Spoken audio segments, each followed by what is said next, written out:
The Punjab under imperialism. 1885 to 1947.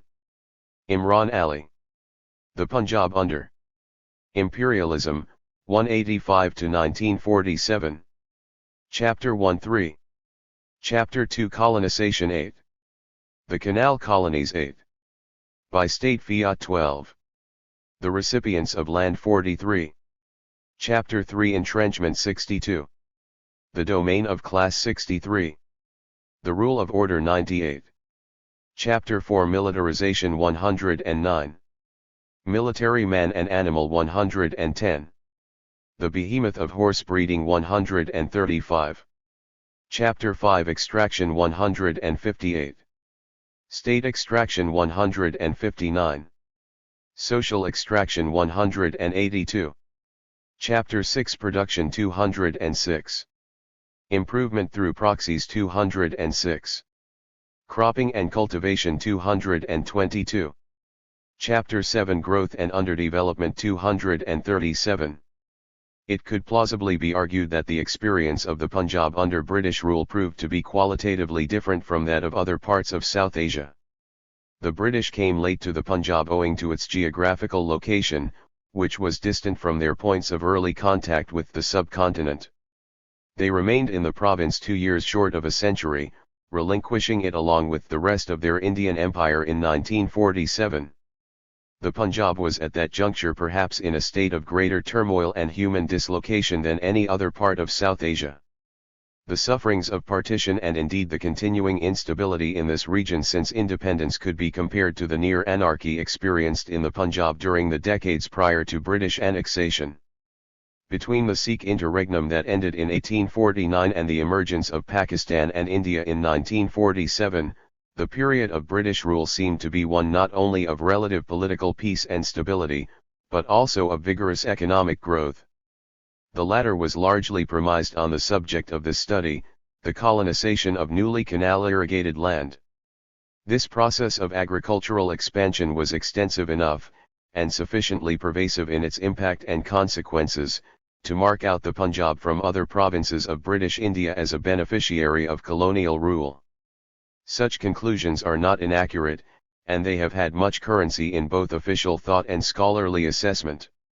Yet they require some qualification. If even a beneficiary remained an underdeveloped region, despite major economic change, then what reflection does this cast on the nature of imperialist rule, and on its consequences for its subject economies? Indeed, economic growth itself might have contained a certain malignity for the prospects of socio-economic transformation in such regions. Such outcomes were very different from the more positive consequences of economic growth in those parts of the world that are now industrialist and affluent. That continued backwardness was entrenched because of, rather than in spite of, economic change, remains an intriguing problematic for research on the underdeveloped regions of the world. The present work tries to explain how one isolated subeconomy, that of the Punjab, could have experienced significant growth and yet have remained backward, or even have acquired through the very process of growth further structural resistances to change. The Punjab provides an instructive case study on the fortunes of a subject economy under imperialism. The great agricultural colonization schemes undertaken in the western Punjab during British rule turned this area into a virtual human laboratory, as castes, clans, and tribes from different parts of the province converged on the new lands. This ethos has left its mark on the character of the Punjab and its people.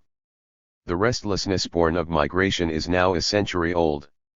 This has unhinged the traditional moorings of village society, and freed people for intercourse with the wider world. The Pakistani Punjab, where these canal colonies are situated, still depends predominantly for its agrarian viability on the irrigation schemes initiated during the past century. This is truly a hydraulic society, where patterns of dominance and subordination are pervaded by the fact that the water that sustains cropping comes not from the heavens but through human agency and human control. The eastern parts of the old Punjab, now in India, provided large numbers of colonists to these tracts. But the Sikhs and Hindus among them, as well as among the indigenous western Punjabis, had to leave for Indian territory at partition. This undoubtedly compounded the problems of ethno-nationalism that have recently surfaced so violently in the Indian Punjab. My work on the canal colonies has seen many changes of place and institution. It took its earliest form as an undergraduate dissertation at the University of Sussex. It became the subject of a doctoral thesis at the Australian National University, which was completed while I was teaching at the University of New South Wales. Revision of this work to its present form was undertaken while I was on teaching appointments at the University of Melbourne and lately at the Lahore University of Management Sciences. In a sense, my involvement with the canal colonies goes back much further, indeed to well before my birth, when my maternal grandfather, Nawab Sir Zulfikar Atu Khan, undertook to construct a network of tube wells on a colony leasehold. His singular lack of success is documented here in the chapter on production. One can only hope that venture was not an ominous precedent. This work has benefited from advice and feedback from a number of people, too numerous to name individually. I am particularly indebted to my doctoral supervisor, Professor D. A. Lowe, for the many years of guidance and good counsel that he has given me. Dr. Margaret Case of Princeton University Press has throughout been most cooperative and supportive. Many people have helped in the completion of the manuscript. I wish to acknowledge in particular the assistance of Ms. Naveed Hassan. The primary research for this work was conducted mostly at the India Office Library and Records, London, and in Lahore at the Punjab Secretariat Archives and the Board of Revenue. I am grateful to the staff of these centres for their help and cooperation. Some conventions followed here may be briefly noted. In the case of references to assessment reports, RS, and settlement reports, SRS, the years given in parenthesis are those of the Punjab Revenue and Agriculture Proceedings, PRAP, in which they appeared. More detailed references to these reports are contained in the bibliography. With files from the Board of Revenue, the full title and file number are normally reproduced at the first reference, and thereafter only the number for further references in the same chapter. Unless otherwise stated, all officials referred to belong to the Punjab government. Correspondence to or from the Financial Commissioner was actually addressed to or by his senior secretary or junior secretary. However, for purposes of brevity, mention is only made to the Financial Commissioner, FC, in such cases. The names of certain districts and towns have changed since 1947, Lyallpur is now Faisalabad and Montgomery is now Sahiwal. I have retained the names of districts and localities as they were before 1947. The Punjab under imperialism. 1885 to 1947. Chapter 1. This is the story of agricultural colonization in the Punjab during the period of British rule. The Punjab, a province lying in the northwestern part of the British Indian Empire, experienced rapid and extensive economic growth from the late 19th century onward. This resulted from the development of canal irrigation, accompanied by a process of migratory settlement in its western parts, in the area that came to be known as the canal colonies. This part of the Punjab did not benefit, as did the eastern parts of the province, from monsoonal rains of sufficient strength to support settled agriculture. Cultivated lands, as a result, were confined to areas accessible to irrigation, which was derived either from groundwater sources through wells, or from seasonal canals utilizing river water. The laying out of an extensive network of canals based on perennial irrigation, with water drawn from the rivers through permanent weirs and headworks, has in the past century transformed this region from desert waste, or at best pastoral savanna, to one of the major centers of commercialized agriculture in South Asia. The sizable in-migration from other parts of the Punjab that followed upon canal construction, and the ensuing extension in agricultural activity, has made the canal colonies a phenomenon of major importance in the recent history of this part of the world. For the British, under whose supervision they were founded, the canal colonies were the most potent of the many benefits that they believed their rule had brought to the people of this province. This new agrarian frontier could be held up as the crowning achievement of what they regarded as their benevolent participation in South Asian society. For the Punjabis themselves it became a major demographic outlet, with the opening up of the harsh lands of the western Dubs posing a formidable challenge to their spirit of enterprise and initiative. The Punjab had been annexed by the British in 1849. This event followed a century of turbulence that saw the collapse of the Mughal Empire, a period of semi-anarchy during which confederacies based on peasant caste and tribal alignments fought for territorial control, and a feudal reaction within the warbands that resulted in the establishment of a number of petty princely states. It was the largest of these successor states, the adventurer Ranjit Singh's Kingdom of Lahore, that the British overcame in 1849, thereby asserting their control over the entire province. British rule brought stability to the Punjab. Ruling groups, if they had desisted from provocation against British interests, were not replaced but confirmed as useful intermediaries between the state and the people. This partnership was consolidated with the Punjabis' vital intervention on the side of the British in the armed struggle of 1857 to 1858. The Punjabis went on to contribute manpower and logistic support for imperialism's conflicts on the northwest frontier, and also helped Britain to conquer and police far-flung overseas territories.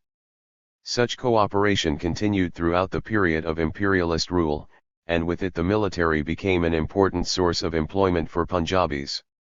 About half the British Indian Army came to be recruited from the Punjab. The British were fond of calling the people of this province the martial races of India. As soon as their administrative presence was established, the British undertook revenue settlements in each district. This regularized extraction from agriculture, which was by far the most important source of income for the state. Surveys were conducted to assess the revenue-paying capacity of each estate.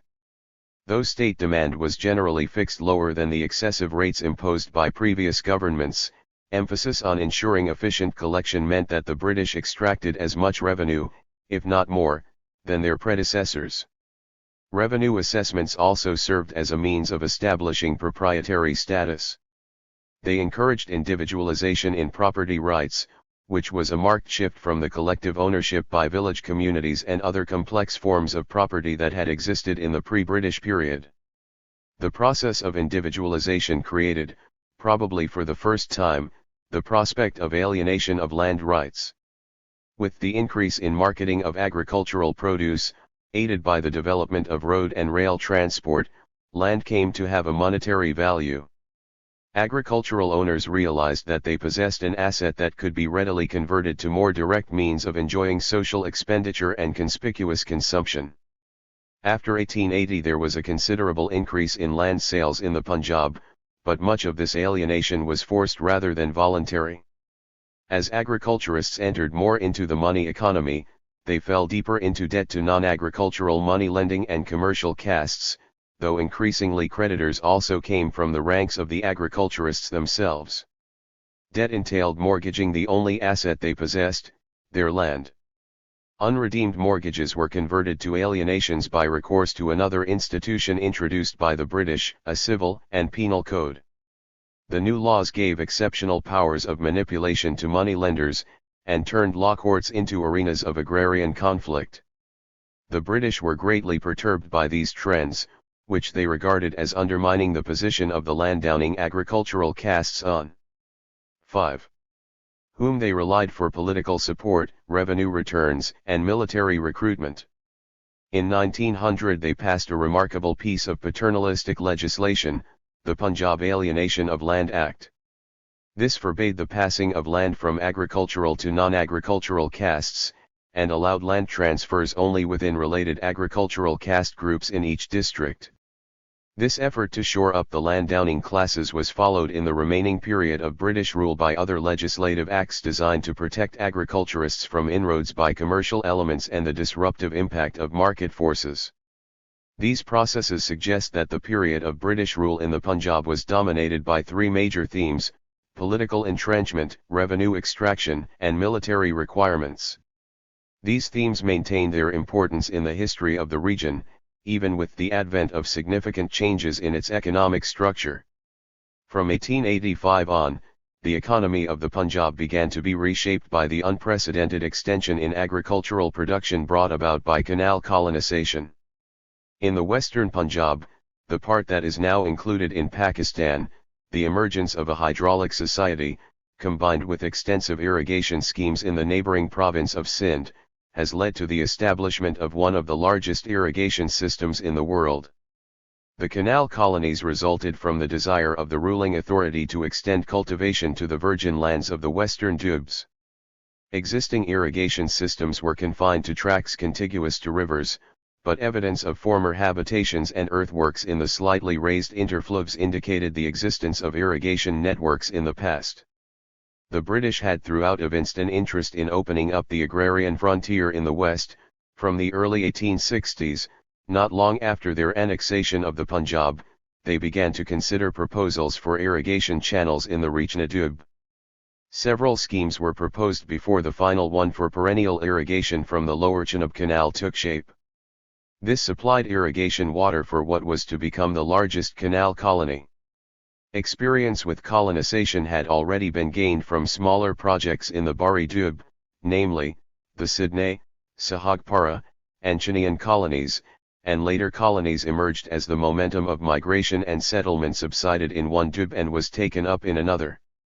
In this way 3 other large colonies were founded, Jhelum, Lower Bari Doab, and Ni2 Bar, as well as 2 smaller ones, Upper Chenab and Upper Jhelum colonies.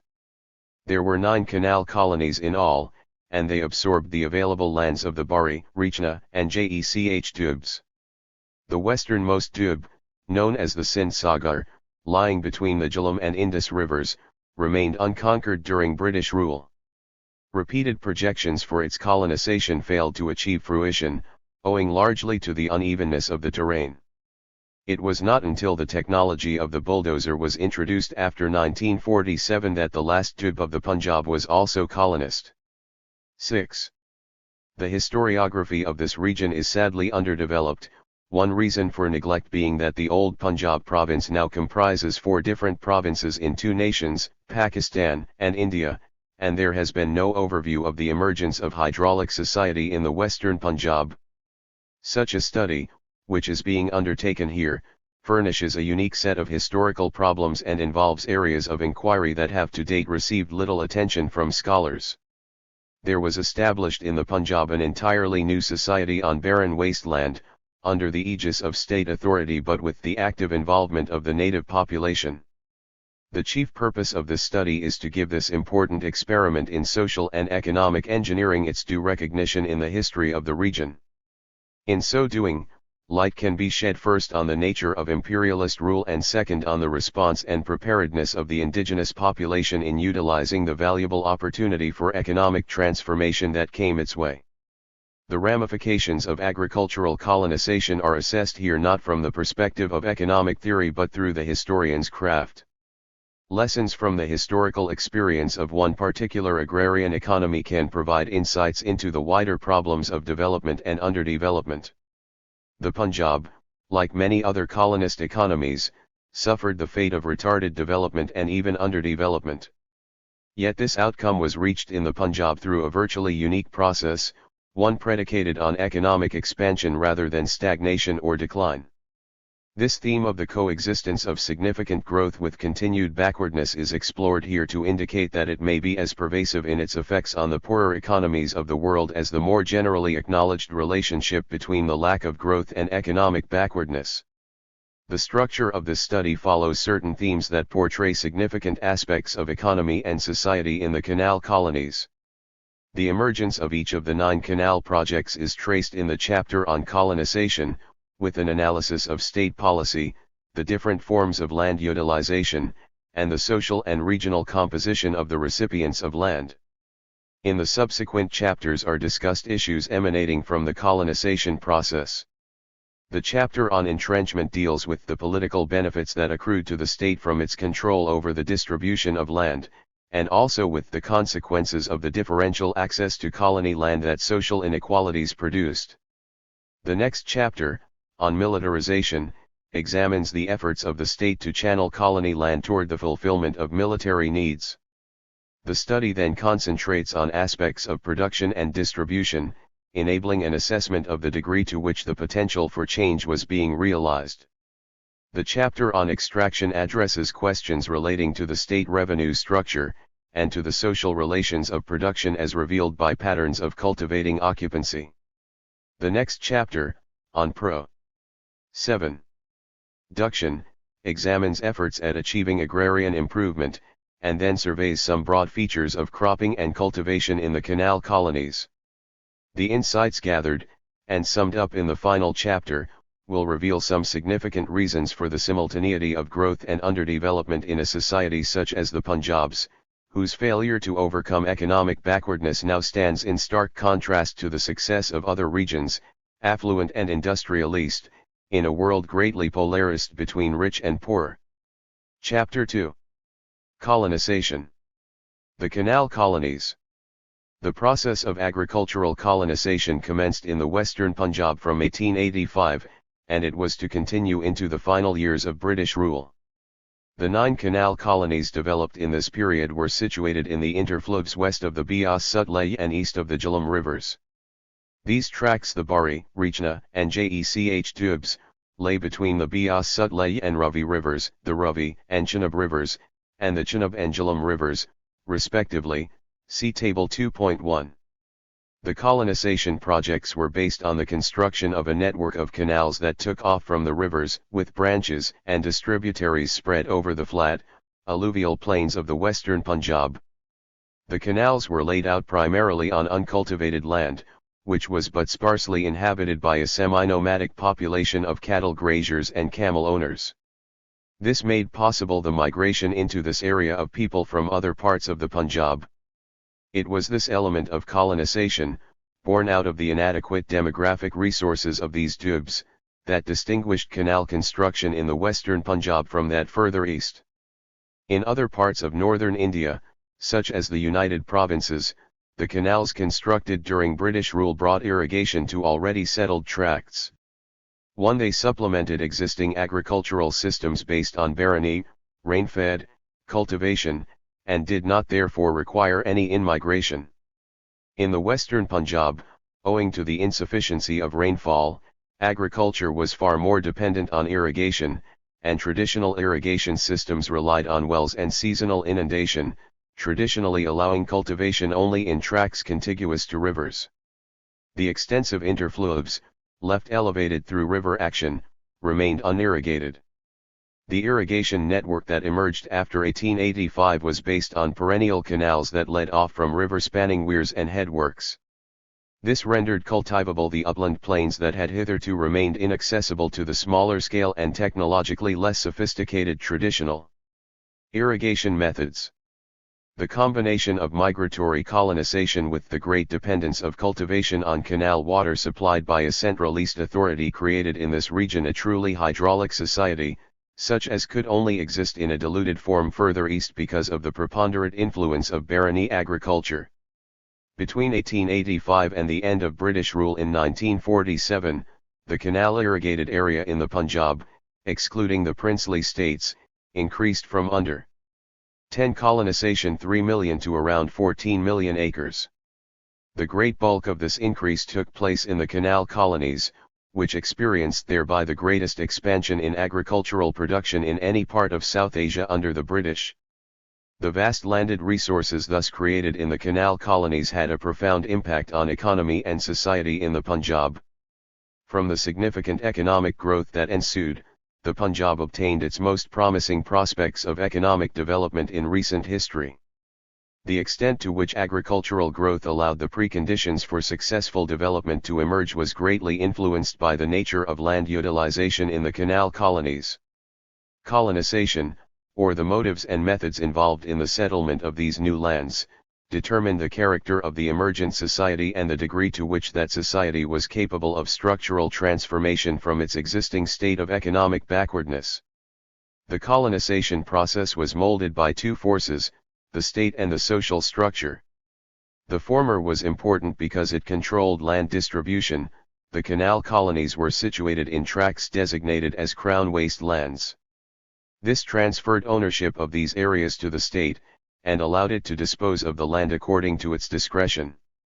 Since the state also controlled the canal system and the water source, Agriculture itself became dependent on the will of the ruling authority. The ownership of both land and water gave the central power virtual control over the means of production, thus greatly enhancing its authority over society. The role of the state was made manifest in the colonization policy that provided the framework for land distribution in the canal colonies. State policy determined matters both great and small, ranging from the formulation of the general principles governing land distribution to the implementation of measures in the minute circumstances of the local arena. Here was an interventionist imperialism, extensively engaged in demographic and economic change. The end product of state policy was the structure of landholding that emerged in the canal colonies. Colonization had a major impact on people and society in the Punjab, since the manpower for agrarian growth came almost entirely from within the province. Existing stratifications and hierarchies in the Punjabi population were bound to be projected onto the new sphere. In rural society there existed extremes of wealth between large landowners on the one hand and poor cultivators and landless laborers on the other. Between these were intermediate layers of richer peasants and medium-sized landlords and, in addition, the urban-based strata of the bourgeoisie and working class. Only the last, constricted in size and pre-industrial in nature, was unimportant to colonization until colony towns came into their own. Class divisions were not the only foci of socio-economic distances. The caste system pervaded human consciousness and divided society into groups of superior and inferior status. The superior castes were also economically and politically dominant, for they followed elite occupations, and the means of production were concentrated in their hands. Because of their entrenched power, such groups were advantageously placed to exploit new agricultural and commercial opportunities. The extent to which existing inequalities in society led to an unequal sharing of resources is central to a discussion of the importance of the canal colonies to the Punjab. Each canal project had its own distinct colonization scheme, on the basis of which land was allotted to selected grantees or was otherwise utilized for purposes determined by the government. It is possible to examine the development of each colony in turn. This will be done as briefly as the many variations in colonization policy and land-holding forms allow. The attributes and implications of colonization in the four larger projects require special attention. These were Chenab, Jhelum, Lower Bandub, and Ni2 Bar colonies. 2. There will also be discussion of the 5 smaller projects, those with under 400,000 acres allotted area: Sydney, Sahagpara, Chinian, Upper Chenab, and Upper Jhelum colonies. The phenomenon of colonization, leading as it did to the establishment of a large new society in hitherto barren tracts, involved a multitude of human decisions and activities. So variegated were the features involved that it is not possible to discuss several themes important in themselves but superfluous to the purpose here. Thus issues related to the actual construction of the canals and the problems of capital investment, labor utilization, and administrative organization entailed in such major public works will not be taken up. The nature of this work also precludes a discussion of the survey and demarcation work, the laying out of village and town sites, and the host of other administrative tasks necessary for land settlement, as well as the early experiences of the colonists, the vicissitudes they faced in breaking virgin soil, and their immediate social and economic problems in adjusting to the new environment. There is also little space to devote to the discussions among government officials that preceded the actual formulation of colonization policy for each project. This is a dimension of administrative prehistory dear to many historians of colonial rule, but attention to it would greatly belabor the task at hand. Of course, the major considerations that affected state policy will be assessed, and the chief factors that governed colonization identified. The confines of the present work also preclude any detailed assessment of the hydraulic system of the canal colonies. Of its salient features, the essential ingredient was that of perennial irrigation from canals that provided water for cultivation during the entire annual cycle, and most importantly for the spring, Rabi, and autumn, Kharif, harvests. The canals led off from the rivers through permanent weirs, with the main channel subdividing into branches and distributaries that covered the areas that were colonized as well as, in many cases, contiguous privately owned lands. Many variations existed in the canal system, however. Sydney Colony was irrigated by a potentially perennial canal, that was, in fact, used only for the Kharif harvest. The colony did not obtain a Rabi supply, as all available water was taken away upstream on the Ravi River by the Upper Bari Dub Canal, which irrigated proprietary lands in Lahore and Amritsar districts. Thus, in effect, the Sydney Canal was a seasonal one, and the Rabi crop, if sown, had to be matured through well irrigation. Sahagpara colony was atypical because it was irrigated not by a perennial canal but by a seasonal inundation canal. This also provided canal irrigation for the Kharif crop only, as in Sydney colony, well irrigation was necessary for the Rabi crop. In 1925, 40 years after its construction, the Sahagpara Canal was converted to a perennial channel when it was incorporated into the Sutlej Valley project. Chinian colony was different again. No separate perennial canal was constructed for it, the colony was irrigated by an extension of the Upper Bari Dub Canal into Crown wasteland.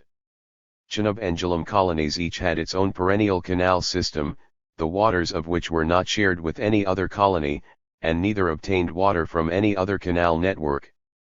This was true also of Lower Bari Dub colony, except that water from its source river, the Ravi, was inadequate for perennial irrigation in this colony. To make large-scale irrigation possible, the Ravi supply had to be supplemented by water from the two western rivers, the Jhelum and Chenab. This was accomplished through the ambitious Triple Canal project, which diverted water from the Jhelum to the Chenab and from the Chenab to the Ravi through two link canals.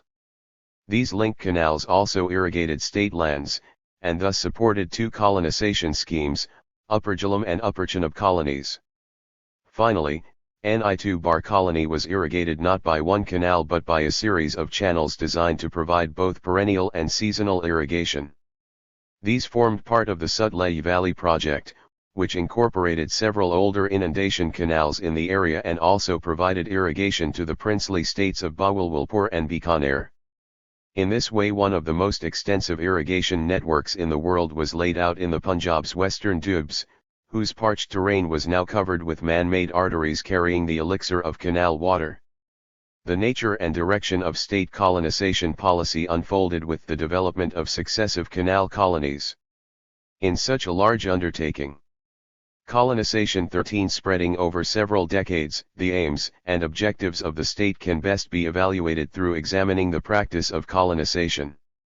Official statements on objectives and guiding principles are inadequate and incomplete representations of the impact of the canal colonies on both state and people in the Punjab.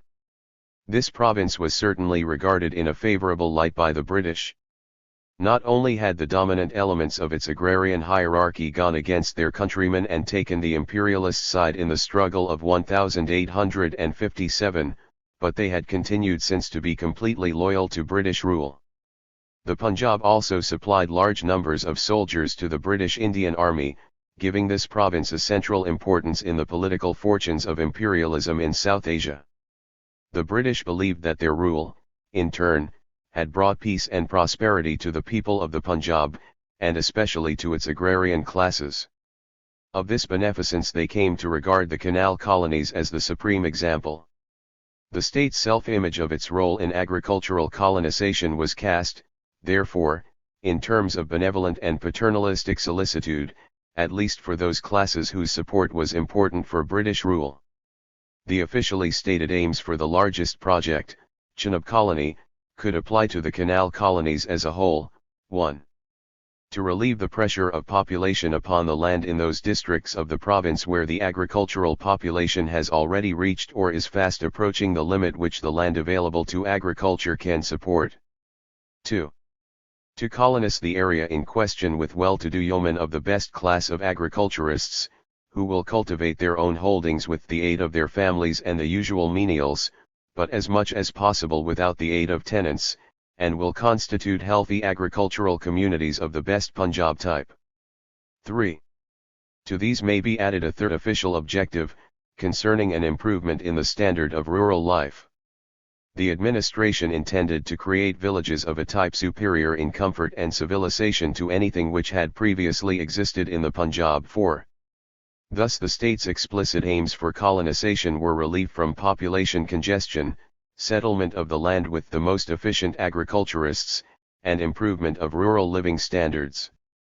The real motivations of the governing authority went well beyond such objectives. A sequence of colonization projects of such magnitude had far-reaching political and economic implications, and of these the British were fully aware. For 1, land distribution won the loyalty of those so rewarded. It also strengthened the status and authority of the social groups and classes selected for land grants, so that they in turn could serve more effectively as props to the ruling authority. Revenue was another important consideration. Canal projects were sanctioned only if their profitability was ensured, and few official decisions were made without extractive requirements in mind. As colonization progressed, military needs emerged as a major factor, often overriding other aspects of governmental policy. Thus the benefits that the colonial state stood to obtain from a hydrologically oriented process of agrarian expansion were manifold and profound. They became clear not in any exegesis of official statements, but in the practice of colonization as it gathered momentum in the Punjab. The earlier colonies of the Bari Dub. The first colonization project in the Punjab was Sydney Colony, located in Multan district.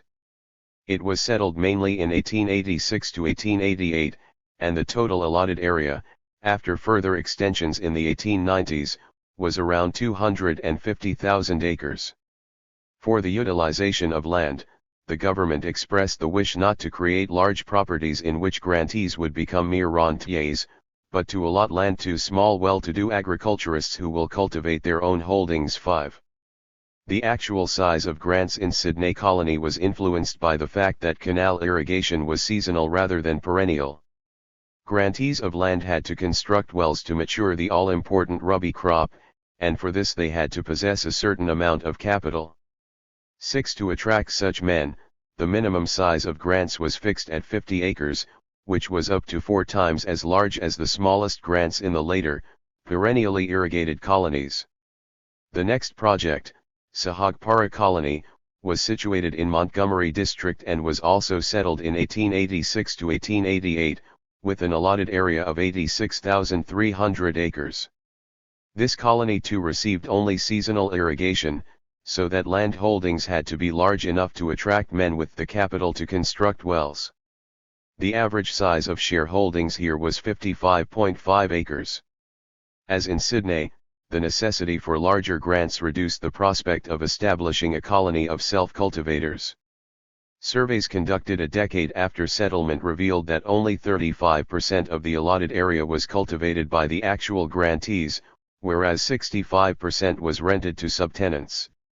7. Thus in both 5 FC to DCS of Lahore, Amritsar, Gurdaspur, Hoshiarpur, and SOS of Jalandhar and Pharaoh. Zapur, August 7, 1885, in Sydney Canal, Bore H/251/3 kW, p23. See also PCM, p46. Initial settlement costs were estimated at 1,000 to 1,200 rupees, of which the costs of wells alone was around 500 rupees. The remainder was required for livestock, buildings, ground clearance, and initial consumption expenses. CDC, Multan, to Commissioner, Lahore, January 25, 1886, in Bore H/251/3 kW, pages 58 to 59. 7. AR Lower Sahagpara Colony, 1899, Para. 16. The average size of shareholdings of 55.5. Colonization. 15. Colonies' land was held by men who were either rich peasants or quite substantial landlords. Even in these early schemes it was becoming clear that colony land was deemed too valuable a resource to entrust to the poor and landless sections of the peasantry.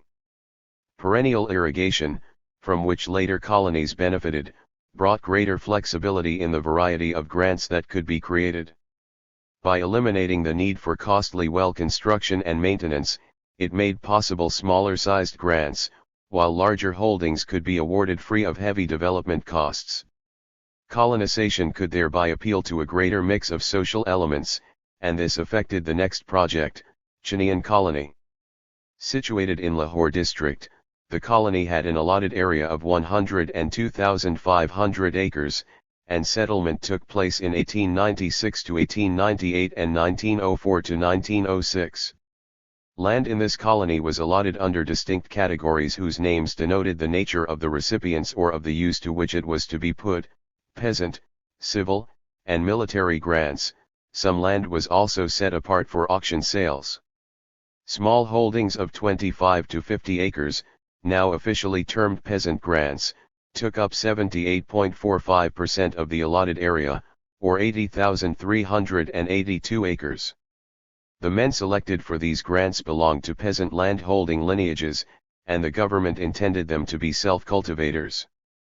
8. There were several reasons for this preference for peasant grantees, and such considerations were to recur in colonization policy over the next 5 decades.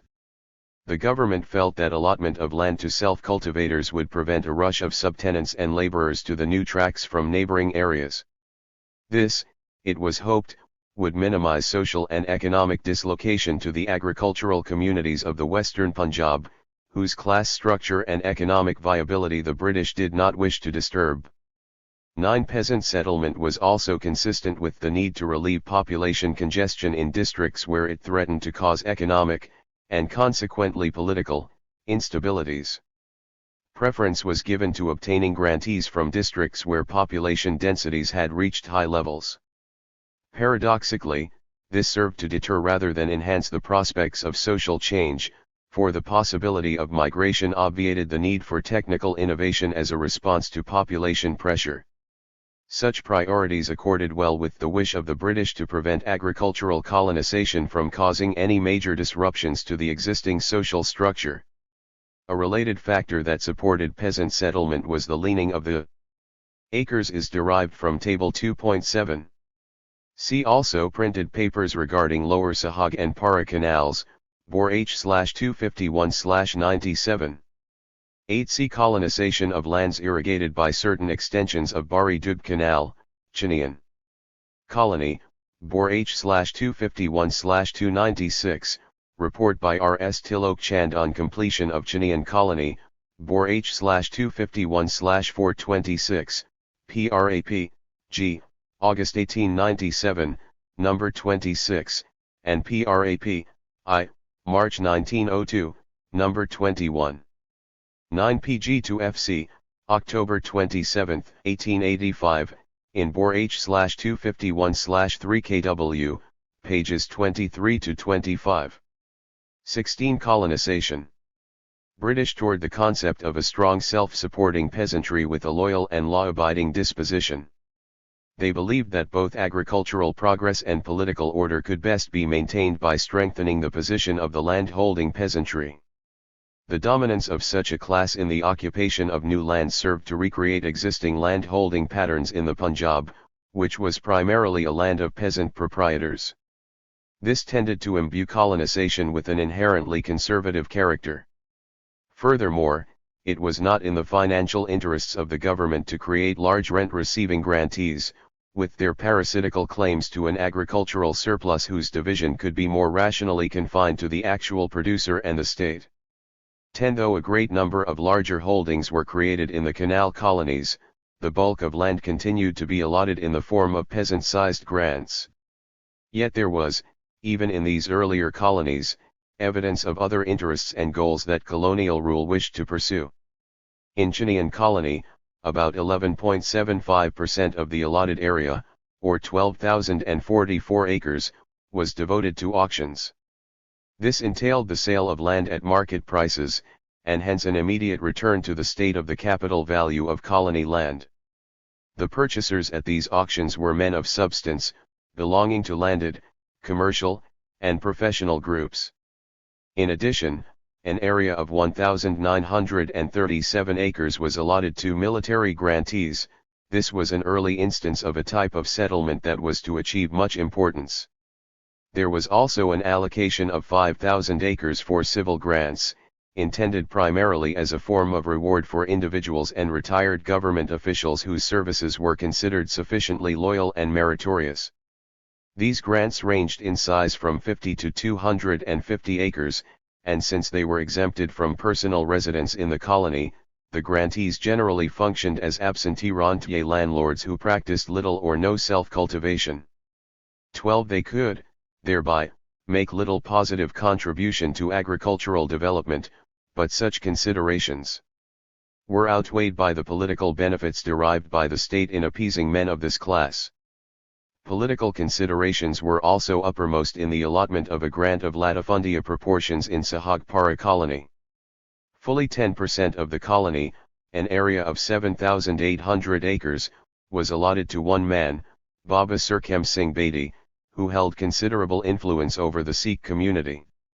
Bedi was the head of a family that enjoyed a holy, and indeed semi-sacred, status by claiming descent from the founder of the Sikh religion, Guru Nanak. Its spiritual standing made this family a powerful ally whose support could be invaluable. The Bedis had already demonstrated their loyalty to the British through their services during the struggle of 1857. 13. The colony grant further consolidated their alliance with imperialist rule. By providing families like the Bedis with land, the British not only dissuaded them from any thoughts of opposition, but also cemented both their loyalty and their authority by enhancing their economic power. A suitable land grant for the Bedis had been under consideration since the 1860s, but none had been forthcoming. 14. Before the canal colonies, such grants had to be on barren and unirrigated land, in which the element of reward was sizably diluted by the potentially prohibitive development costs. Canal colonization enabled the state to make viable and profitable land grants for which the capital outlay was made not by those rewarded but by the public treasury, and ultimately through their productive effort by the people of the Punjab. The transfer of resources to those aligned with the state structure made the canal colonies of immense political benefit to imperialism. Of this the Bedi grant was only a single illustration, albeit a spectacular one. 15. In these three earlier colonies a number of trends were established in the utilization of colony land. The major proportion of allotable area was devoted to the land-holding peasantry, providing a continuity in dominant peasant occupancy from the old tracts to the new. Access to colony land was also extended to members of the landed and non-landed elite, and a beginning was made to include the military in land settlement.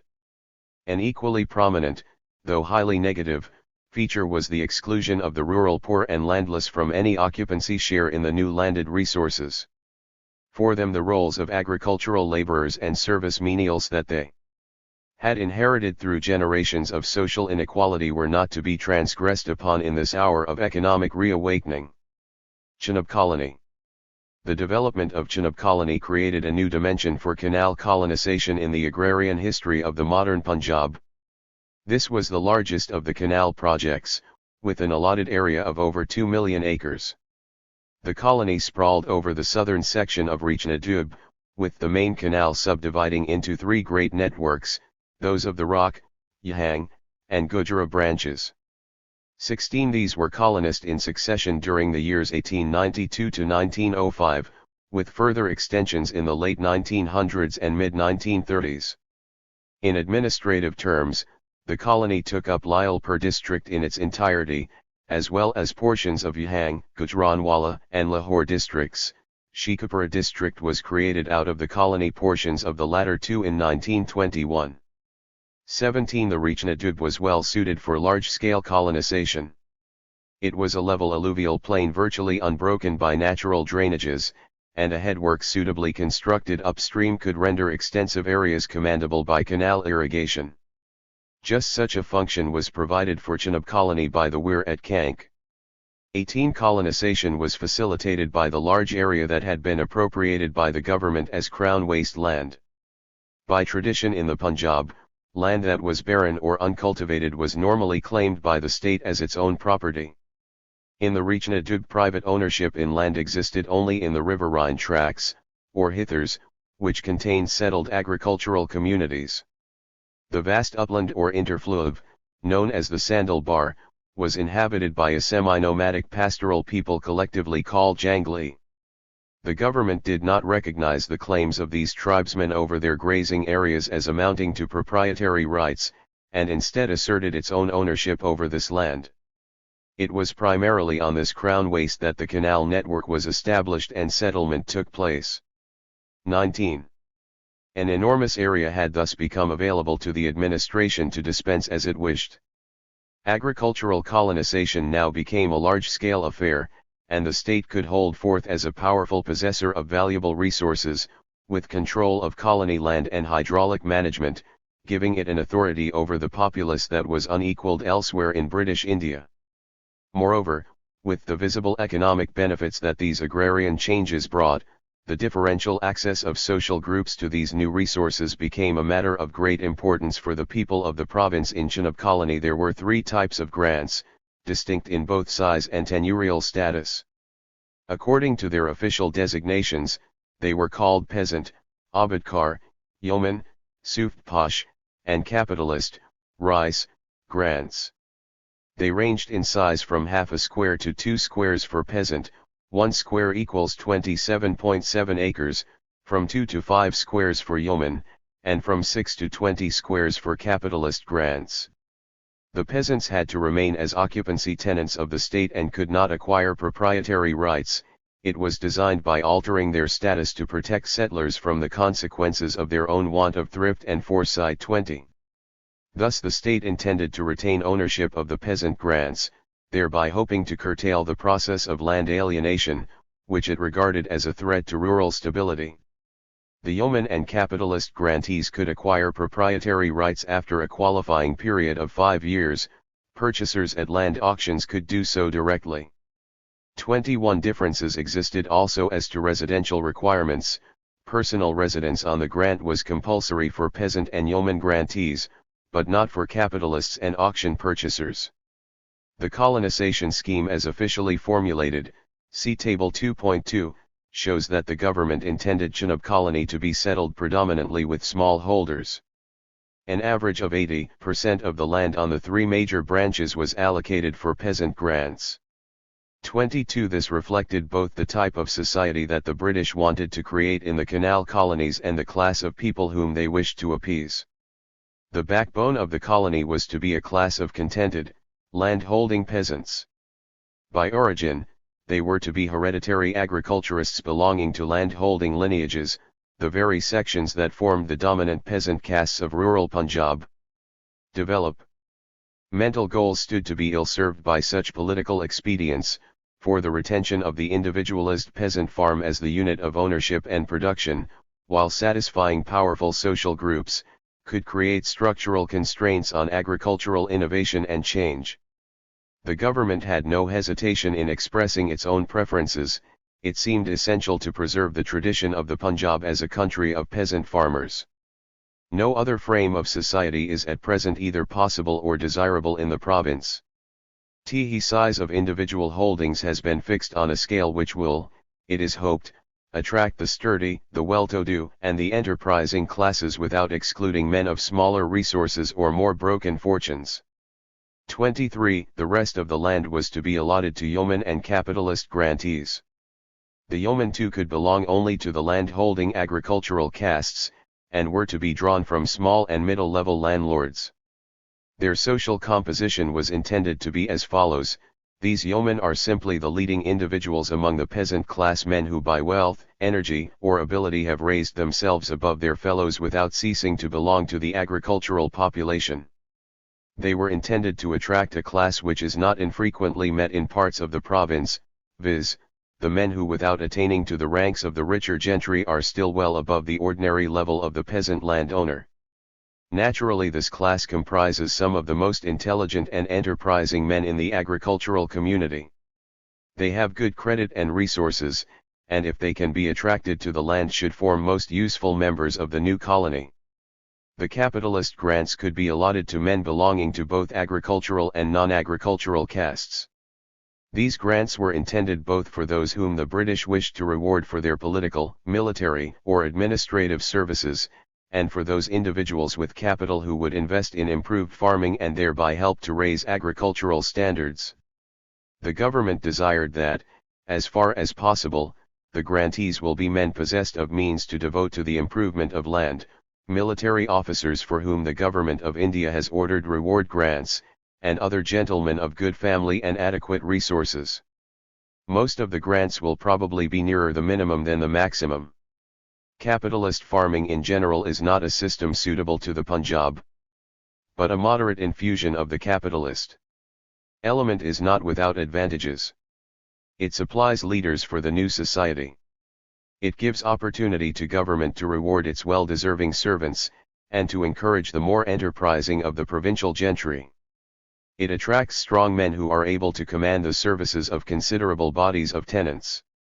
It furnishes a basis from which agricultural improvements may be hereafter extended. And lastly, it enables government to obtain a better price than might be otherwise possible for the ownership as distinct from the user of its lands. The actual distribution of land in Chenab colony deviated little from the colonization scheme. 24 Table 2.2 shows that for the colony as a whole, capitalists received 7% of the allotted area and yeomen 8.2%, while peasant grantees made up the bulk of the allotment, with 78.3% of the area. The greatest discrepancy between policy and practice occurred on the earliest branch, the rock, where 30% of the land was reserved for yeomen and capitalists, but only 18.1% was actually allotted to them. It was found on this branch that there was no want of men to take up the peasant grants. A plethora of applications led to an allotment of over 60,000 acres in excess of the original allocation for the small holders. By contrast, applicants of the right stamp for yeoman and capitalist grants were not forthcoming in sufficient numbers. Their hesitation increased as colonization pushed further from existing lines of communication. Allotment fell short not only of the original allocation, but even of the area covered by successful applications. The government had little hesitation in allotting the deficit to peasant grantees, for even in these early days the yeomen and capitalists were proving to be unsatisfactory colonists.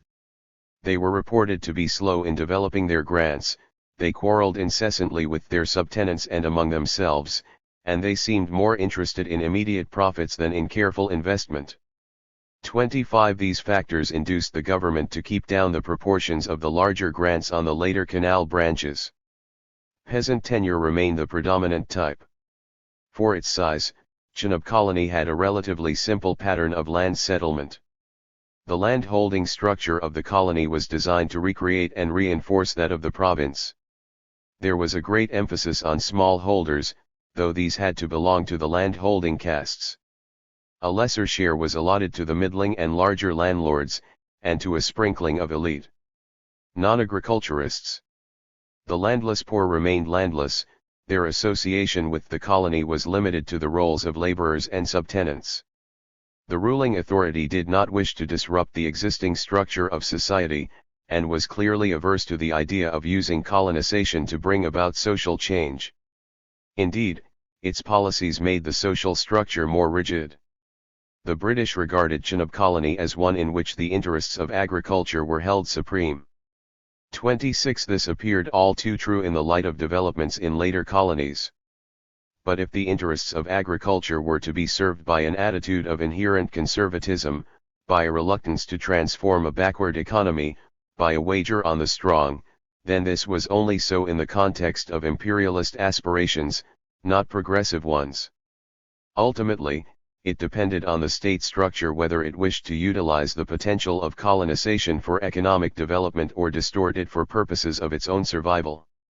One of the roots of underdevelopment in the Punjab lay in the fact that the latter option was adopted.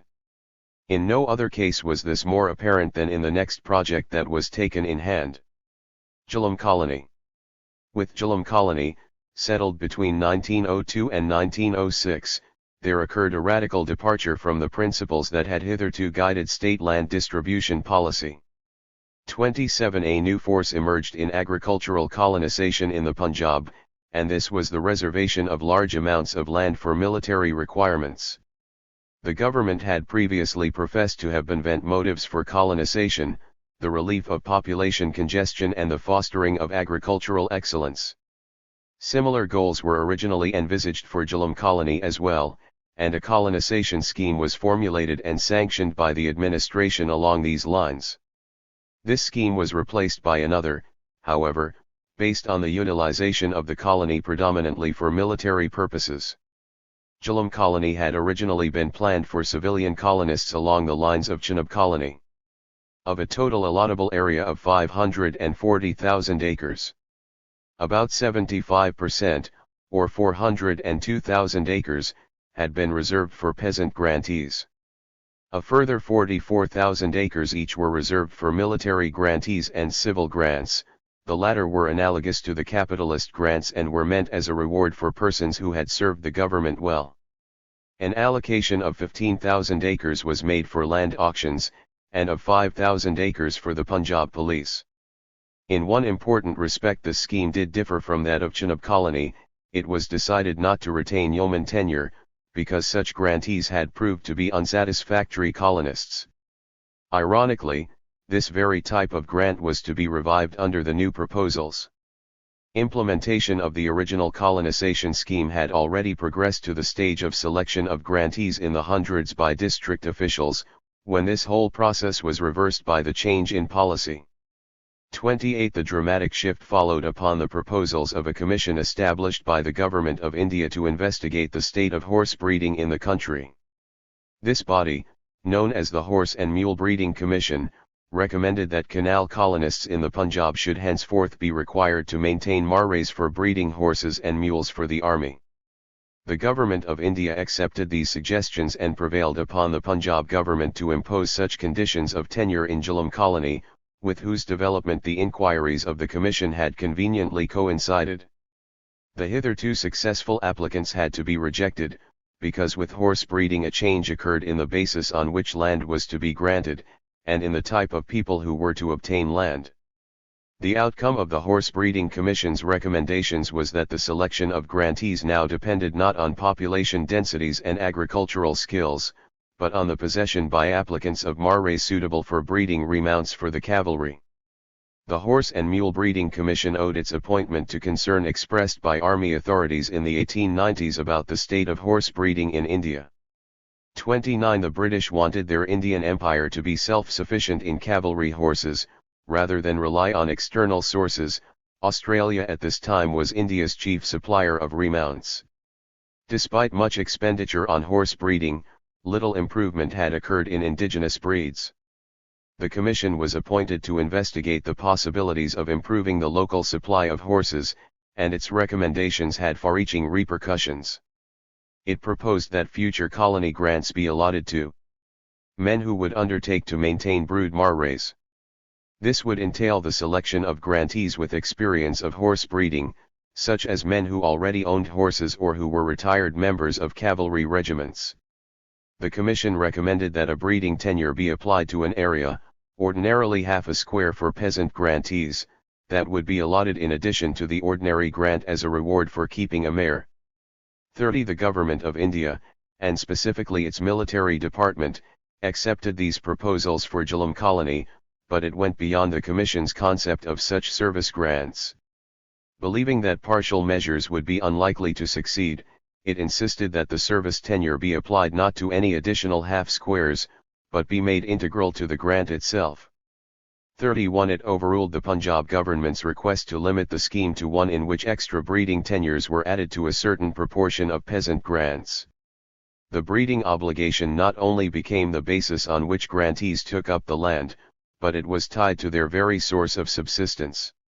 The army authorities also insisted that the scheme be imposed universally on peasant grants throughout the colony, and in this too they had their way.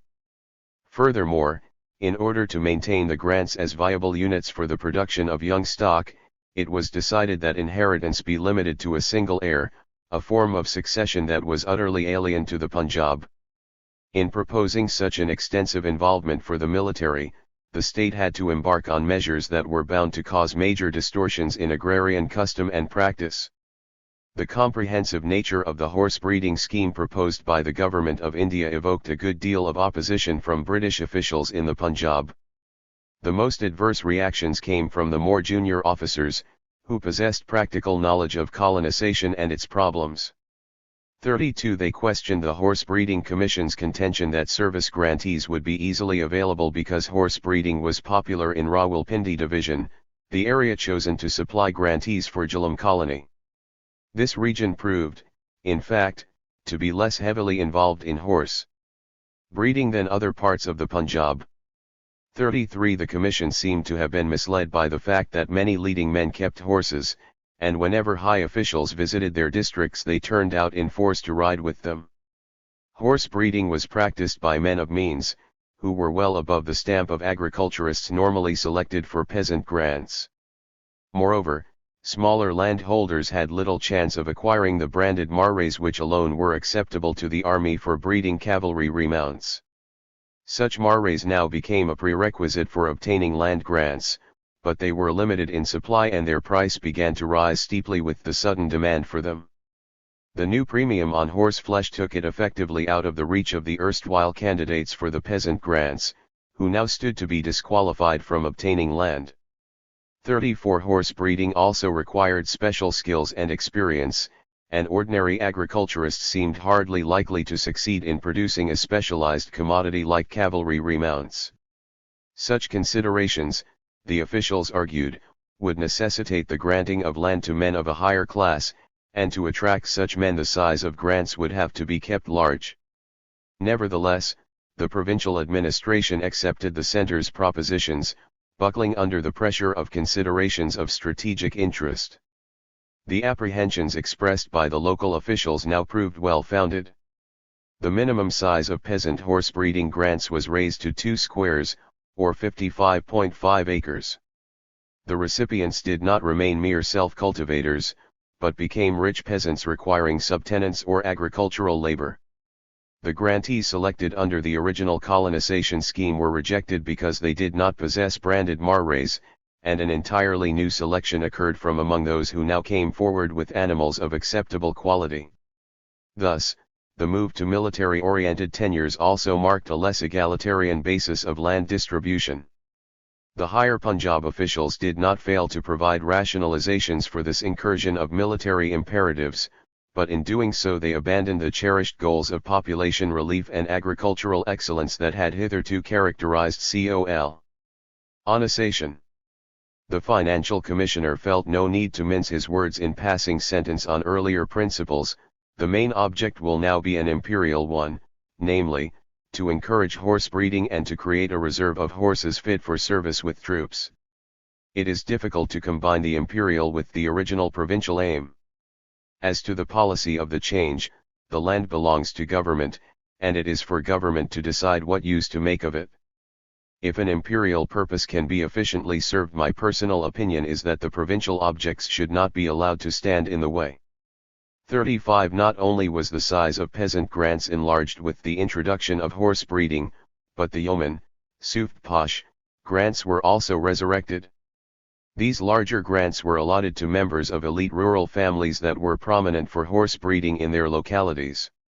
They were required to maintain 5 to 15 marais at the rate of 1.5 squares per mare. 36. The British believed that such men would make more successful and enterprising horse breeding grantees than the peasant colonists, though in the years to come these expectations were to be belied. In addition, 8 large stud farms were also allotted, with a stipulation to maintain up to 50 marais. 7 of these farms were obtained by prominent landlord families of the northwestern Punjab, and only the 8th went to a professional horse breeder. The incorporation of the rural gentry into a landholding position in Jhelum Colony was a consequence entirely of the emergence of military priorities. It was the need for horse breeders that led to a reversal of the original decision not to have yeoman grantees, despite their poor performance in Chenab Colony. The British were no longer perturbed by the prospect in Jhelum Colony of a comparatively small body of squireens and its numerous population of tenants holding at the will of a landlord. 37. Indeed, they showed a ready facility for justifying changing imperialist needs, to which the following logic was applied by the settlement commissioner. In its favor, it might be argued that as the wealth of the Jhelum colony will be concentrated in fewer hands, it will possess more elements of progress than the Chenab colony, where there will be a dead level of dull prosperity. Perhaps we have in India too many peasants, prosperous and admirable though they are, and should now aim at raising a class of more wealthy and more intelligent landholders, who might combine with the virtues of the peasantry a higher standard of comfort and a greater readiness to make an advance in civilization. The final distribution of land in Jhelum colony brought out graphically the dominant position of the military. Table 2.3 shows that 54.41% of the land was allotted for horse breeding purposes, and a further 9.49% in grants to military personnel for purposes other than horse breeding. The original allocation for military grantees had been 44,000 acres, but the final allotment was over 75,000 acres. The increase was largely in grantees from cavalry regiments, as it was felt that they would make useful horse breeders. Men from infantry regiments were not allotted service tenures, and had to content themselves with grants of 1 square each. Of the rest, the civil grantees were originally allocated 44,000 acres, but received less than half that amount. This resulted from the shortage of land that occurred in the colony after horse breeding and other military requirements had been met. 38 A large number of civil grantees, as well as many of the rejected peasant grantees, did in the end receive land on the Chenab colony extensions, but they had to wait for it for some years. 39 The only other non-military allotment was the 60,926 acres allotted to the Jangli, or indigenous inhabitants of the Jekh-Dub. The grantees who were not horse breeders received land only after the horse breeders had been settled, and as a result they found themselves on the poorer soils. The Jangli, being the last to be settled, fared worst in the quality of land that they obtained, making their transition from a pastoral lifestyle to one of small-holding agriculture even more arduous and traumatic. The contrast between Chenab and Jhelum colonies would thus appear to be most pronounced. The one was ostensibly devoted to agricultural goals, while the other was blatantly subordinated to military ones. It could be said that Jhelum colony represented a major change in the attitude of the state toward agricultural colonization. Such a characterization, though not inaccurate, would obscure some significant convergence. In Chenab colony, behind the facade of benevolence lay strong political considerations in the granting of land. The ruling authority sought to use its control over land and water to entrench itself by gaining the loyalty of the dominant classes in Punjabi society. In Jhelum colony, it employed land and water to strengthen an institution equally vital for its survival, the military. Chenab and Jhelum colonies complemented each other, the deviation lay only in the different aspects of imperial needs that each served. The innovations introduced by the state for achieving agricultural improvement in Chenab colony and for meeting military needs in Jhelum colony were to cause much friction with the colonists in the years that followed. The readiness of the state in abjuring its innovational role for the sake of political peace could be contrasted, however, with its adamant stand in maintaining its military requirements, even in the face of continued political agitation. Horse breeding in Jhelum colony thus created deep problems, which will be discussed later. Lower Ban-Dub colony. Lower Bari-Dub colony, where settlement proceedings began in 1914, was situated in Montgomery and Multan districts. 40 This project had a more diverse and complex land distribution scheme than the other colonies. Since it was the only large tract to be colonized in the 2 decades from 1905 to 1925, it reflected a variety of trends in administrative thinking, and became the focus of a number of politico-economic needs. The 2 major considerations that governed the allotment of land in the colony remained tied to military requirements, horse breeding and land grants to military personnel. Areas were also reserved for the indigenous population, for the landed gentry, for peasants from congested tracts, and as compensation for losses of land from such causes as river action. A larger percentage of area was reserved for auctions than in previous colonies. The scheme included the reservation of land for the depressed classes, land intended for landless men who belonged to the lower castes. In addition, land was reserved for special objects, which included horse runs for cavalry regiments, as well as some grants for purposes of agricultural improvement. The colonization scheme for the lower Bari Dub was sanctioned by the government in 1914, and entailed the allotment of 1,192,000 acres. As settlement progressed, large areas of inferior land were encountered. The soil survey, from which estimates of allotable land were derived, had overstated the amount of satisfactory land available. As a result, the scheme had to be reduced in 1916 to under 900,000 acres, requiring a contraction in area under each head of allotment, though the inferior soils were also allotted in later years. 41 Table 2.4 gives figures both of the estimates as originally sanctioned in 1914 and of the revised distribution of 1916. Cutbacks were necessitated for most categories of allotment, the major exception being military grantees, the allocation for whom was significantly increased.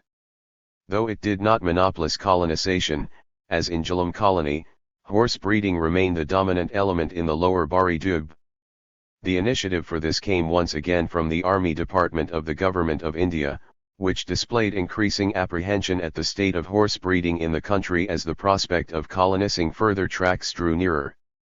The central government stressed the need to make India independent of overseas supplies of horses, and to create a readily available reserve of country-bred animals for an emergency. It pointed out that Jhelum colony had become the most important area for imperial horse breeding in India, but the numbers produced were still inadequate to meet the annual requirements of British cavalry regiments stationed there. It therefore wanted as large an area as possible to be devoted to horse and mule breeding in the new colony. 42 An Army Remount Committee, consisting of 3 army officers, was appointed in 1912 to make recommendations for a new scheme.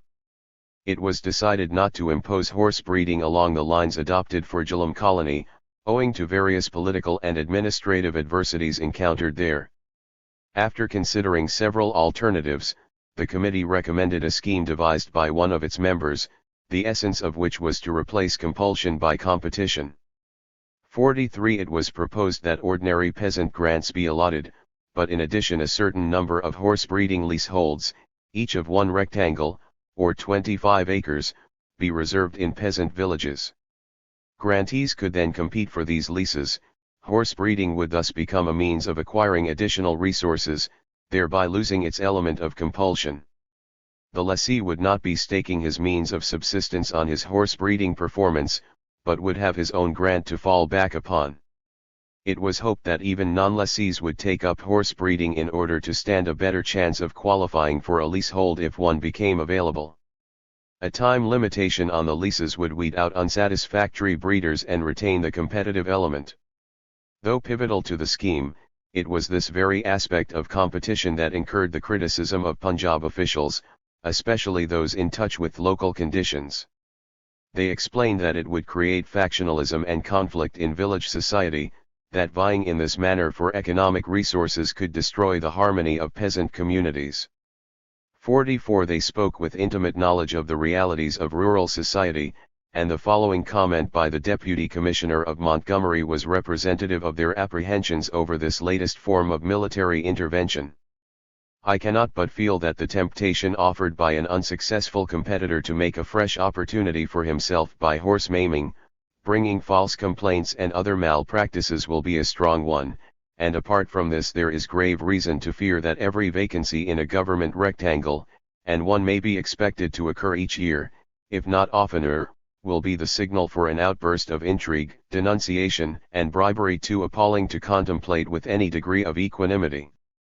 All these considerations will pass through the peasant's mind and leave him with the conviction that it is the best part of a wise man to make hay while the sun shines and put as little as possible into his leasehold and take as much as possible out of it. It may be that this price, the ill cultivation of 7,000 squares, is not too much to pay in view of the urgency of the demand for remounts, but be it a fair price or not there is a danger that it will have to be paid. 45. Despite such criticisms, the government went on to implement the proposed scheme. The period of horse breeding leases was fixed at 10 years, with the possibility of renewal if the lessee proved satisfactory. A ratio of 2 peasant grantees competing for each horse breeding lease was aimed at, though the actual proportions varied from village to village. A total of around 3,500 such rectangles were created. The prospect of open rivalry between incumbents and aspirants was not removed, even though it threatened to have a divisive effect on the corporate lives of peasant communities in the colony. Next to horse breeding, the most important feature of the colony was the large area devoted to military grantees. The area initially reserved for them was 103,000 acres, to come out of the allocation for peasant horse breeders and hereditary agriculturists 46. With the outbreak of World War I, the area for military grantees was increased by 75,000 acres, to a total of almost 180,000 acres. The increase resulted from a magnanimous offer of more land from the provincial government, in view of the large number of Punjabi soldiers serving in the army. The offer was gratefully accepted by the Government of India, which was searching for ways of rewarding military war veterans. 47. Furthermore, it was decided that the entire allocation of 180,000 acres be reserved for the veterans rather than for military pensioners, as in earlier colonies. In reality, the latter two were accommodated. On land allocated for civilian grantees, who were now increasingly constricted by the expanding absorption of land for military purposes. The British fully realized the great value of reserving such a large area for the war effort. The prospect of land grants stimulated recruitment, being in an agrarian economy one of the most attractive forms of reward. Other types of recompense, such as special pensions and cash incomes, could not compare in value with colony grants. Other provinces in India could not offer such valuable resources for the gratification of military personnel, and this undoubtedly had considerable bearing on the fact that the Punjab continued to contribute more men than any other region to the British Indian Army. Further military needs were met from the allocation for regimental farms and other special objects, see Table 2.4. 2 large horse breeding grants of 7,500 acres each were allotted to 2 ex-army officers, Captain D. H. Van Reenen and Lieutenant Colonel E. H. Cole. 48. The medium-sized or soft posh grants were not retained for horse breeding in this colony, owing to their performance in Jhelum colony. It was hoped that the 2 latifundia grants would prove more efficient, and this did indeed happen.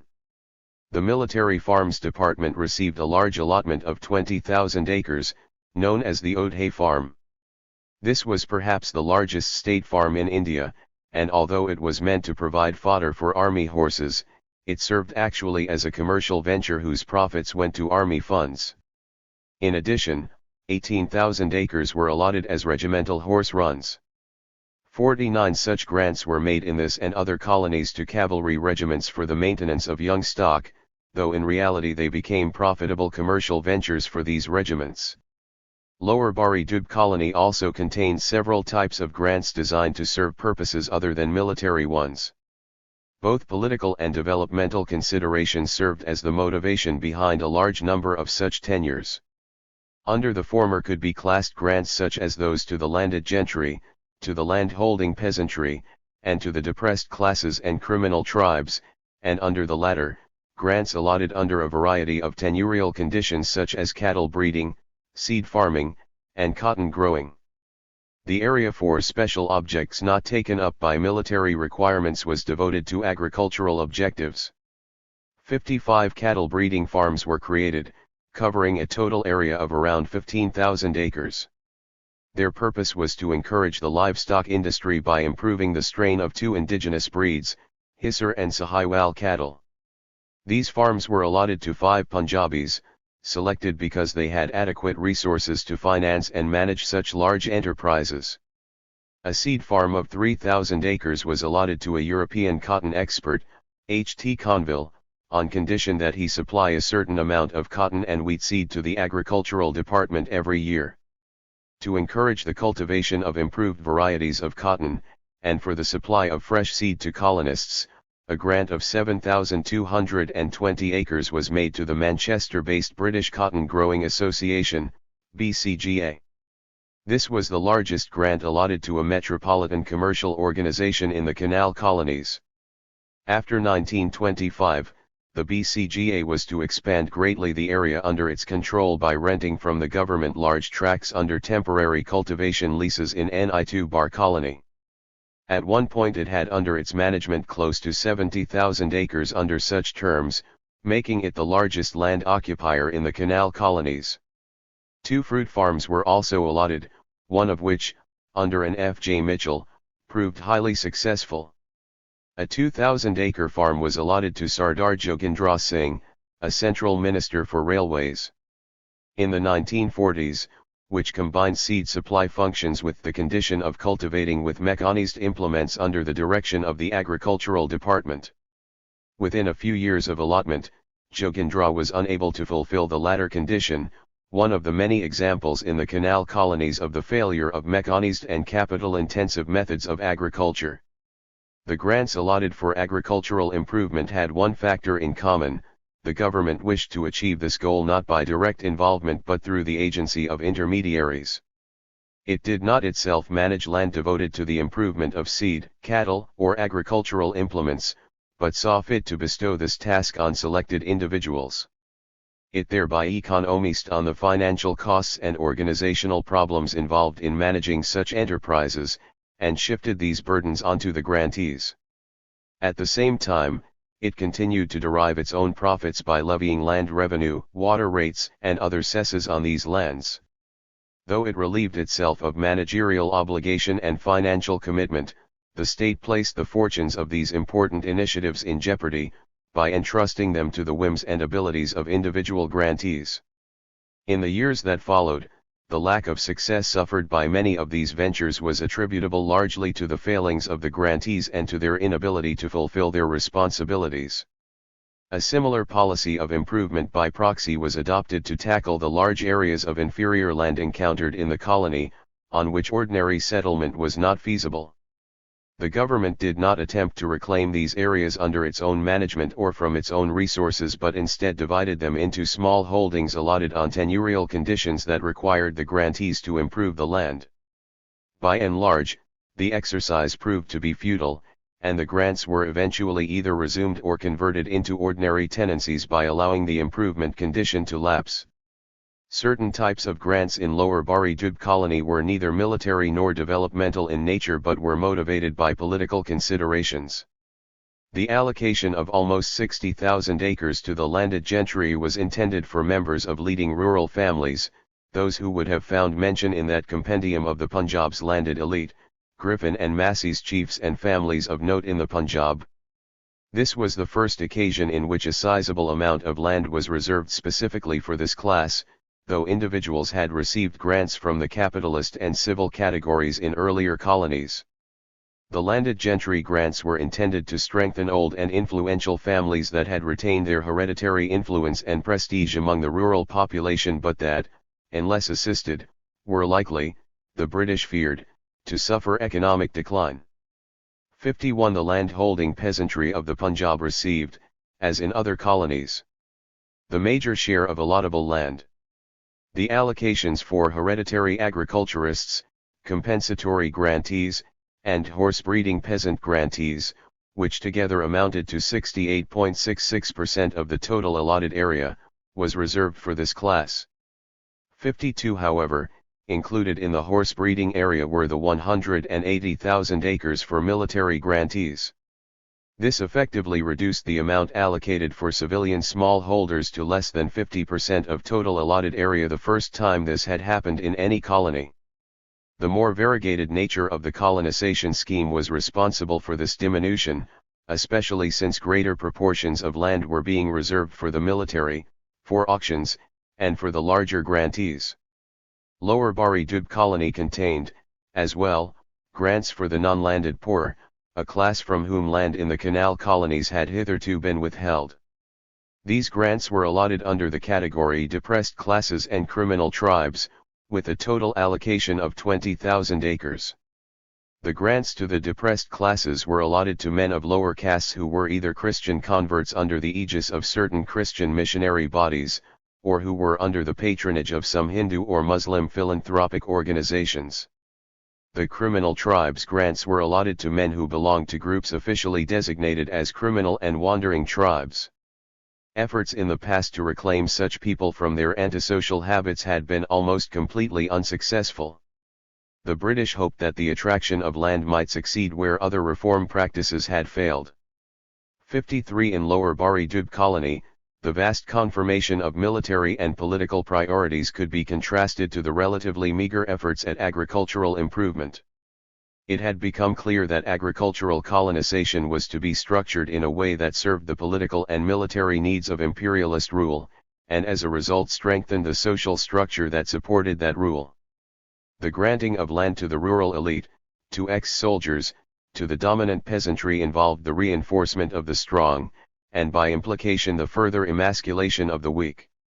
Upper Chenab and Upper Jhelum colonies. Contemporaneous with the settlement of Lower Bari Dub colony were two other projects, Upper Chenab and Upper Jhelum colonies. They entailed between them the allotment of 120,000 acres, though the canals that fed them irrigated an even larger area of proprietary land. The two colonies lay, respectively, in the northern parts of the Rechna and Jech Dubs, north of the much larger Chenab and Jhelum colonies. The upper reaches of these Dubs contained private lands, which now benefited from irrigation from canals constructed primarily to take the waters of the Chenab and Jhelum rivers to the Ravi for use in Lower Bari Dub colony, as part of the Triple Canal project. The irrigation of crown wasteland by these canals made possible the Upper Chenab and Upper Jhelum colonies. 54. The land distribution schemes for these two colonies indicate that they were primarily utilized for meeting needs either created or not fully met in the larger colonies. Upper Chenab colony had an allotable area of 78,800 acres. 55 of this, the largest allocation was for compensatory grants, comprising 24,200 acres. These grants were intended for men who had lost land through river action or water logging. The latter was becoming an increasing threat in the canal colonies. An area of 17,000 acres was reserved for Jhelum grantees, meant for those originally selected for Jhelum colony in 1900 to 1901, but who had failed to receive land owing to the introduction of the horse breeding scheme.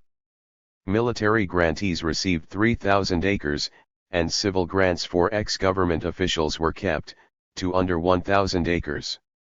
An area of 15,000 acres was reserved for a forest plantation, and 5,800 acres for reserve and kairaga.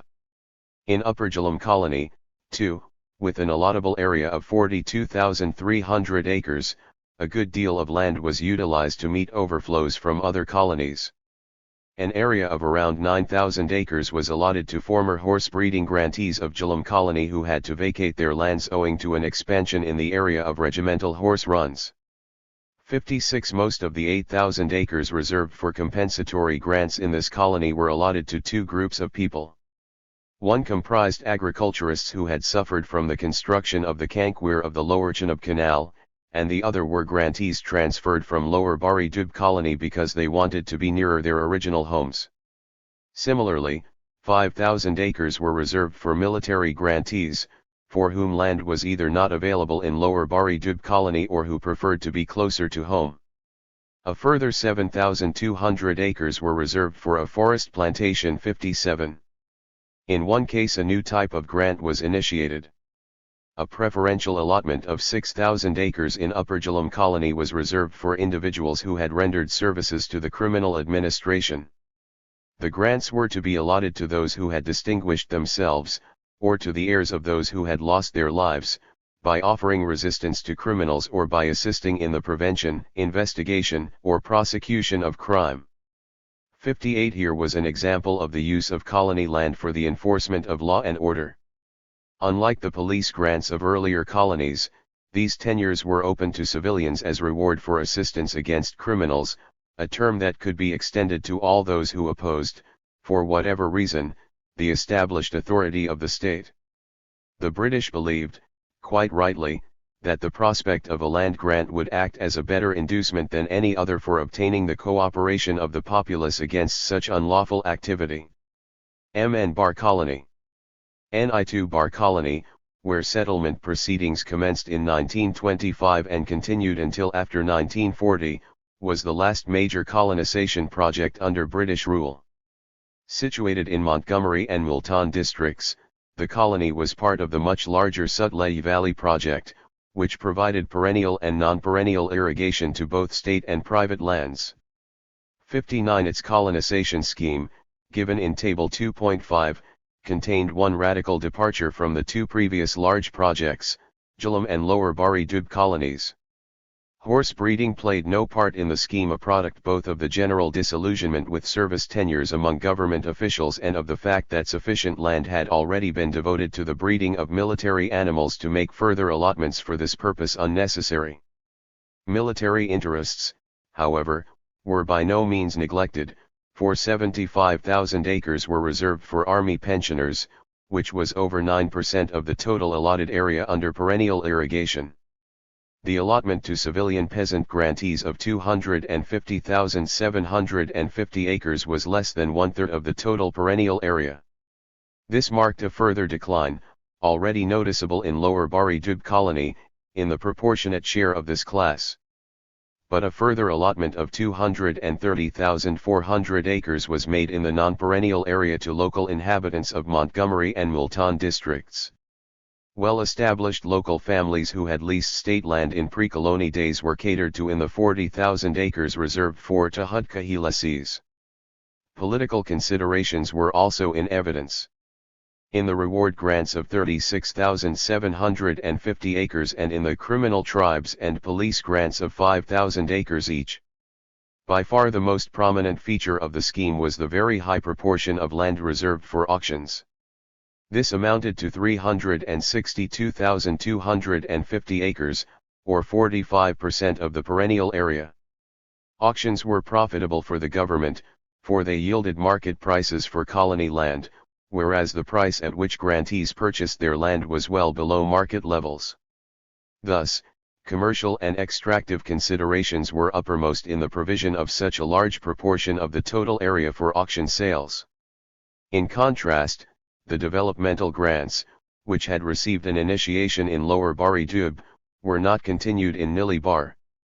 It now became dramatically clear that agricultural development, as a 40 colonization conscious and deliberate aspect of state policy, was not to be one of the goals of colonization. Several proposals that would have helped to improve the state of agriculture in the Punjab were considered for this colony, and some were even sanctioned by the government, but virtually none of these was implemented. 60A scheme was proposed under which 3,000 acres would be utilized for experiments in sugarcane cultivation, and a further 20,000 acres set aside for cultivators who would supply a sugar factory with the necessary cane. But the governor of the Punjab, Sir Malcolm Haley, refused to agree to the proposal, even on a reduced scale, and the scheme was dropped altogether.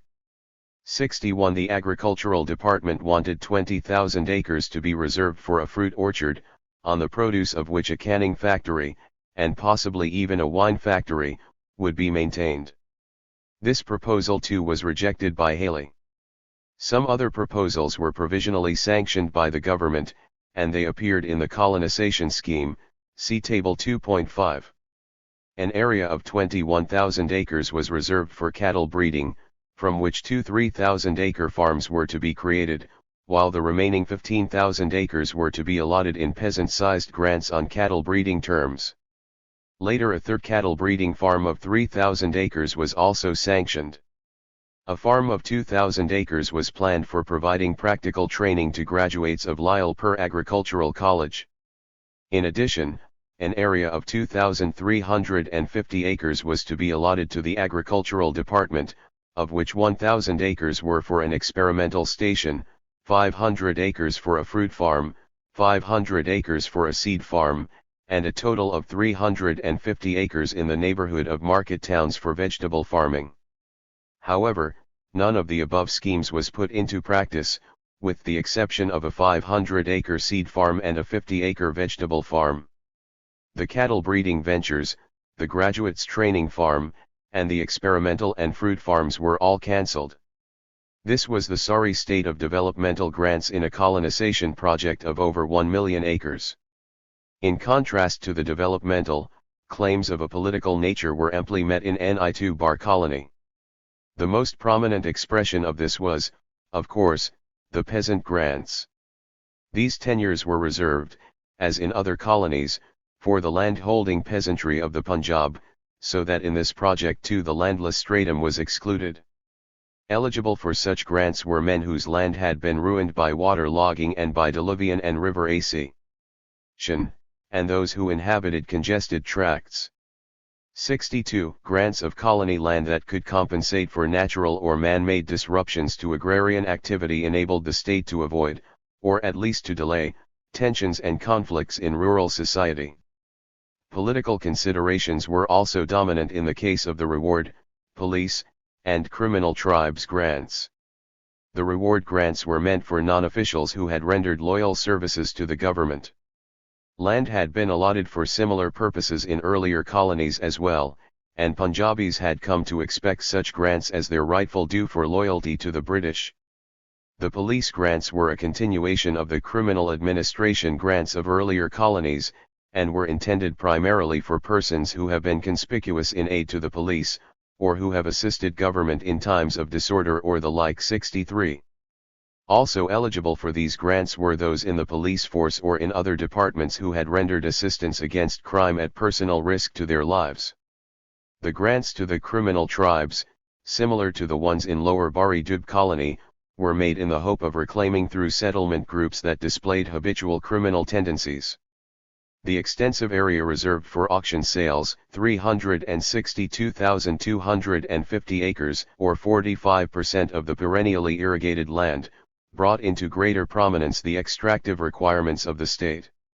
In all canal colonies, revenue remained a prime consideration, and the government took care to ensure that each project was remunerative. This ethic extended from the minutiae of field assessment to the division of water resources between different colonies. But it was only in Ni2 Bar colony that extraction was extended to the capital value of the land. In other colonies it was in this very respect that the state made a financial concession by allotting land to grantees who could purchase it at rates well below market levels. Auction sales had been confined to town sites and to very limited amounts of agricultural land. Only in Lower Bari Dub colony had the auction area assumed some significance, amounting to about 70,000 acres. Even this appeared minute when compared to the proportions reserved in Ni2 Bar. Clearly, financial motives, which had been present in all colonies at the level of revenue, now came to the fore in the actual disposal of land. The financial stringency faced by the Punjab government in the post-war years lay behind the decision to convert to extractive priorities. The interest rate on loans required to finance the Sutlej Valley project was raised from 4 to 6% by the central government. 64. This made it necessary to ensure that Ni2 Bar should be more profitable than other colonies, in order to keep up with the higher interest charges. Hence there arose the need to ensure a rapid and profitable return on capital outlay, which the government believed would be provided by auction sales rather than land grants. The economic difficulties of the state could be largely attributed to its own reluctance, in previous colonies, to derive from its grantees an adequate price for colony land. Purchase prices had been fixed at a fraction of market rates, a political measure that served to bolster the economic position of the intermediaries who obtained colony land. Resources were left in their hands at the expense of the public coffer. When the government needed money for the construction of the Sutlej Valley project, it had to resort to the drastic compensatory measure of reserving half the land for auctions. The decision to leave such an extensive area to the mercy of market forces had serious repercussions for the development of the colony. It proved extremely difficult to dispose of so much land. This could only be done by stages, for the market in land would have been undermined had too large an area been put up for auction at any one time. To hold up land prices, the government decided to sell an average of only 15,000 acres per year. 65. The auctions made a promising start, but with the onset of the economic depression in the 1930s they came to a complete halt, owing to a severe downturn in the price of land. 66 It was not until the 1940s that the auctions picked up again, with the return of market confidence in agricultural land. For the interim utilization of this area, the administration resorted to temporary cultivation leases, given out to individuals in both large and small blocks. This led to great inefficiencies and bureaucratic corruption, as well as much exploitation of subtenants by unscrupulous lessees. 67 The prolonged mismanagement of colony land that resulted from years of temporary cultivation leases stood in stark contrast to the smoother and more rapid settlement achieved in this and other colonies with allotment to grantees, especially self-cultivating smallholders. Ni2 colony constituted the final phase of agricultural colonization in the Punjab. It re-emphasized the political and extractive themes in colonization policy, and demonstrated that conscious developmental initiatives were very weak, if not altogether absent. In pursuing its political interests, the state utilized land as it had done in other colonies, by making land grants to selected individuals. The system it introduced to realize its extractive goals was based on a different principle, the sale of land at auctions. This not only greatly extended the period of colonization, but created serious disruptions during the course of the disposal of this area. The economic difficulties of the 1930s were largely responsible for the degree of dislocation, but its origins lay in state policy itself. The disarray in agrarian conditions in Ni2 by 1940 presented a picture not of the successful completion of colonization, but of its virtual breakdown. The unhappy consequences of the depression on the auction process in the 1930s highlighted the vulnerability of an agrarian economy to international economic crises. It was yet another reminder that exclusive emphasis on the agricultural sector was a source of weakness and not of strength, in a world in which economic development was becoming increasingly synonymous with industrialization. The recipients of land. The pursuance of the state's land distribution policy was made possible, and indeed to a large extent engendered, by the cooperation of those groups who assumed a landholding status in the canal colonies. The social structure of the Punjab exerted its own influence on the shape and nature of canal colonization, and more often than not this carried such weight that state policy had to adapt itself pliantly to its needs. In agricultural colonization there took place a great saga of human migratory movements in the Punjab. Peasant lineages that had for generations been resident in particular villages and localities now provided in substantial numbers the manpower without which it would have been impossible to populate and develop the new lands. 68 Certain members of peasant families, and at times entire households, would depart from their ancestral homes to explore and exploit the new opportunities created by canal irrigation and agrarian extension in the western Doobs. Canal colonization was an exclusively Punjabi affair, it involved few, if any, from outside the province. Since its fruits were confined to people within the Punjab, it was bound to influence and affect a large proportion of the province's population. Not only were the lives of the indigenous people deeply touched, but the extensive migrations from other parts of the Punjab spread the impact of the canal colonies to well beyond their physical boundaries. The social background and areas of origin of the settlers was a factor at least as important as state policy in shaping agricultural colonization. As with the types of grants, the source areas of the grantees of land varied with each colony. This being a matter subject to government decision, different districts, or combinations of districts, were chosen for supplying migrants to particular colonies. As to social origins, a large number of subcastes, tribes, and clans were represented among landholders.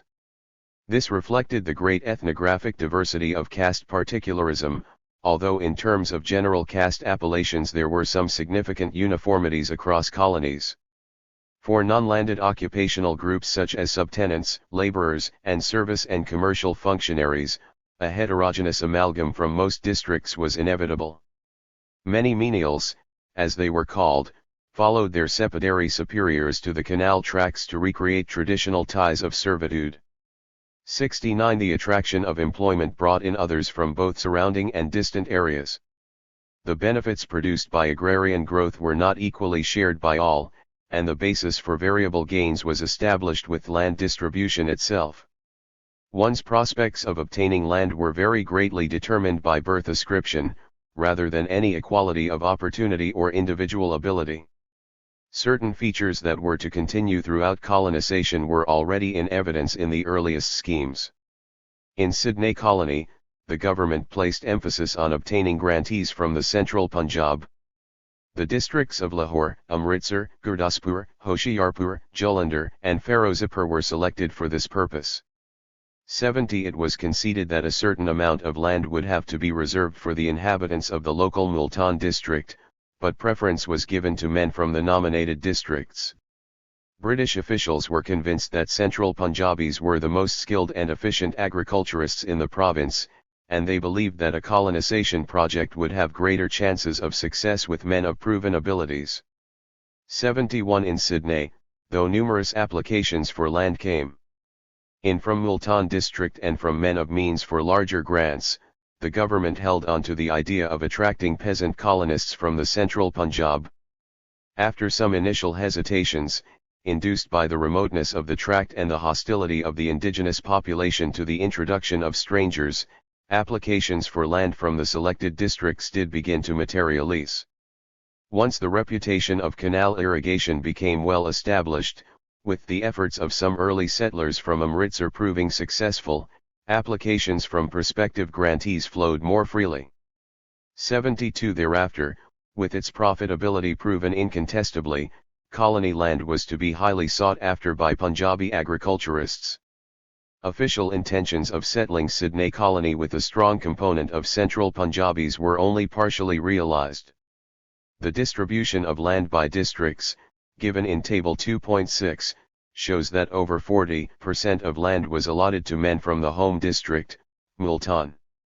Colonists from Lahore and Amritsar districts did participate substantially in the allotment, and together obtained as much land as the Multanis.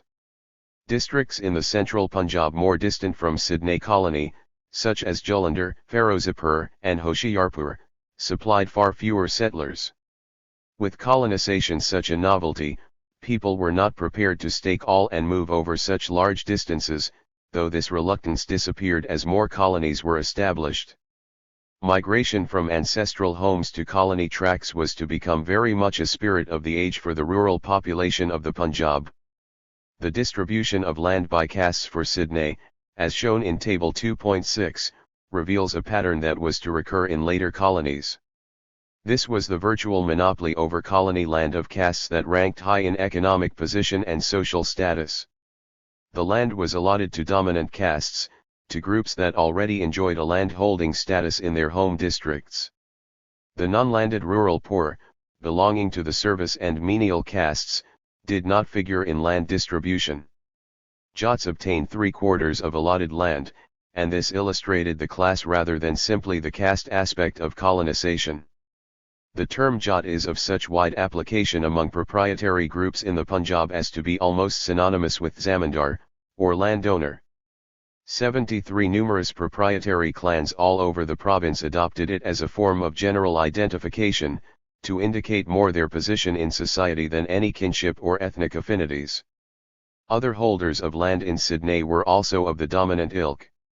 Kambas and Arans were important proprietary land-holding castes of the Punjab. They too were hierarchically superior to the service castes, and were reputed to be strong and efficient agriculturists. Syeds, Sheikhs, Afghans, and Rajputs had an even more elite status, for they composed the gentry, elements ranging from local landlords to landed magnates. They were generally non-cultivators, but they had as their hereditary occupation the enjoyment of the fruits of agriculture. This concentration of new landed resources within the upper layers of society established a trend that was to become more pronounced as the story of colonization unfolded further. In Sahagpara colony, as in Sydney, the government wished to choose men of the best agricultural stock, and of a reliable and law-abiding disposition. That this again resulted in the selection of members of dominant land-holding castes is shown in the allotment figures for this colony, Table 2.7. The most marked feature was the large area allotted to Jat Sikhs, 30,000 acres or 38% of total allotted area. The average size of their shareholdings, at around 60 acres, was also substantially larger than the average for the other peasant castes, such as the Arans, Kambas, and Madams. These grantees belonged, therefore, to the richest sections of the Jatsikh peasantry, and with such substantial areas per shareholder, they should more truly be regarded as petty to middling landlords. The smaller holdings of the Arans, who held about 6% of allotted area, was in keeping with their tradition of more intensive farming and market gardening, and of their ability to make more out of a smaller area than other castes. The Kambas, 8% of allotted area, were also a well-established agricultural group, belonging to the central Punjab. The Madams, also with 8%, were a people indigenous to the local Montgomery district. Among the variety of occupations they followed were cattle thieving and other forms of crime, which tended to lower their social standing. But many Madams were established agriculturists, and some even claimed to be fallen Rajputs. 74 grants to these people undoubtedly consolidated their more peaceable instincts, at the cost of their less law-abiding proclivities. In Table 2.7, others comprises very largely tribes indigenous to Montgomery district, such as Wattas, Bilokais, Jwayas, and Duddies, and Muslim Jats and Rajputs, all of whom held one village each in the colony. 75 The high average area per shareholder for such grantees indicates that their social origin was that of landlords, or at best very rich peasants. The Khatri Sikhs, 4.5% of allotted area, were kinsmen and followers of Baba Sir Khem Singh Bedi, to whom the large personal grant of 7,800 acres was allotted in the colony. Their large units per shareholder also reveal their rentier and landlord rather than self-cultivating role. Where did these Sahagpara grantees come from? The Madams and the tribes included in others were inhabitants of Montgomery district, whereas the Khatri Sikhs, along with Khem Singh Bedi, belonged to Rawalpindi district. With the exception of the latter, the government had wanted to confine allotment in this colony to zamindars from the home district.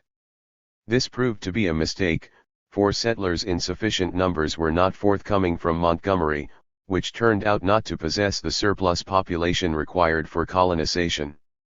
Land was then made available to selected agricultural castes from neighboring overpopulated districts.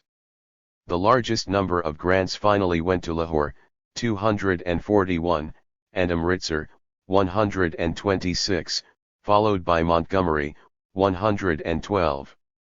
76 This reflected the demographic reality that the southwestern region of the Punjab was unable to provide the manpower for large colonization projects, whereas the central areas did have the surplus population to do so. The next project, Chinian Colony, was unique in that its peasant colonists belonged to the district, Lahore, in which it was itself situated. Lahore had sufficient surplus population to absorb the area available in this colony, and grantees were drawn largely from riverain villages along the Ravi and Sutlej, which were suffering most from population congestion. The colony was settled in two stages, known as the southern and northern blocks. In the former, the great majority of grants were once again allotted to colonists who belonged to hereditary castes of agricultural owners, chiefly Jats, Kambas, and Arans. 77 As in Sydney and Sahagpara, landless elements were not considered for colony grants. By the time the northern block came up for settlement, the state had acquired, in the form of the Punjab Land Alienation Act of 1900, a legal and universal basis for differentiating between agricultural and non-agricultural castes. The primary function of the act was to try and halt the expropriation of agricultural owners by money lending and trading groups. 78 To administer this protective and paternalistic measure, lists of agricultural castes were drawn up for each district of the province. The government then adopted this categorization for an even more telling purpose. It became the basis for eligibility for land grants in the canal colonies. For land distribution after 1900, the administration did not need to nominate specific groups, but could simply rule that in each selected district the agricultural castes, and those castes alone, were eligible. Thus the Act of 1900 served not merely to confine land alienation within related caste groups of agriculturists, but it also established for access to colony land the basis for the inclusion of agricultural owners, and the exclusion of the non-landed stratum of the Punjabi poor. This measure was put into practice in Chinian colony, with the stipulation that the agricultural castes of Lahore district were all eligible for land grants. 79 It was implemented in all further land distribution measures, except in the rare and specific cases in which the non-agricultural castes were granted eligibility for small holdings. The larger grants always remained more accessible to the richer non-agriculturists, who even in a smaller project like the Chinian were able to obtain land through auctions and civil grants. Chenab Colony, the largest project, requires a more detailed consideration of the social and geographical origins of the grantees of land. The basic distinction between immigrant and indigenous grantees continued in this colony, the former receiving 64.6% and the latter 35.4% of total allotted area. The indigenous grantees were those who belonged to Yahang, Gujranwala, and Montgomery districts, whereas the immigrant grantees came from districts other than these three. In selecting the districts from which immigrant peasant colonists were to be obtained, the state adhered to its two principal objectives for Chenab colony, to provide relief from population congestion, and to procure the most skilled agriculturists.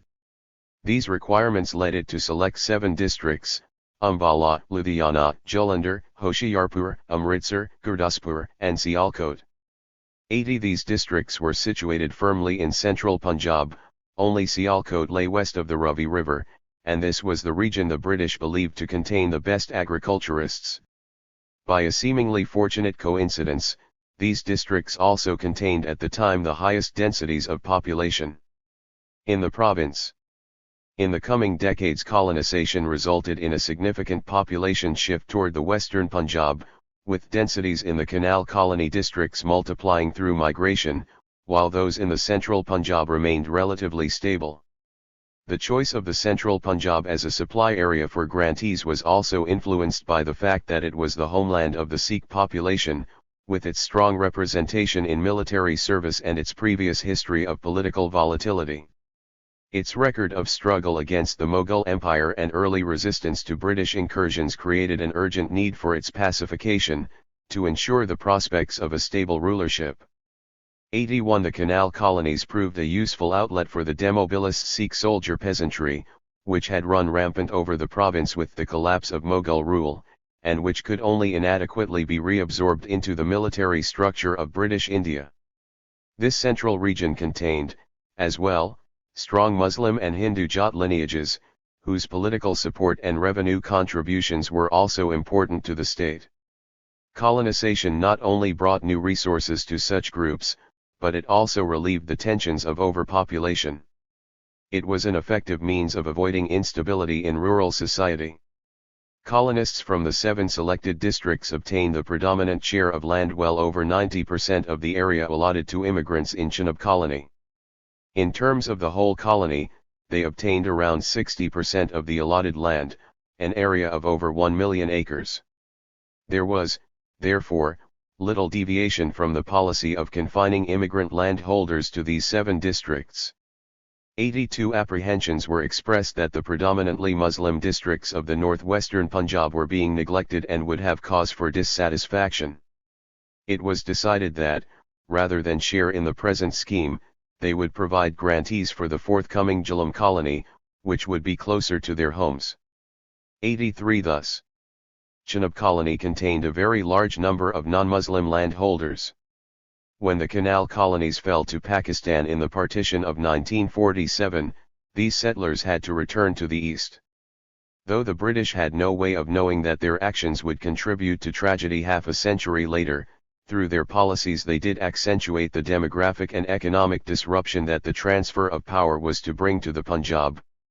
It is not unlikely that the massacres of 1947 were induced, in the case of Sikhs and Hindus, at least in part by the prospect of losing valuable and extensive landed resources in the western parts of the province.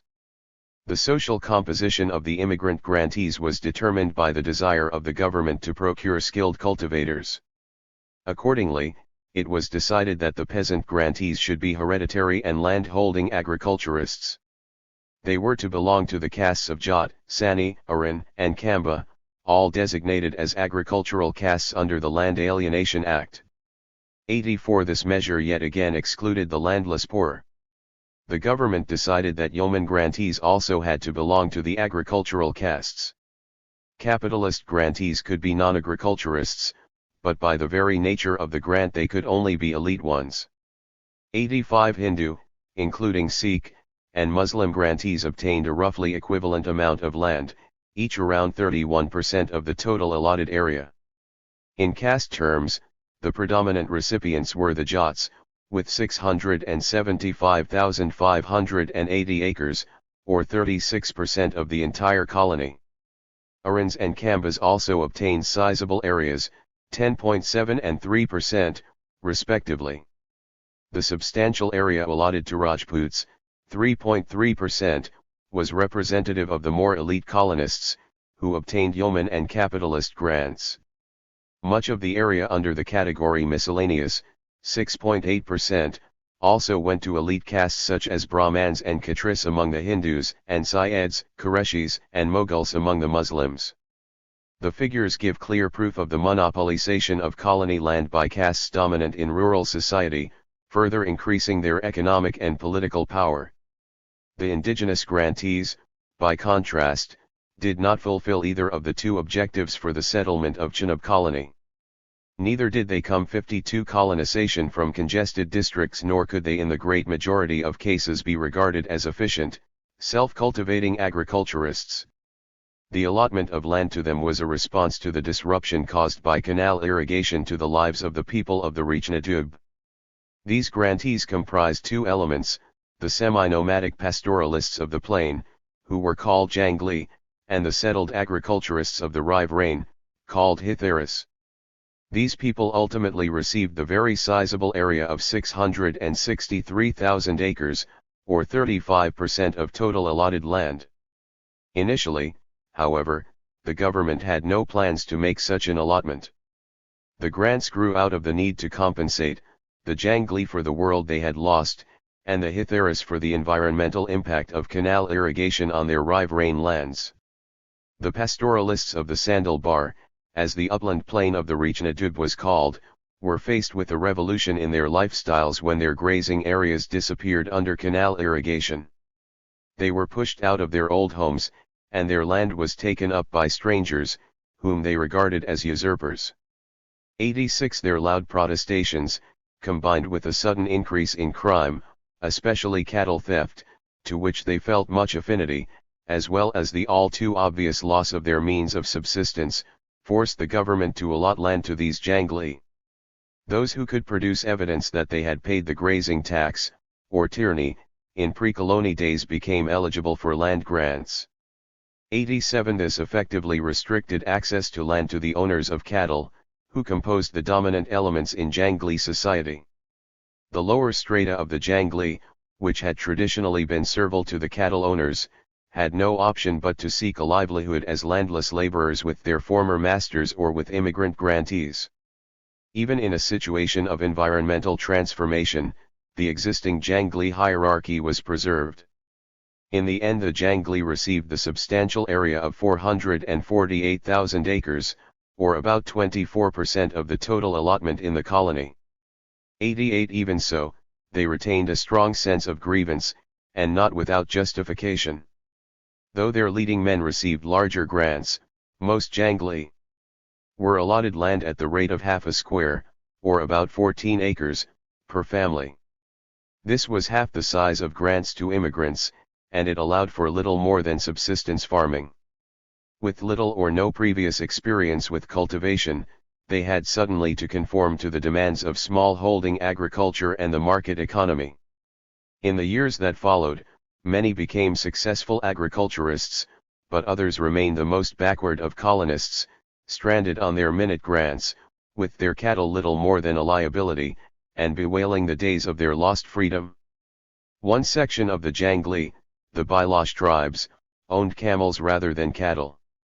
They acknowledged the cattle owners as their superiors, but found themselves with colony grants twice as large as those allotted to their betters.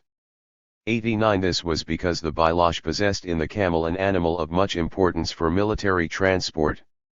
Afraid that canal irrigation might lead to its disappearance from these parts, the British introduced service tenures under which the Belokis obtained land on condition that they continued to maintain their camels.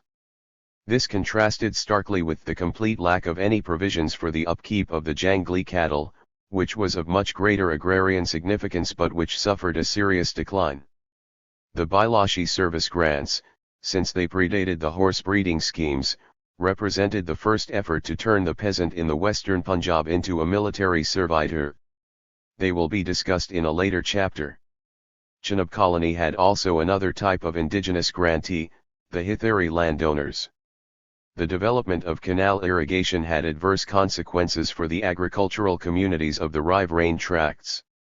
90 The canals reduced the supply of water in the rivers, and this disrupted the inundation irrigation systems that had traditionally existed in the Hithar.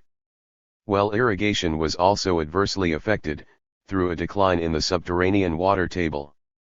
New employment opportunities in colony areas tempted away laborers and subtenants, which hurt the local landlords who were not self-cultivators.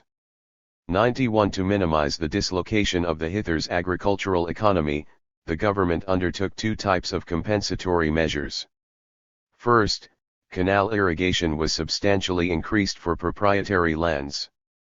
By 1915, 85,000 acres were commanded by canals, and by the late 1920s this stood at 143,000 acres. Second, colony grants were given to Hithari landowners, the smaller ones received peasant and the larger landlords yeoman and capitalist. Grants. 92 Most of the land for Hitharis was allotted to elite landowning groups, such as Aroras, Rajputs, Syeds, and Qureshis. These grants were intended to preserve the existing structure of Hithari society during a period of rapid economic change. So as not to remove these men of influence from their old homes, the Hithari grantees were, as a further concession, even exempted from personal residence. They continued to reside outside the colony, and merely rented out their grants to subtenants. In the years to come, they proved to be the worst of colonists, for as absentee landlords they played only a negative role in the colony. Patterns established in Chenab colony were followed for subsequent colonies as well. Both indigenous and immigrant elements continued to be catered to, and the state retained the policy of allotting peasant and most other types of grants only to members of the agricultural castes as notified under the Land Alienation Act.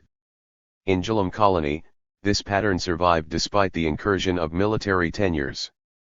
Though the basis for allotting grants changed from agricultural skill and population pressure to the possession of a suitable mare, the social composition of the grantees remained confined to land-holding groups. 93 The horse breeding grantees could come from none other than the agricultural castes, and indeed as owners of horses they belonged to the more advantaged sections of this stratum. With grants of 55 acres, the peasant horse breeders could aspire to much more than subsistence agriculture. And the larger, or suft posh, grantees were chosen from families of landed magnates that had gained a reputation for horse breeding. These were also prominent and influential families of their localities, holding such rural offices as Halkadar, Inamdar, and Zaildar. 94 Such grants carried with them the political aspect of bringing the rural gentry closer to imperialist rule through recourse to military services. One class of allottees that did not obtain horse breeding grants were the Jangli indigenous to the Jekh. Officials felt that these erstwhile pastorals, only lately relieved of their nomadic freedoms, lacked the discipline to become suitable service grantees. They did receive 60,700 acres in the colony, but since they were colonization 57 land to the extent of 230,400 acres and, in addition, old lessees of state land got a further 40,000 acres under the Tahud-Kahi allocation, see Table 2.5.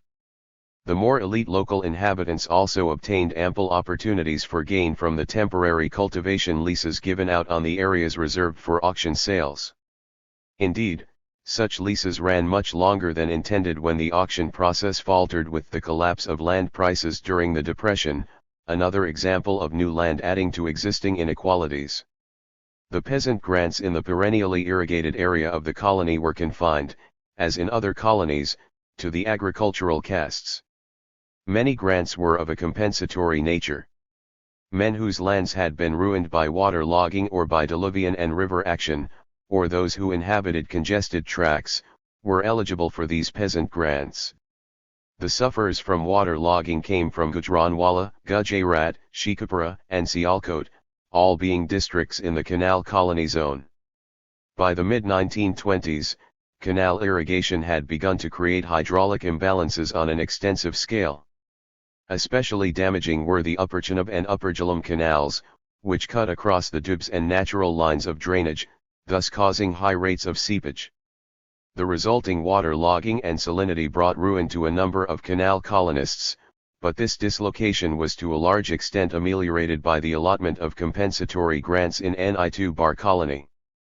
By 1929, over 70,000 acres had been allotted to sufferers from water logging from the 4 districts. 102. A potentially dangerous cause of tension and conflict was thus avoided, for the despoliation of the livelihood of those affected was attributable to artificial causes, the hydraulic works that the state itself had created. A large number of grants were also given in compensation for lands lost by river action. These grantees were drawn from several districts, and though their dispossession was caused by natural disasters for which the government could not be blamed, their ensuing discontent could have led to disloyalty.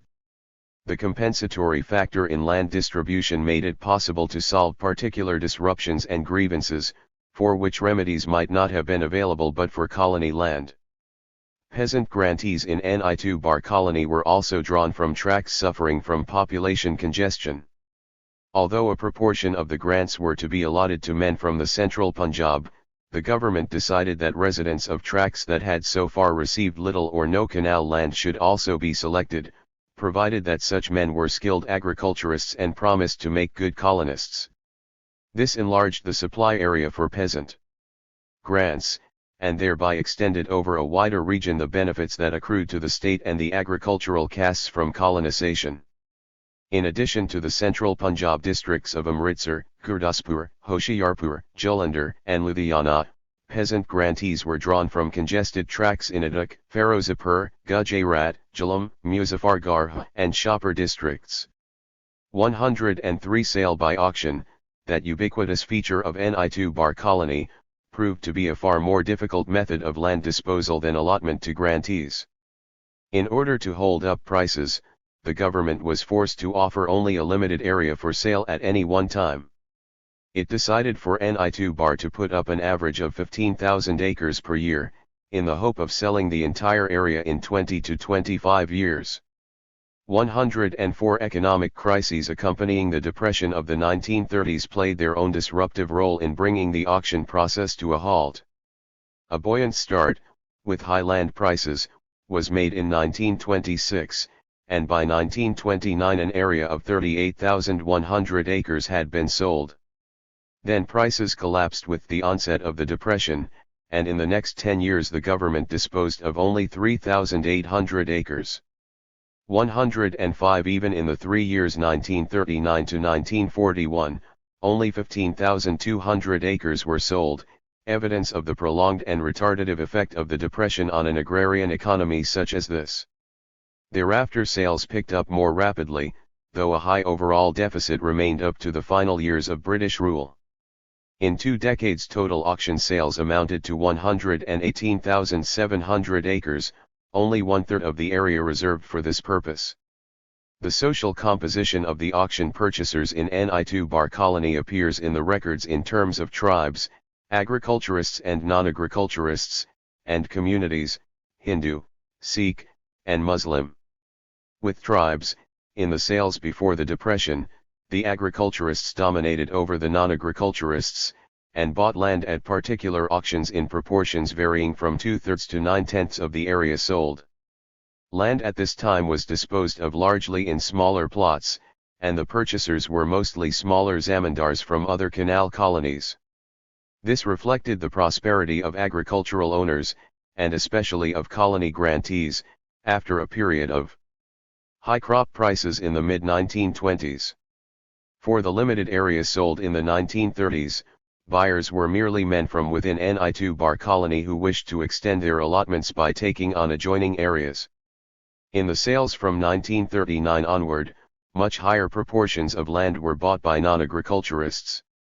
This reflected the especially adverse effects of the Depression on agricultural owners, and the greater economic strength of commercial groups. From 1943, after a few years of high agricultural prices, land sales occurred in roughly equal proportions between the two groups. In terms of communities, the detrimental effects of the Depression were also visible. Hindu buyers, mostly non-agriculturists, never purchased more than a third of land sold at auction prior to 1930, and at times their purchases were down to 10 to 16% of land sales. Yet after 1938 they never purchased less than 45%, and at some auctions bought over 60%, of the total land sold. Muslims and Sikhs, being mostly agriculturists, bought a smaller proportion of land after the Depression than before it. The opening up of the canal colonies also created a substantial movement of population toward the western Punjab. This occurred not only with the recipients of land, but included also the many other occupational groups that migrated into this region to take up employment. Immigration resulted, in the decades after 1890, in a significant demographic shift in favor of the canal colony districts, as shown by Table 2.8. The variation in the province's population from 1891 to 1941, from 18.6 to 28.4 million, represented an increment of 52.36%. The increase in this half-century in districts with canal colonies was well above the provincial average. Yahang, Multan, Shahpur, and Sheikhupura all rose by over 100%, Montgomery by 219%, and Lyallpur by a massive 2,215%. Lahore district, with Chenian colony, increased by 88%, though growth in the city of Lahore accounted for much of this. By contrast, population increase in all other districts except two, Ferozepur and Mianwali, stayed below the provincial average, and many districts were unable to reach even half this average figure. A general and substantial increase in all districts showed up with the 1941 enumeration. This resulted partly from political factors, as each religious community sought, with impending communal divisions, to increase its own proportionate strength. If this upward bias for 1941 is kept in mind, a picture of even greater stagnation of population for non-canal colony areas emerges.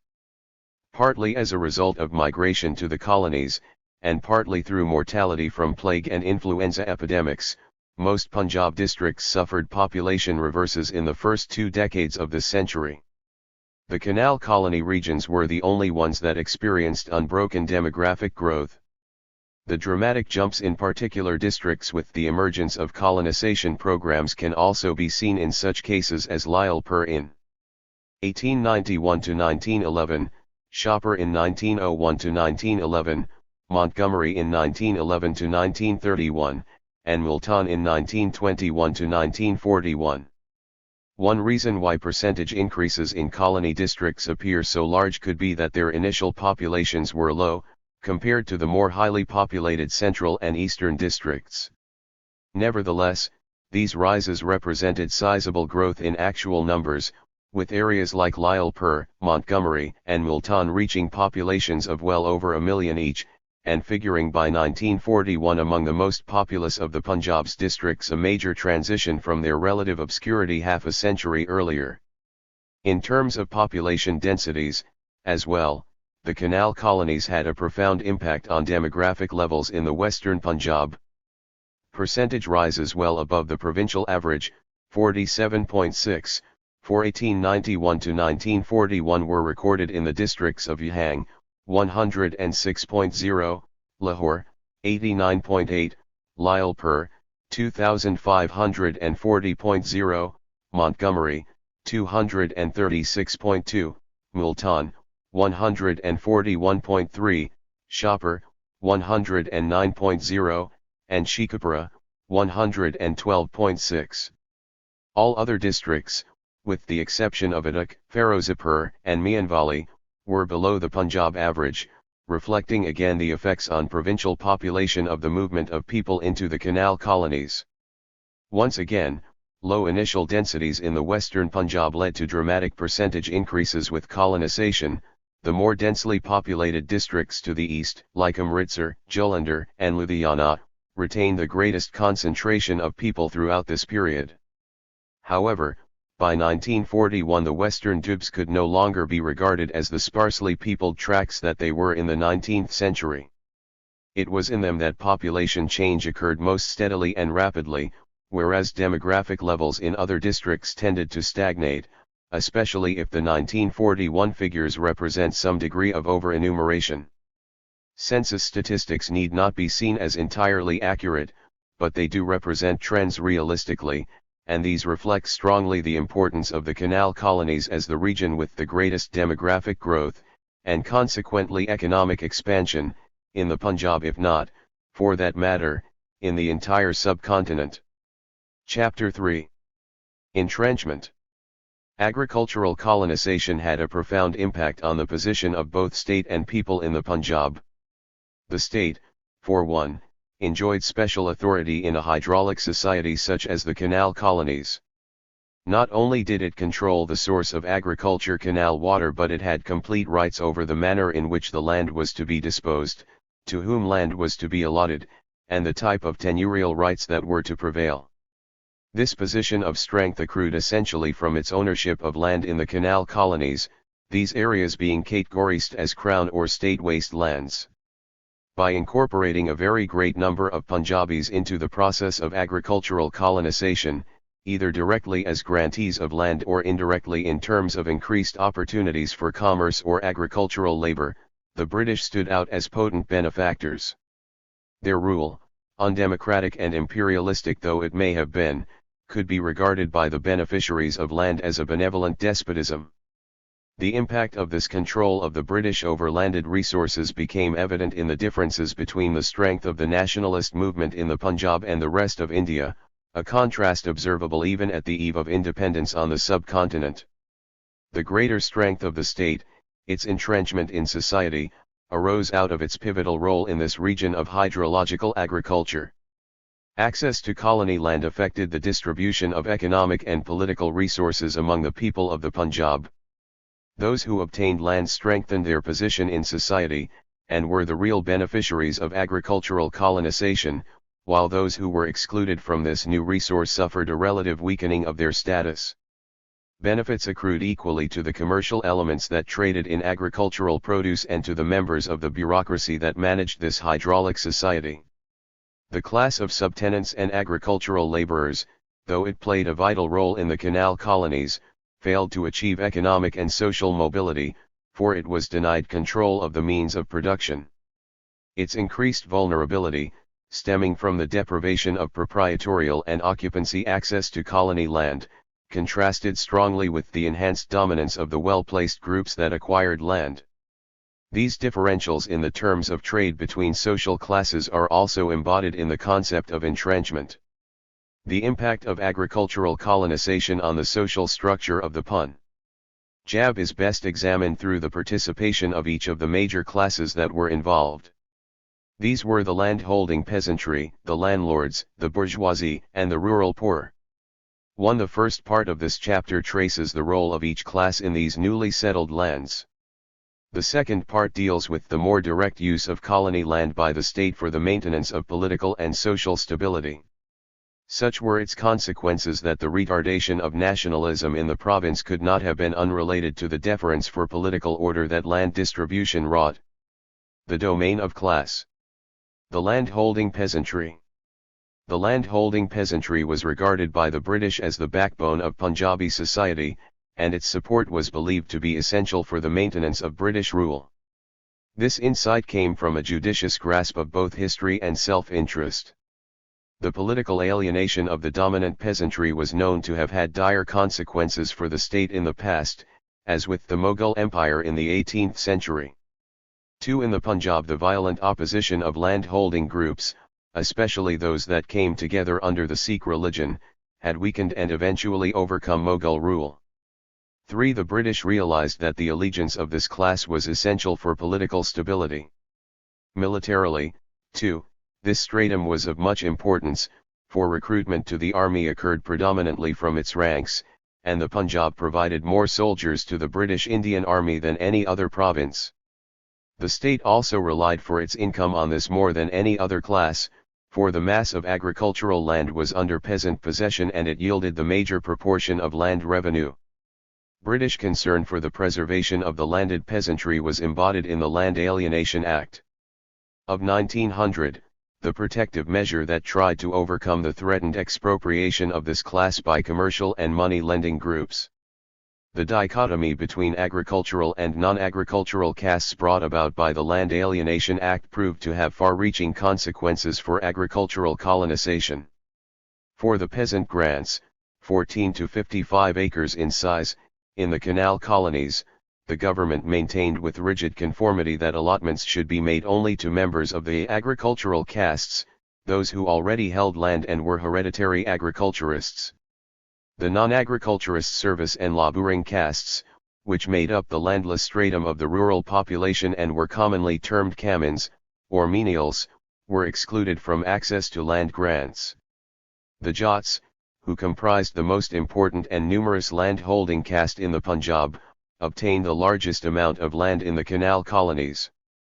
Other groups that figured prominently were Arans, Kambas, Sanis, and Gujars, all agricultural castes. The caste and social origins of colony landholders have been discussed in some detail in the previous chapter. The present chapter will be more concerned with the position and status of these grantees in the period subsequent to their settlement on the land, for major changes occurred that had not been originally envisioned. The amount of area made over to the landed peasantry was vast indeed. Well over 3 million acres were allotted in the form of peasant grants. It was chiefly through the absorption of these small holdings that the landed peasantry found its place in the canal colonies. The proportion of land devoted to such grants never fell below 50% in any colony, and exceeded 80% in some colonies. The recipients of these grants were not only selected on the basis of their social origins, but they were also settled in villages with others of their own caste, and preferably from the same district, so as to preserve homogeneity and social harmony. For where possible, entire canal distributaries were reserved for men of similar or kindred castes, while a cardinal principle of colonization remained that men of different castes should not be mixed in the same village. 5 members of the dominant castes of the Punjab were settled in this manner over extensive tracts, to make up what became reputedly the most prosperous peasant community in South Asia. In an area where production for the market was well advanced, the emphasis placed on caste signified a strengthening of traditional forms of social organization. 6. This seeming anomaly characterized the very nature of agricultural colonization in the Punjab. Indeed, events were to show that the extent of this entrenchment of the land-holding peasantry went well beyond the limits set by the state at the time of colonization. The allotment of land to peasant grantees had been made under well-defined terms of tenure, which were drawn up in a statement of conditions that the grantees had to accept when first taking up the land. The grantees were obligated to fulfill these conditions, under the supervision of the administration, thereby establishing between the two a much closer relationship than that which had traditionally existed. The greater involvement of the state with society was intended to provide the preconditions for a more innovatory role for the former. However, this increased contact contained an explosive mixture whose outcome proved to be counterproductive for developmental goals. One of the major structural features of the peasant grants was that the state intended to retain ownership of the land in its own hands. Peasant grantees were to remain as occupancy tenants and were not allowed to acquire proprietary rights. It was as the owner of land that the state obliged its tenant grantees to meet their conditions of tenure. These extended over a number of aspects of village and agrarian life, and were designed to effect several improvements in living conditions and agricultural practices. In matters such as sanitation, home sites, and arboriculture, the administration reserved the right to supervise the maintenance of minimum standards, and by the very logic of this any defaults became liable to punitive action. The grantees were also subject to regulation over more important matters, such as residence in the colony, succession, and alienation of land. Residence of grantees in colony villages was regarded as a prerequisite for their success as colonists.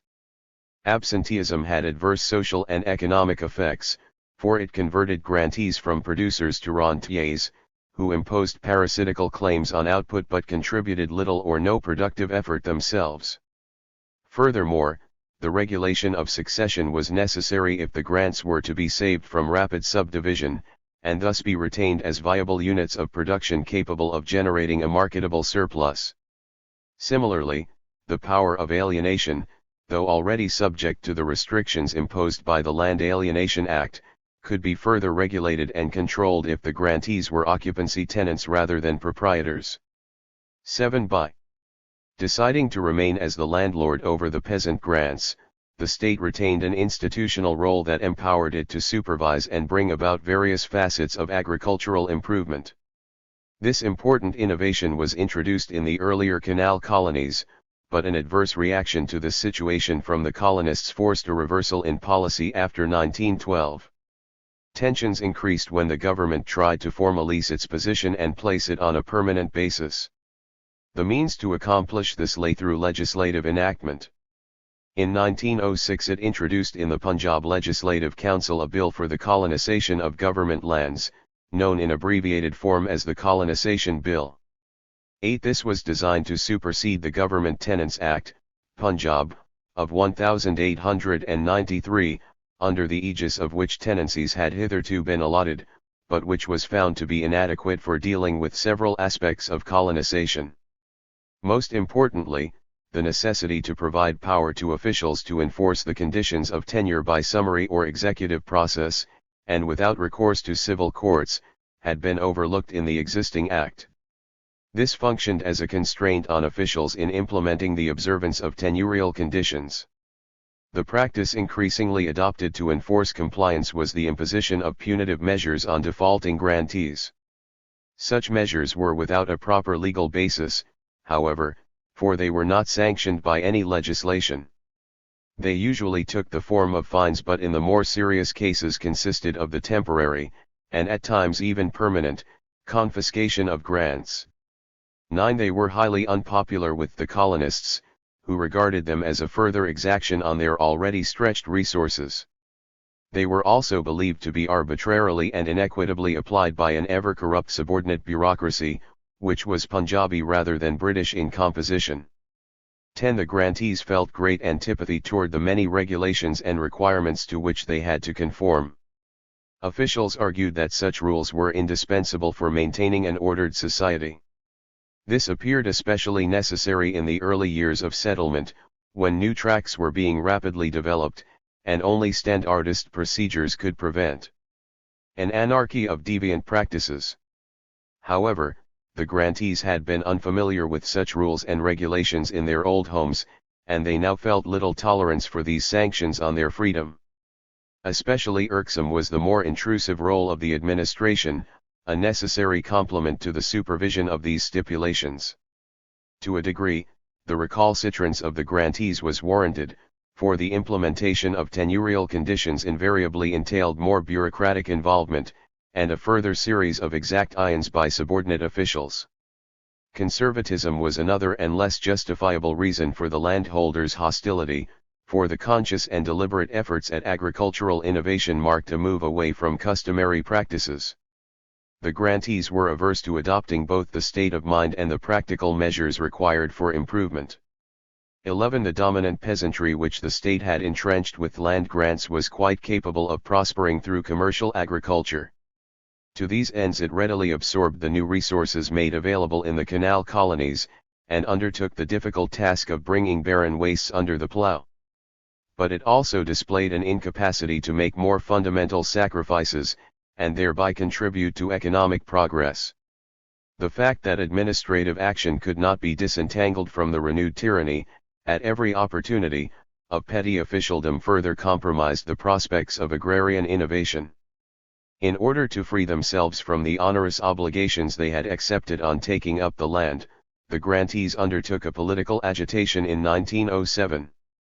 This was sparked off by the Colonization Bill of 1906, and it eventually succeeded in obtaining the institutional adjustments that they desired.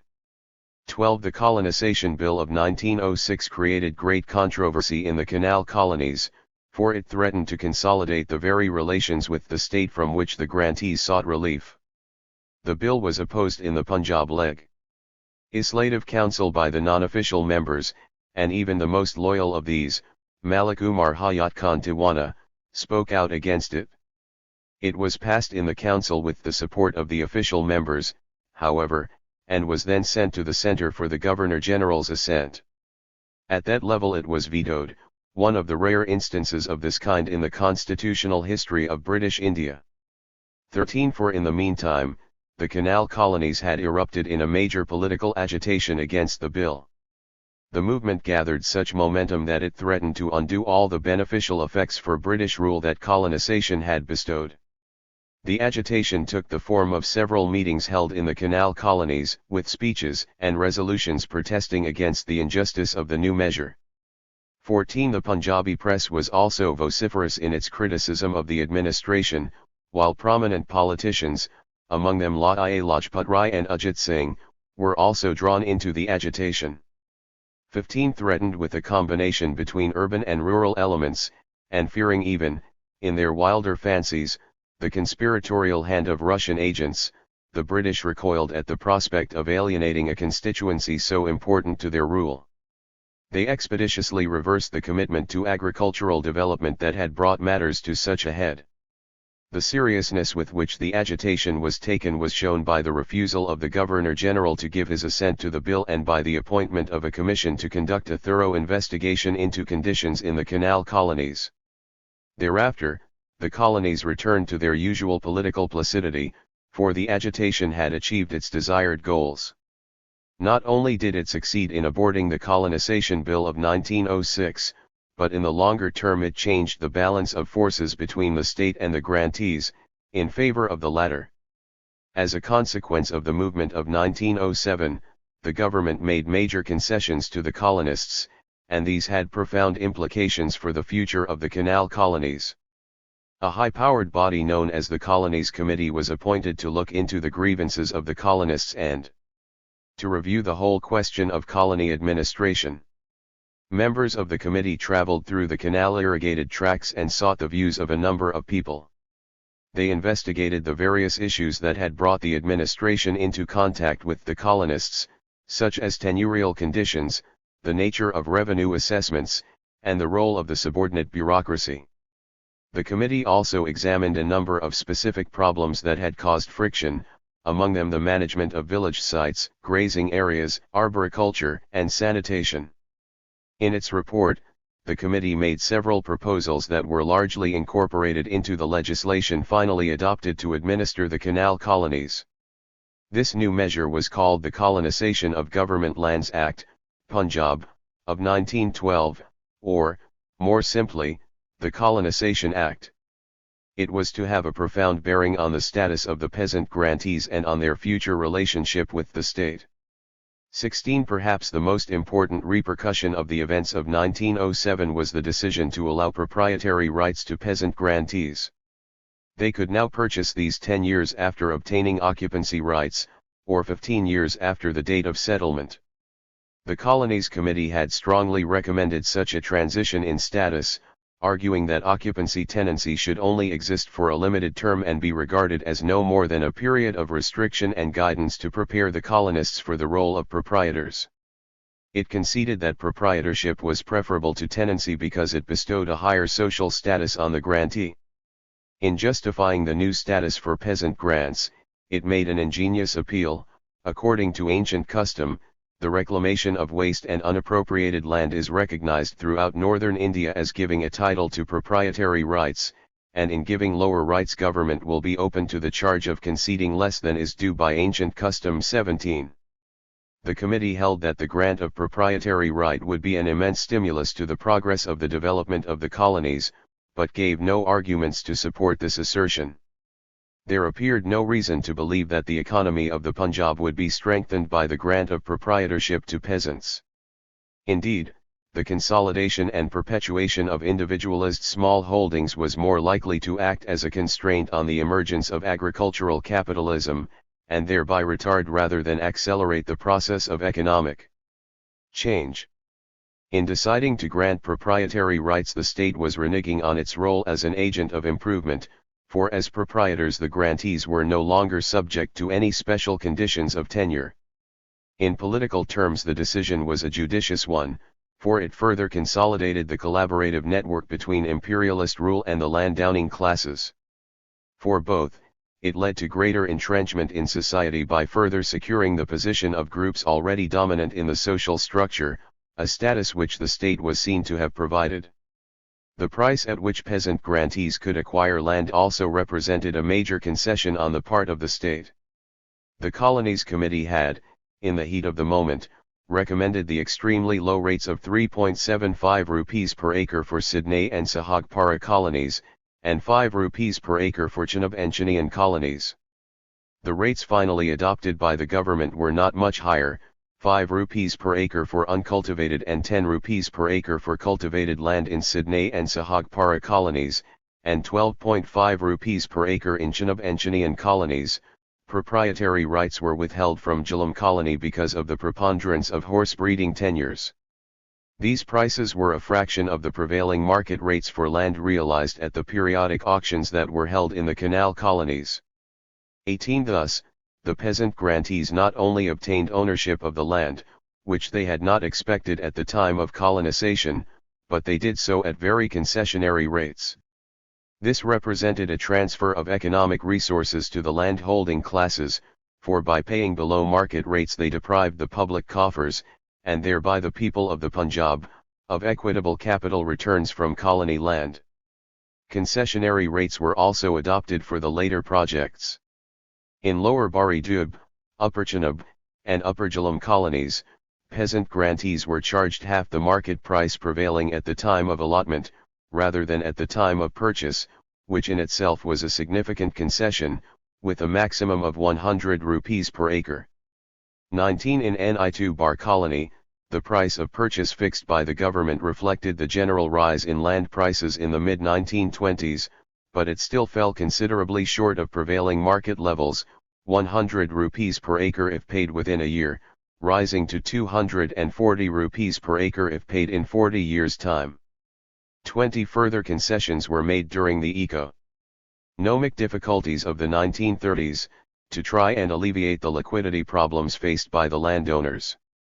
The burden of purchase payments was eased in such matters as the scale of installments, arrears, and accumulated interest charges. Minimal land prices and solicitude during adversity gave the dominant classes further proof of the benevolence of British rule, and constituted yet another step in entrenching their position and that of the state. Moreover, the fear of losing the political adherence of such groups led the British to make even further concessions. With the grant of proprietary rights, the government lost control over succession to peasant grants. Prior to 1912, it was in a position to control and regulate the rules of inheritance, for the peasant grantees were its tenants. It had done so by restricting succession to direct lineal heirs of grantees, and in the absence of these by reserving the right to select a single male heir from the female line. This was a move away from customary law, for it excluded the host of collateral relations who could claim inheritance in the absence of agnate descent. These deviations from the traditional laws of succession had proved highly unpopular with the grantees, and the issue figured prominently in the agitation of 1907. As a result, the matter was investigated by the Colonies Committee, and was discussed widely within the government. The final proposals, embodied in the Colonization Act of 1912, made major concessions on the rules of succession. For grantees who acquired proprietary rights, the Act allowed customary laws of succession to prevail. These varied with different castes, but the government itself imposed no further regulation on them, in the case of proprietors. Even for grantees who had not acquired proprietary rights, and who were still state tenants, The Act allowed customary laws in the case of inheritance subsequent to succession from the original grantee. 21. Thus the state conceded virtually all rights of regulation over succession, and allowed colony tenures to become subject to customary laws.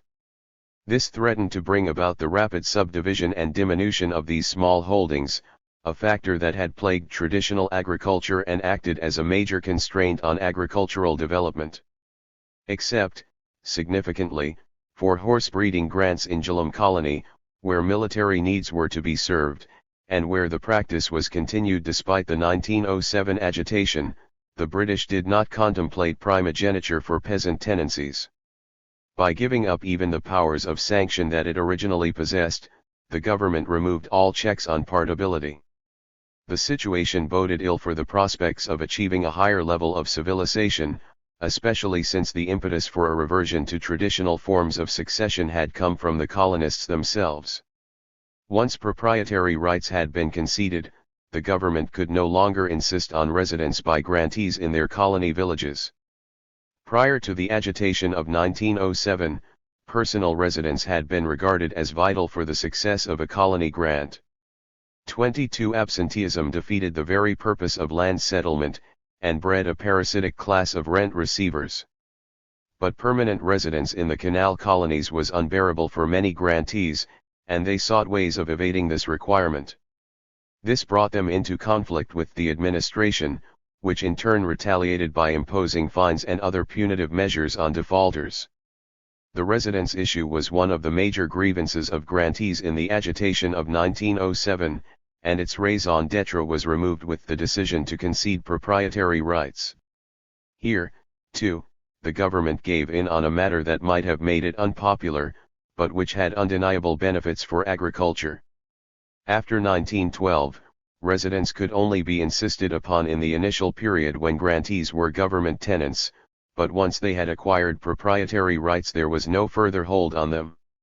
Again, it was the grantees who exerted an influence for the worse, and the state gave way without many qualms, not wishing to antagonize its beneficiaries. 23. It can be seen that fundamental economic and political factors were responsible for the land-holding peasantry becoming the largest recipient of land in the canal colonies. Such large tracts could not have been opened up without peasant colonization, and the section of the peasantry that possessed the productive capacity to meet the new demand could not have been attracted to the canal colonies except with the promise of secure rights of tenure. It would also have been politically unwise to neglect this important class and make over an inordinate proportion of colony land to any other stratum of society. By making the land-holding peasantry its chief beneficiary, the state built for itself a sound base of political support, and it also consolidated the position of elements in village society that were already dominant. The larger grants in the canal colonies, those above 50 acres or so in size, were allotted to two groups of people, the landlord class and the bourgeoisie. The term landlord refers here to those landowners in the rural Punjab who did not personally cultivate the land but subsisted instead on rental earnings from tenants or the proceeds of cultivation by agricultural laborers. Such a class would include men who held land in only one village as well as those who wholly owned several villages. Despite substantial economic differences among them, these landowners formed a distinct class, for they occupied a similar position in the process of production and distribution. The economic role of the landlord class was also distinct from that of the land-holding peasantry, for the latter relied primarily on self-cultivation. In caste terms, too, the larger grantees in the canal colonies belonged to elite castes to a far greater extent than peasant grantees. Whereas the latter belonged to castes such as Jat, Aran, Kamba, Sani, and Gujar, the larger grantees tended to hold Rajput, Qureshi, Syed, and, to a lesser extent, Khatri status. There were, of course, several Jat and Aran families in the Punjab with substantial land holdings, and for this reason a number of Jats and Arans did receive the larger grants. In general, in both the economic and social sense, the larger grantees of rural origin belonged to a distinct stratum of society, and they formed a distinct class of colony grantees. The landlord class was allotted grants in most canal colonies. These holdings differed in name and size from one colony to another. In Sydney and Sahagpara colonies, grants of 50 acres and above were common, and were allotted in order to attract men with capital. Sahagpara colony also contained a large grant of 7,800 acres to Baba Sir Khem Singh Bedi, the head of an eminent Sikh family. This allotment was one of the largest to an individual in any colony. Landlords also received land from among the civil grants of Chinian and Jhelum colonies, and on a much larger scale as capitalist and yeoman grantees in Chenab colony. They were the exclusive recipients of the horse-breeding yeoman, Suft Posh, grants in Jhelum colony, where they were also allotted landed gentry and stud farm grants. In Lower Bari Dub colony, the landed gentry grants were allotted to members of the rural elite, normally those whose families were mentioned in Griffin and Massey's chiefs and families of note in the Punjab. Landlords also participated in auction sales, which took place in most colonies, and were particularly extensive in Lower Bari Dub and Ni2 Bar colonies. 24 men from this class also obtained reward grants, many of which were for help with recruitment to the army, and grants to military officers. The size of grants to landlords varied greatly, from 75 acres, as with yeomen in Chenab colony, to several thousand acres, as with Khem Singh Bedi. The capitalist grants in Chenab colony ranged between 150 and 600 acres, most being closer to the lower figure. The landed gentry grants ranged between 150 and 350 acres. Land in the canal colonies being a scarce resource, the size of grants had to be kept down in order to make room for a greater number of people. The amount of land allotted to an individual provided a rough reckoning of his social status, though with time the size of grants tended to contract. A capitalist grantee in Chenab colony could have more land than his peers allotted landed gentry grants a couple of decades later. Though rural landlords obtained much less total area than the land-holding peasantry, this did not constitute any discrimination against them, but merely reflected the land-holding structure of the Punjab as a whole. In aggregate, the upper strata of rural society absorbed a sizable area of colony land, which represented an extensive involvement of this class in agricultural colonization. Both small and large landlords were allotted land in the canal colonies. The yeoman grants in Chenab colony were intended for the smaller and middle-level landlords. An important socio-economic group was tapped by these grants, men analogous to the primary zamindars of Mughal times. 25 these were landholders who retained much influence at the local level, for they were resident among the rural population, and many belonged to the castes tapped for the peasant grants. This stratum could be relied upon by the state for help in maintaining political control and authority, for it provided official and semi-official functionaries at the level of both single villages and groups of villages. Such considerations were kept in mind for the choice of these grantees. Broadly speaking, in deciding whether a man answered to the definition of a yeoman, deputy commissioners were to be guided by much the same principles as would determine the eligibility of a man for the post of Lambardar or Zaildar. 26. While this social group was important to the state for its collaborative role, it also possessed a great potential for instability if it decided to exercise opposition to the ruling authority. Land grants in the canal colonies were as effective a measure as any for ensuring that the prospects of loyalty would be enhanced, and those of dissension weakened. During the 20th century, intermediary groups in several provinces moved into opposition to British rule. Two of many such examples were the Patidars of Gujarat and the Nayars of Kerala.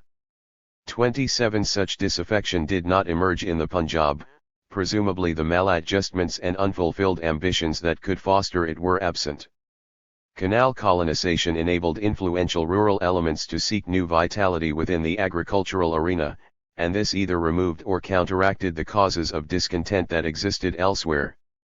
The political implications of the grants to yeomen applied with equal force to the other categories of grants allotted to the landlords of the Punjab. The yeoman horse breeding grants in Jhelum colony were allotted to members of families prominent in their local regions both for the extent of their land holdings and for their services to the administration. The men came from families that contributed Zaildars, Ilakadars, Inamdars, extra assistant commissioners, honorary magistrates, and divisional and provincial darbaris. In diverse ways, These families were tied into the functioning of imperialist rule, and the rewards for this proved in the Punjab to be considerable. Similarly, among the capitalist grantees of Chenab colony, those of landlord origins were selected not only because they promised to provide the capital required to develop the land, an essential condition for these grants, but also because they were men of influence in their home districts.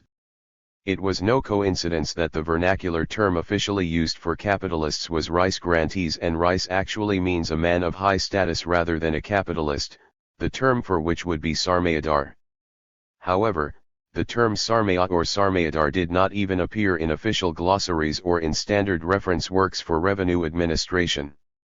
28. The British did not really intend to have on these grants a class of capitalist farmers, but wished instead to use the land for allotment to landlords, whose ability to undertake progressive farming will be discussed presently.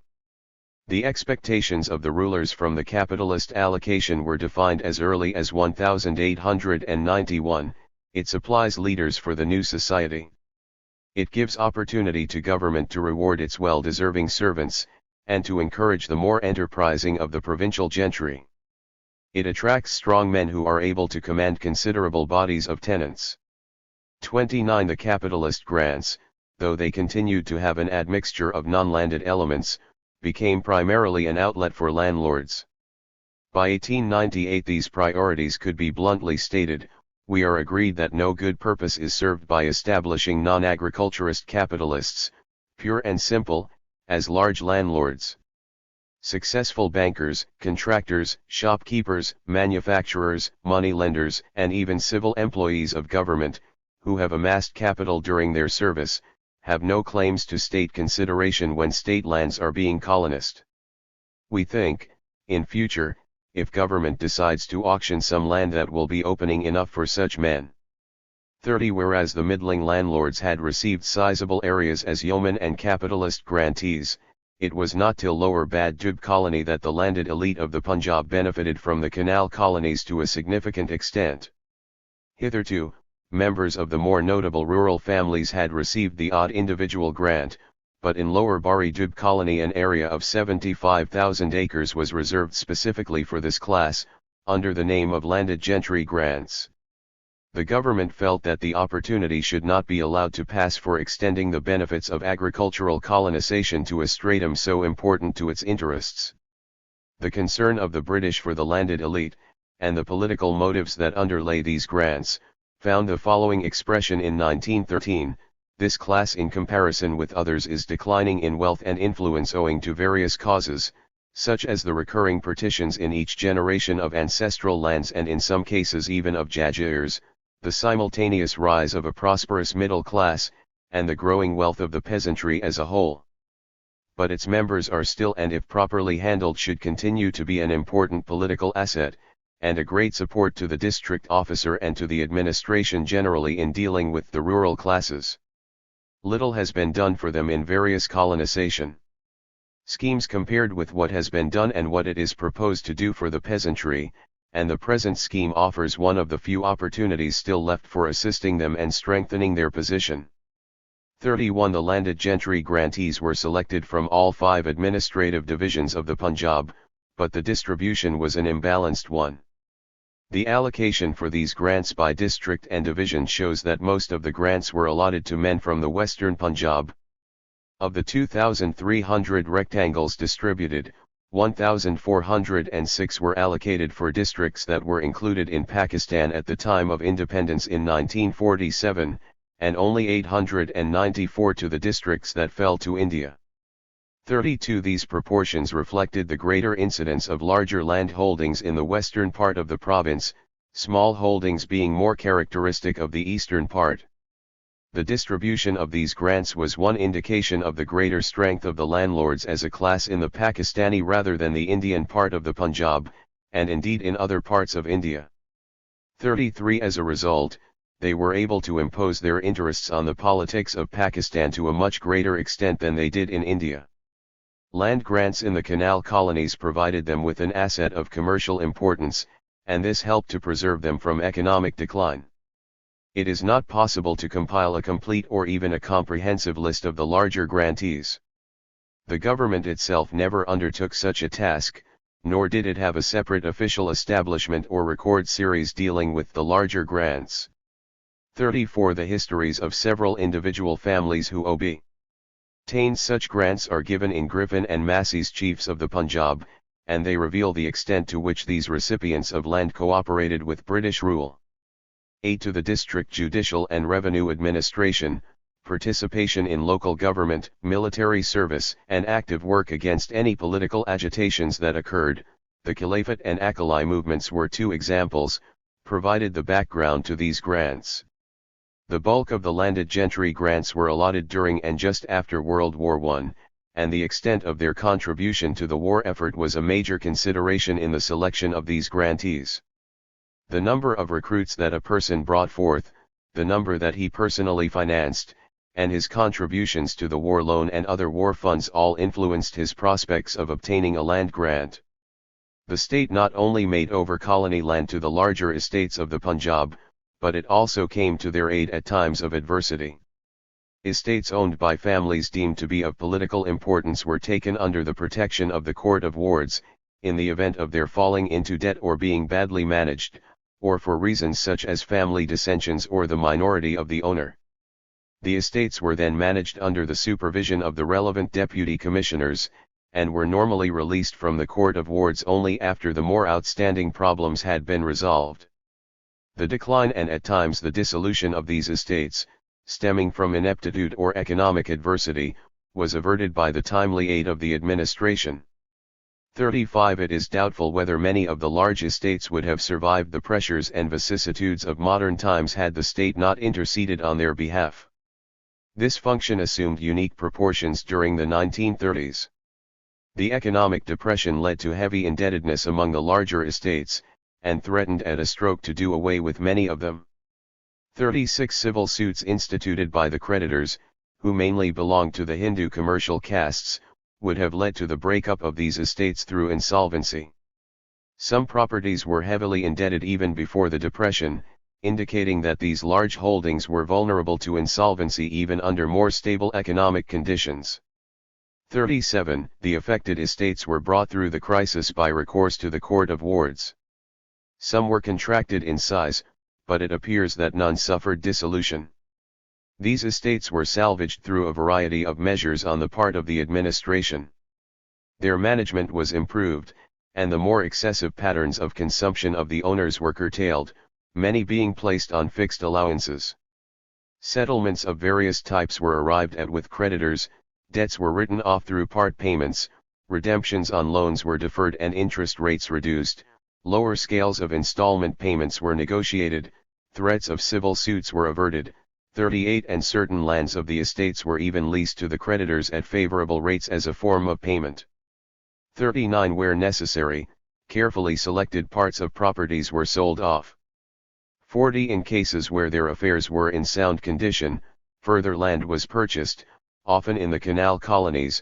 41. And other types of investment were made, such as loans to other estates or purchase of government bonds. 42. Many of the above transactions would not have been possible without official intercession. Certainly the estate owners seemed to lack the requisite entrepreneurial ability to manage their affairs as judiciously as the administration did. However, the criterion for such protection from the state remained the political importance of the family. In cases where this was seen to have declined, or proved to be inadequate, the estates were not taken under the Court of Wards, even when the affected families were faced with serious economic problems. 43. Through such methods of succour, and a selectiveness born of political pragmatism, British imperialism aided the continuation of the agrarian-based power of the landed elite. The lesson was not lost on this class, and the following remarks of one of its members in 1932 may well have expressed a collective appreciation. We are all very grateful to you for bringing our entire property under the management of the Court of Wards and hope that under the fine supervision of our benign government, the whole property will remain intact, and make gradual progress. 44. Nowhere was the consolidation of elite groups through colony land more apparent than in the dubs in which the canal colonies were situated. Much strain was placed on the landowning groups of these areas by the advent of canal irrigation, which attracted away manpower and physically disrupted the older irrigation systems. Rather than allow the existing social stratification to be subverted by new economic forces, the government endeavored to maintain the position of the indigenous elite. In the case of the Chenab Riverine, efforts were not only made through the Court of Wards to secure the viability of the more eminent families, but the landlords of the Riverine tracts were also allotted grants in Chenab colony as compensation for any disruption they might have suffered from the perennial canals. 45 such compensatory measures were also adopted for other colonies. In the JECH during the second half of the 19th century, state lands had been leased to several individuals in both small and large plots, many for services to the administration or as a mark of favor. 46 land from these leased areas, including the larger holdings known as the Shopper Long leases, came under irrigation from the Lower Jhelum Canal in 1902. After investigations in each case, the lessees were allotted canal-irrigated land roughly equivalent to the area of their leaseholds that they had brought under cultivation. 47 A number of lessees were also allowed to purchase proprietary rights on the rates fixed in the original leases. These terms were originally intended for barren land, with purchase prices pitched at 2 to 5 rupees per acre. They proved to be highly concessionary under the changed conditions. Thus the shopper lessees reaped a windfall, obtaining perennially irrigated land at a pittance. Since many of the lessees were men of influence in the western Punjab, some belonged to the Nuntiwana clan, of whom more presently, the state was not averse to alienating resources to them. 48 In other areas, too, leaseholds proved profitable to incumbents. In Lower Bari Dub colony old leases of state land, called Tahud-Kahi, were converted to colony grants on the basis of the amount of land brought under cultivation. 49 Similar measures were adopted in Ni2 Bar colony, where 40,000 acres were reserved for the Tahud-Kahi lessees. 50 In addition, local notables were allotted grants for several other purposes, and were given temporary cultivation leases on canal-irrigated land, often at concessionary rates. 51 At times this occurred in connivance with the subordinate bureaucracy, without the knowledge of British officials, a practice that was unearthed on some scale in the Chenab colony extensions in the 1930s. It was in the treatment of the private canals of Shopper district that British efforts to preserve the existing class structure were most visible. These canals were inundation channels situated in the Riverine tract of the Jhelum River, and were owned and managed by individuals on land leased to them by the government from 1860 onwards. 52 At the termination of the leases, these men were allowed to purchase the leased areas, as well as continue with water management, so that they came to enjoy ownership of both land and water. They were also allowed to sell water from their canals to other cultivators, a concession that gave them much economic and political power, for they became water lords in addition to being landlords. All except one of the 8 private canals in Shopper district were owned by members of the kindred Nun and Tiwana families. 53 These two families had rendered loyal services to the British from the time of the struggle of 1857. They continued to do so up to the final days of British rule in India, when Isra Khan Tiwana, as Premier of the Punjab, went against the tide of Muslim nationalist sentiment by continuing to lead a pro-British, anti-Muslim League provincial government. The Nun and Tiwana families received large amounts of land in the canal colonies, and became during the period of British rule a significant land-holding force in the northwestern Punjab. 54 For Shopper district from the early 1900s, the Irrigation Department had drawn up plans to substitute irrigation from these seasonal private canals with perennial irrigation from the Lower Jhelum Canal. 55 This would have entailed the construction of a new canal branch, to be known as the Shopper Branch, a project that was welcomed by the cultivators of the Riverine both because of the more stable and efficient irrigation system and the relief from overlordship that it promised. The private canal owners were opposed to the new branch, for it would have put an end to their special water rights. 56 The government was prepared to compensate them for losses of capital and income, but despite several years of negotiations no agreement could be reached over the amount of compensation to be paid, and the administration was unprepared to make any arbitrary resumptions. With the outbreak of World War I, the services of the nuns and Tiwanas proved to be of special value, for the supply of recruits and other contributions to the war effort. In repayment for this loyalty, the canal owners received an assurance from the lieutenant governor in 1916 that they would not be deprived of their private canals, and this undertaking was reconfirmed in 1923 and 1930. The scheme for the construction of the Shopper branch was delayed and ultimately dropped, and the rights and wrongs of private ownership of canals in Shopper district were not questioned thereafter. In order to placate politically loyal and important groups, the state was willing to tolerate an outmoded irrigation system and the semi-feudal social relations that accompanied it. The nuns and Tiwanas certainly provided the loyal services that were expected of them, but they saw to it that the canal colonies would not threaten their vested interests, and would be exploited instead to strengthen their economic position. Whereas the nuns and Tiwanas exercised social authority in the northwestern parts of the canal colonies, there appeared diagonally opposite them, in the southeastern region, an equally influential family of landholders, the Daltonas. This family too had possession of a private canal, the Dalatwa, which irrigated lands leased from the state and then purchased at preferential rates. The channel was amalgamated into the Sutlej Valley project in the mid-1920s, and as compensation for their loss of water rights the Daltonas received handsome compensation in the form of further grants of canal colony land. 57 The Daltonas figured as a major force in Punjab politics both under the British and after 1947. Indeed, Muslim landlord politics, as represented by the Punjab National Unionist Party, was split by the factional struggle between the Daltonas and Tiwanas. Another important family in politics was that of the Mamdats from Ferozepur district. They owned the largest private landed estate in the Punjab. They purchased 76 rectangles in Montgomery and 22 squares in Lyallpur, a total area of 2,500 acres. The Mamdats also irrigated their proprietary lands in Ferozepur, and sold water to other cultivators from their own private canals. 58 Water lordship gave to these families an eminence even greater than that obtained from mere landlordship. The larger grantees in the canal colonies had little to contribute to agricultural development. It was generally found that they were not self-cultivators, nor did most of them manage their grants directly and farm through agricultural laborers. They most commonly rented their lands to subtenants, normally on half-bated rates, half the produce in kind as rent.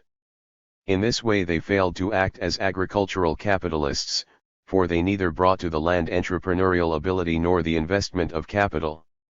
They functioned, instead, in the non-capitalist economic role of rentiers, and were by and large parasitical absentee landlords.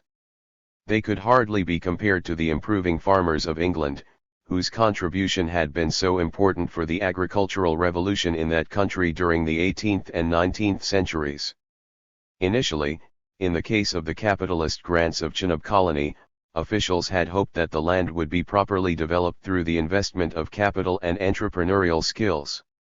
Such expectations were quickly belied, for the grantees looked upon colony land as little more than a source of unearned income from rent. Thereafter, the only motive for making grants to landlords remained the political one, and this was done in order to ensure the stability of British rule in the Punjab. Apart from the more specific failures of the landlord grantees in becoming improving farmers, their consolidation in the canal colonies had other adverse economic and political consequences. The class structure and social relations between the different classes needed to be changed rather than rigidified in order to achieve meaningful development. Growth that occurred within the confines of a social formation representative of a backward economy, as indeed the Punjab was in relation to the industrial economies, could have the involuting effect of leading to further stagnation. It was the misfortune of the Punjab that the social basis of agricultural colonization assumed such a shape, but this was a cost that had to be paid in deference to the interests of those who dominated this process. In bolstering landlordism through additional economic resources, the British helped to perpetuate a stratum that was receding in importance in other parts of South Asia during the 20th century. This partnership found political expression in the Punjab National Unionist Party, which continued to dominate the provincial legislature till the final months of British rule. Its repercussions continued to affect the political economy of the region after 1947, for the landlords remained a strong force in Pakistan. They have to date succeeded in preventing the implementation of an effective land reform. They have also helped to abort the functioning of a democratic political system, for fear that it might erode their privileged position. Moreover, they have found in military rule a useful substitute for the protective rulership provided by the British prior to 1947. The bourgeoisie. Apart from the landowning peasantry and gentry, there was a third class of people that obtained land in the canal colonies. These men were not entrenchment 85 agriculturists, but took up administrative service, or were traders, contractors, or other entrepreneurs. Some even came from the liberal professions, such as lawyers and doctors. They could be regarded as urban dwellers, though in a predominantly agrarian economy no clear dichotomy exists between town and country. They did not belong to the urban working class, a stratum that was not in the reckoning for colony land in the Punjab. In caste terms, these people formed a distinguishable group, for by and large they belonged, according to the classification imposed by the Land Alienation Act of 1900, to the non-agricultural castes. Coming from the elite ranks of non-agriculturists, they belonged to such castes as Khatris, Aroras, Khojas, Baniyas, and Sheikhs. In some districts these castes held land, and hence had an agricultural status, while in others they were truly non-agricultural. Caste derivation cannot, therefore, be upheld too rigidly for the identification of this class, though it can provide a useful frame of reference. This was primarily an occupational rather than a caste category, and the term bourgeoisie is the most appropriate for this section of the population. In the Punjab it had two major components, the professional, which included government servants, and the commercial, which comprised both manufacturing and non-manufacturing entrepreneurs, and was largely non-Muslim in composition. The professional bourgeoisie obtained colony land mostly in the form of land grants to retired public servants. Provision was made in most colonization projects for such grants, which went only to Punjabis. The British officials never partook in such allotments. In Chinian colony, most of the civil grantees were retired officials, selected from 3 districts in proximity to the colony, Lahore, Amritsar, and Gurdaspur. 59 in Chenab colony, allotment to retired officials was made from the capitalist category, which they shared with landlords and entrepreneurs. In Jhelum colony, officials again received the civil grants, though only about half of the 44,000 acres allocated could be allotted there owing to shortage of land, the rest being transferred to the Chenab colony extensions. 60 in Lower Bari Dub colony, while no specific allocation was made for government officials, they did obtain reward grants for recruitment and other services related to World War I. They were also given preferential treatment for purchase of land reserved for auctions. Known as sale by private treaty, this allowed them to buy land direct from the government without having to endure the tribulations of bidding at auctions. In Ni2 Bar colony, a further 20,000 acres were earmarked for grants to ex-officials. 61 Thus a wide range of administrative services had an opportunity to reward their members with the valuable resource of colony land. Allocations were made to most government departments, and those retiring or retired officials were selected whose services were regarded as the most loyal and deserving. This remained the foremost consideration in the choice of a grantee. The selection was left to the head of the candidate's department, rather than to officials familiar with colonization, who could have placed more emphasis on his suitability as a colonist. Jhelum colony provided an example of the breakdown of grants by provincial departments. The 1,790 squares allocated were divided among 25 departments. The Financial Commissioner's Office received 180 squares, and the Punjab Government Secretariat discretion to dispose of 260 squares. Of the Divisional Commissioners' Offices, those of Ambala, Jalandhar, and Lahore received 100 squares each, that of Multan 70 and of Rawalpindi 200. The police department received 180, the public works department 80, and the High Court 50. A non-Punjabi allocation was also made of 200 squares for the Chief Commissioner, Northwest Frontier Province. The remainder was distributed in shares of 30 squares or less to the departments of the Accountant General, Agriculture, Civil Hospitals, Excise Income Tax, Forests, Legal Remembrancer, Meteorology, COI, Northwestern Railways, Postmaster General, Prisons, Public Instructions, Sanitary Commissioner and Settlement Commissioner. 62. In addition to such official allocations, members of the native bureaucracy also gained hold of colony land through nefarious means. These subordinates misused their position in the colony administration to appropriate land, either in their own names or in those of near relatives. The extent of this form of illegal gratification will never be known, but it remained an open secret with British officials. The practice was only one of several forms of corruption endemic in the native bureaucracy, a problem that will be addressed in a later chapter. The British had not the administrative resources to eradicate these habits, nor did they impose, for reasons presumably of political convenience, stiff penalties on those exposed. In Lower Bari Dub colony, where it was admitted that a large number of officials were involved in obtaining land illegally, the government merely required the officials in the cases brought to light to retire from service or relinquish their grants. In that colony alone, it was officially conceded that over 10,000 acres had passed to native officials illegally, and in reality the area must have been considerably more. 63. A truer measure was the caution made by a senior official in 1924 against a repetition of the same process in the forthcoming Ni2 Bar colony. Barring the colonization officer himself, there does not appear to have been a single man connected with the Montgomery colony who had not obtained a grant, and I would strongly protest against such men having any connection whatever with the new colony where they are likely to repeat the old game. 64. The amount of land obtained by the professional class was not significant compared to the area allotted to the land-holding peasantry, and not as great as that allotted to landlords. Only a minority of professional people in the Punjab actually obtained land, while in any colonization project only a fraction of allotable area was reserved for such people. Nevertheless, they had little cause to be dissatisfied, for they did obtain a share in the new agricultural resources, even though they came from non-agricultural occupations, and their right to do so was clearly recognized by the state. Not only were the services of the Punjabi bureaucracy appreciated and duly rewarded, but its misdemeanors were condoned.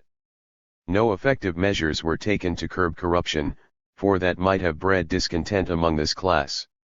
The professional bourgeoisie also benefited from the increased employment opportunities brought about by economic expansion. 65. In order to administer the canal colonies, an enlargement was required in various government departments such as public works, irrigation, revenue, agriculture, and veterinary services. Thus at many levels this class was being productively absorbed in the economy. There seemed to be little economic basis for any resentment it might have had against British rule. Certainly the expanded employment opportunities that it enjoyed were not available to any such degree to its counterparts in other provinces. Land grants to the professional class could have had little value for agricultural development. This type of allotment was motivated instead by political considerations. The retired officials who obtained land made very unsuitable colonists. Well past the prime of their lives, they had been used to the relative comfort and security of a bureaucratic career, and were little equipped to tackle the rigors and adversities of a pioneering life.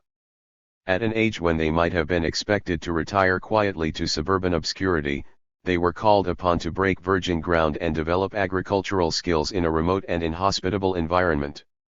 Since most came from non-agricultural backgrounds, they had little or no experience of practical agriculture, and lacked the service ties with laboring menials that were usually necessary for successful farming. As it transpired, the great majority of these men were not equal to the task. They either farmed through paid servants or agents, or more usually let out their land to subtenants. The wisdom of the state in choosing this manner of rewarding its servants may be questioned, for they either sold off their grants or allowed them to pass into subtenancies and became absentee rentiers. The manner in which they were characterized in 1904 by a colonization officer could not have been entirely unfair. It is clear that the majority have every intention of evading the residential condition as far as possible, and even they themselves must recognize that they are an unwelcome addition to the colony. One by one they appear, full of forlorn memories of Anarkali or the Chandani Chowk, and beg plaintively for land near a railway station. The best land in the colony for them is that from which they can get away soonest. 66. As with compensatory grants for agrarian landholders, the government utilized colony land to try and dissipate any discontent among professionals arising from economic dislocations. An example of this lay in the land grants allotted to unemployed graduates during the 1930s. With the economic depression, opportunities for employment deteriorated.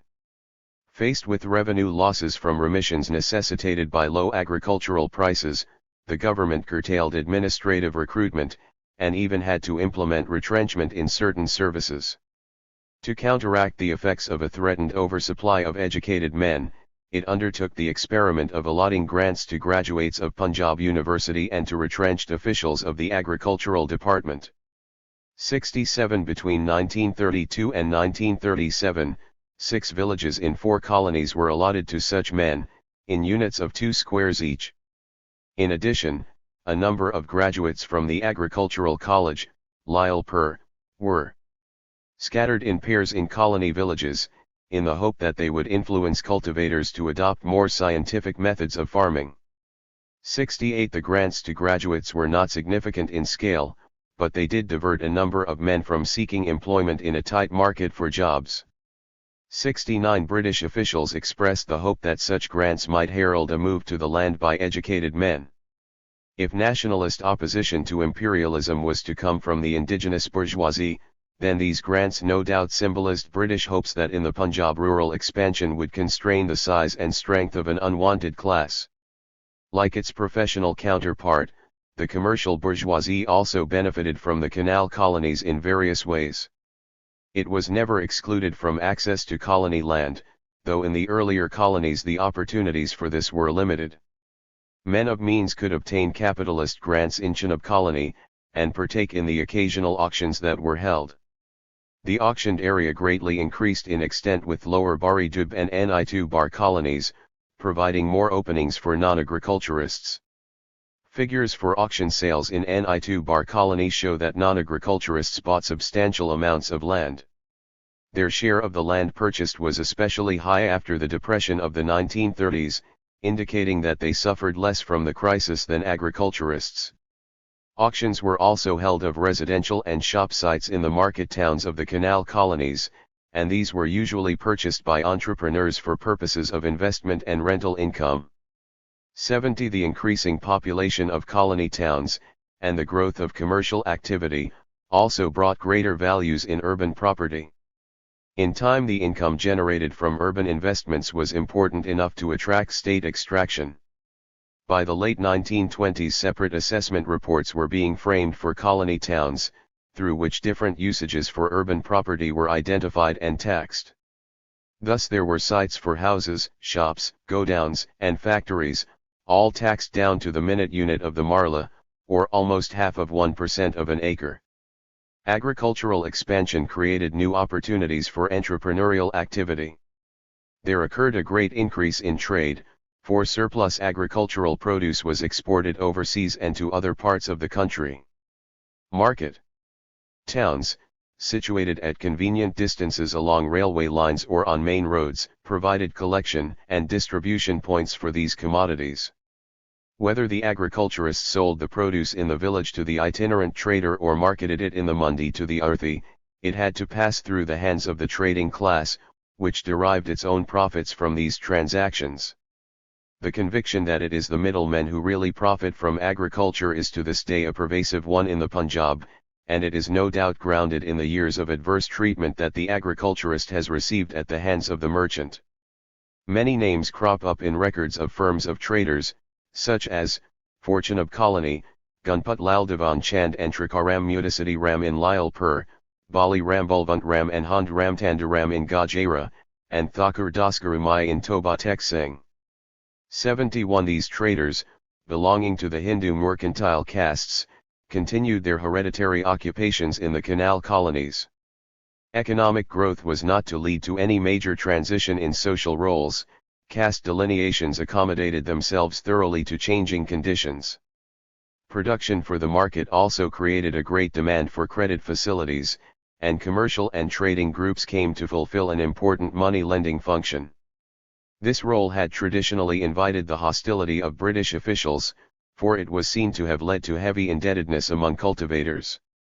Malcolm Darling's classic work, The Punjab Peasant in Prosperity and Debt, though it stressed the seemingly pernicious role of the money-lender, also brought out the importance of credit as a source of capital in Punjabi agriculture. Not only the peasantry but even the largest landowners became heavily indebted to commercial groups, especially during the 1930s when returns from agricultural rents were drastically reduced. The credit role of the entrepreneurial class was another manifestation of the strength it derived from agricultural growth in the Punjab. There were, on the one hand, the large creditors, with whom families of the rural gentry had incurred substantial debts. To give but a few examples, among the debts of the Shahjawana estate of Yahang district were 12,166 rupees owed to Tara Chand Mehundi Ratha and 10,321 rupees to Mansaram Ram Chand.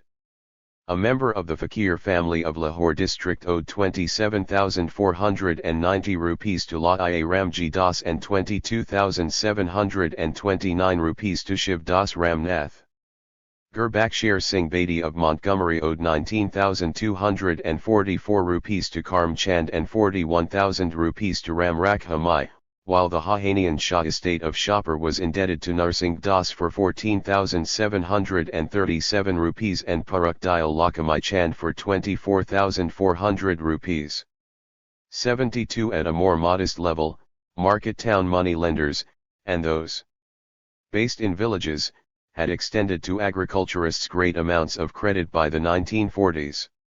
This heavy indebtedness to Hindu money lenders became one of the major mainsprings of Muslim communal nationalism, for these debts could be revoked if the creditors were evicted, as they eventually were, from the western Punjab. Another sphere of enterprise for the commercial bourgeoisie lay in the processing and semi-manufacturing plants that were established in the canal colonies. Ginning factories for cotton and flour mills for wheat were the most common type of plants, and these were owned predominantly by members of Hindu and Sikh commercial groups. 73 In the larger canal colony towns, sites of 8 to 10 acres were set apart and sold to entrepreneurs for the establishment of such factories. A few examples were the cotton ginning and pressing factories belonging in Okara to Kirparam Brihilai, in Chuttarkana to Bhagwan Singh, in Dipalpur to Harcharan Daspuri, in Mian Shanu to Ujj Singh, in Sargadha to Kardar Singh, and in Lyalpur to Dhanpat Maldevan Chand. 74 Muslim ownership seems to have failed to emerge among such concerns, and there was little evidence of landlords establishing industrial works. The entrepreneurial sections of the Punjabi bourgeoisie, therefore, very largely monopolized the commercial opportunities opened up by the canal colonies. The factory owners could be seen as proto-industrial entrepreneurs, but despite such beginnings, the absence of full-blown industrial plants was yet another instance of the retention of the agrarian nature of Punjabi society under British rule. The cotton textile industry of western Punjab emerged only after 1947, before which this region remained primarily a supplier of raw agricultural produce. On economic grounds, there was little reason for the Punjabi bourgeoisie to be alienated from British rule. Though it might have entertained nationalist pretensions, and at times expressed resentment against the British in verbal terms, the bourgeoisie in the Punjab did not resort to active opposition against imperialism. Proof of this lay in the ineffectiveness of nationalist organization, as shown by the results of the elections of 1937, in which pro-British agrarian landlords swept to power. Such was the weakness of dissent that even in the 1940s there was not a single nationalist politician of all India stature from the Punjab. 75 The landowning classes did obtain far more resources than the bourgeoisie, and the retardation of nationalism could be ascribed to this factor. Nevertheless, the economic gains of the bourgeoisie were in themselves considerable, and were sufficient to prevent any deep dissatisfaction with British rule. The acquisition of resources averted tensions within this class, a situation that its compatriots in other provinces were unable to avoid, two examples being the Muslim service elite in the United Provinces and the Bajralok of Bengal. 76 Here again, political adjustments advantageous for imperialism might have been in conflict with longer-term economic needs. The bourgeoisie in the Punjab, through its experience in the canal colonies, became closely tied to the agrarian structure. It could be hypothesized that the fruits of agrarian growth were too substantial to impel this stratum to diversify its economic activity. Did it become thereby less capable of spearheading a capitalist revolution, which could have initiated an industrialization process? Certainly a ruralization of the bourgeoisie occurred in the Punjab, and this, along with the strengthening of the landowning classes, furthered the entrenchment of the existing social structure that became the anomalous consequence of agricultural colonization. Yet the formative phases of a bourgeois ethos were also clearly visible in the canal colonies. The stimulus depended essentially on non-Muslim elements, and it withered when they had to depart for India in 1947. This retarded further the historical challenge to established society by a class that could have brought in new notions of man and work. The rural poor. In the canal colonies, land-holding status and commercial benefits were confined to the classes discussed above, the landed peasantry and gentry, and the bourgeoisie. The landless rural population of the Punjab did not receive land grants, nor did it possess the resources to purchase land at the competitive prices bid at auctions. With each colony, the government decided against allotments to this class, with one exception that will be discussed presently. Landless workers, whether agricultural laborers, subtenants, or caste servitors, did migrate to the canal colonies to meet the new demands for labor. But they still fulfilled roles similar to ones they had been confined to in their home villages. With the availability of new lands, many took on subtenancies where they had previously been simple laborers. A favorable land/labor ratio also promised improved wages for them, and some relief from the harsher forms of exploitation they might have previously endured. In status, however, they were still kamins or menials, the term officially used for them. They remained as the lowest stratum of Punjabi society. Though vital to the economy owing to their labor power, they were looked down upon by both the agricultural castes and the British rulers. Despite the new agrarian environment of the canal colonies, traditional roles were generally preserved. The potency of caste values worked in combination with state policy in maintaining major socio-economic continuities and in compromising prospects of mobility. In contrast to the careful selection by officials of the grantees of land, a laissez-faire attitude prevailed toward the intake of village menials. These groups often moved into colony villages with the grantees from their home districts, thus continuing older sepidary relationships. Others formed new associations, the determining factor being labor demand and supply. Beyond allocating some residential space for the purpose, the state did not become directly involved in the intake of the menials. These matters were kept for the social classes concerned to work out. Here again state intervention remained confined to dealings with upper social layers. Social relations were consequently left relatively undisturbed by state policy.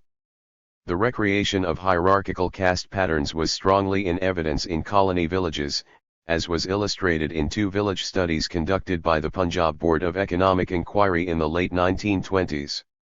The first study was of a village called Kayaguddi Taman in Chenab colony. 77 land there had originally been allotted as peasant grants to Sikh Jats from Gurdaspur district. 30 years later, these Jats continued in their dominant position as self-cultivating owners of land, while the other castes in the village provided labor and artisanal and petty commercial services. Among members of the non-agricultural castes there was some diversification in occupational activity, including subtenancy. But most stayed within their hereditary roles, and none had succeeded in acquiring land.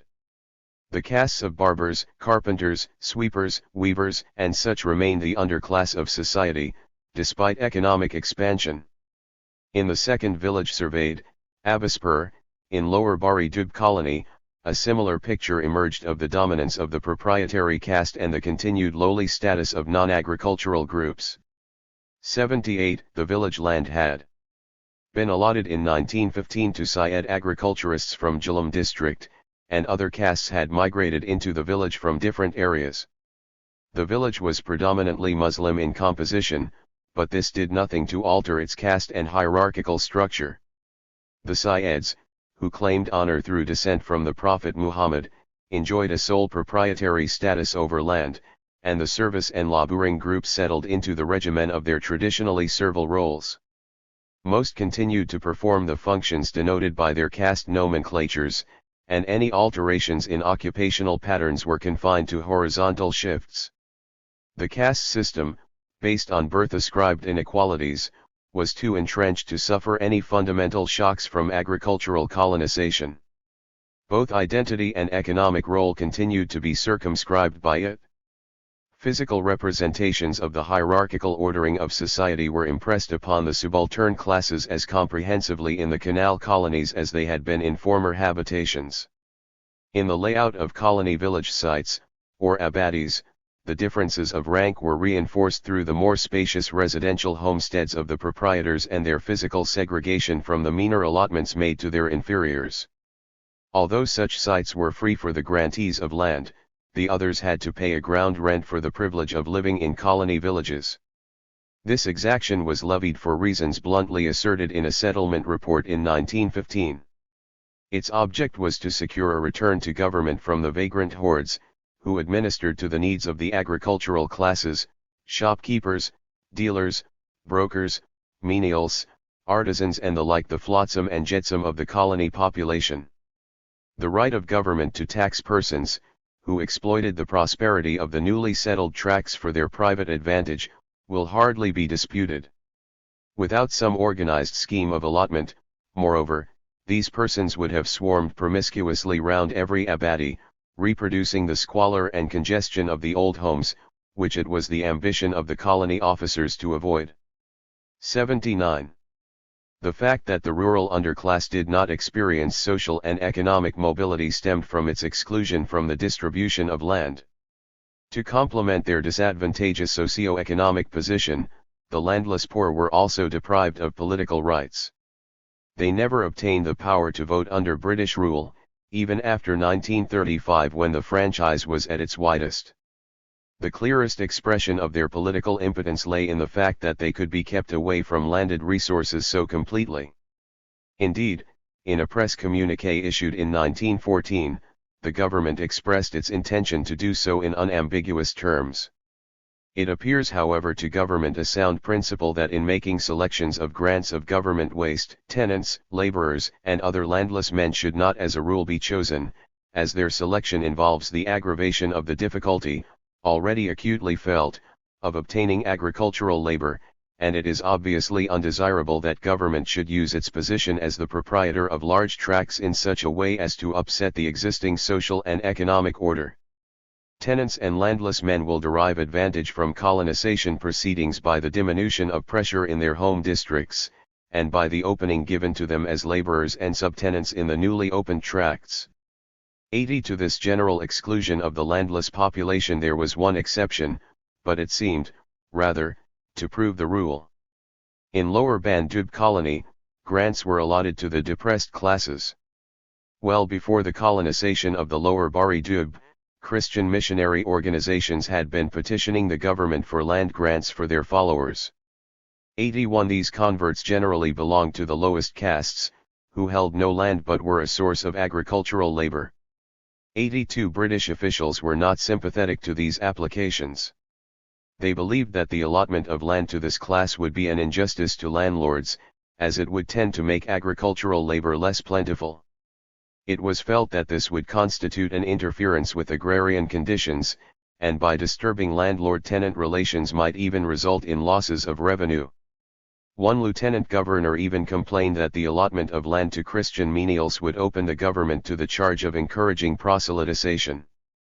83 A limited area of less than 7,000 acres was allotted in Lower Bari Dub colony to the adherents of various missions.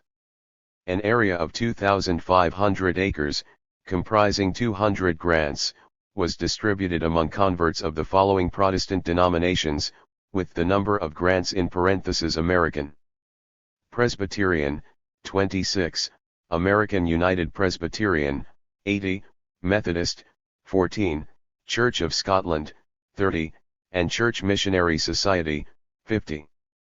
84 These missions were asked to become the grantees themselves, but they declined to do so, and so the grants were allotted to their nominees. The government allowed this because the individuals selected were considered to be suitable colonists, as they did not belong to the lowest castes. 85 The rest of the area for the depressed classes grants was allotted directly to religious organizations rather than to their nominees. The recipients of this area were the Salvation Army, 2,500 acres, the Roman Catholic Bishop of Lahore, 500 acres, and the Aryamik Utter Sava, 1,250 acres. The nominees of these bodies belonged to the very lowest social groups, whom the government was unwilling to trust as grantees, for there was no assurance as to the origin, type, or status of the individuals who will be selected. 86. In their case, the government insisted on an intermediary who would bear the financial risk and the managerial burden. The refusal of the British to speculate with the productive capacities of the lower classes was one reason why colony land was never entrusted to them, and was throughout confined to men of landed and established status. Another factor was the unwillingness of the state to provide direct recognition to the lower orders as holders of land, a concession that landowning groups might not have appreciated. Even for the small area allotted to the depressed classes, the government made it patently clear that no concession whatsoever was intended. The size of the grants was kept down to 12.5 acres for each family. This was sufficient only for subsistence needs, or at best a small surplus, a large proportion of which when marketed would be needed to pay the revenue demand. Subdivision of these grants, which was inevitable, meant that they could hardly survive even as units of subsistence. In the 1930s many of these grantees had to seek employment as laborers in order to make ends meet. With grants of unviable size, these grantees fell ever more heavily into debt. 87 An important reason for their economic difficulties was the price at which they had to purchase their land. The government insisted that this should be at the full prevailing market price, in order to emphasize that these grants were not meant as largesse to landless groups, but owed their existence to expectations aroused by missionary bodies. The actual purchase rates fixed by officials varied in most cases between 200 rupees and 300 per acre, to be paid in installments over 30 years. 88 By contrast, the peasant grantees from the agricultural castes could purchase their land in the colony at 40 to 100 rupees per acre, depending on the time taken to pay the total. Established agriculturists usually had some stock and capital, whereas the depressed class grantees were much poorer, which made the high purchase prices set for them doubly iniquitous. Most of these grantees were unable to keep up with their installment payments, especially during the 1930s.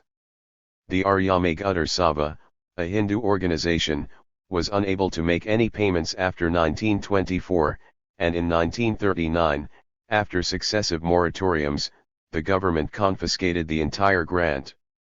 89 Thus the Savas project ended in dismal failure, and its tenants, after 20 years of effort, were forced off the land, as they in their own right had no occupancy claim on it.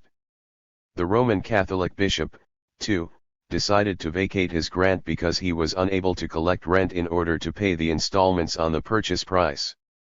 90 This area was then purchased by an Ahmadiyya organization, to which was left the responsibility of evicting the Christian settlers, who again did not possess any occupancy rights in the land, as the formal grantee had been the Catholic mission.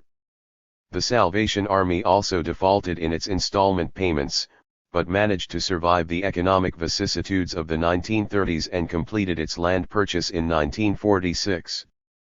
91 In the case of the adherents of the Protestant missions who were direct grantees of the government, most fell heavily into arrears with their payments and sank deeply into debt. Since they had little hope of ever completing the purchase of their grants, their tenures were finally converted into ordinary peasant tenancies, for which the purchase price was much lower. The depressed classes' grants revealed the obstacles that lay in the way of the landless poor in acquiring colony land. The state was hostile to this because it might have upset existing social roles, while they themselves lacked the political and economic resources to back their claims to land. The stratification that existed in Punjabi society, along lines of larger and smaller landholders, of a bourgeois element and of a class of landless rural poor, was maintained in the canal colonies. Economic growth, in raising the demand for labor, might well have created some improvement for the landless in their terms of trade with landholders. Wages tended to be higher in the new canal tracts than in the older settled districts, and groups hitherto deprived of all but the most lowly functions could even take on subtenancies. But the many inferior castes that migrated to the canal colonies found little relief from traditional hierarchical adversities, for by and large they retained their traditional roles. To name but a few, the Kamars, Shuras, Musalas, and Changars among the field laborers, and the artisanal castes of Tarkhan, Luhar, Machi, Tili, Dobi, and Nai all discovered that new economic opportunities held no guarantee for social change. This is not to suggest that the rural poor passively accepted their lot, or were deferentially inclined toward their exploiters. The antagonistic contradictions in their relations with the latter were a fundamental feature of rural life, and these did not always remain inert. The popular outbreaks in 1919 in places like Gujranwala, where district offices and records were burned, the subtenants' agitation in the Ni2 bar in the mid-1930s against the excesses of rack renting, and finally the accession of the masses to the idea of a communal division of territories with decolonization, were only a few examples of the autonomous contribution of the common people to the course of events. Their role has not received due attention or credit in historical research, a reflection not of their unimportance but of the elitist bias of prevailing historiography.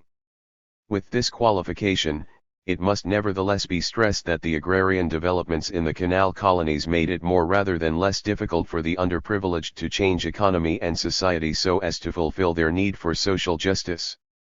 The rule of ORDER. Apart from the impact of agricultural colonization on the social structure of the Punjab, there also existed several specific examples of the use of colony land for purposes of political expediency and social control. The state utilized its ownership over landed resources to reward those who came to its aid, and the power of land in an agrarian economy was such that it could. Entrenchment 99. Be used not only for ensuring deference but also for various corrective functions. Thus in the canal colonies loyalty clauses were being written into tenurial statements, punitive confiscations of grants were carried out for those convicted of crime, people who had rendered a variety of services to the ruling authority were rewarded with land, reformatory settlements were introduced and convict labor farmed out, and grants were even made to religious shrines for their maintenance. Such measures helped to create an obedience to authority that was reflected in the weak nationalist stimulus in this province, as compared to other parts of the British Indian Empire. This section will discuss some of the uses made of colony land to propitiate this rule of order. As the value of a land grant increased, and it came to be seen more and more as a boon and concession, the government felt it desirable to impose a more deliberate connection between loyalty and land. In 1919 it decided to add a loyalty clause to all future grants of land. Under the clause, loyal behavior was expected from the grantees, and active support for the government during any time of trouble or disorder. 92 In all such cases, the Punjab government was the final authority in deciding whether the condition had been violated, and for imposing any penalty, such as the temporary or permanent resumption of grants. The loyalty clause could only be applicable to government tenants, and it lapsed when the grantee acquired proprietary rights. Since it was not till several years after allotment that grantees completed purchase of their land, This clause was applicable to most post-1919 grantees for the remaining period of British rule. However, it did not seem to discourage applications for colony land, indicating that the landholders did not perceive in it any conflict of allegiances. In another example, a clause was included in the Statement of Conditions in Lower Bari Dub and Ni2 Bar colonies to try and deter grantees from indulging in crime. The clause enabled the government to resume the lands of any person who had committed an offence that resulted in a prison sentence of 1 year or more. 93. Since it encompassed crimes of all sorts, in eluding political ones, the clause placed the government in a strong position for enforcing rural law and order. The cases of those imprisoned for 1 year or more were sent to the Financial Commissioner, who was responsible for sanctioning the confiscation of the grants. In Lower Bari Dub colony alone, between 1915 and 1930, 168 grants were confiscated, and were reallotted to other persons or to co-sharers. The total number of confiscations was far greater, for increasingly during the 1920s the decision to confiscate holdings was made by lower officials, although this was not strictly legal. With only a few exceptions, the 168 grantees who suffered confiscation held less than 25 acres of land. Many possessed only 5 acres or so, which meant that they were either dwarf holders or co-sharers of grants. Since there were very few cases of men imprisoned for crime who held over 25 acres, a very clear link existed between economic position and criminal proclivities. Apparently, those with normal peasant-sized holdings, as well as the larger grantees, were not disposed toward unlawful activity, whether criminal or political. In addition to acting as a deterrent to crime, land grants were also used more overtly for the maintenance of law and order. Although a law-abiding and deferential disposition was a general prerequisite for qualification to land, areas of 4,000 acres in Upper Jhelum colony and 5,000 acres in Ni2 Bar colony were reserved specifically for those who had helped with criminal administration. These grants were made to people who had resisted or apprehended criminals and dacoits, or had helped the police in other ways in its efforts against crime. 94. The first claim was of those men, or their dependents, who had risked or lost their lives in encounters with criminals, and then of those whose property had been destroyed or those who had incurred dangerous enmities for services against crime. The grants varied in size from 1/2 to 2 squares, and were allotted either to ordinary people on the strength of individual exploits, or to those who regularly helped with criminal administration, such as Zaildars and Lambardars. 95. The government publicized these grants widely, and this proved useful, for it was the prospect of a land grant, rather than the actual area finally allotted, that impelled people to assist the administration. It was reported that people had lost their apathy, and were more willing to resist criminals and dacoits, in the hope of obtaining land. This was confirmed in 1918 by the Inspector General of Police. There can be no question to my thinking that the hands of the executive would be enormously strengthened if the people know that land is ready and available for assistance rendered to the police. There is no lure like it, and it is the greatest inducement government can offer the public in order to secure real cooperation in dealing with violent crime in particular. 96. The canal colonies also provided opportunities for the reformation of convicts and the utilization of their labor. A reclamation department was established in 1926 to supervise corrective work among prisoners on probation. In Lower Bandub and Ni2 Bar colonies, selected prisoners were regularly placed as laborers on both private and state farms, and with contractors on construction work. In Ni2 Bar colony, 2 reformatory farms were established, one of 2,625 acres for adult probationers and the other of 1,225 acres for adolescents. 97. For the first few years the convict laborers on these farms were paid fixed wages. In 1931 the wage system was replaced with subtenancies, which were in more general usage in the canal colonies. The recreation with tied labor of the prevailing preference for subtenancies reflected the strength of non-capitalistic forms of production in the canal colonies. This alternative proved both popular with the probationers and profitable for the administration, It has not only resulted in a considerable financial gain to government at over 36,000 rupees in the year of its introduction, but affords also an incentive to hard work which was previously lacking. 98 The reformatory farms employed 350 to 400 probationers, while a further 1,500 to 2,000 were employed on private farms. There was a high demand for convict labor from the latter, for its probationary, semi-bonded status made it more reliable and docile than free labor. The government saved a great deal of money from the use of probationers as laborers in the canal colonies by dispensing with the need to maintain large penal and reformatory institutions. In addition, it derived rentiers' profits from the 2 reclamation farms in the Ni2 bar. Colony land was utilized for the reclamation not only of convicts but of hereditary criminals as well. Reformatory settlements were established in Lower Bari Dub and Ni2 bar colonies for members of groups that were officially notified as criminal and wandering tribes. 99.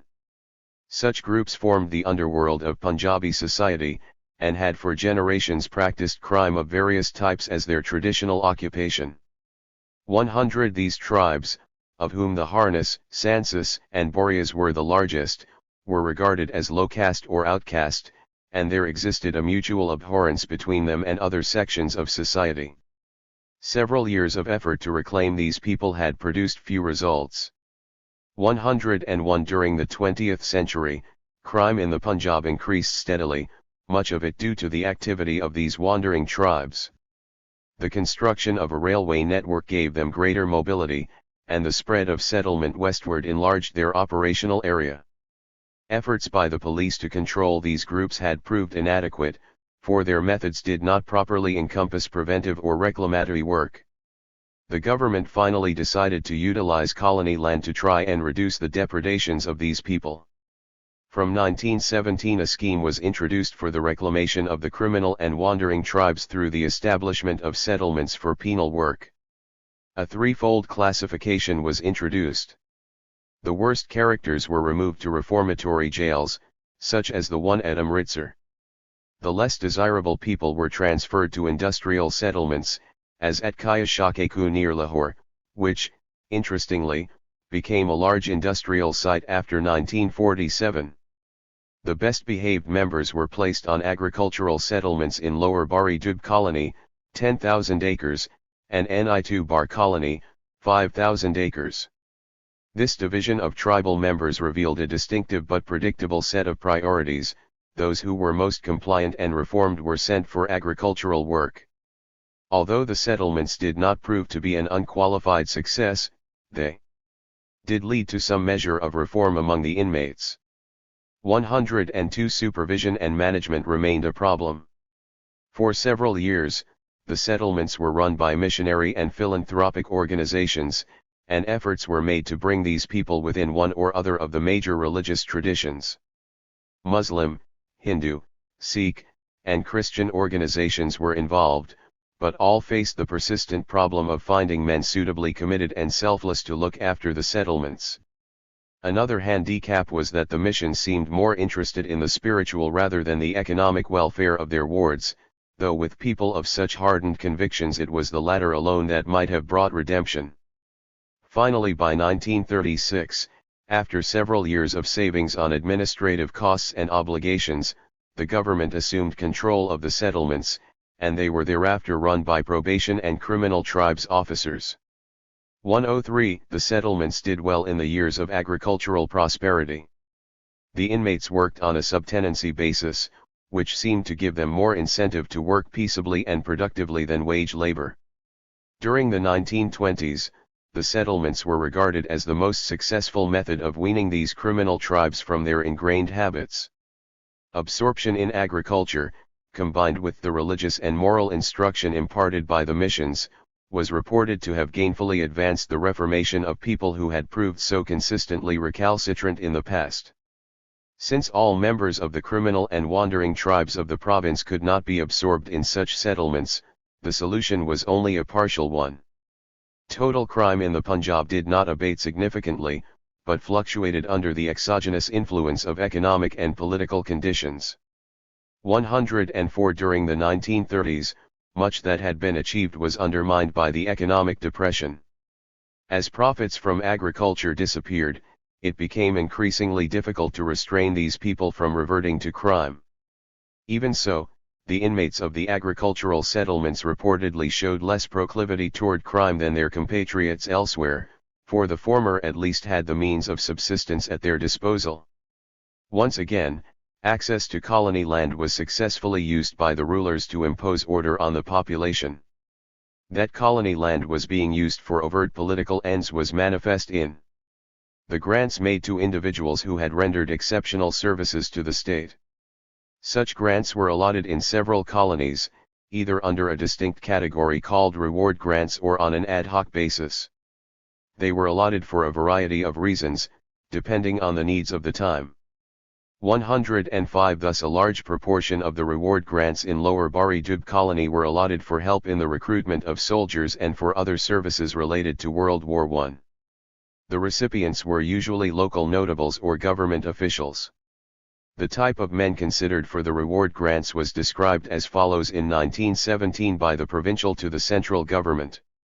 In every district there are men of this stamp who have for years given loyal support and assistance to the officers of government, whilst since the commencement of the war many instances have come to notice of excellent work in connection with recruitment to the army, the maintenance of public order, and the suppression of the revolutionary movement. The bestowal of grants of land in a limited number of particularly deserving cases will be widely appreciated and will encourage and stimulate the growing ideal of civic duty throughout the province. 106. That the government used colony land to combat political agitations was evident in the example of the Akali movement, which in the 1920s showed markedly violent tendencies. The Akalis formed jathas, or armed bands, which tried to seize Gurudwaras and holy sites. The British, perturbed by these developments because of the importance of the Sikhs in the military and the canal colonies, allotted colony grants to those who worked against the movement. This undoubtedly made collaboration a more attractive proposition and strengthened the economic status of collaborators. About 100 people obtained these grants, in sizes varying from half to 4 squares. The grants were made to informers, police and civil officials, and men of local influence. Grants were also made to the families of those killed or severely wounded by the Akalis. 107 Clearly, the gratification of loyalty through land had become deeply embedded in the consciousness of Punjabis. The importance of this was acknowledged by the governor in 1925, while justifying the reservation of 37,500 acres for reward grants in Ni2 Bar colony. The Punjab has been accustomed for many years to see rewards of this nature granted, and I fear that a definite decision to bring to an end what has now become an established system will have consequences that will be really harmful to the administration. There are times of stress when we are actively dependent for the preservation of law and order on the efforts of men who have influence in their neighborhood and community. The system of rewards has sunk too deeply into the life of the province. Moreover, it is traditional to the East that a government should reward its friends, and I am afraid that any government, which denies itself the power of securing support by these means, is likely in the long run to add to the number of its enemies. In the last few years we have had to meet the shock of non-cooperation, the Caliphate movement, and the Sikh agitation, and I think that those who have loyally assisted us during this difficult period, have a stronger claim to consideration than many of those who have been our beneficiaries in the past, and there would be some reaction of feeling against us if they learnt that we had deliberately decided to deprive ourselves of the means of rewarding them. 108. Social stability could be maintained not only through political control and law and order, but also by strengthening the forces of religion. The subject of religion and social control is quite outside the realm of this study, but it may be noted that in history, established religious institutions have remained vibrant as much through their control over economic resources as by the fervour and devotion of their adherents. While in the canal colonies the state did not in any concerted manner use land for religious purposes, there were several individual instances of this type. Cases have been mentioned above of grants to the depressed classes and the criminal tribes, in which sectarian missions, both Christian and non-Christian, were appointed to supervisory roles. Control over land could only have given these religious bodies further opportunity for increasing their influence and gaining more adherents. In a very different context, grants were made to holy shrines, as a contribution toward their upkeep and economic welfare. Personal grants were given to the custodians of the more eminent shrines, and some of these shrine keepers, by obtaining landed gentry grants, were even placed on a par with the larger landlords. 109 These shrines commanded vast influence among the people, and the acceptance of land grants indicated that their influence would not be exerted against imperialist rule. Indeed, in many cases their custodians stood out for their loyal services to the British, whether in the field of recruitment, local administration, or provincial politics. One example was that of a powerful shrine in Adak district, whose per was given a personal landed gentry grant of 10 rectangles in 1916, along with the lease of 15,000 acres of rock land in his home district. Such being the rewards for war recruitment, the per was thanked by the lieutenant governor for his services in the sure knowledge that you will not relax your efforts as long as the army needs men. 110. Though no comprehensive list exists of allotments to shrines, it is clear that the recipients were largely confined to the western Punjab and were predominantly Muslim. 111 In addition to the specific grants made to shrines and to their keepers, there were also numerous grantees whose social importance stemmed from their religious sanctity.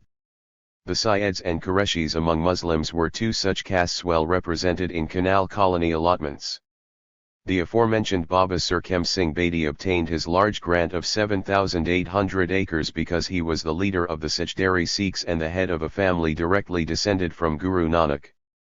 Rather than sink into obscurity, this family, like many others, found that its religious significance enabled its fortunes to be greatly strengthened by the actions of an amenable rulership. If in many parts of the world the struggle against European imperialism drew upon religious consciousness for its inspiration, then the Punjab was but a barren ground for such enterprise. Its religious luminaries were actively collaborating with imperialist rule, and were being rewarded for their services with landed resources. Agricultural colonization also had a more general impact on the political environment of the Punjab. This was not a region that stood out for sustained, or even active, opposition to imperialism. Revolutionary tendencies, such as the Gadra conspiracy, did at times flicker momentarily, and certain religio-political movements, such as the Akalis, were also extant. By and large, though, this province maintained its acquiescence to the alien power. Even in the final years of British rule, there was little in its politics to suggest that South Asia had moved close to independence. The nationalist movement in the Punjab always remained weak, even in the period after 1935, when nationalism had gained substantial ground elsewhere in India.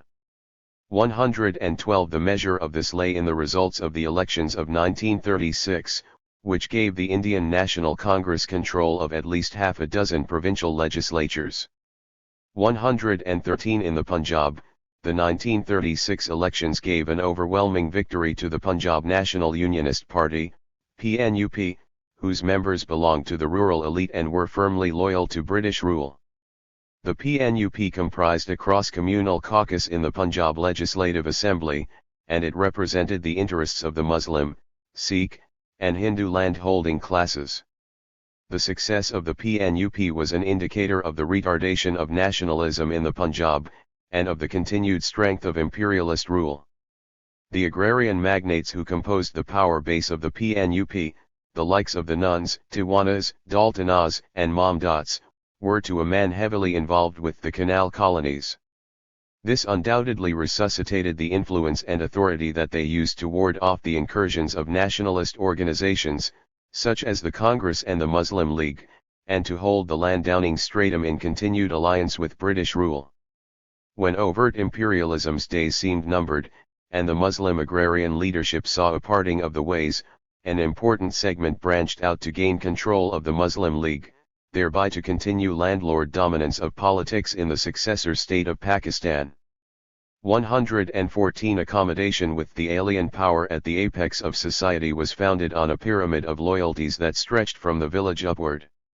The lambardars, or village headmen, were government appointees who aided local administration, and in the canal colonies received an extra grant to encourage devotion to duty. The next level of rural control were the Zaldari circles, which brought together a number of villages of kindred proprietary castes under the leadership of persons of eminence appointed as Zaldars by the administration. Combinations of kindreds then formed the electoral circles for the district boards, which brought rural leaders into closer liaison with the nethermost levels of British bureaucracy. 5. Finally, provincial elections sent to the legislature men who represented the chief landed interests of their districts, and these men associated with each other through the pro-British caucus of the Unionist Party. The fact that this chain held together, that the enfranchised peasantry did not turn to nationalist politicians but continued to vote for its landlord nominees, reflected the lack of any serious disaffection of rural landholders with British rule. This outcome stemmed undoubtedly from the benefits of agricultural colonization, a process so designed as to placate the influential elements of society. These interests were appeased not with words or honorific titles but by the grant of valuable economic resources. Had nationalist struggles and international geopolitics not intervened, the foundations for a perpetual Raj were well on their way to being established in the minds of fomenters and abettors alike. Chapter 4. Militarization. The military figured prominently as a recipient of land in the canal colonies, and, indeed, the absorption of landed resources for military purposes is a process that stretches back to remote antiquity. Perhaps no factor has been more constant in human history than the efforts made by governing authorities to ensure a viable military organization. In feudal society, for example, the nexus between the military and the land was a central institutional feature. In industrial society, and especially in the 20th century, the expenditure of society's resources on the military has reached unprecedented levels. The results for society have not always been negative. The demands of modern warfare have led to innovations in both technology and industrial organization, to the advantage of society as a whole. But though the military was closely involved with the industrialization process in such areas as Europe, North America, and Japan, did it play a similar role in British India? Can the participation of the military in the Punjab Canal colonies be seen in the context of modernization, or would it be more appropriate to draw parallels with feudalism? An assessment of the role of the military in the western Punjab involves a number of questions with broader historical implications. The methods adopted in associating the military with development of the canal colonies were unique, and their impact on agrarian conditions was unreplicated elsewhere. That these measures were imposed by the British gave them a significance beyond their importance for the Punjab. They furnish a case study, on a quite extensive scale, of the kinds of interventions practiced by colonialism in its subject economies. Involving as it did a substantial strengthening of the military, this process had important political consequences, after the transfer of power in 1947, for the nation-state of Pakistan. The impact of the militarization of colony land on economic development was a further dimension, raising the question of whether this phenomenon represented a diversion of resources from more productive uses, a shift of priorities from agricultural development to the strategic and political imperatives of the state. Assessments of the military tend to concentrate on its organizational structure, on its exploits in war and counterinsurgency, and on its enjoyment of political power. Much less is known of how the military was also penetrating, in this homeland of the martial soldier settlement. One major form of military involvement in the canal colonies was the allotment of large areas of land to ex-soldiers. The majority of such grants were of the peasant or abadkar type, varying from 25 to 55 acres in size. A number of larger grants were also allotted to Punjabi commissioned and non-commissioned officers. The scale of the allocation for soldier settlement was such that men from the Punjab came to expect, and obtain, colony land as their rightful due for service in the military. As new canal colonies were established, the share of ex-soldiers in land distribution increased, a reflection of the growing importance of the military in agricultural colonization. A career in the army, which was the service that monopolized these grants, became an important means through which Punjabis could achieve upward mobility. If they already enjoyed an elevated status, military service probably provided individuals and social groups a more assured means of maintaining their social position than any other career. The economic resources dispensed to military personnel through canal colonization enhanced the attractions of military service for Punjabis, and provided a basis for the continued overrepresentation of the province in the British Indian Army. As a result, the strength of the military in Punjabi society grew ever greater. Such processes would strongly indicate that the historical preconditions for the political authority of the military in Pakistan after 1947 were founded on the developments of the previous era. Land grants were being made to military men in India long before the canal colonies came into existence. Under the Mughals and the Sikhs, military strength and political power were indivisible, and the appropriation of economic resources by the military was an essential aspect of sovereignty and hegemony. From this tradition of feudal liens for the provision of military and administrative services, the British appeared to be bringing a transition, as part of the introduction of a modern state. They endeavored to institute military and civil functions in the shape of distinct and professionalist services. But the society in which the colonial state was implanted retained its traditional mores, which could not easily be reconciled with either the vision or the practice of modernism imported from another continent. Essential to these ingrained values was the association of land with status. The endowment of land was seen to be a fitting reward for the valuable supportive role that military service provided to the governing authority. A career in the military was not regarded simply as a career in its own right. Such professionalism had not clarified itself in the consciousness of the Punjabis, just as the division of labor from which such specializations arose had not established itself historically in the economy of the region. Instead, military service was regarded as a vehicle for establishing one's status, as an individual but more importantly as part of a social group, and the acquisition of land was essential to the consolidation of status. Even the colonial rulers, despite their claims to modernism, did not seriously question these values, as can be seen by the scale at which military men were transplanted in the canal colonies. In a sector of the economy that was visibly innovative, with its engineering and hydraulic achievements, its commercial agriculture, and its transport and marketing systems, there occurred also an overpowering confirmation of pre-existing values. This was the paradox that agrarian growth held for the Punjab, and it provided a sufficient contradiction for questioning seriously the assumption that social change follows easily from economic change. Three aspects need to be considered in discussing the allotment of land to military grantees. The first is the sequence of soldier settlement, the extent of land allotted for this purpose as each major canal colony was established.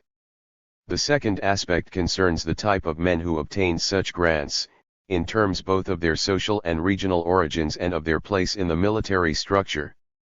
Finally, the kind of grantees that the ex-soldiers made, their problems, and their relative success as colonists can be discussed, to cast light on their role in the agrarian economy. Even prior to the development of the canal colonies, the British had made land grants and leases of wasteland to those who had provided them with military services. Such grants and leases, which were convertible to proprietary rights at later dates, were made to men who had served them in their military campaigns, notably the struggle of 1857 and the Afghan Wars. Thus the tradition of assisting the alien invader against one's countrymen, and being rewarded for it, was already well established in the Punjab, though its dimensions were to be greatly extended with the canal colonies. Many of these earlier grants and leaseholds in the western Punjab came under canal irrigation, and thus increased considerably in value. A few reward grants, so named because the purchase price was waived, had also been awarded each year to selected military officers. In the 1880s the usual size of such grants was around 500 acres. 2 after 1890. Most of these grants were located in the canal colonies, where their size was smaller but rental earnings were equivalent to the larger wasteland grants. 3. Development costs on the latter, which had to be incurred by the recipient, significantly adulterated the element of reward. Canal colony land carried few such costs, thus greatly enhancing the powers of the state to recompense its beneficiaries. The official vernacular designation for these allotments was Jagir grants, a term that reflected the responsiveness of the colonial state to indigenous norms of status and hierarchy. A trickle of annual Jagir grants to military officers continued until the 1940s, this ran within, but yet was distinct from, the torrent of soldier settlement as it beset the canal colonies. Another example of the way in which military servicemen could obtain land outside the mainstream of military grants was the 3 villages allotted in Chenab colony to Majbi Sikhs. The Majbis were a low-caste group whose inferior social position relative to the land-holding Jats gave the lie to claims of egalitarianism among Sikhs. They were allotted colony land because they provided manpower for 3 infantry battalions, the 23rd, 32nd, and 34th Pioneer Regiments. For as non-agriculturists, the Majbis would not otherwise have qualified for land. They had the reputation of being undisciplined in their social habits and highly prone to crime. British officials hoped that land grants would enable the recipients to settle down and continue to provide recruits to the army. Land would also give them an opportunity to raise their social status, which it was felt they deserved owing to their readiness for military service. In 1911, on the strength of their land holdings in Chenab colony, the hitherto lowly Majbis were accorded the official status of an agricultural caste in Gujranwala and Lyalpur districts.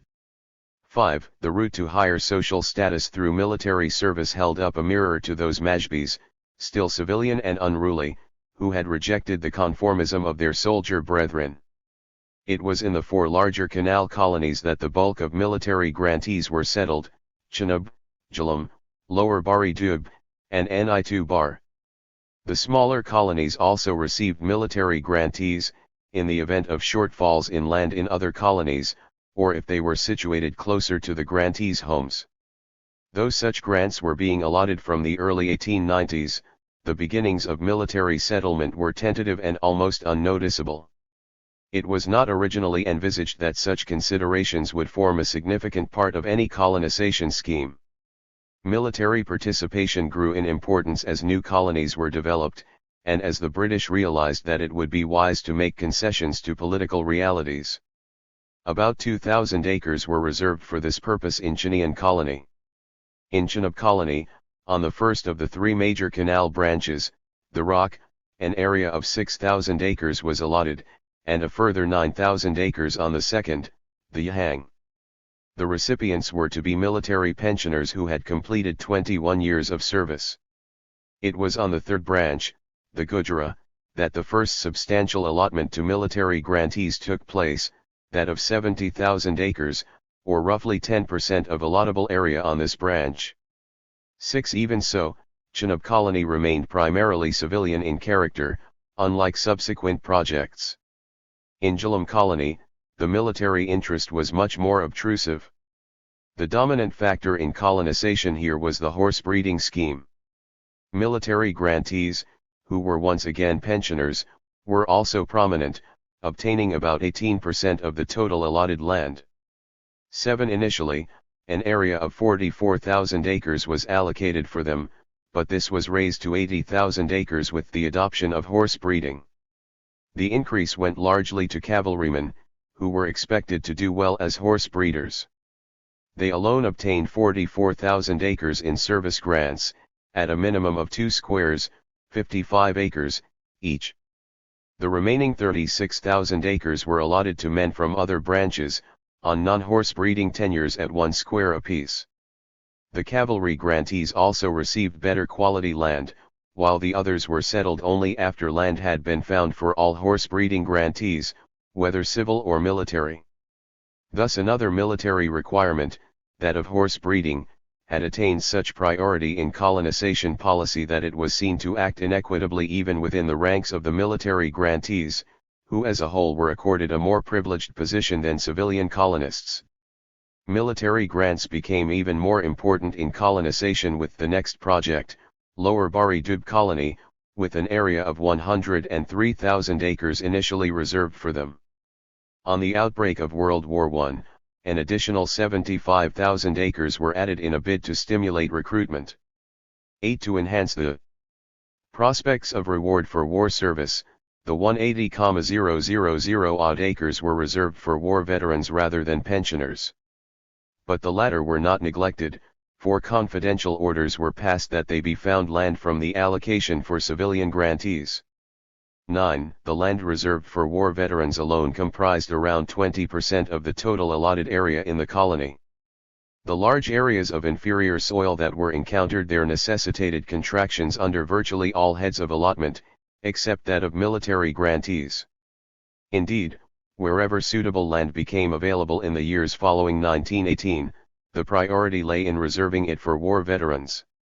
The timely availability of so much new land was highly significant for the war effort. The superiority of land grants over other forms of reward, such as cash subsidies and special pensions, further increased the willingness of Punjabis to offer themselves for war service. Such prospects of gratification were a major reason for the inordinately high proportion of Punjabis in the army, for other provinces had no comparable resources to offer as reward. Nevertheless, the basis of selection was none too benevolent. The proportion of land reserved for each regiment or unit was determined chiefly by the number of casualties sustained by that unit during the war. 10. In the case of the last major colonization project, Ni2 Bar Colony, military grantees again received a sizable proportion of land. The grants reverted to military pensioners, the needs of war veterans having already been catered for. An area of 75,000 acres was allocated, and in addition at least another 25,000 acres were allotted to ex-soldiers from the civilian allotment. In contrast, peasant grants for civilians in the perennially irrigated area of this colony amounted to only 225,000 acres. Thus military grantees received almost half as much land as that reserved for the entire civilian peasantry of the Punjab. 12. In the canal colonies as a whole, the total amount of land allotted to military grantees was not much short of 500,000 acres. This constituted a major case of entrenchment of one of the chief coercive institutions of the state. The justification originally forwarded by the government for having military grants was that soldiers, owing to their absence from home, would miss the opportunities for selection enjoyed by civilians. While this was undoubtedly true, there were also other dimensions to these grants.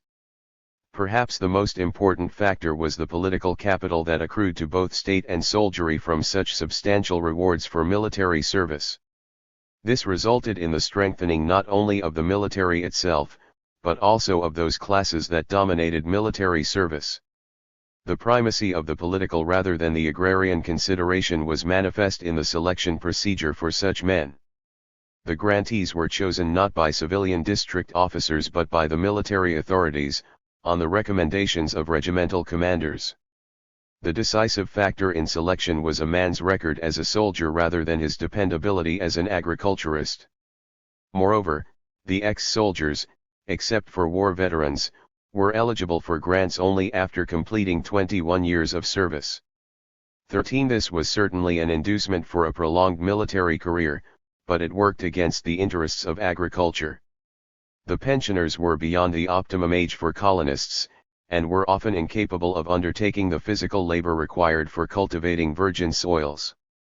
Political considerations were also foremost in the decision to exclude those Punjabis who followed military careers in parts of the British Empire not under the jurisdiction of the Government of India. Many Punjabis served in military units in a number of territories such as Hong Kong, Malaya, and Mauritius. The absence of such men from their homes placed them under disadvantages similar to those ostensibly suffered by soldiers of the British Indian Army for selection as colonists. Yet they were held ineligible for the military allotment, for grants to them brought no special benefits to the Government of India.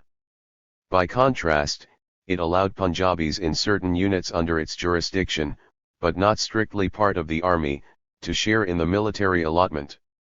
This happened in the case of the police forces of Quetta, Port Blair, and Burma. 14. Within British India, a share was apportioned for purposes of allotment to each of the 5 military commands, centered in the Punjab, Bengal, Bombay, Burma, and Madras. Further subdivisions occurred within each command among the regiments and units that contained Punjabis, leading to the final nomination of grantees by regimental commanders. 15. The social origins of the military grantees, briefly discussed earlier, were another important aspect of their settlement in the Canal colonies. In Chenab and Jhelum colonies, these grantees had to belong, like other landholders, to the agricultural caste 16. Such groups not only supplied the great bulk of military recruits, but it was felt that ex-soldiers with agricultural backgrounds stood a better chance of achieving success as colonists than those without such traditions. These grantees were also chosen generally from the areas that provided civilian colonists, such as parts of central and northwestern Punjab. This was done in order to have the military grantees approximate as closely as possible their civilian counterparts, in the interests of agricultural efficiency. With Lower Bari Dub and Ni2 Bar colonies, major changes were introduced for eligibility to military grants. In the former, eligibility in the case of combatant war veterans was extended to non-agriculturists, whereas non-combatants still had to come from the agricultural caste 7. This measure was designed to stimulate war recruitment for combatant roles over a wider social base. But it did not end the exclusion of the professional and educated groups who held clerical and other non-combatant positions, unless they happened to belong to the agricultural castes. In Ni2 Bar colony, even these distinctions were removed and caste origins no longer determined eligibility for military grants. This liberalization of the social basis of selection was accompanied by a relaxation of regional barriers. In both colonies, men from all over the Punjab were granted eligibility, and for the war veterans of Lower Bari Dub colony, this was extended even to those from the Punjab princely states, Kashmir, and the northwest frontier province. 18. Thus colony land was opened up to ex-soldiers from sub-montane, hilly, and distant regions, and to those with few or no agricultural traditions, types that were held to be unsuitable material for colonists in the case of civilians. Such concessions were motivated yet again by the political benefits that accrued from military settlement. They violated a basic administrative precept for agricultural colonization, that peasant grants should only be allotted to people with sound agricultural traditions. Principles rigidly upheld elsewhere were superseded by military considerations. Though large areas were reserved for military allotment, the fact remained that all aspirants could not be satisfied. Colony land was not unlimited, and competition for grants among soldiers left many unrewarded. The problem of supply of land became especially severe after World War I. 19 war veterans now pressed for the rewards they had come to expect from military service, and those who had seen combat duty regarded their own claims as second to none. 20 men tried strenuously, through an inundation of applications, to secure land grants, and there was even a prospect that the political benefits from soldier settlement would be neutralized by the sense of grievance among the large host that remained ungratified. This led to demands from the army to reserve as much as 50% of the land in future canal colonies for military grantees. The Punjab government was unable to accept such claims, though in practice it was as heavily committed as practicable to soldier settlement. 21. If the army was still not satisfied, it was because it had acquired an inordinate appetite for colony land. The contribution of the ex-soldiers to economy and society in the canal colonies did little to vindicate such extensive allocations of land. These grantees were certainly orderly in their conduct, respectful of the law, and loyal to the state. They could be depended upon not to join the forces of dissension, and indeed to aid the administration in the imposition of its authority. But beyond providing a stabilizing element among the body of colonists, the military grantees did not stand out either for their role as agriculturists or for a civic consciousness elevated above that of their civilian counterparts. On the contrary, they often proved on both counts to be lacking in comparison with civilian colonists, even though the latter had not had the benefit of a life of discipline and regularity in the armed forces. For one thing, the military grantees were a good deal more vociferous than civilians in making complaints. This was not because their condition was any worse, but because they realized that they had a better chance of having their grievances met. They had the ear of the military authorities, and it was through them that they channeled their protestations.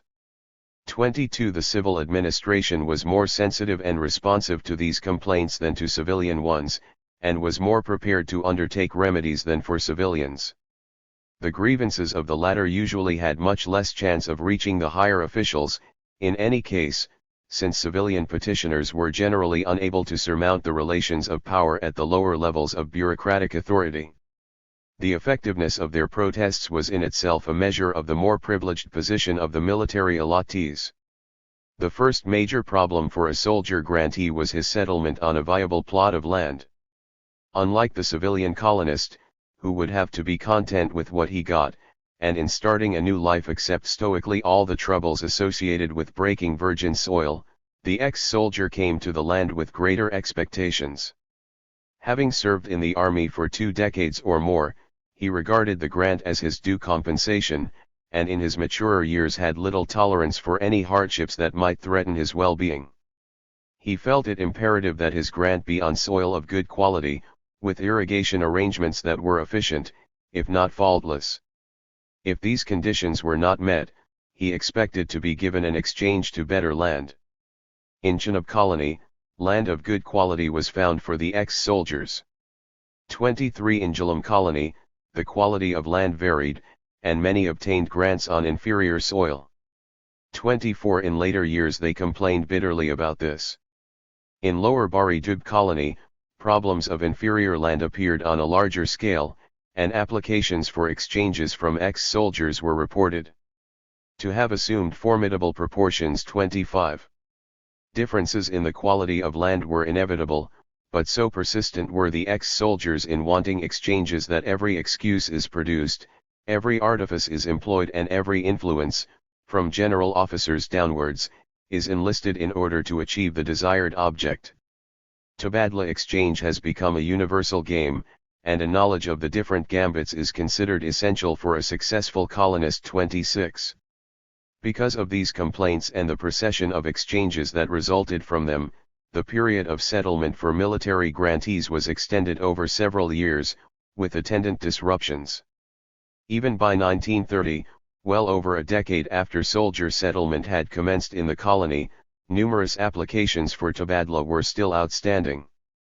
This diverted colony staff from their normal duties, for the investigation, or even the summary refusal, of countless unwarranted petitions gives a great deal of unnecessary trouble. 27.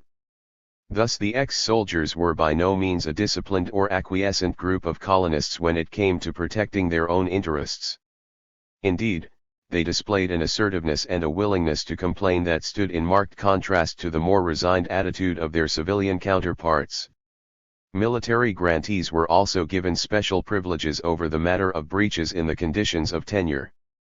Such breaches were common among all colonists, especially in the first few years of settlement, but the ex-soldiers were vociferous in their resentment against the lower officials responsible for reporting them. Once again, this was not such a problem in the earlier colonies, but the weight of protestations in Lower Bari Dub colony induced the government to action. It tried to eliminate the source of vexation by bypassing its own functionaries and appointing in their place local committees of native military officers.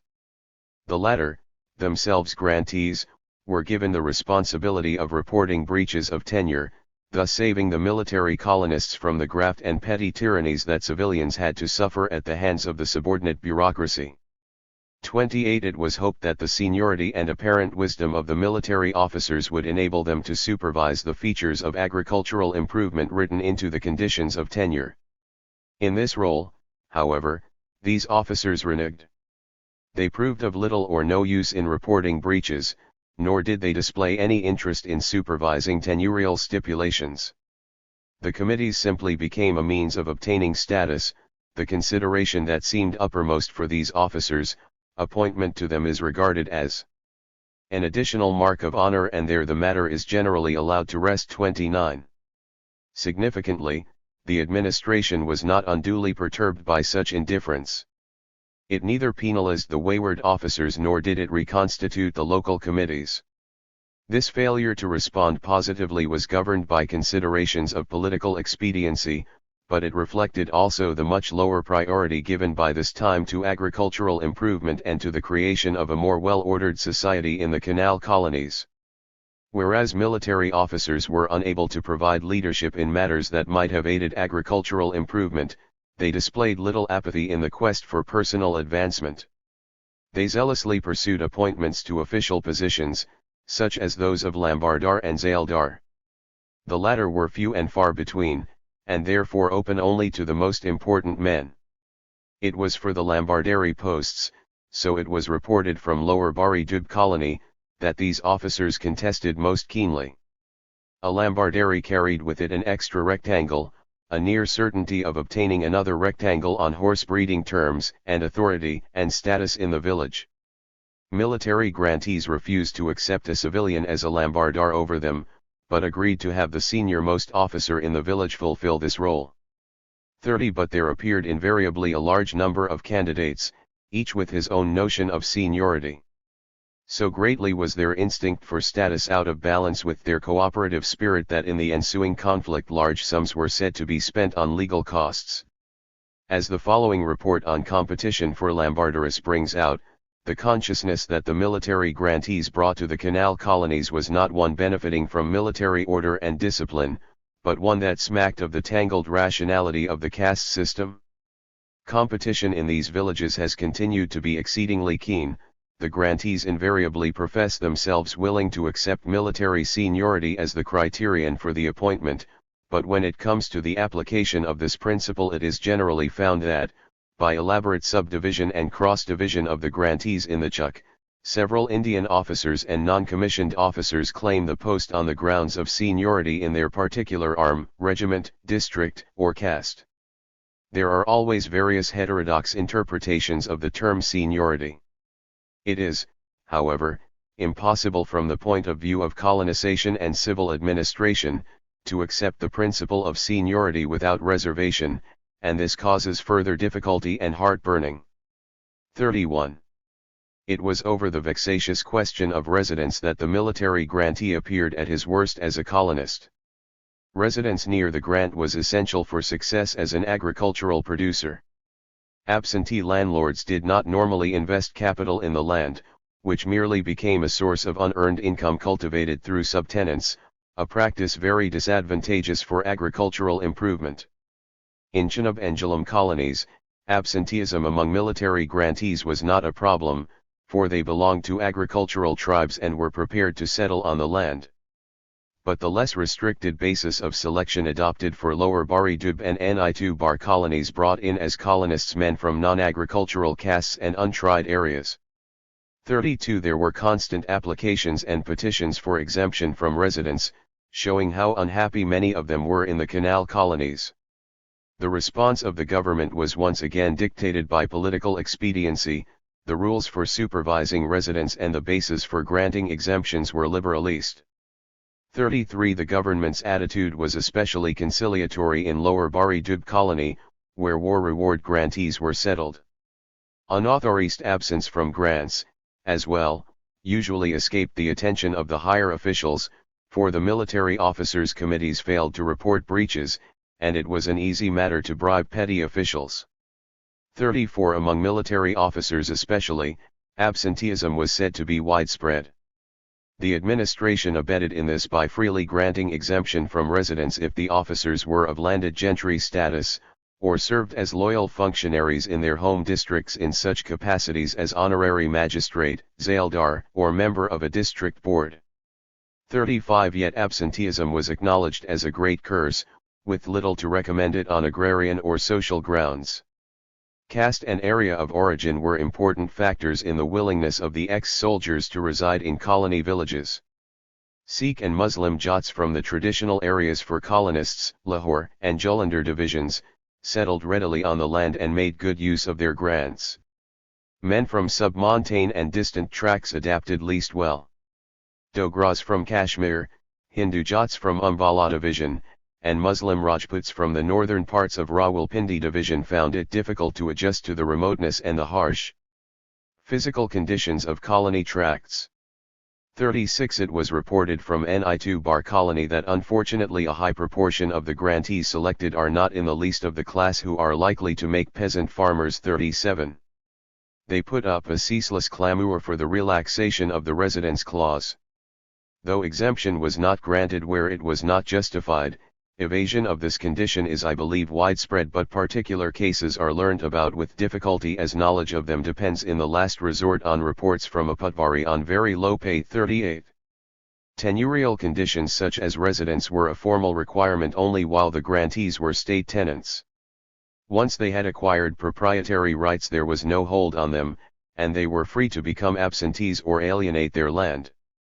Indeed, many sold off their grants and moved back to their old homes.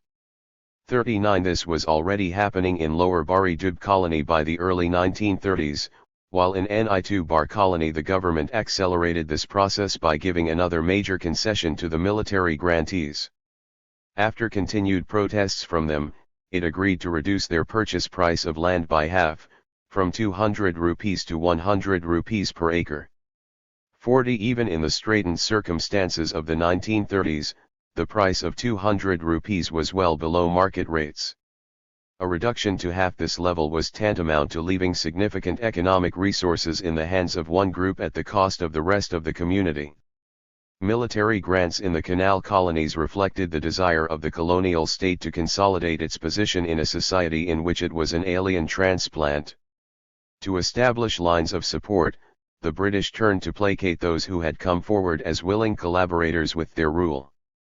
The granting of land as a reward for military service had a long history prior to the British intervention in India, but the dimensions of soldier settlement as it occurred in the western Punjab were probably unprecedented.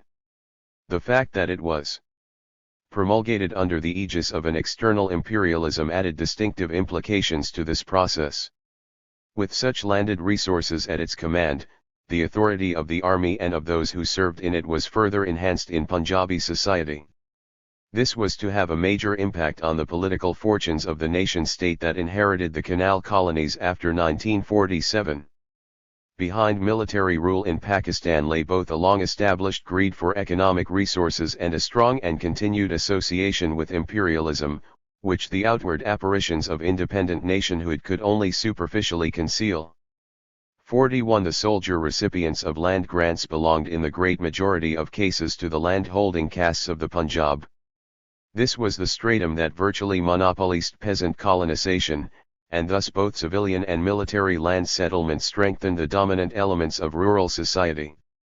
Military service offered such rewards that its attractions increased for the martial races, either in terms of maintaining existing status or achieving upward mobility. When the large host of Punjabi officers obtained land grants, the bonds between military service and the rural elite were further strengthened. In cases where soldiers from non-agricultural castes were allowed land grants, and such eligibility existed much more extensively for them than for civilians, a military career became an important means of improving social position. The fact that one type of profession, to a significantly greater extent than any other, was being compensated so liberally was bound to enhance its stature in society. Camel grants. The participation of the military in the canal colonies extended not only to land grants for military personnel but also to extensive settlement schemes involving the breeding and maintenance of animals for military use. The first scheme so devised was in Chenab colony and concerned the camel. The Rechna Dub had among its indigenous peoples a camel-owning tribe known as the Bailash. Though large and important, this tribe was hierarchically inferior to the cattle-owning tribes of the Dub *2. Like the latter, the Bilokais qualified for colony grants as jangli.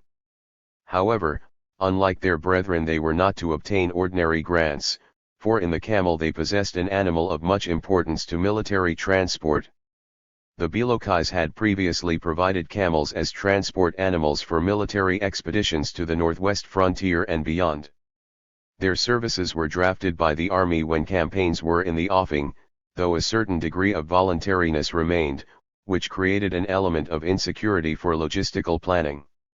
With the canal colonies, the Bilokais entered into a new relationship with the state, one that was designed not only to hold them to their traditional occupation but to make it obligatory for them to supply camels for military service. The arid and sparsely populated tracts of the western Punjab had provided ideal grazing grounds for the camel, but the spread of canal irrigation began progressively to reduce these pasturages. Throughout this region in the opening decades of the 20th century, the camel retreated as irrigation spread. A great deal of administrative effort, attested to by voluminous government records, was diverted to the task of finding new grazing areas and for relocating in them the transport camels maintained in this region, known as the Sil-Adari Camel Corps. 43 The problem appeared insoluble, for irrigation, wherever it could be introduced, took precedence over pasturage. The matter was eventually resolved by the eclipse of the camel itself as a military animal, with the mechanization of army transport. At the turn of the century, however, the British were faced with the immediate problem of rapid displacement of the Bailashi's camel pasturages by canal irrigation. With the land grants to which they qualified as jangli, it was feared that the Bilokis would lose the incentive to maintain their animals. They also stood to lose the means to do so with the small holdings of half a square per family that fell to the jangli lot. While such a fate was allowed to overtake the strong cattle herds of the jangli without any restitution from the state, the military importance of the camel rendered a similar outcome for it unacceptable. To avert this crisis, the British resorted, in this new agrarian frontier, to the imposition of feudalistic relations between state and individual. The Bilokis were not allowed to obtain ordinary grants, like other jangli, but were allotted land solely on condition that they continue to maintain their camels and provide them for military duty. They were obligated to do so under formal tenurial contract, and they stood to lose all claim to land if they did not accept such terms. 44 Colony land was now being granted for the provision of military needs, in what came to be known as service grants. 45 From these Bailash beginnings, such tenures were to achieve great importance in the canal colonies. An area of 93,000 acres was thus allotted to the Bilokis, with grants on 20-year leases, to expire in 1921. 4 Camel Corps, the 59th to 62nd Service Camel Corps, were supported on these grants, with a total complement of around 4,300 camels. 46 The establishment, to use the words of one official, of a feudal service and a local advantageous feudal relation 47 occurred at a time of seemingly rapid change, which in economic terms might well be called modernization. The paradox of agricultural colonization lay in the fact that such feudal forms were emerging within a framework of economic growth and were fostered in their most vivid form for the fulfillment of military functions. The British thus ensured, in the case of the Bilokis, tied suppliers for a vital transport animal that was often not voluntarily forthcoming. The camel grants, representing as they did a more overt intrusion of military concerns on the society of the Rechnadub, did not leave unaffected the hierarchy of the indigenous tribes. In order to make the maintenance of camels economically practicable, the Bilokis were allotted land at the rate of 1 square per camel, well above the half square per family allotted to cattle-owning jangli. This violated the notions of hierarchical superiority that the cattle owners entertained toward the Bilokis. Many jangli did not receive any land at all, despite their fervent lamentations, thus accentuating feelings of inequity and discrimination. Moreover, the state made no provisions for the upkeep of the cattle herds, in contrast to the elaborate arrangements made to retain the camels. Cattle breeding grants would have been of greater agrarian benefit than camel grants, but the cattle were allowed to suffer inexorable decline as the environmental basis for their existence was steadily undermined. 48 The cattle owners could feel justifiably envious of their former inferiors. Official reports spoke of the considerable jealousy that the larger camel grants aroused among them. 49 The state, normally so solicitous of hierarchical sensitivities, was prepared to intercede in the social structure when military considerations were involved. It was far less willing to take such initiatives in the pursuit of developmental goals. Inequalities within the Bailash tribe were not reduced as a result of the service tenures, but reappeared and were consolidated through differentials in land distribution. Larger grants were allotted to the Bailashi tribal leaders, called Chaudhries. 50. These luminaries were also given important supervisory roles, such as those of conveying government orders, ensuring the supply of camels and attendants, and reporting casualties and defaults. By such means they maintained their social eminence and the hold on their tribal followers that they had enjoyed in pre-colony days. 51. The ordinary Bailash camel owners obtained grants of 1 square per camel. But so much land had been allocated for this purpose that the supply of these true or first-class Bilokais ran out, a sad contrast to the plight of other Jangli. The remaining land was allotted to Bilokais of lower rank, who came to be called second-class Bilokais, at the rate of half a square per camel. 52. The low land-to-camel ratio kept these lower-order Bilokais indigent and economically depressed. Canal irrigation was not to prove a source of upward mobility for such people.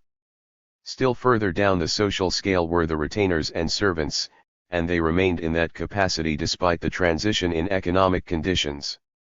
They were the ones furnished as attendants, or sarwans, to accompany the camels on military service. To discourage desertions they were bonded to this task by being brought under the Indian Articles of War when on active duty. 53. That this form of labor proved distasteful was shown by the growing difficulties faced by the Bilokais in retaining their sarwans. With expanding employment opportunities in the canal colonies, these traditional menials preferred to offer their services elsewhere. Yet they only moved laterally, and remained at the bottom of the social structure. For the increased demand for labor did not lead to a relaxation in social inequalities. Their preference for other forms of work did create severe labor problems for the Bilokais, which were accentuated after 1914 with added pressure on labor supplies from new colonization schemes and the outbreak of war. The grantees were forced to go outside the canal colonies to procure sarwans, from whom they were faced with such demands as cash advances of 200 to 300 rupees. 54. They had no option but to comply, for they faced heavy penalties for failing to fulfill their contract with the state. Apart from labor shortages, there were several other problems that the Bilokais faced in meeting their service obligations. For one, the diminution and eventual disappearance of grazing areas proved an intractable problem for the camel scheme. These animals were almost wholly dependent on external grazing, for they were not assigned any grain rations while within the colony, and the Bailashi grants were not large enough to provide for both human and animal subsistence. Grazing areas were reserved for the camel corps, but with expanding irrigation these were situated progressively further away from the camel grants. The contraction in grazing grounds was an irreversible process, and with it was eroded the ecological balance for tied camel tenures in the Reachnadub. 55. Another problem that bedeviled the Bailashi camelmen was faulty irrigation facilities. Their grants had been placed at the extremes of Chenab colony, in its southeast Mcomer, in order to be close to grazing areas. But this also placed them at the ends of canal distributaries, areas that were the most susceptible to water shortages. 56. Many ordinary grantees also experienced similar difficulties, but they were not faced with the added obligation, accompanied by the threat of instant retribution, of maintaining and providing animals for military duty. High camel mortality further strained the Bailashis' resources. The camel thrived in arid conditions, but moisture from irrigation brought fatal diseases such as the dreaded Sara disease, the physical strain of increasing remoteness of grazing tracts, and finally the accelerated mortality from World War I created severe replacement problems for the Bilokais. 57. The local supply of camels soon began to run out, and these grantees began to scour other parts of the Punjab for replacements. With the special demands placed by the war, the camel supply throughout the Punjab was exhausted, and the Bilokais had to resort to areas as far away as Sindh for animals. 58. This defeated the very purpose of the camel scheme, which was to preserve the Reachnadub as a camel breeding region. As a consequence of the many problems they encountered in meeting their service requirements, the Bilokais were placed under severe financial strain. High labor and replacement costs, canal failures, and lack of feed led to widespread indebtedness among these grantees. Especially affected were the second-class Belokais with their smaller grants. 59 government efforts at stemming insolvency through a system of loans, known as Takavi, proved unworkable. Guarantors to underwrite such advances were not to be found, indicating that the service tenures were not fostering a communal spirit among these tribesmen. 60 government attempts to organize cooperative societies also met with failure, so there was no pooling of resources that might have led to an improvement in their economic position. 61 Yet the Belokais were reported to be heavily indebted, and even to have lost control of their grants to creditors. The Bilosh gets someone else's camel branded in his own name, and installs the real owner on his square's sign die. The latter takes the whole or nearly all the produce, the real Bilosh grantee occupying the position of the servant or mortgager. 62. The camel grantees were caught in a web of feudal obligation and economic servitude from which they were unable to extricate themselves. The grievances the Belokais expressed about their lot led to governmental re-examination of the scheme within a decade of its inception, through a colonies committee appointed after the 1907 agitation. Using an inverted logic, it warned that the abolition of the scheme, while desirable in itself, would incur the hostility of the jangly cattle owners, for it would leave the Belokais with larger grants untrammeled by service obligations. 63 Even so, these tenures had produced such imbalances that the Colonies Committee recommended that they be terminated. A later inquiry by the Camel Browsing Committee of 1911 to 1912 made similar suggestions. 64 The abolition of the camel service scheme was finally sanctioned in 1913, well before the year of expiration of the leases, 1921. 65 But World War I broke out before the decision could be implemented, and the 4 Camel Corps were retained for war service.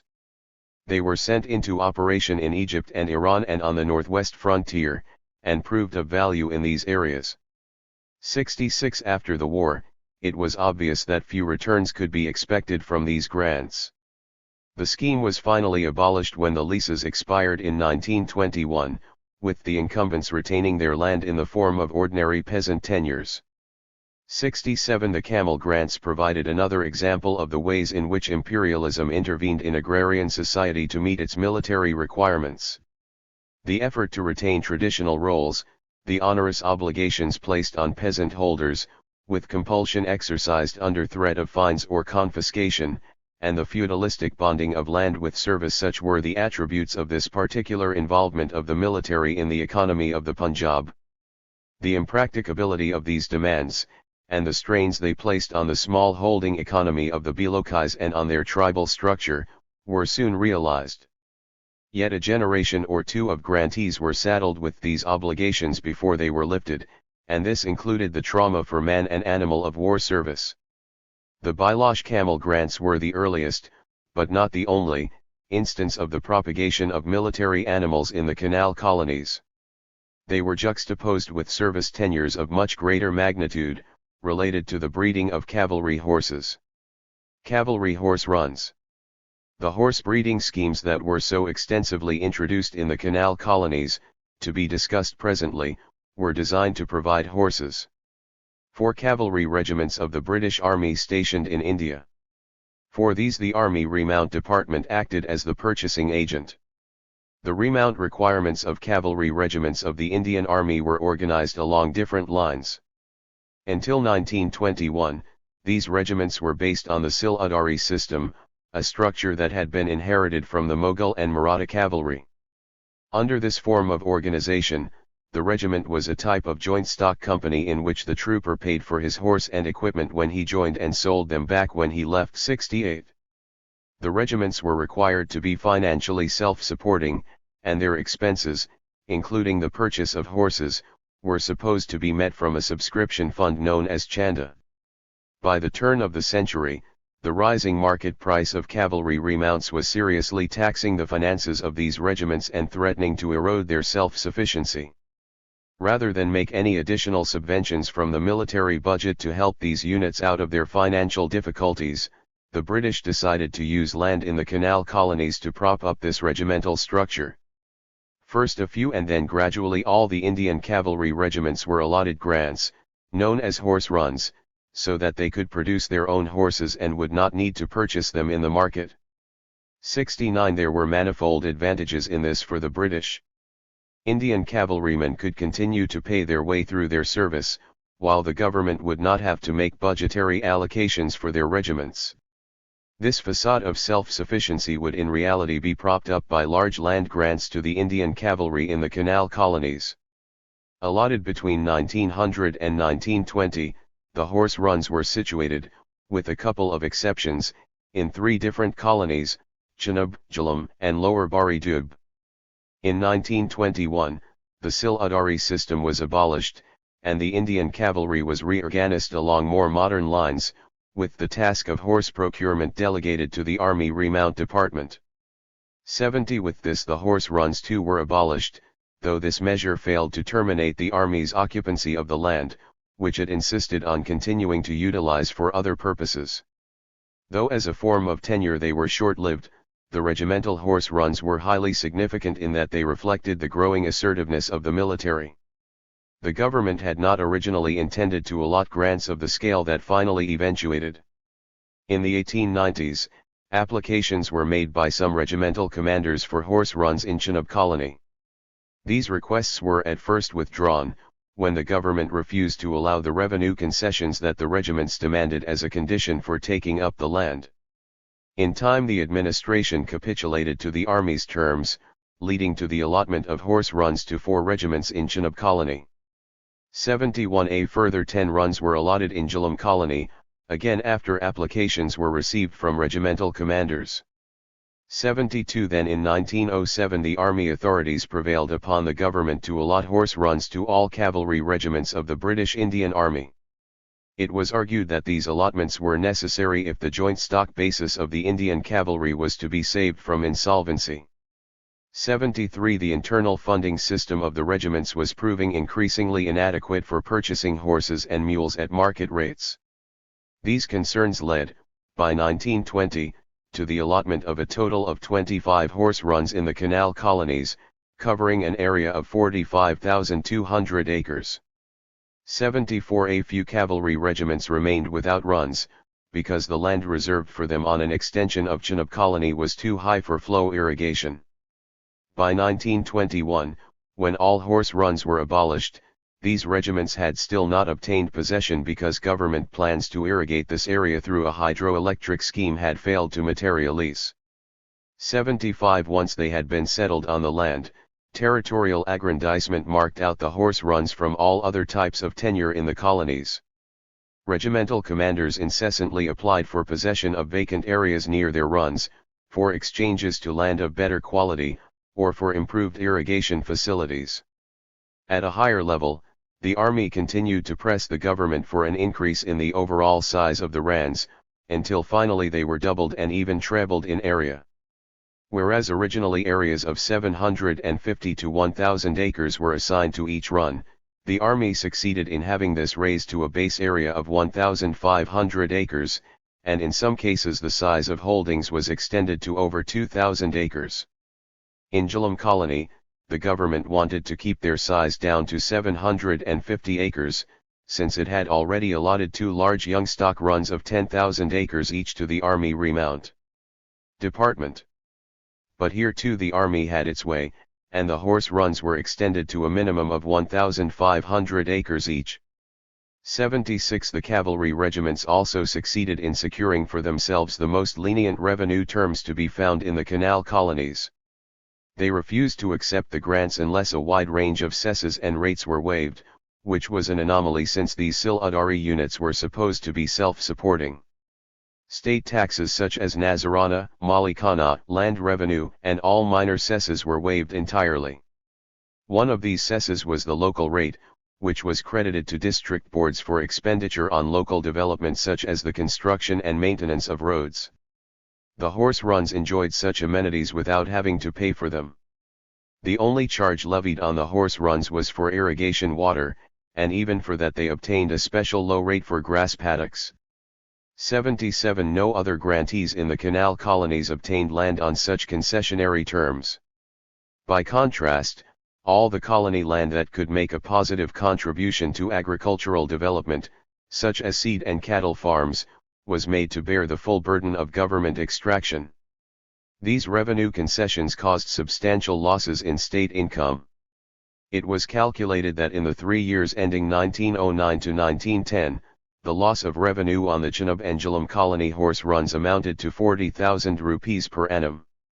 By 1912, with revenue reassessments, this had increased to 64,000 rupees per annum. 78 This amount almost doubled with the allotment of further horse runs in Lower Bandub colony. In addition, the public exchequer was deprived of the large capital returns that the sale of these lands would have brought, for while they were under military usage they had to be withheld from sale. The government also had to forego the interest earnings that would have accrued from the capitalized value of the land. The annual loss to the province in interest earnings alone was estimated in 1921 to be 1.5 million rupees. 79 With current interest rates at 6%, the value of land tied up in the horse runs stood at no less than 25 million rupees. These amounts represented losses borne by the ordinary citizens of the Punjab, for the large investments made in canal construction and colonization were ill-served by the appropriation of these tracts by the military, and that too on such gratuitous terms. An even more egregious aspect of the horse runs lay in the flagrant deviation from the original purpose behind their allotment. The Indian cavalry had been provided these grants so that it could become self-sufficient in its horse supply. It was soon discovered, however, that the regiments were using the grants for commercial agriculture. Sizable profits could be made from commercial undertakings on such large holdings, especially since care had been taken to locate them in areas with good soil, efficient irrigation, and proximity to railway stations. 80 As a result of the decision of 1907 to allot runs to all cavalry regiments, even those stationed over 2,000 miles away in southern India obtained these grants. Such far-flung units were patently unable to perform, or even properly supervise, the complex operations involved in horse breeding. 81 The Punjab authorities realized that the real intention of the army was to use this land for purposes of commercial profit. In 1909 they queried the central government, but ineffectually, on whether the run would be anything more than a disguised subvention to regimental funds at the cost of general revenues. 82. To try and ensure that it really was used for rearing horses, the Punjab government requested that the maintenance of a minimum number of animals be fixed for each run. The army rejected such a provision, though similar stipulations were applied to all other service grants in the canal colonies, whether military or developmental in function. 83 The misuse of the horse runs became an open secret. It was reported in 1912 that these so-called horse runs have ceased to be entitled to that description and have become mere tillage farms. 84. In Jhelum colony over 80% and in Chenab colony over 90% of the allotted area was being sown with commercial crops, and was thus not being utilized either for fodder crops or for grass pasturage. Matters were no different in Lower Bandub colony, where no more than 10 to 15% of the cultivated area was being devoted to fodder crops. Much more common on these horse runs were cash crops such as wheat, cotton, and oilseeds, with the land being farmed out to subtenants and contractors.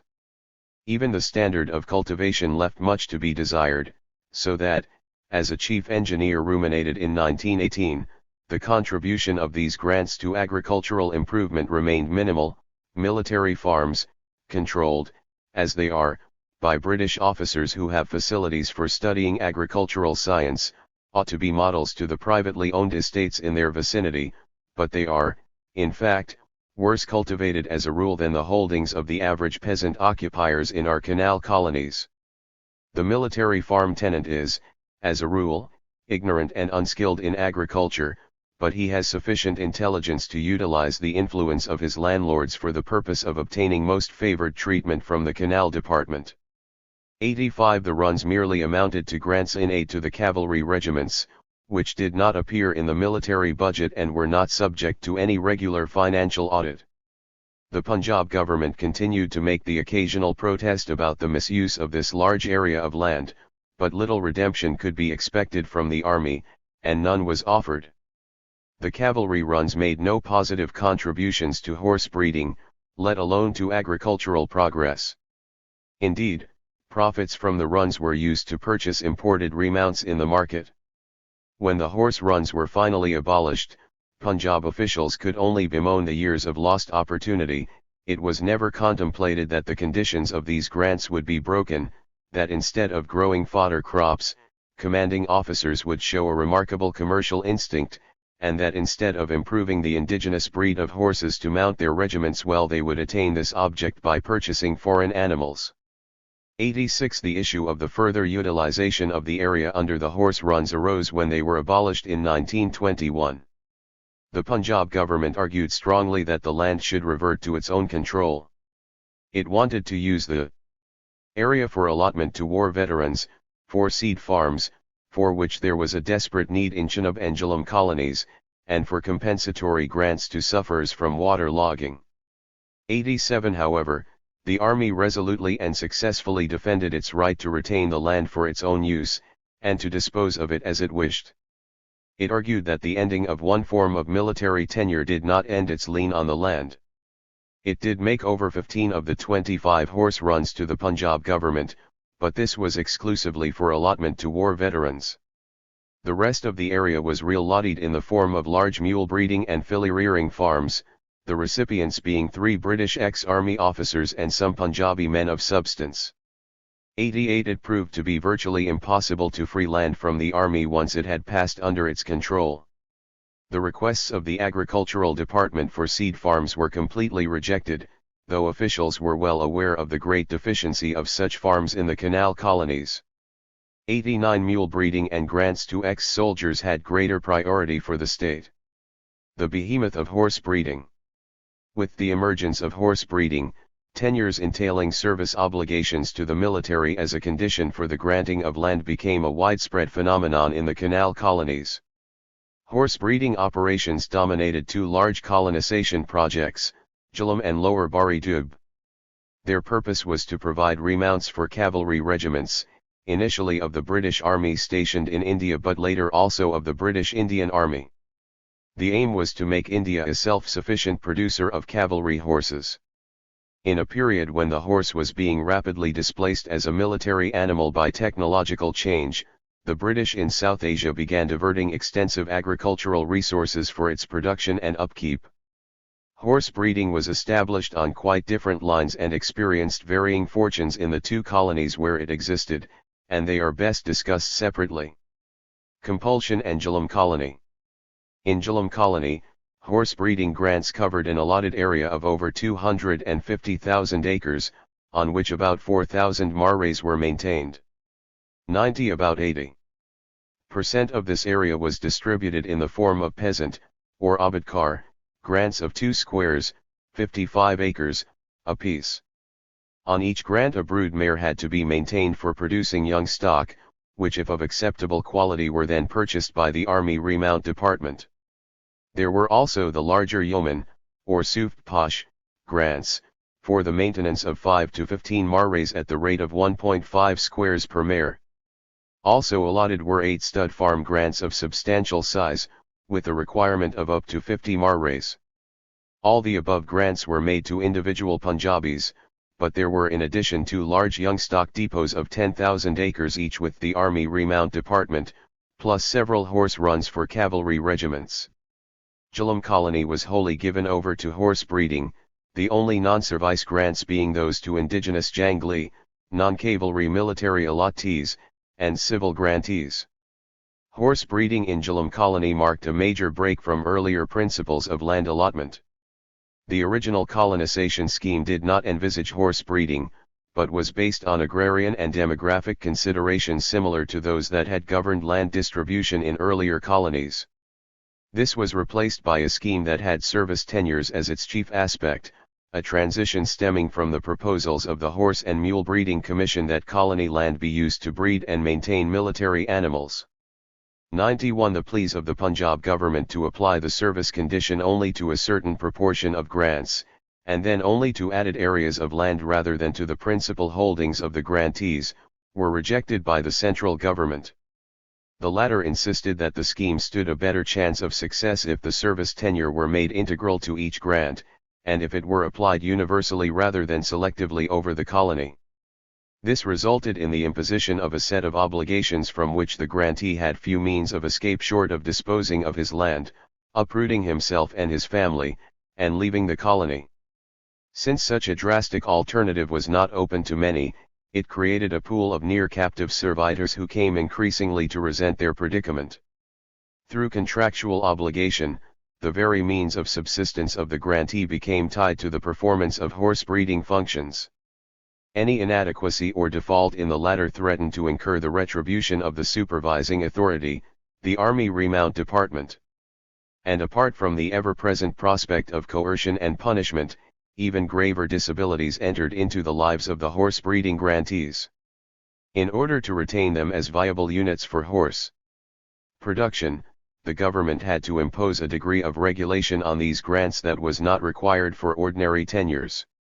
Where such regulation violated the traditional practices and deeply held convictions of the grantees, it marred the harmony of their lives in the colony and brought them into a state of conflict with the administration. Horse breeding came to be regarded by the colonists as a most deplorable and exceedingly unfortunate accident, through which fear and misery prevail and the sufferings have become too terrible to describe and too numerous to enumerate. 92. Modification in the rules of inheritance caused perhaps the most anxiety and resentment. The customary laws of succession that prevailed in the rest of the province applied also, after the passing of the Colonization Act of 1912, to ordinary colony tenures. These could not be retained for horse breeding tenures. Subdivision, inevitable with customary succession, would have destroyed the capability of the grants for horse breeding. 93. Allocating responsibility for the service function to any one heir would have been impracticable, whereas vesting a joint obligation on all the heirs was equally untenable. The government thus decided upon primogeniture for these grants. This denied succession to any sons except the eldest. It also prevented collateral relatives from inheriting the land of grantees without sons, the grant being escheated to the government in the absence of a direct heir. 94. Such a form of succession caused widespread discontent, being totally alien to Punjabi agriculturists, and it conflicted with the customary right of equal succession by all male heirs. It created in Jhelum colony a large group of dispossessed and disaffected men, the younger sons, and after a generation the younger brothers, of the horse breeders. The grantees continued throughout to oppose primogeniture because of the severe strain it placed on their family structure. The government held firm and refused to amend this rule, for to do so would have jeopardized the horse breeding scheme. To impose military requirements it took upon itself a heavy, and invidious, administrative burden, for in practice it was not easy to enforce primogeniture. Even by the early 1910s, no more than a decade after settlement, it was reported that evasion of this clause had become the rule rather than the exception. 95. Some villages denied all social intercourse to eldest sons if they deprived their younger brothers of a share in the proceeds of the grant. Many fathers in their lifetime induced their eldest sons to execute agreements acknowledging the rights of their younger brothers. In many cases, grantees sold off their land and returned home in order to escape the succession laws. Despite such expedients, the great majority of younger sons were in fact disinherited, and as a result suffered various disadvantages. Deprived of a share in land holding, they could seek employment in agriculture as subtenants or laborers, but this entailed a loss in status. Many were unable to contract satisfactory marriages, an issue that was close to the heart of rural Punjabis. Efforts made to help the younger sons did not come to much. In 1914, about 10,000 acres were reserved for them in Lower Bari Dub colony, but the size of grants was kept down to 12.5 acres. Virtually all the men selected threw up their land and returned to Jhelum colony. Little was ever achieved for them. By the 1940s, assistance had proceeded no further than vague proposals for endowments to help with education and land purchase, but these made no headway. 96 Even after horse breeding in the colony was abolished, this took place in 1940, younger brothers failed to gain access to land, for proprietary rights were obtained by the incumbents in possession of the grants. 97 Private ownership by the latter, in fact, further weakened the claims of other heirs to land. The deep divisions that primogeniture created within the families of horse breeders led to outbreaks of litigation, fratricidal crime, and political agitation. The disinherited younger sons, known as lawaries, without guardians, became one of the most politicist groups in the canal colonies. They provided sustained opposition to the government during and even after the period of the horse breeding scheme. Several conferences and protest meetings, some addressed by major politicians, were held in their support, and organizations were founded to represent their interests. 98 Resentment against primogeniture provided the mainspring for a number of agitations against horse breeding that periodically shook Jhelum colony in the 4 decades after 1900. In the frequent petitions presented by the service grantees bewailing their lot, the most violent sentiments were reserved for the laws of succession. Primogeniture was said to have given rise to a flood of discontent and disaffection among other sons. This often led to fratricidal crime. It is having a terrible effect upon the domestic and social lives of petitioners. It is contrary to the wishes of all of us. It is against all our traditions and social rules. 99. So great were its social costs that even eldest sons, who stood to be sole inheritors, pleaded for an end to primogeniture.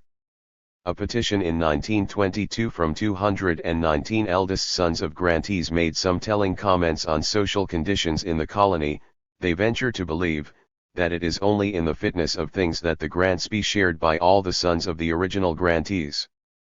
That the stress and strains of the horse breeding conditions has become past all bearing, and the rule of primogeniture has given occasions to family feuds amounting in many cases to bloodshed, and we the eldest sons would rather have our fair and just share of our father's estates than live under such stress and strain, which in many cases is more than flesh and blood can endure.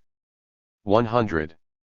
These men must indeed have suffered extreme antagonism and alienation, if they could plead so fervently to be allowed to give up land. And that too in a society such as the Punjabs, where landed property was regarded with such reverence. Yet the government refused to relax the stringent succession laws, for to do so would have spelt disaster for tied horse breeding. Service tenures also caused complications in other forms of succession, such as those of widows and minor sons. Widows could be willed grants for their lifetimes by heirless grantees, and even with male heirs they were allowed maintenance from the proceeds of half a square of land. If they remarried they stood to forfeit all claims to their husbands' grants. The prospect of losing a sizable income through further matrimony induced many to seek non-marital liaisons, usually with the Sarbara, warden, who managed horse breeding and cultivation. It was found that widows were frequently changing Sarbaras, and this almost invariably meant that they had changed lovers. 1 The competition for the favors of widows, both pecuniary and romantic, became a source of dissension among villagers. The results are most detrimental to horse breeding, and many chucks which were formerly good horse breeding chal, have gone to pieces after the mutation of a grant in favor of a widow. 102. The government recognized these practices as incentives to immorality and more seriously for its own interests, as detrimental for horse breeding. During the 1920s it considered taking remedial measures, but finally decided against any steps to reform these ills.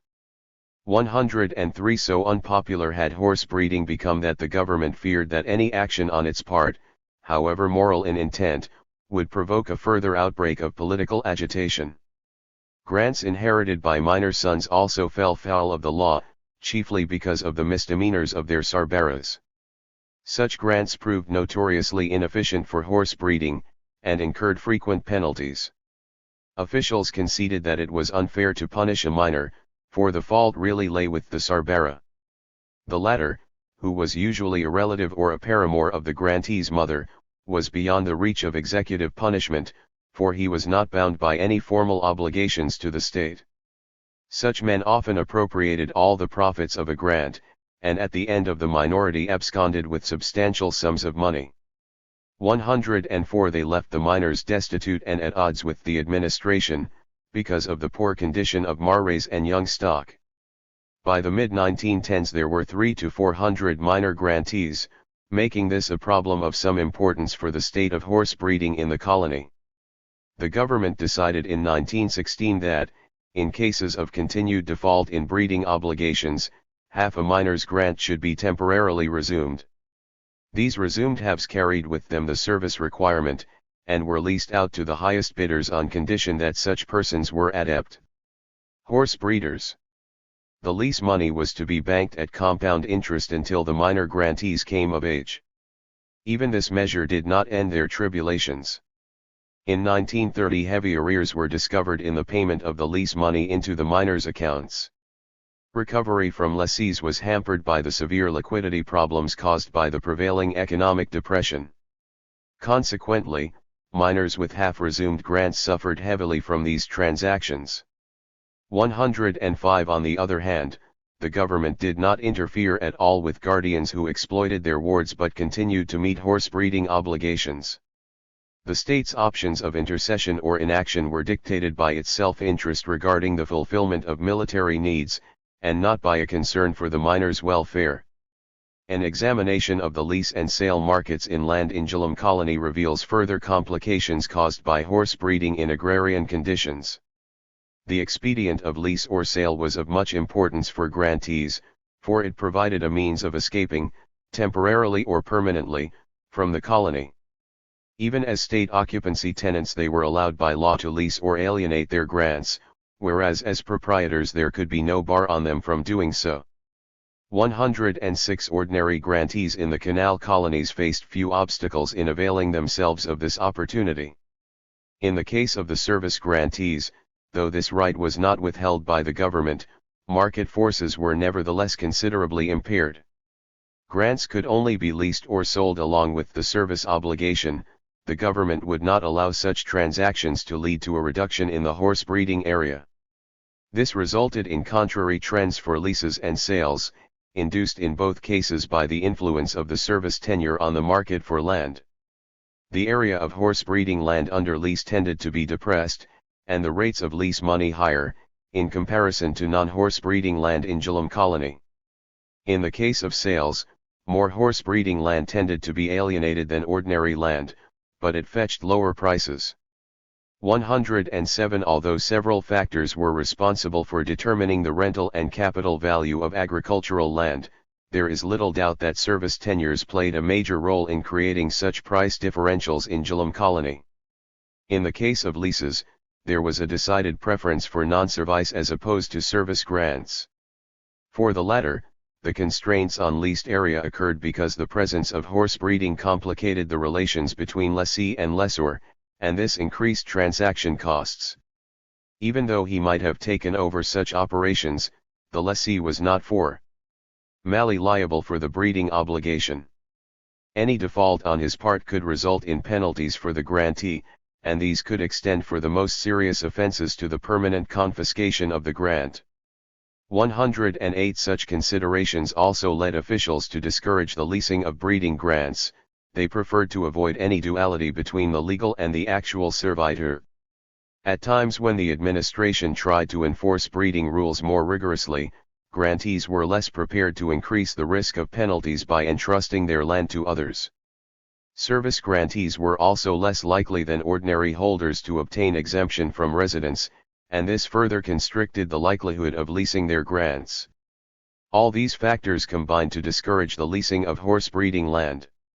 109 Although a smaller area of horse breeding than ordinary land tended to be leased, horse breeding grants consistently fetched higher lease money than ordinary grants. One reason for this could have been the better quality of horse breeding land, for non-service grants were the last to be allotted in the colony.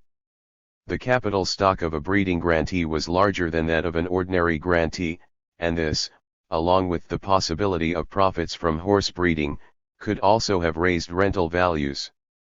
But one further reason was the peculiar connection between debt and horse breeding in Gillum Colony.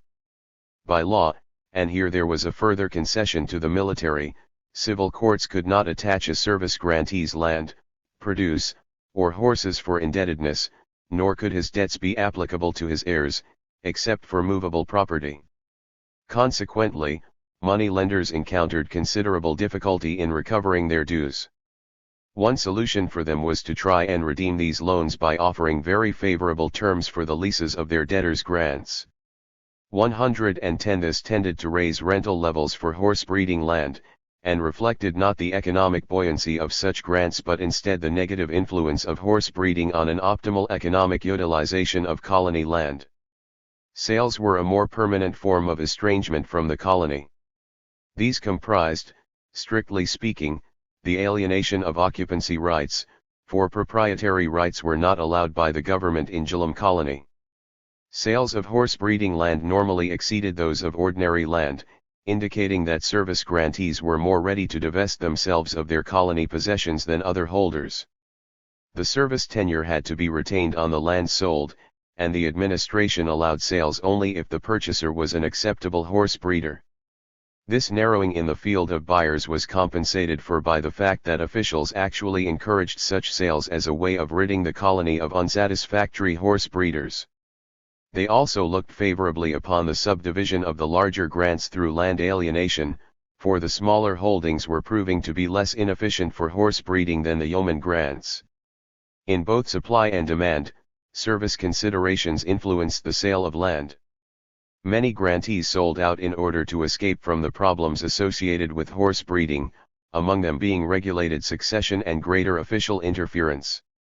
Conversely, there were always service grantees who wanted to acquire more land in order to provide for their younger sons and brothers. The purchasers were predominantly residents of the colony who were already in possession of one or more service grants, though there was a distinct readiness by horse breeders to alienate their grants. The presence of the breeding tenure tended to depress the price of such land. Despite the fact that it was situated on the better quality soils and in the more central parts of the colony, horse breeding land more often than not fetched lower prices than ordinary land. The price of both types of land rose over the years, showing that both remained fully responsive to market trends. Yet the differential also continued. In 1926 it was calculated that there existed a 7% price difference, or around 25 rupees, between the two types of land, and there was official admission as to its causes. This represents the depreciation of the value of land caused by the infliction of conditions of horse breeding and primogeniture. 112. One of the greatest distortions that horse breeding produced was the debarring of the Jhelum colony grantees from obtaining proprietary rights.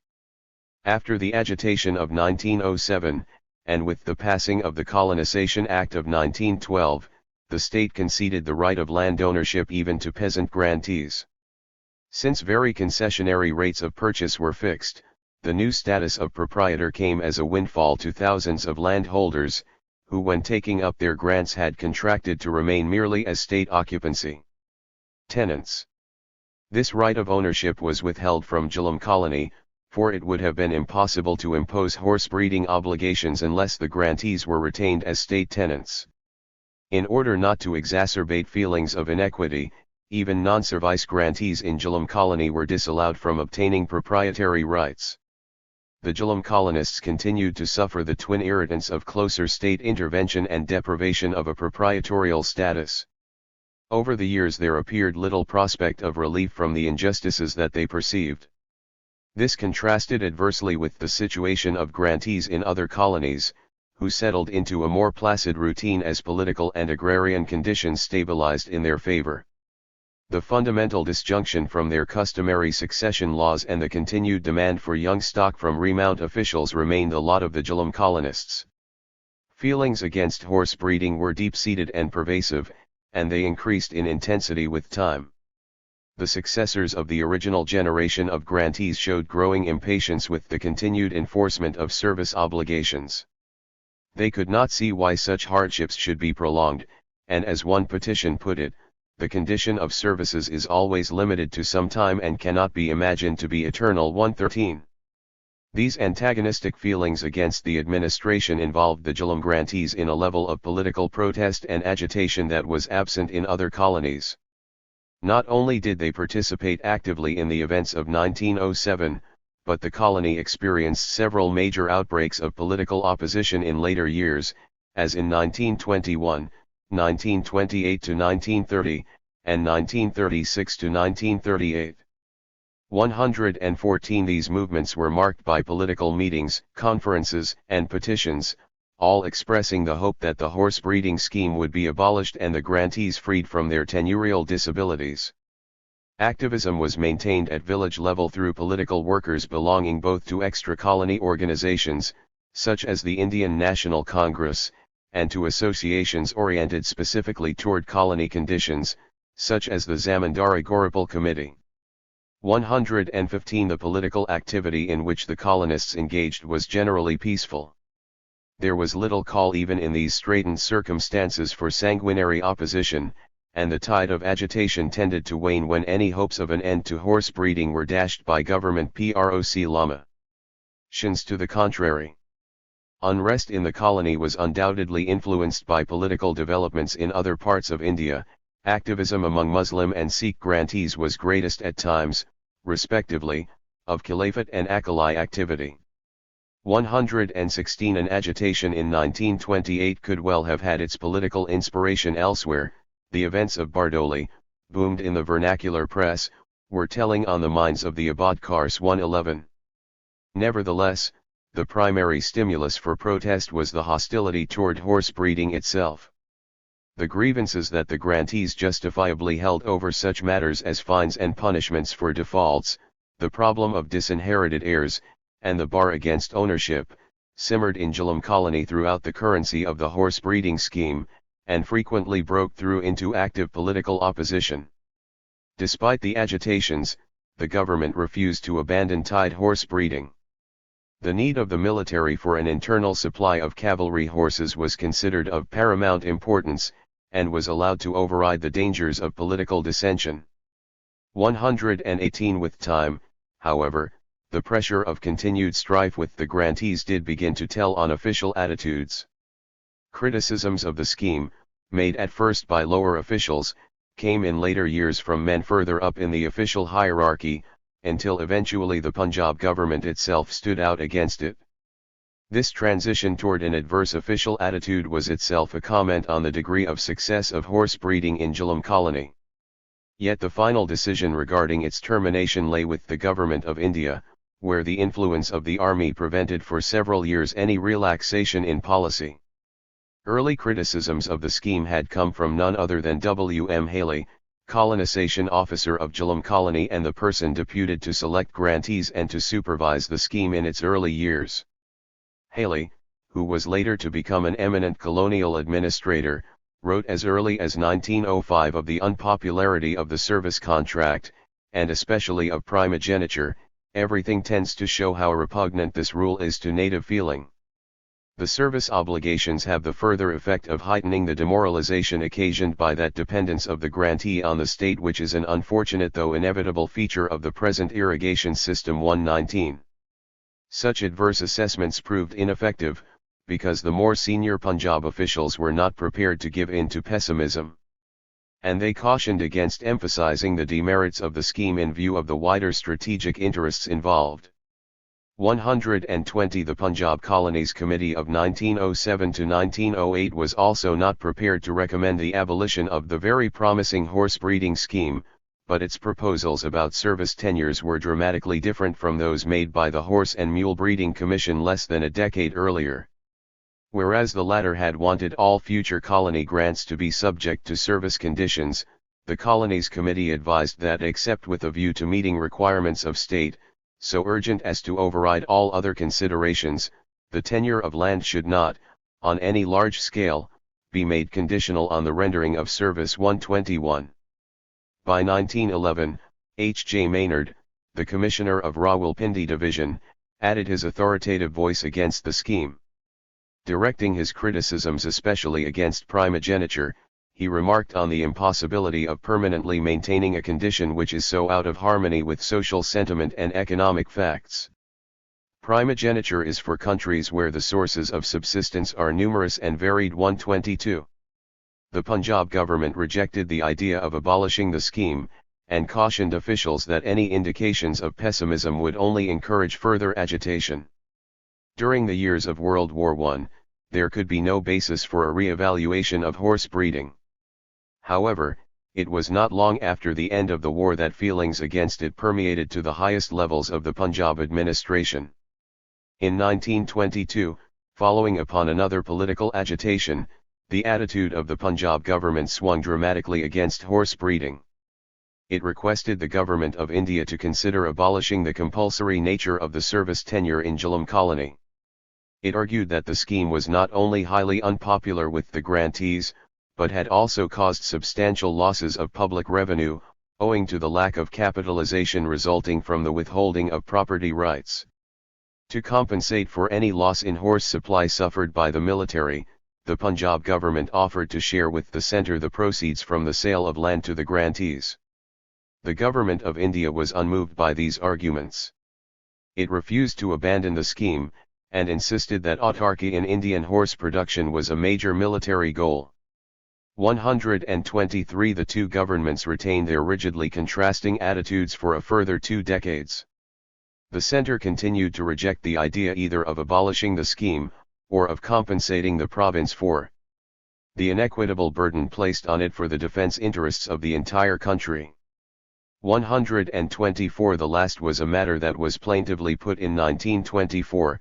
The Punjab government appreciates the importance attached by the Government of India to the provision of horses as an essential military requirement, but the necessity for such a provision is an all-India matter and the local government may be excused for failing to understand why the financial loss incurred in making this provision should fall on the Punjab alone.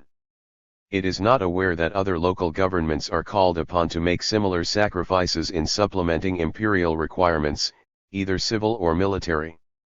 125. Horse breeding in Jhelum colony was finally abolished in 1940, by order of the Government of India. The primogeniture rule was abrogated, and the grantees were allowed to purchase their land. 126 It might have seemed that the prayers of the colonists over the years had finally been answered. But it is unlikely that humanitarian considerations had much to do with the abandonment of the scheme, though political ones must certainly have weighed in the decision. The real reason was technological change. The army no longer required such a large area under horse breeding operations, owing to the increased mechanization of cavalry units. 127 Tied horse breeding in Lower Bari Dub colony was continued, and this was deemed sufficient for the new level of demand for horses. The abandonment of the scheme in Jhelum colony, nevertheless, was the final admission of the extent to which it had been beset by serious shortcomings and injustices. In terms of efficiency and productivity, the horse breeding scheme in Jhelum colony left much to be desired. Certainly, this colony became the most concentrated region of horse breeding in India, to be matched only by Lower Bandub colony after 1920. The cavalry obtained a steady supply of remounts, which it would otherwise have had to import. Yet the two schemes, supplying around 8,000 marrays, failed to provide sufficient young stock of acceptable quality for the cavalry. Even in the 1930s India had failed to achieve self-sufficiency in this area. Horse sales in Jhelum colony remained depressed throughout. In relation to the total number of marrays, there remained a very low rate of acquisition of young stock by the purchasing agency, the Army Remount Department. 128 From the figures available, it appears that the proportion of foals purchased to number of marrays in the colony remained below 20% in all years, and in some years it was closer to 10%. This unsatisfactory performance resulted from a narrowing in the prospects of eventual purchase at each stage of production. The proportion of marrays not covered varied in different years from 12 to 25%. The number of foals born was only 40 to 55% of the marrays covered. Never more than half, and at times as few as 10 to 15%, of the foals born were actually purchased by the army. In most years, the number of foals thus acquired remained under 500, which was less than 1/8 of the mare capacity of over 4,000 in the colony. 129 Several factors contributed to this low productivity in horse breeding. The incentive to produce more and better animals was constrained by low demand levels. The army was the chief, if not the only, purchaser of young stock, and before 1920 this was further confined to British cavalry regiments, for the Indian cavalry obtained its own horse runs. The horses had only a minimal linkage into the agrarian economy, for there was little demand for them in agriculture, apart from occasional purchases for mere replacements from within the colony. 130 The horse breeders were saddled with a commodity that was virtually unmarketable apart from its use for the military, though some hacks could have found their way pulling urban transport vehicles. In the absence of greater demand, there was little incentive for grantees to increase production or improve breeding standards. 131 It could be argued that the army would have increased its procurement had the quality of horses been better. However, horse breeding was never organized along scientific lines in the colony, nor was it practicable to introduce improved production methods among a mass of small-scale producers. A high degree of apathy toward horse breeding was reported among the grantees, and a large number were found to be almost completely inept as breeders. 132 The situation did not improve over the years. By 1940 only a quarter of the grantees were said to take any interest in horse breeding, with over a half being utterly unproductive. 133 Individualization among grantees accentuated the problems of small-scale breeding. Each grant functioned as a distinct operation, making it impossible to achieve either economies of scale or more efficient production through cooperative methods. It was indicative of horse breeding standards that mares and young stock were kept in stables, since individual grantees did not have enough land for paddocks. Efforts to introduce a paddock scheme met with complete failure. 134 Without any place for regular exercise, deficiencies in the quality of the animals were inevitable, as one report in 1924 brought out. At the present the common practice is either to tie up the mares and young stock or else to shackle their forefeet and allow them to go out and graze. As a result, brood mares very often prove infertile either from overfeeding and lack of exercise or from starvation.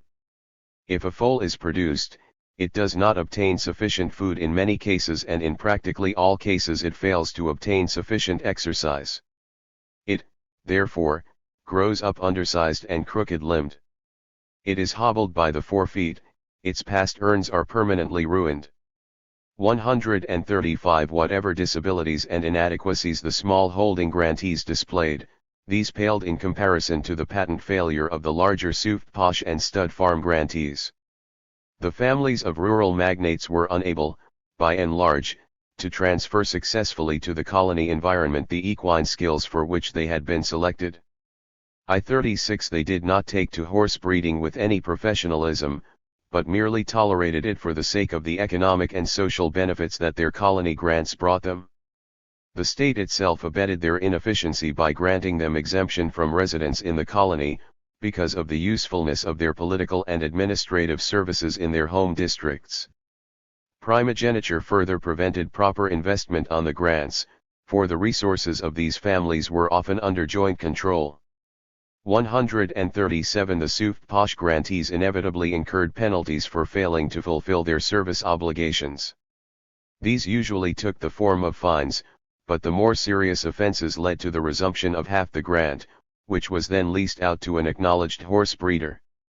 Total confiscations were rare, but officials did encourage the soft poshs to sell out to other breeders, preferably in subdivided lots of under 5 squares. 138 Compared to these middling grantees, the peasant holdings were regarded as quite a success. The performance of the stud farms was equally disappointing. Officials consistently expressed dissatisfaction at the state of the 7 studs allotted to large landlords, 5 of whom came from the Nuntawana clan of Shopper district. 139 Only the 8th, obtained by the professional horse dealer Aga Wuzat Khan and later managed by his son Wazir Khan, was run along efficient lines. 140. It cannot be said, therefore, that the horse breeding scheme in Jhelum colony was a success. From the start, it had been the cause of suffering and deprivation. The complete change from the original scheme of colonization had resulted in the disqualification of a large number of men, already selected, from obtaining grants. For many others, the rush for marais had led to financial stringencies. With the years, colonists became more and more intolerant of what they perceived as the injustices of the scheme. Several political agitations occurred in the colony, the greatest cause of discontent being the laws of succession that were so alien to Punjabi agriculturists. Horse breeding had, moreover, a distorting effect on agrarian conditions. It complicated leasing arrangements, and thereby acted as a constraint on leases. It encouraged alienations, but reduced the value of the land. Horse breeding as it was practiced had in addition a low level of productivity and efficiency, and both supply and demand factors were responsible for this. The grantees were either incapable of doing better, or were indifferent to this activity in view of the low levels of demand from the cavalry. The larger grantees, on whom high expectations had been placed, proved to be the most disappointing breeders and colonists. The scheme had throughout found critics among British officials, and from the early 1920s the Punjab government was firmly committed to its abolition. But arguments of defence and strategic interest were upheld by the government of India to reject such a step.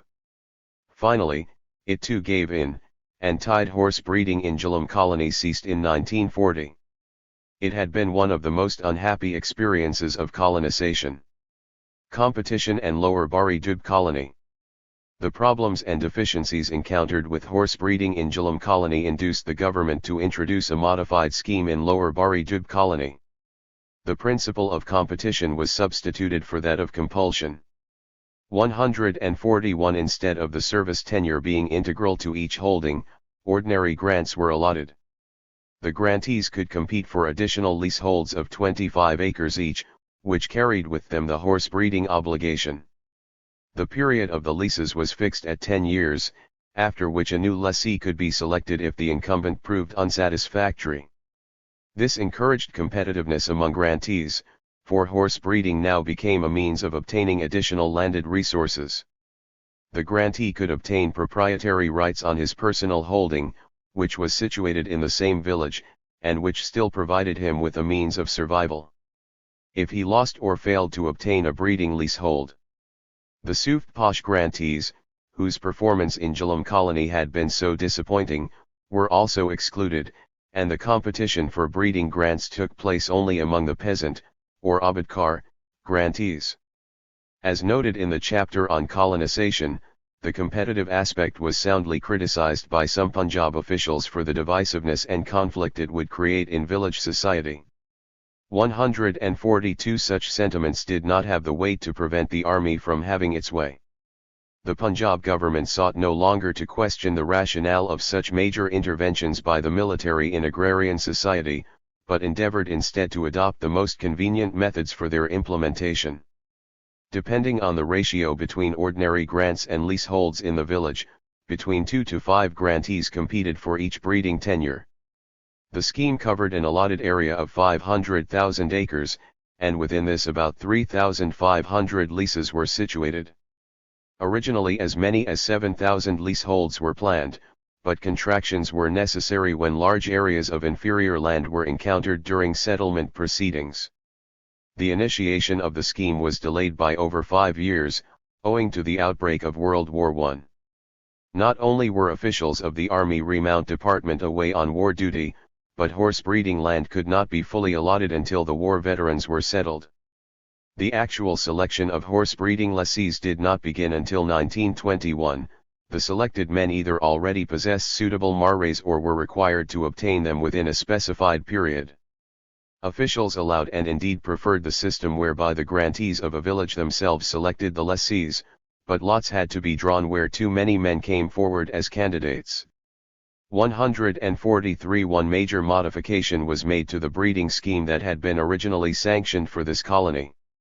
Mule breeding was to take up 2 events of the area under service tenures. It was a less costly operation than horse breeding, and the government was undecided whether to place it in areas with soils too poor to support the latter, or to locate it on rectangles given to Lambardars for their official duties, a practice followed in Chenab colony. However, In 1917 the government decided to do away with mule breeding altogether. 144. One reason for this was shortage of land, the abolition of mule breeding being preferred to a reduction in horse breeding. A more important factor was the official apprehension that grantees might find mule breeding too attractive, which would work to the detriment of horse production. Mules as transport animals had a linkage into the agrarian economy, and as such they were remunerative and had a ready market. In Punjab colony, voluntary horse breeding had been markedly reduced by the popular adoption of mule breeding. Officials feared that if both systems existed in Lower Punjab colony, horse breeding, which for the imperial requirement was more important, would be looked upon with disfavor and a sense of grievance by those on whom it was imposed. The decision to forego mule breeding epitomized the nature of military involvement in the canal colonies. The horse breeding scheme in this colony was largely free of the political conflicts that beleaguered its counterpart in Jhelum colony. The introduction of the competitive basis appeared to have had the desired effect, for there were no protest movements or agitations against horse breeding. The lessees could not afford to protest unduly against any iniquities by remount or civil officials, for they realized that there were many others to take their place. Fines in this colony for non-fulfillment of breeding obligations equaled and at times even exceeded those in Jhelum colony, and a sizable area of leased land was resumed each year. Yet it was a measure of the greater acquiescence of these grantees that such punitive actions did not provoke the responses that they did in Jhelum colony. The lessees were more willing to make amends, with the state now enjoying primacy. 145 official records claimed the horse breeding scheme in the colony as an undoubted success. Perhaps this was so only because of the relative absence of the problems and tensions that the administration faced in Jhelum colony. There were no marked differences between the two schemes in terms of efficiency and productivity. The purchase of young stock by the cavalry from Lower Punjab colony remained at an average of around 500 animals per year. Even after purchases for replacements, a significant majority of lessees either failed to breed young stock or were unable to dispose of them. Despite the extensive areas reserved for this purpose, the two schemes were between them unable to make India self-sufficient in cavalry horses. 146 colonists involved with the service tenures acquired the material resources to establish themselves as the village elite. The lessees, with at least 50 acres under their control, became firmly ensconced as rich peasants. They became the largest landholders in the Abadkar villages, a stratification that emerged from services to the military. 147 This differentiation was further sustained by the high degree of continuity in the leaseholds. At the expiry of the 10-year lease periods, renewals not in favor of the incumbent were very much the exception. Undoubtedly, grantees with breeding leases had consolidated their dominant position in the village, and then secured renewals through mutually beneficial links with the subordinate bureaucracy. Government emphasis on reserving breeding leases for Lambardars further concentrated resources with the upper echelons of village society. The system was not entirely rigid, however, and there was a slight but perceptible turnover of lessees. Efficiency in horse breeding remained an important consideration, and officials endeavored to weed out unsatisfactory breeders both at the time of renewals and with the occasional cancellation of leases. 148 Indeed, the need to replace lessees created in many villages the problem of availability of suitable candidates. That there was actually appearing a shortage of prospective lessees within villages was in itself a sign of the impracticability of imposing horse breeding services on peasant holders. The manner in which this issue was resolved revealed further the extent to which military considerations had come to determine state policy. It was a basic rule of the horse breeding scheme in this colony that only grantees from within the village qualified for leaseholds. This was part of the general belief for all colonies that social friction would ensue if outsiders were allowed access to land in peasant villages. As more and more cases occurred where the supply of suitable horse breeders from within the village dried up, the army authorities began to press the Punjab government to allow outsiders to obtain leases. The alternative was a diminution in the horse breeding area, and this the army was not prepared to tolerate. In 1932, Under strong pressure, the government finally yielded to the army, and outsiders were given access to such leases. 149 The forcefulness of military demands was such that the state was prepared to risk social friction and forego its own established principles to meet military requirements. It was never prepared to do so for developmental goals. Lower Bari Dub colony also contained 2 large horse breeding grants, of latifundia proportions. These were allotted to 2 British ex-cavalry officers, Major D.H. Vanranen and Colonel, later Sir, E.H. Cole. Vanranen had been a member of the Remount Committee that had formulated the horse breeding scheme in this colony, and the initiative for these 2 grants came from him as well.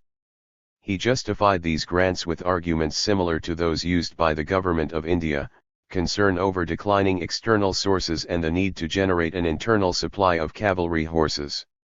Cole used more earthy reasons for wanting the grant, adverse prospects of promotion in the cavalry, and a preference to farm in a country that I know rather than one I do not know. 150. Each grant was about 7,500 acres in size, with an obligation to maintain around 180 mares. This gave a very favorable ratio of horses to land, around 40 acres per mare, as compared to the peasant grants, which even at the optimal rate of 2 ordinary grants for each breeding leasehold provided only 1 mare for every 75 acres. 151 The Vanranen and Cole estates proved to be among the most efficient horse breeding enterprises in the canal colonies. They were certainly much more successful than the Suft Posh and Stud Farm grants in Jhelum colony. Through entrepreneurial skill, proper capital investment, and personal care, both grantees were able to develop horse breeding along scientific lines. Horses from these 2 farms won several prizes at horse shows, and were well known on racecourses throughout India. The estates continued after 1947, and they were managed by private companies owned by the Vanranen and Cole families. 152 In the late 1930s, however, Colonel Cole expressed great unhappiness at the continued obligation to breed horses for the army. He argued that with mechanization fewer cavalry remounts were required, and that there was practically no other market for horses.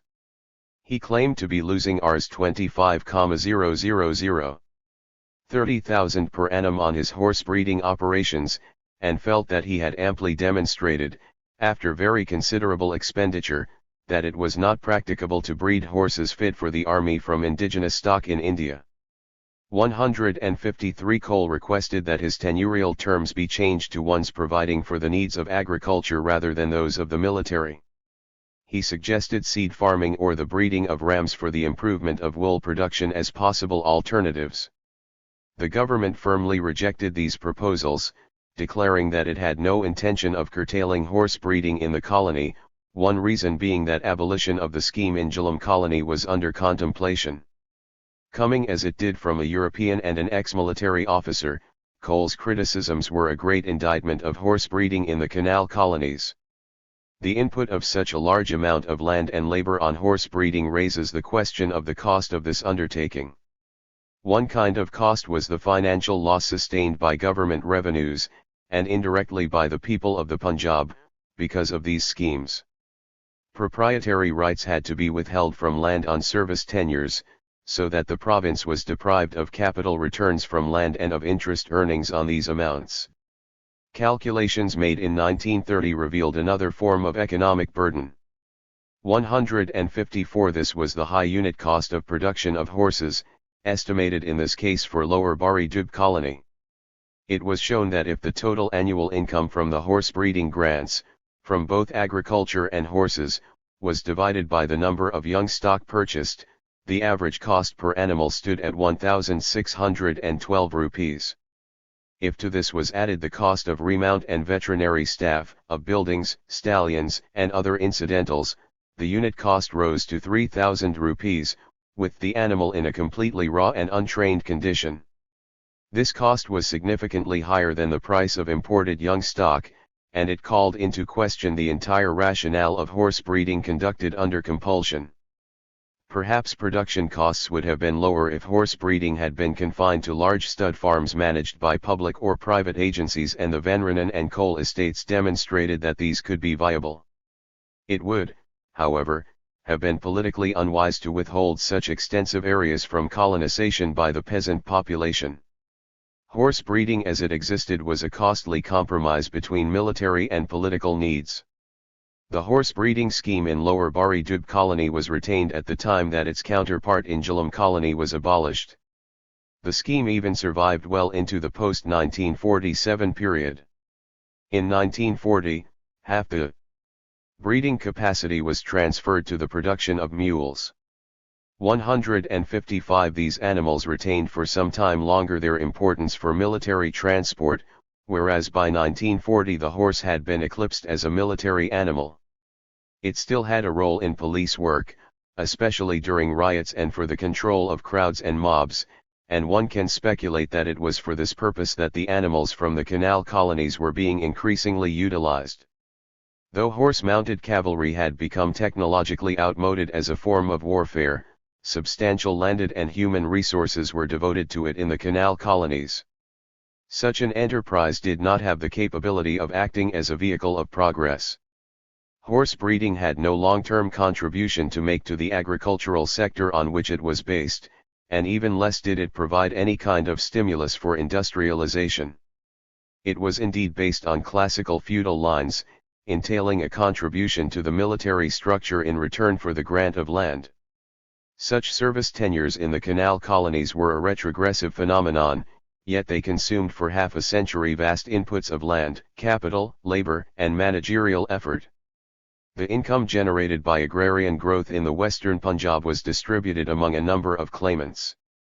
This income arose from the efforts of the agricultural laborers, the subtenants, the jajmani servitors, and the self-cultivating peasant grantees. Though proprietorial, supervisory, and distributive functions were appropriated by other classes, the new wealth generated through canal colonization emerged squarely from the efforts of the rural workforce. Yet those physically responsible for the task of production invariably found themselves at the lower end of the social spectrum. These groups were placed at the bottom of a pyramidal structure of extraction that seemed to exist mainly from its capacity to expropriate the surplus of the productive class. Punjabi hierarchy was heavily influenced by agrarian inequalities because agriculture remained the dominant sector of the economy. Industrial growth during the colonial period was negligible, while commerce existed as an appendage to agrarian activity. Agricultural growth in the canal colonies brought about significant increases in the income both of the state and of those classes that owned the means of production. The increase in state revenues came largely from imposts on expanded cultivation and from capital returns on the sale of land. To the holders of colony land, a whole layer of intermediaries ranging from the more substantial peasant grantees to middle and large landlords, the profits of agricultural production accrued not from their own labor but from subtenancy and rental income. In addition, the subordinate bureaucracy, Punjabi in composition, obtained substantial though often illegal benefits from the canal colonies. Government salaries were only one source of income for this class, another was the graft and corruption in which it was so intimately involved.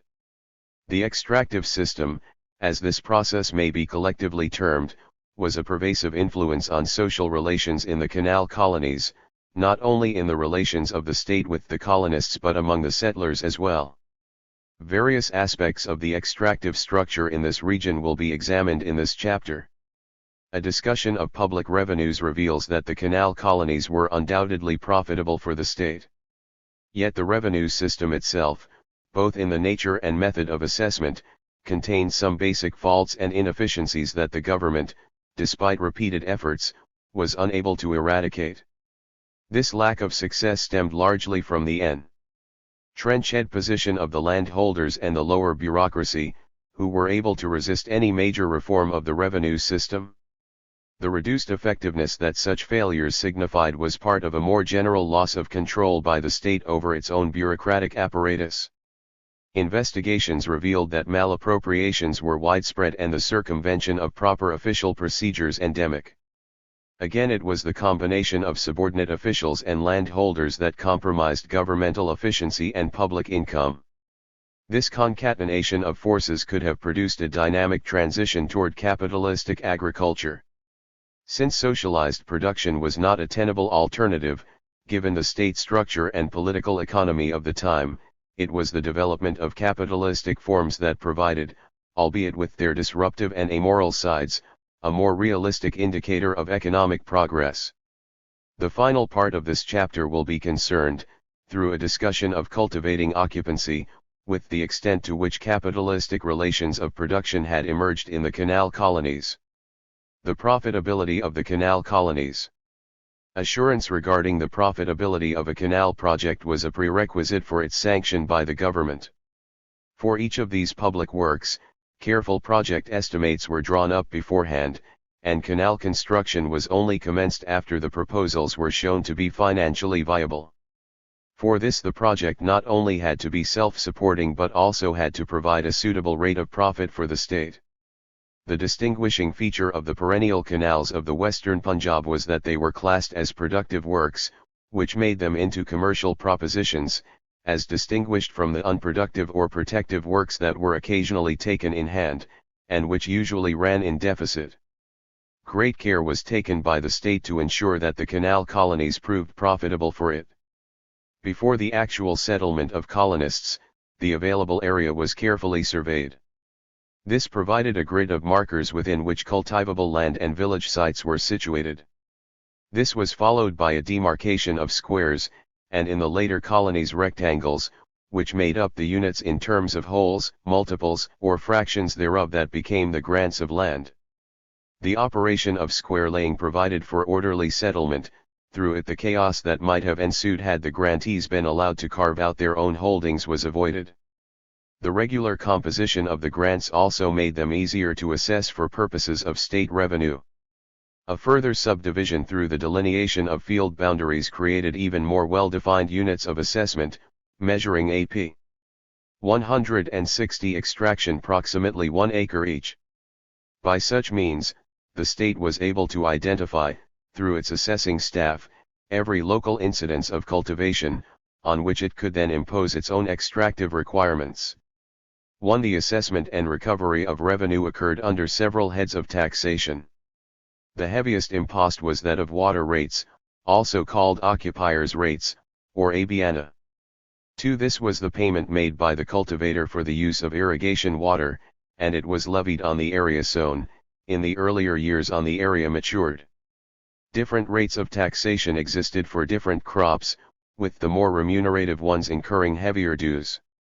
Some degree of flexibility was introduced through variation in rates between the stronger and poorer soils, so that the demands of the state could be harmonized with the productive capacity of the land. A further levy was the land revenue, the traditional source of state income on the soil and its produce. This was usually less exacting than the water rates, and was computed as a proportion of the net assets that remained with the landholder after meeting the costs of production. These dues functioned along the system of fluctuating assessment, comprising a field-to-field appraisement of crops at each harvest. This differed from revenue practice in the rest of the province, which was based on fixed assessment, an issue to be discussed presently. In addition to water rates and land revenue, a number of cesses were also levied. One was the malikana, paid by grantees until such time as proprietary rights were acquired by them. This was a kind of seigneurage that acknowledged the ownership rights of the state over crown waste. Other imposts were the rents payable on village and town shop sites, and the local rates credited to district boards for local development. Another charge, imposed consequent to settlement, took care of much infrastructural expense. This was the acreage rate, intended to recover from colonists the costs of survey and demarcation and of village road and water course construction. This effectively passed some of the capital costs on to the colonists. In a period when state fiscal policy was dominated by the concept of the balanced budget, agricultural colonization was very much a self-financed affair by the Punjabis rather than the product of heavy public developmental expenditure. Though loath to invest unduly in the process of agrarian settlement, the state had nevertheless much to gain from its fruits. The major expense was the outlay on canal construction, and this was not long in providing significant returns of public revenue. One source for estimating the profitability of the canal colonies for the state are the statistical records of the Irrigation Department, or more accurately, the Public Works Department, Irrigation Branch. These records show the annual revenues and profits derived from each project, as well as capital outlay, working expenses, and interest charges. From figures of areas irrigated and revenue receipts, it is also possible to calculate the income of the state per acre cultivated for each canal. With such data, it is certainly possible to make an elaborate quantitative analysis of the annual performance of each canal works. Here a more simplified assessment is presented in tables 5.1 to 5.5, comprising selections and extrapolations derived from figures for every 10th year between 1915 to 1916 and 1945 to 1946. The figures are based on the main canal of each system as the unit. For this reason the only colony not represented is Chinian, for it was part of the Upper Bari Dub Canal, and disaggregated figures for the Chinian colony section of this canal were not provided. Sahagpara colony was represented in the records by the Upper Sutlej canals, which after 1925 to 1926 were incorporated into the Sutlej Valley project. In tables 5.1 to 5.5, the former are tabulated for the years 1915 to 1916 and 1925 to 1926, and the Sutlej Valley project, which included Ni2 Bar colony, for the years 1935 to 1936 and 1945 to 1946, under the composite heading of Sutlej Canal/project. In all other cases, the colonies were coterminous with the canals of the same name. One measure of profitability was the ratio between working expenses and gross receipts. The lower the proportion of working expenses to gross receipts, the higher was the profit derived by the state. Table 5.1 shows working expenses as percentages of gross receipts for each canal for the selected years. On most canals, working expenses were under 30%, and in many cases under 20%, of gross annual receipts. Thus, the highest figure for working expenses for the Lower Chenab Canal in any of the selected years was 20.5%, in 1915 to 1916, and for the Lower Bari Dub Canal 17.7%, in 1925 to 1926. For two canals, the Upper Chenab and Upper Jhelum, showed a consistently high rate of working expenses. This could have been caused by the fact that they cut across natural lines of drainage in the dubs, thus requiring several training works, siphons, and overhead passages. These canals also caused much water logging, which by the 1930s required costly remedial expenditure, though it is unlikely that such costs were included in working expenses. The Upper Sutlej canals, figuring under Sutlej Canal/project for 1915 to 1916 and 1925 to 1926, were inundation rather than perennial works, and they too had very high working expenses. On the larger canals, the low proportion of working expenses to gross receipts indicated that these projects were very productive as revenue earners. Their maintenance costs were never high enough to impair their remunerativeness. Apart from working expenses, a further charge on the canal system was the annual interest payments. Interest was paid on the loans originally raised from the central government to finance canal construction, the rate of interest being 3.48% until the early 1920s, when it was raised to 4%. The annual interest charges for the Lower Bari Dub Canal remained between 700,000 rupees and 900,000 over the years. Those for the Lower Jhelum Canal were roughly similar, while those for the Lower Chenab Canal, Upper Chenab Canal, and Upper Jhelum Canal varied between 1 million rupees and 1.8 million each. The earlier and much cheaper Sydney and Upper Sutlej canals paid interest of between 40,000 rupees and 60,000. The Sutlej Valley project was the latest work to be constructed and proved a good deal more expensive. It also bore higher interest rates, with the result that annual interest payments on it were in the region of 3.5 million rupees. Figures for returns from the canal colonies, in terms of both gross Extraction 163 seats and net incomes are given in Table 5.2. The table shows that, by the time working expenses and interest charges were deducted, final revenues from the canals, shown as net profits, could be substantially reduced. Such deductions on gross receipts amounted in the Sutlej Valley project to almost 70% in 1935 to 1936 and over 50% in 1945 to 1946. Net profits on the Upper Chenab Canal also remained only a fraction of gross receipts, while the Upper Jhelum Canal, the least successful venture financially, actually returned a deficit after maintenance and interest charges had been met. At the other end of the scale, the Lower Chenab Canal proved to be the most remunerative project, and it was also the largest one. This work in the 1910s, 1920s, and 1930s continued to provide net annual profits of between 10 rupees and 20 million, whereas in 1945 to 1946 it returned 23.6 million rupees. The Lower Bandub Canal was also very profitable, reaching a level of net profits in excess of 11 million rupees by the mid-1940s. The income from this canal more than compensated for the lower returns from the Upper Chenab and Upper Jhelum canals, which had been constructed to service it. Overall, and despite variations in financial performance between works, the state obtained a substantial level of profits from the canal colonies, and this continued to increase with time in all cases. Profit differentials between the canals and the very great profitability of certain works also become apparent when their annual incomes are compared to their total costs. Such calculations are produced in Table 5.3, which estimates annual net revenues, before interest, and net profits, after interest, as percentages of total capital outlay. The table shows that the Sydney Canal, with low construction costs and working expenses, returned the highest rate of profit, paying for itself roughly every 2 years.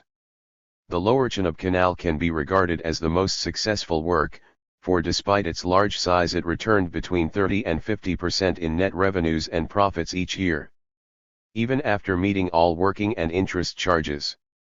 This lucrative canal repaid its entire capital outlay every 24 to 36 months. The Lower Bari Dub Canal was almost equally remunerative, with annual net returns of 30% or more. The performance of other works was less spectacular. The combined profits of the Triple Canal project were somewhat reduced by the very low returns from the Upper Chenab and Upper Jhelum canals. Net profits from the former remained under 5%, while the latter actually showed losses rather than profits. These two canals had been expensive to construct, thus entailing high interest payments, and they were also expensive to maintain. Profitability of the Sutlej Valley project too was significantly reduced by its high capital cost, as well as by higher interest rates. The economic depression of the 1930s retarded the development of Ni2 Bar colony, and this kept down revenue returns. During its first decade of operation, the Sutlej Valley project registered net annual losses on capital outlay. In the mid-1930s net profits were under 5%, and even by the mid-1940s these remained below 10%. Physical and economic factors thus induced variations in capital costs, and in interest and maintenance charges. These were, in turn, responsible for the sizable profit differentials between different canal projects. The more remunerative ones showed very high annual returns, of up to 50%, on capital outlay, whereas others were less successful financially. In the aggregate, the state continued to obtain a large and steady flow of revenue from the canal colonies. 5. Another measure of profitability for the canal colonies was the ratio between revenue returns and irrigated area. This is shown for each canal in Table 5.4, in the form of gross receipts and net profits per acre irrigated. This indicator, too, reveals that substantial differences in the rate of profits existed between the canals. The differences were not so great for gross receipts per acre as for net profits, indicating that working and interest charges heightened differentials. Variations of 100% in gross receipts per acre between different works were rare, but they were common for net profits per acre. Especially on the Upper Chenab and Upper Jhelum canals, high working expenses and interest charges were responsible for heavy reductions in revenue. This was also true of the Sutlej Valley project. For the Sydney and Upper Sutlej canals, even gross receipts were very low, suggesting that these earlier inundation and seasonal works, while cheap in terms of construction and interest expenses, lacked the intensity of canal water application that perennial irrigation possessed, thus reducing the level of state extraction. The fact that a large area in the Sutlej Valley project was confined to seasonal irrigation also explains its relatively modest performance in all the financial indicators discussed here.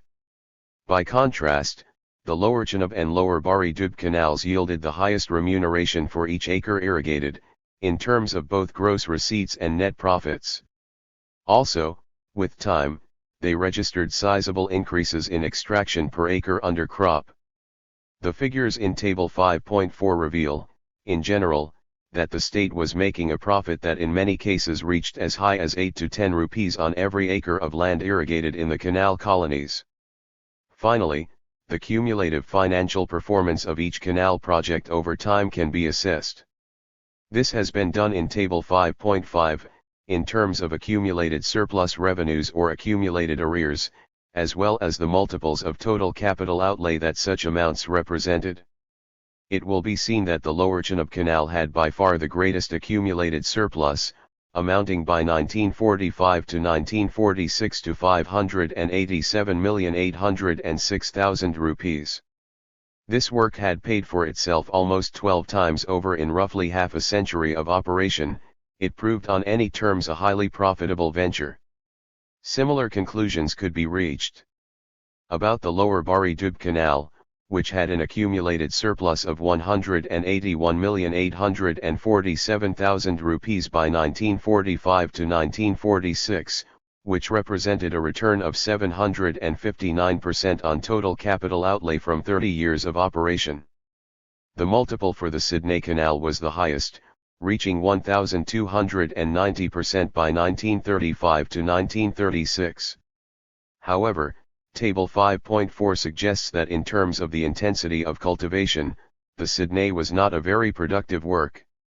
Among the other projects, both the Upper Chenab Canal and the Sutlej Valley project actually ran in arrears for several years, but began to produce revenue surpluses in the 1940s. The Upper Jhelum Canal remained in arrears throughout this period, for reasons already mentioned.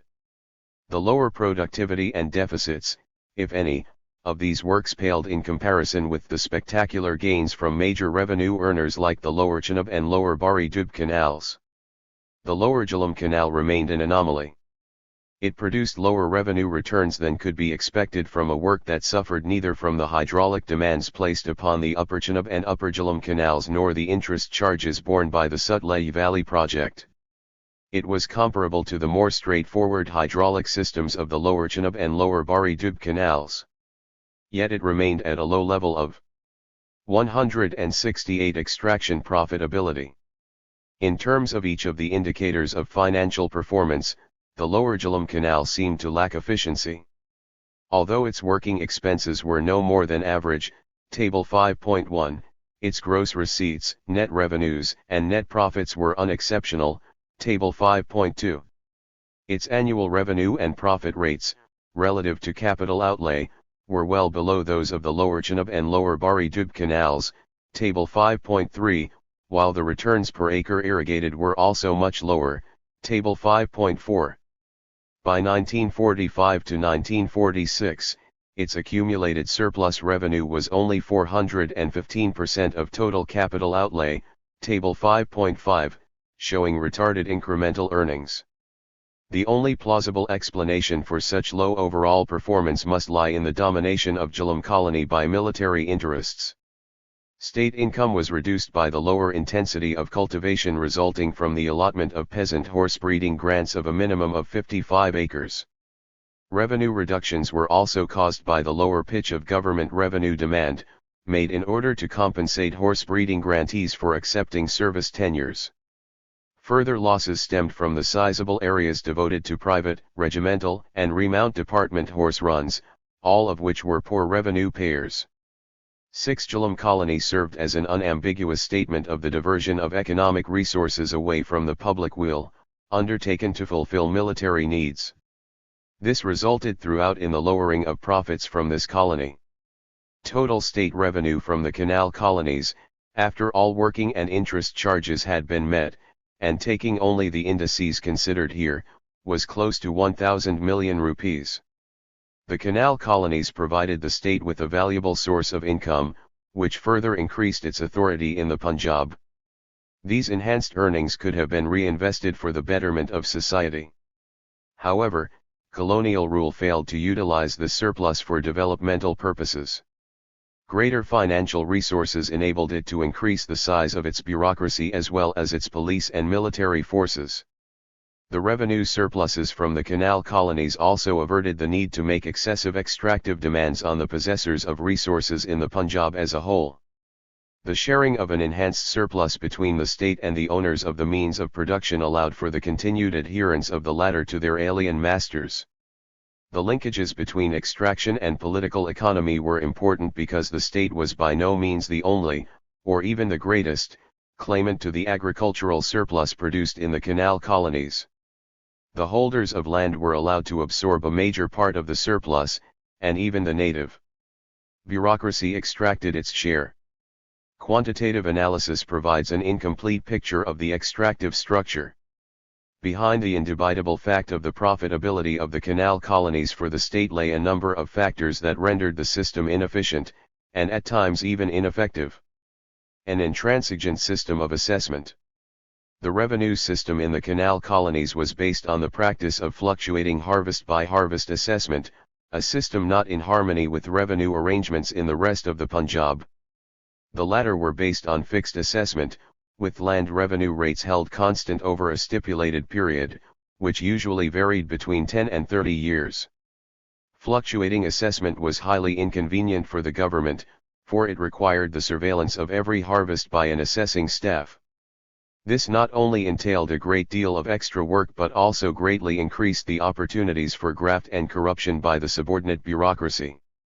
A double staff of patwaris had to be maintained, one belonging to the revenue and the other to the irrigation department. The responsibility for the assessment of water rates and land revenue lay with the latter, and through it with canal patwaris. The revenue department, and hence the revenue patwaris, held responsibility for the maintenance of land records and accounts in such matters as the acquisition of occupancy and proprietary rights on agricultural land and in village and town sites. 7. This situation led to bureaucratic complexities of which the Financial Commissioner wrote in 1909 that a determined effort should be made to free ourselves from the maddening complications of accounts. At present every patwari has to work out several different rates on each holding, with, in some cases, complicated fractions, and the result is a tangle of figures which the cultivator cannot possibly understand and the superior officers find very difficult to check. The government realized that it was losing substantial amounts of money from fluctuating assessment, and wished to convert to fixed demand at the earliest opportunity in each colony. The former had been adopted in the early years of colonization, for it suited tracts with unsettled economic and demographic conditions. It was expected that as conditions became more stable a few years after settlement, revenue practice would be changed from fluctuating to fixed assessment. Officials felt that it was in the interest of colonists to convert to the fixed, as it would reduce the exact ions of the subordinate bureaucracy and remove feelings of uncertainty and instability caused by variations in the scale of government demand with each harvest. 9. With this object in mind, the government tried to introduce fixed assessment at the first major opportunity, with the revenue resettlement of Chenab colony in the early 1910s. The outcome of this and later efforts was to be quite contrary, however, to the hopes and expectations of the administration. In 1909, G.F. de Montmorency, settlement officer of Lyallpur district, was directed by the Punjab government to report on the possibility of replacing fluctuating with fixed assessment in Chenab colony. 10. In his report in 1910, based on investigations he conducted in the colony, Montmorency established that agrarian and hydraulic conditions were favorable for a conversion to fixed assessment. If the fluctuating system was to be confined to areas with unsettled conditions, where the soil was too poor or the water supply too unreliable, then Montmorency estimated that fixed assessment ought to be applied to 65 to 95% of the land in the areas he was currently assessing. 11 Montmorency reported, however, that there was much opposition among colonists to a change in the existing system. Over the years similar arguments continued to confound official efforts to reform the revenue structure. Colonists objected that fixed demand was workable only if the water supply could be maintained at equalist and standardist levels over lengthy periods of time, and they felt little confidence in the ability of canal officials to provide water distribution on an equitable basis for sustained periods. 12. Rather than ensure a reliable supply of water, the irrigation department was believed to be constantly altering outlets and reducing supply in order to divert it for use elsewhere. Grantees feared that with fixed assessment, canal officials would lose the incentive to maintain efficiency of irrigation, while the commitment to pay a fixed amount of revenue could spell disaster if the water supply were reduced. Under the fluctuating system, the irrigation department had a direct interest in providing optimum irrigation facilities, for this ensured a higher matured area and consequently higher revenue returns. A further objection was that owners and tenants had become accustomed to the fluctuating system, and its abolition would have disrupted existing tenurial relations. Another important consideration for the grantees of land was that any major change in revenue practice threatened to disturb their ties with the subordinate bureaucracy. The fluctuating method provided ample opportunities for lowering the revenue burden through bribery and corruption. State losses would have been reduced with the fixed system, which left fewer openings for illegal gratification. Grantees also complained that with fixed assessment the revenue contract would be based on the village, or chuk, instead of the individual holding. Any suspensions or remissions of revenue would have to be given to the village as a whole. 13. This, the grantees feared, would not allow for failures of crops or water supply in the case of individual irrigators, or of those on a particular watercourse or outlet. Under fixed assessment, such people could get no relief if the village as a whole continued to do well. The grantees preferred the fluctuating system both because it was based on individual rather than collective assessment and because it emphasized the water channel rather than the village as the focal point of revenue extraction. Such preferences reflected the weakness of social cohesion in colony villages.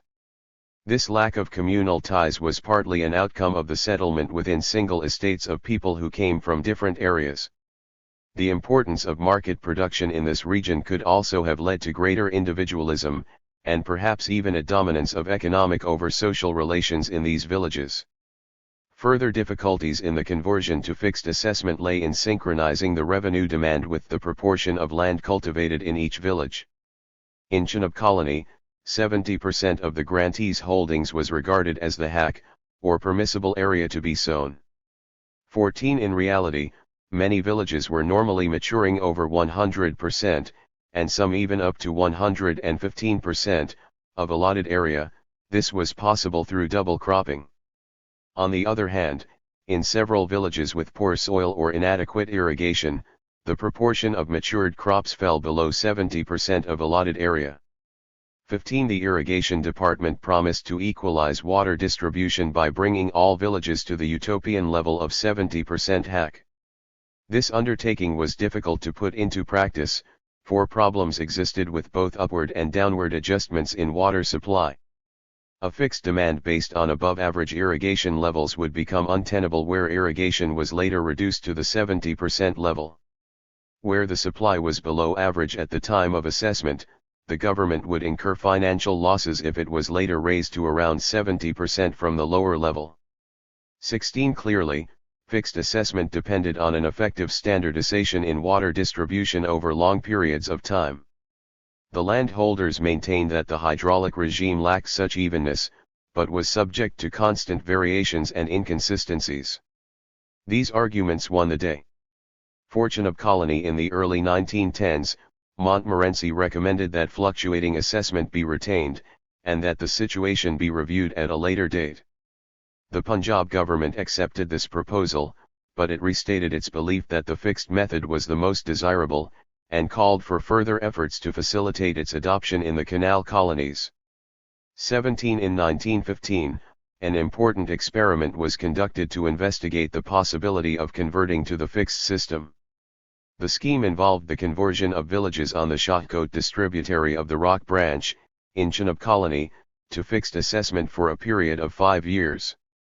18 All the colonists concerned had agreed to the project, and the fixed demand had been kept at a liberal level so as not to jeopardize its success. The government itself entertained the hope that the experiment would lead to the extension of the fixed system to other colony tracts, thus removing the many opportunities that exist under the fluctuating system for the canal subordinates to enrich themselves at the expense of the zamindar. 19 The results proved disastrous, for the entire experiment broke down during its very first season, Rabi 1915. The problem lay with the maldistribution of water in the distributary, caused by silting. This led to a proportionately greater supply to the upper villages on the channel, which created a shortage in the lower villages. 20 Irrigators in the latter suffered a heavy reduction in their cropped areas, which fell well below the averages assumed for the fixed assessment. Faced with bitter complaints, irrigation officers closed off water outlets to the upper villages in an effort to normalize supply. This in turn led grantees in the upper reaches to complain of a violation of the conditions of fixed assessment. The government decided to revert immediately to the fluctuating method, and in this ignominious fashion the experiment came to an end. 21 Though failure was imputed to the faulty design of the distributary, the episode dissuaded colonists even further from accepting fixed assessment. The government never again went to the extent of introducing fixed demand in colony areas, even for purposes of experiment. 22 Yet at every opportunity that presented itself, and this occurred with the reassessment of different tracts, officials continued to explore fully the possibility of converting to the fixed system, for they remained convinced of its superiority over fluctuating assessment. Investigations were conducted in 1922 into the possibility of introducing fixed revenue on the Gujarat branch of Chenab Colony. Colonists were once again completely opposed to the scheme, largely because they did not believe that irrigation officials would continue to maintain a reliable water supply. Realizing that its imposition would cause great discontent, the government yet again postponed a conversion to fixed rates. The chief obstacle was not any technical problem with the new measure, but the inability of colonists to achieve the harmony and cooperation that it demanded. As the chief irrigation engineer pointed out in 1922, fixed assessment on outlet capacity lies within the range of practical politics if irrigators on the outlet become sufficiently advanced to form themselves into a cooperative body and elect representatives who would be responsible for the just distribution of water from the outlet and the collection of revenue. At the present time I fear this is also a theoretic ideal. 23 In the 1930s, when Lower Bandub Colony was reassessed, fresh efforts to replace fluctuating with fixed assessment once again met with failure. In 1933, the settlement officer of Montgomery District, reporting on the prospects of converting to the new system, stated that single villages with different classes of soil or uneven irrigation facilities would pose difficulties for fixed rates if the landholders failed to harmonize the internal distribution of the revenue demand. 24 Such problems did not seem to arise in non-colony villages, where social homogeneity enabled the revenue demand to be accepted for the estate as a whole. This level of cohesion had not emerged in Lower Bandub Colony, where proprietary bodies appeared unlikely to be able to reportion a fixed revenue demand amicably. Officials hoped that in time harmonious ties would develop in colony villages, though even by the 1930s this had failed to occur in the older colonies, which continued to have a fluctuating system.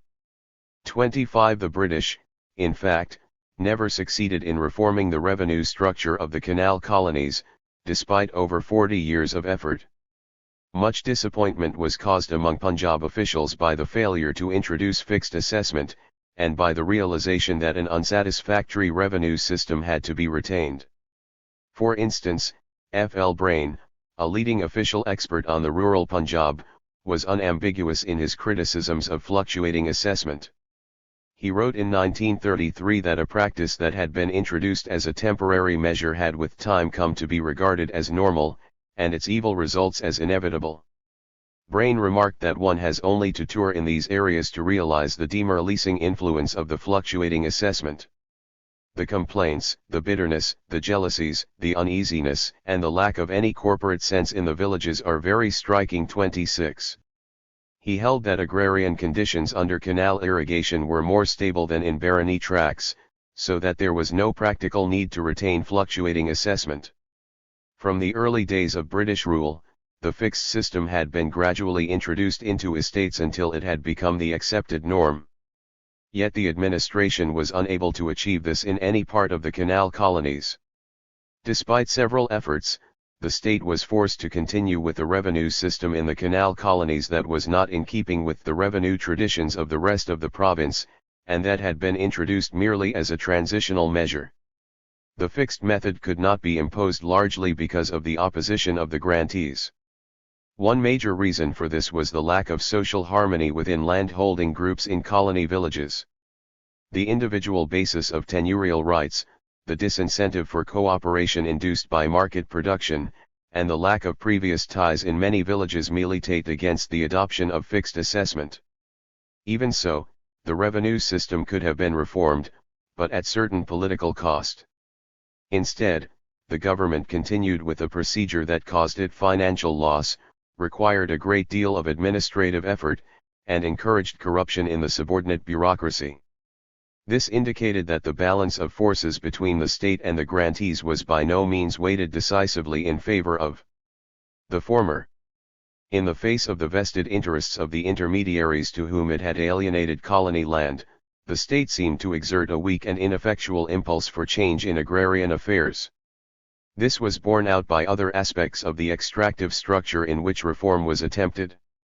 The search for the economic value of water. One important aspect in which the state tried to make its extractive arrangements more efficient was in the economic distribution of water.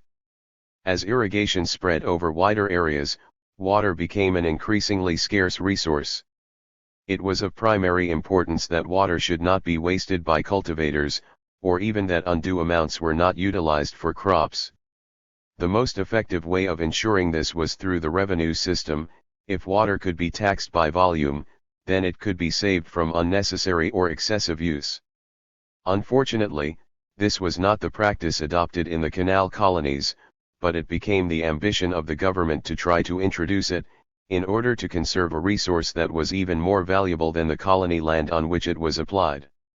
Assessment of irrigated land in the canal colonies was based not on the amount of water used but on the area of land sown, in the earlier years on the area matured.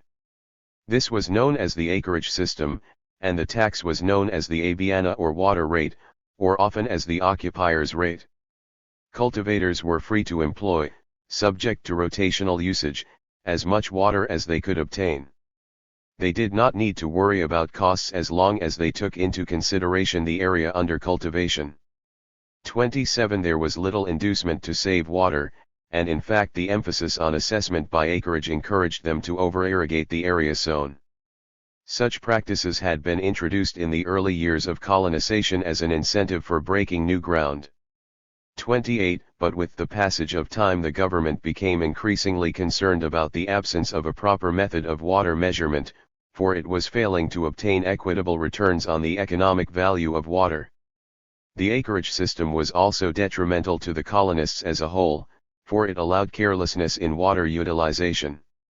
The sharing of water by cultivators was generally done on the basis of warabandi, or access to outlets by turn. Each cultivator was allowed a certain period of time in which to irrigate his fields. 29. During his period there was no limit to or measurement of the quantity of water he could use or the number of waterings he received. He paid tax on the area he cultivated, regardless of whether the land had obtained one or several waterings. This type of rotational running became necessary with the expansion of wheat cultivation, which placed great demands on the water supply during the Rabi season, when it was at its lowest. The only check on wasteful consumption was the time allowance for each irrigator, but this was insufficient to ensure an economic utilization of water.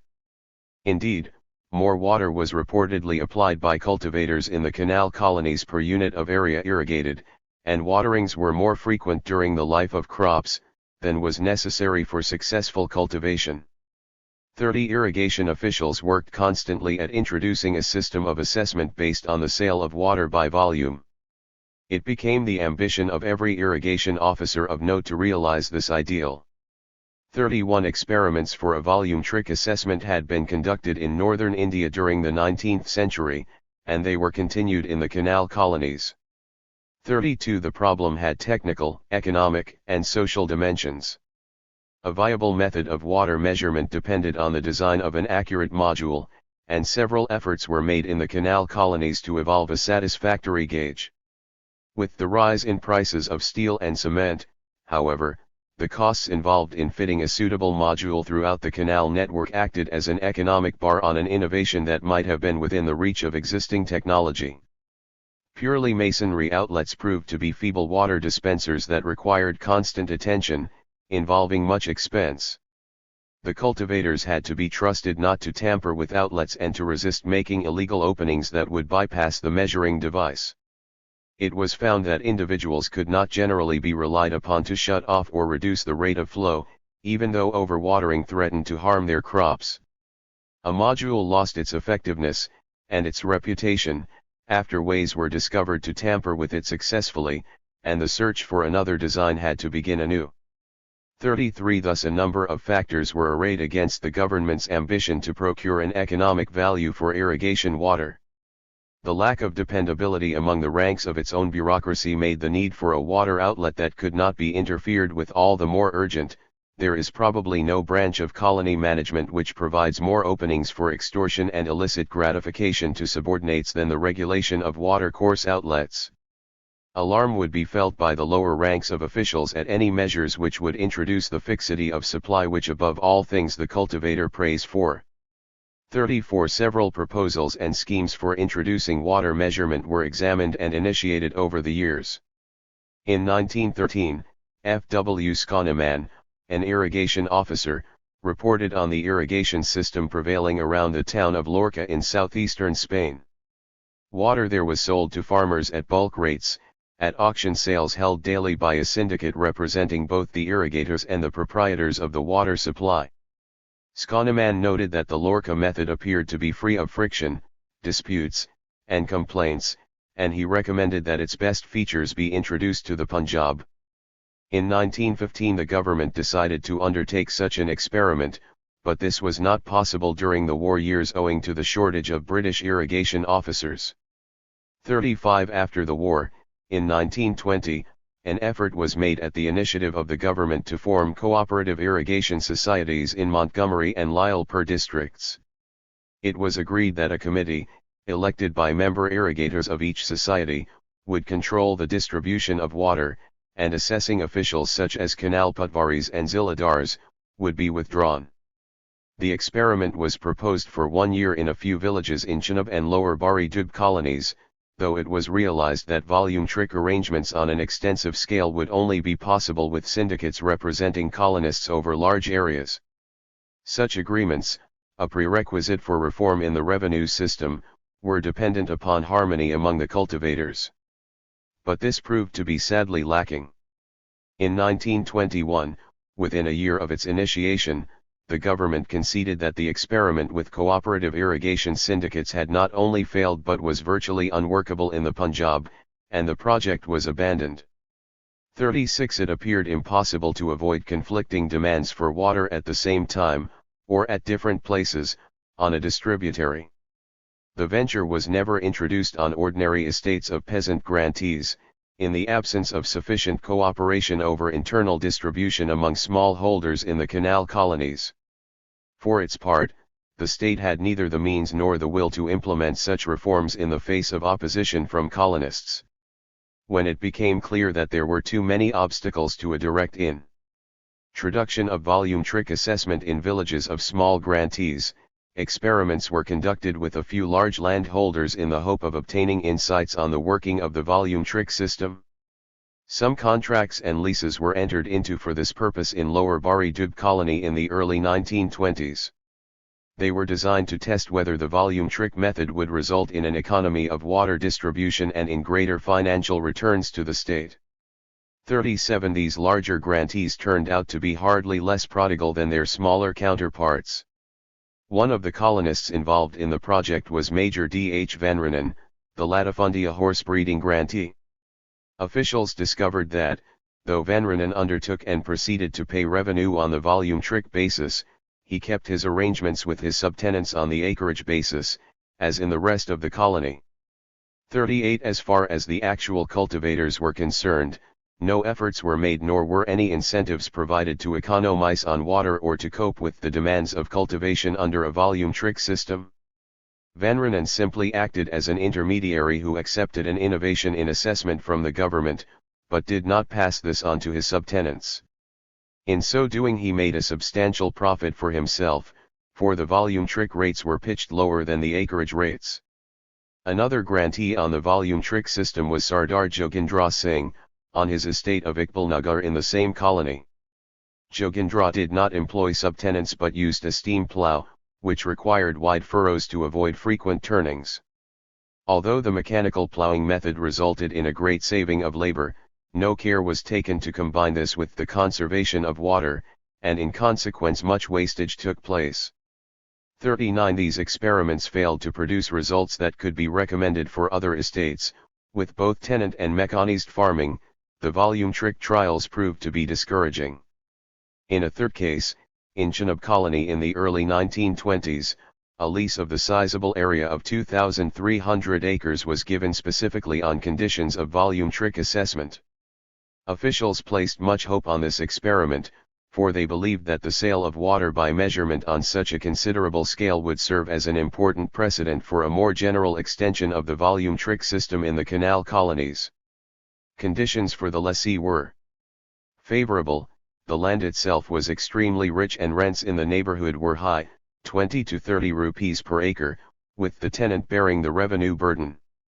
However, the prospects of success were diminished when the choice of lessee fell on a political appointee rather than a genuine entrepreneur.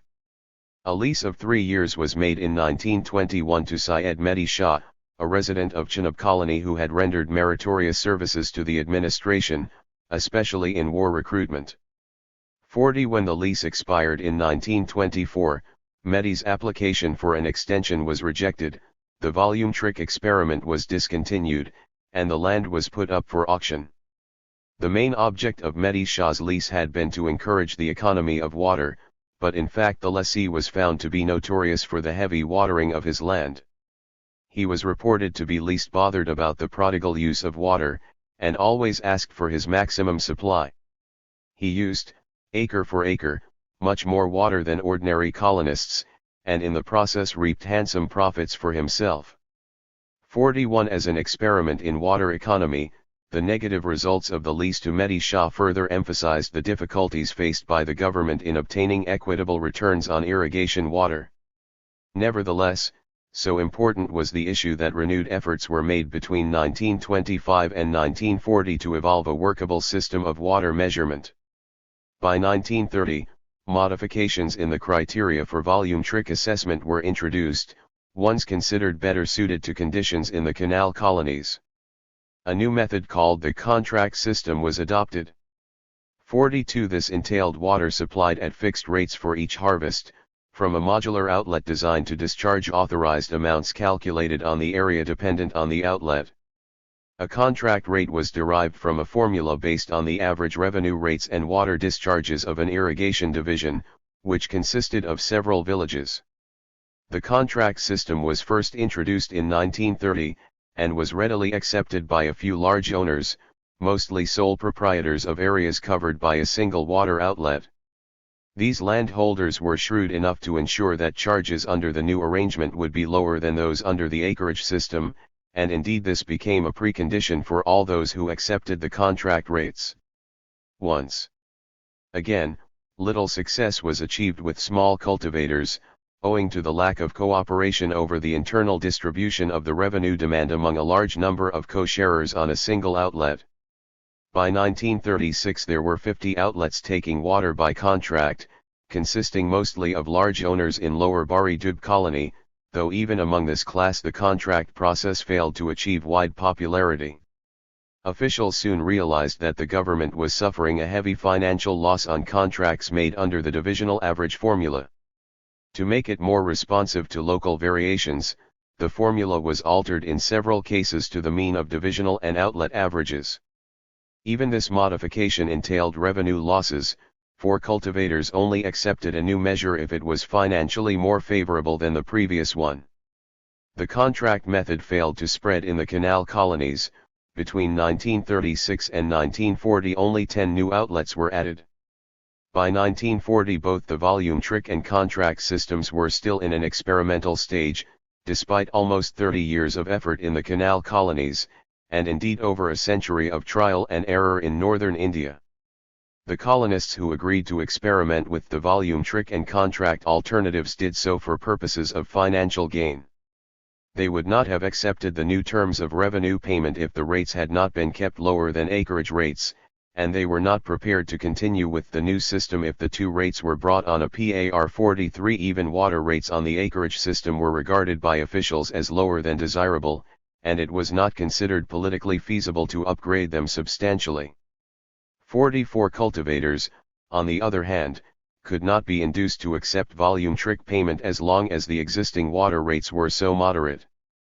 This scissors effect defeated the government's dual intention of achieving an economy of water and equitable revenue returns. A similar impasse had been reached in the quest for fixed assessment. The Financial Commissioner in 1922 represented this dilemma, and its political ramifications, as follows. In its desire not to charge more than what was reasonable, the government has undoubtedly charged rates which were far below the rates which it could have charged theoretically and even below those which it could have charged if it was to do justice to people in the Punjab, who had not benefited by canal irrigation.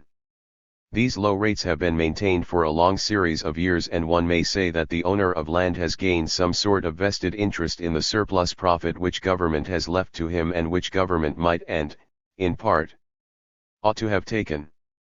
These are considerations which are not in any sense economic. A very large area in the Punjab is now canal irrigated, and the owners and occupiers of these canal irrigated tracts are among the wealthiest and best educated of the inhabitants of rural areas.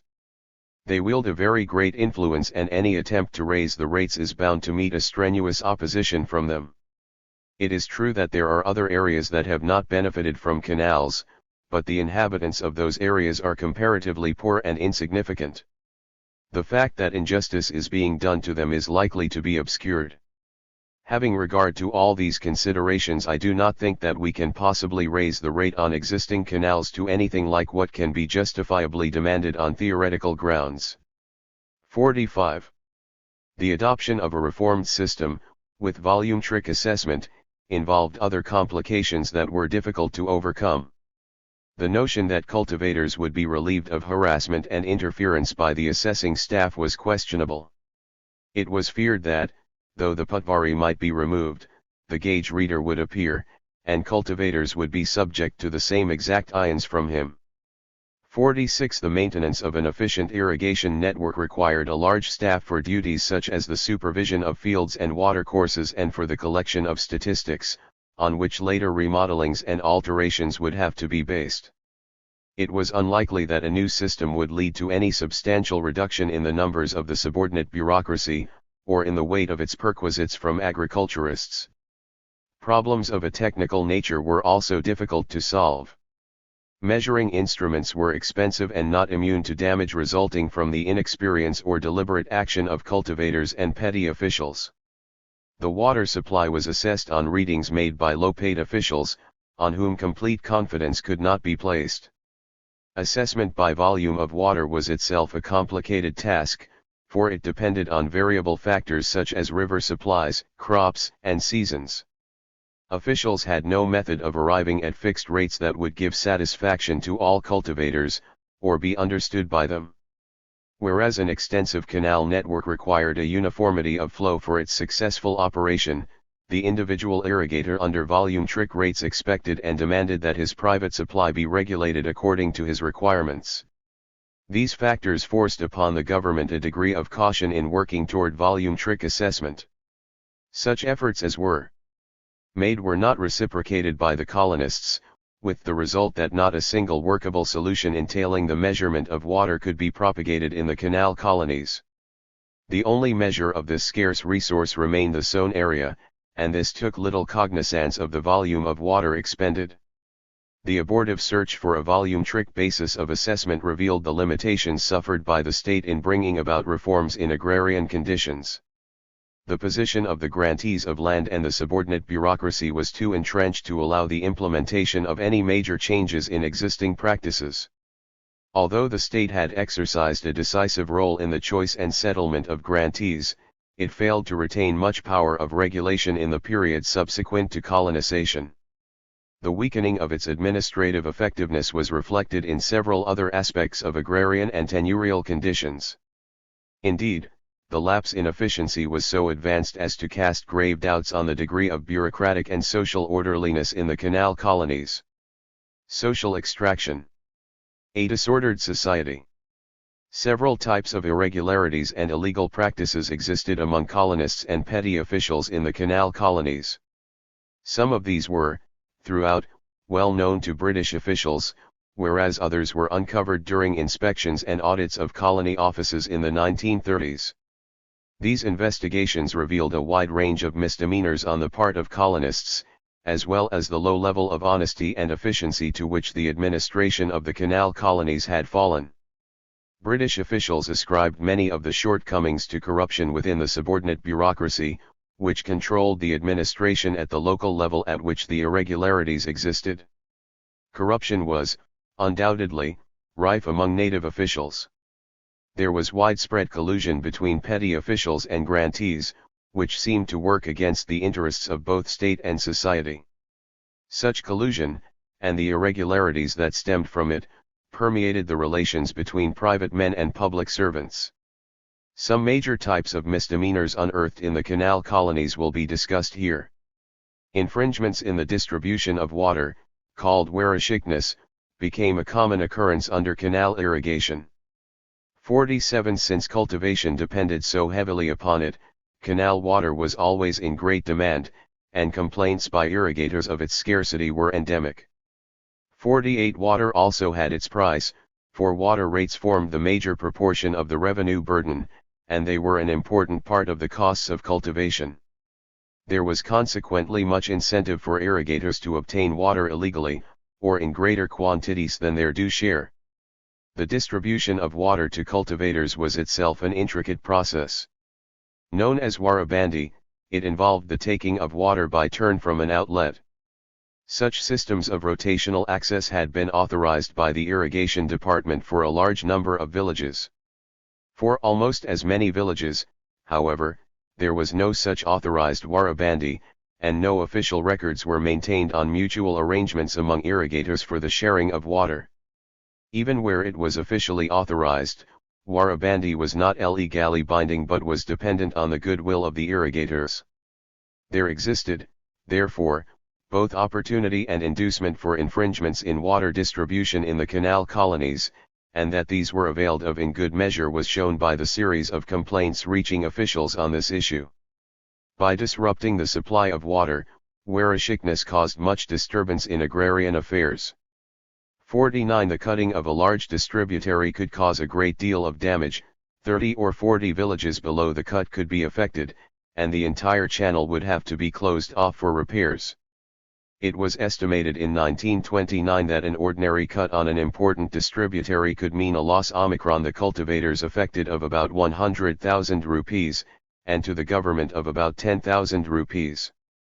50 With an annual average of 10 to 15 cuts, which most large distributaries suffered, the cultivators stood to lose at least 1 million rupees a year, and the government 1/10 of that amount.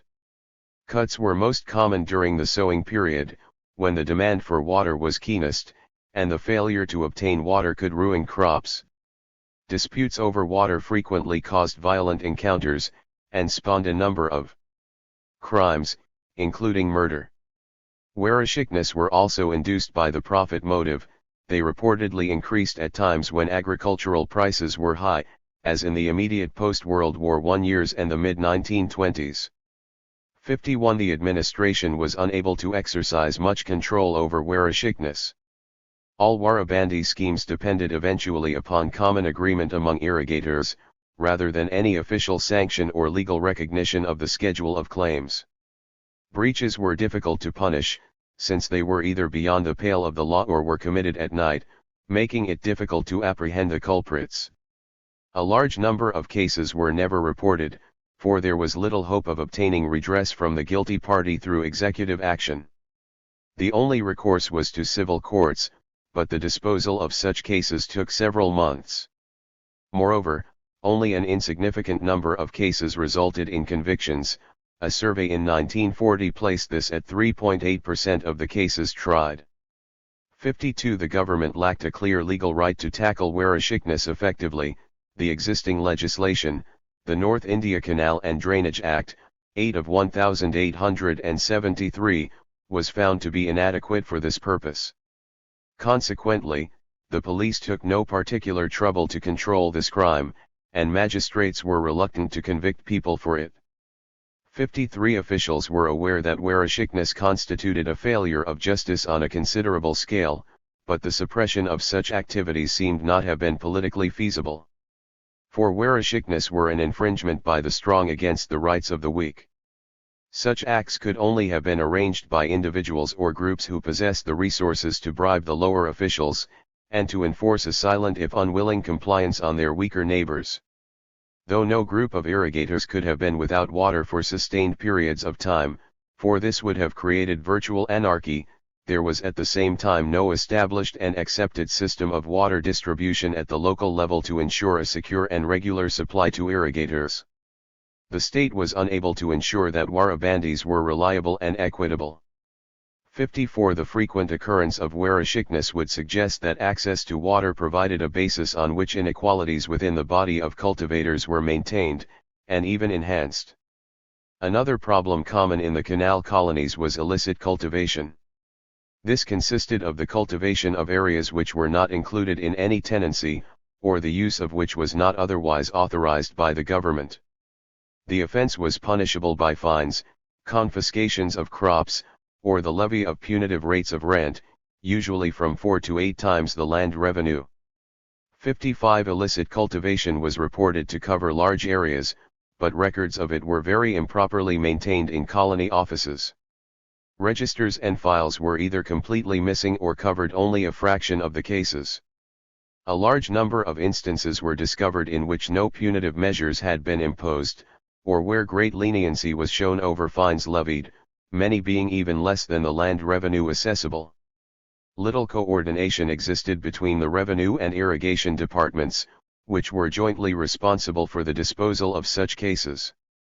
All this resulted in financial losses to the government, while the illegal use of colony land went unchecked, a situation made possible by the connivance of the subordinate bureaucracy. 56. A further source of corruption occurred with the transfers of state land to colonists.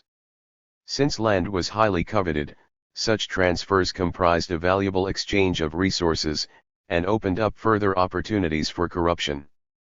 Despite their economic importance, they were not being effected by formal and standardist procedures, and little was done to curtail malpractices. Even as late as 1937, the legal remembrancer of the Punjab complained of incorrect procedures in numerous cases.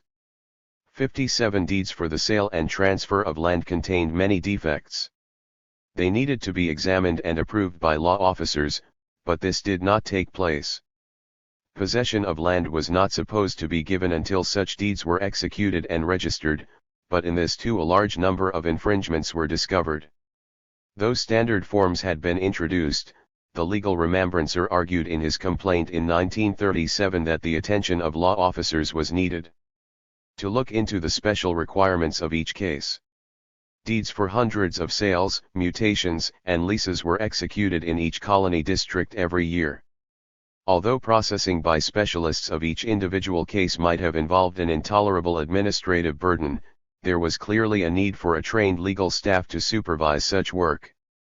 In reality, control over the transfer of the state's landed assets was in the hands of a revenue staff that had no acquaintance with the laws pertaining to the transfer of property, and had little time to devote to such matters. 58. In the absence of proper management of land transfers, administrative procedures failed to work smoothly.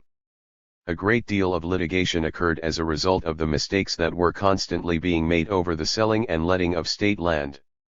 The revenue staff not only lacked a knowledge of the relevant laws, but it did not possess even the rudimentary level of commercial training that a private proprietor might have expected from his estate agent. The legal remembrancer provided some examples of errors in bureaucratic management, but he added that the list could be extended indefinitely. 59. Grants of land were sanctioned on scraps of paper of no legal value and of uncertain meaning. Land was often granted, leased, or auctioned on terms that made irrigation compulsory, though it was known that the land was unirrigable. The same plot of land was granted twice over to different people. No registers were kept that might have averted such mistakes. Several other types of distortion in land transfers were reported by the legal remembrancer. Persons were put in possession of land without the execution of any document that could enable the government to enforce the terms of the grant. Standardist forms were in use, but they frequently contained meaningless or inconsistent alterations.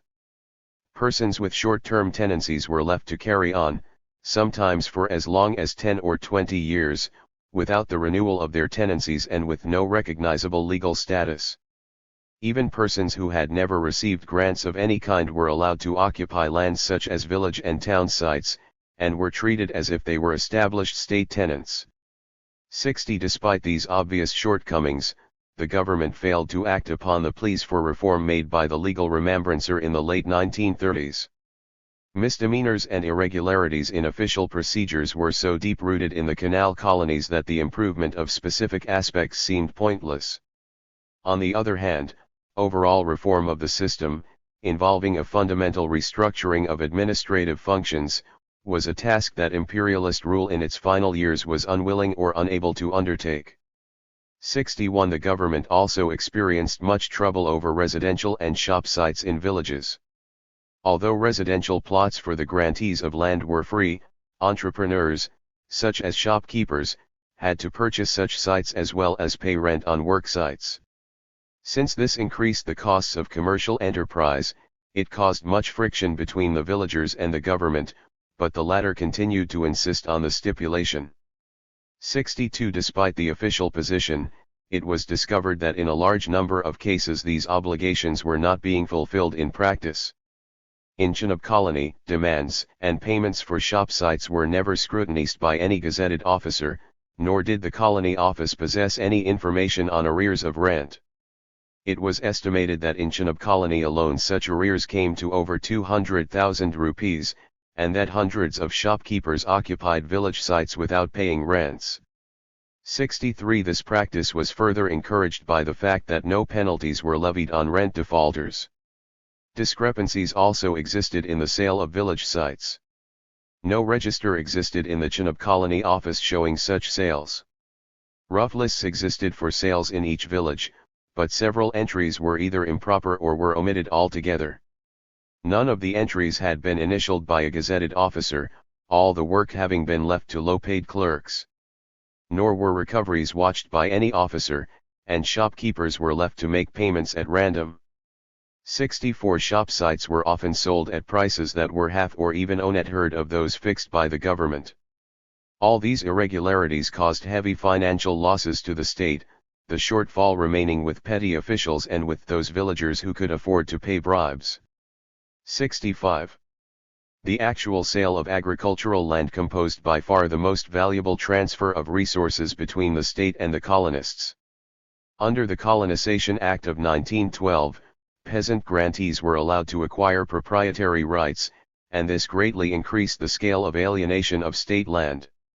The volume of such transactions provided much opportunity for corruption and the misappropriation of public revenues. Numerous cases were recorded in the audit and inspection reports of the 1930s concerning illegal practices, and in reality such cases must have been legion. 66. In Lower Bari Dub colony, for instance, there was the remarkable situation that only 14 deeds of conveyance had ever been executed or registered. The grantees had saved themselves from this expense with the collusion of the lower officialdom, but the valuable rights of the state in land had been transferred unconditionally. In Lyallpur, Yahang, and Sheikhupura districts, single registers were not maintained to show the purchase of proprietary rights by government tenants. There existed, instead, a separate register for each village, which created considerable problems of referencing and accountability.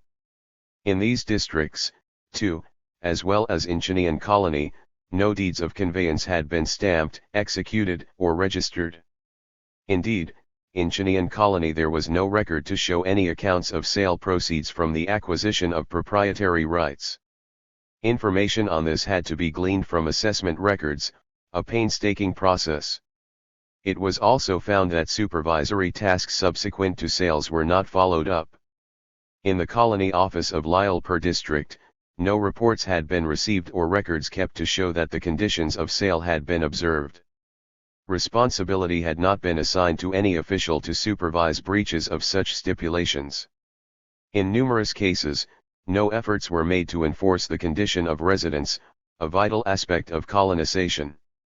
As a result, it was reported that absenteeism had become a normal feature.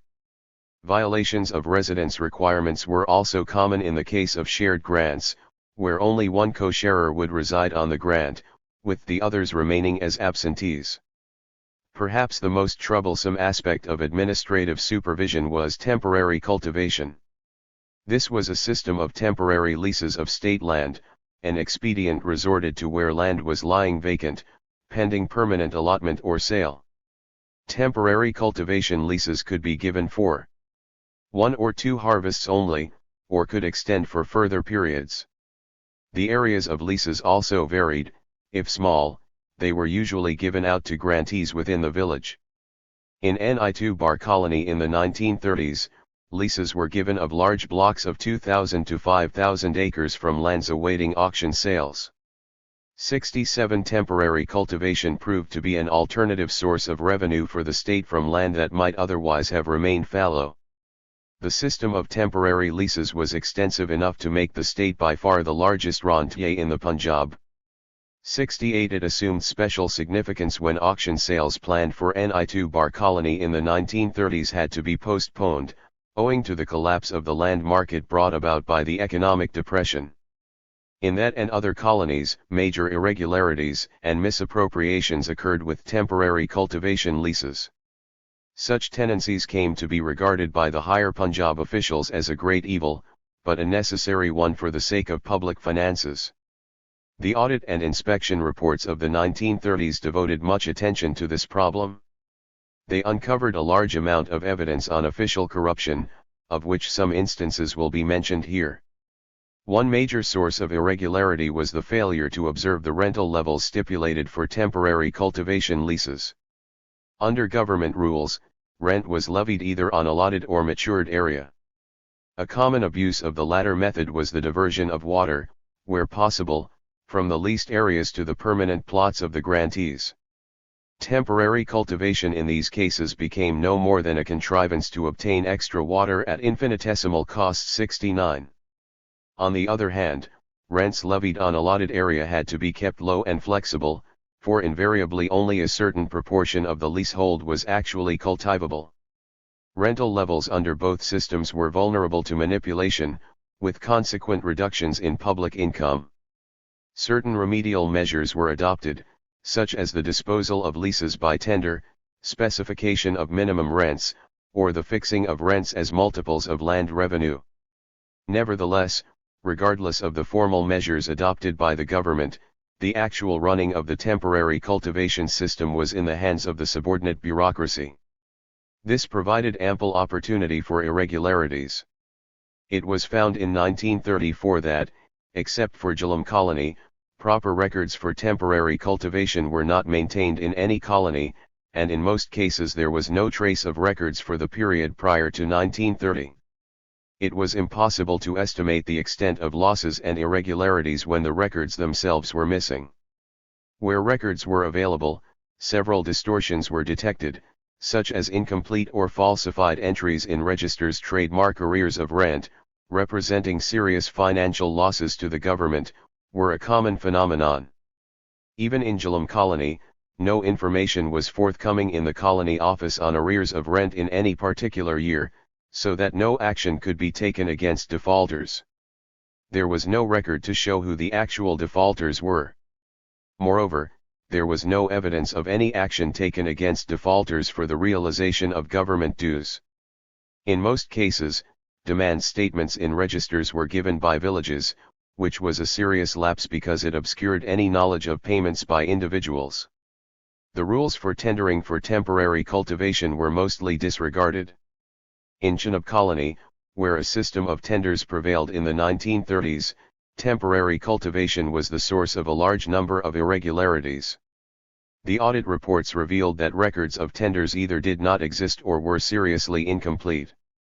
The correct procedures for giving out tenders were hardly ever observed. This important matter was left to low-paid clerks. As a result, very little income reportedly accrued to the state, and arrears of rent were heavy.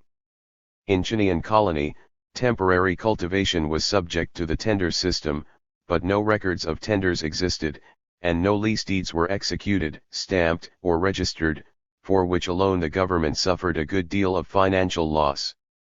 71 In Lower Bari Dub colony, too, a great many serious irregularities were uncovered by the audit reports. In contravention of government orders, underlings in the irrigation department rather than the collector continued to assess rent on temporary leases. Consequently, little attempt was made to provide a fair rent to the government.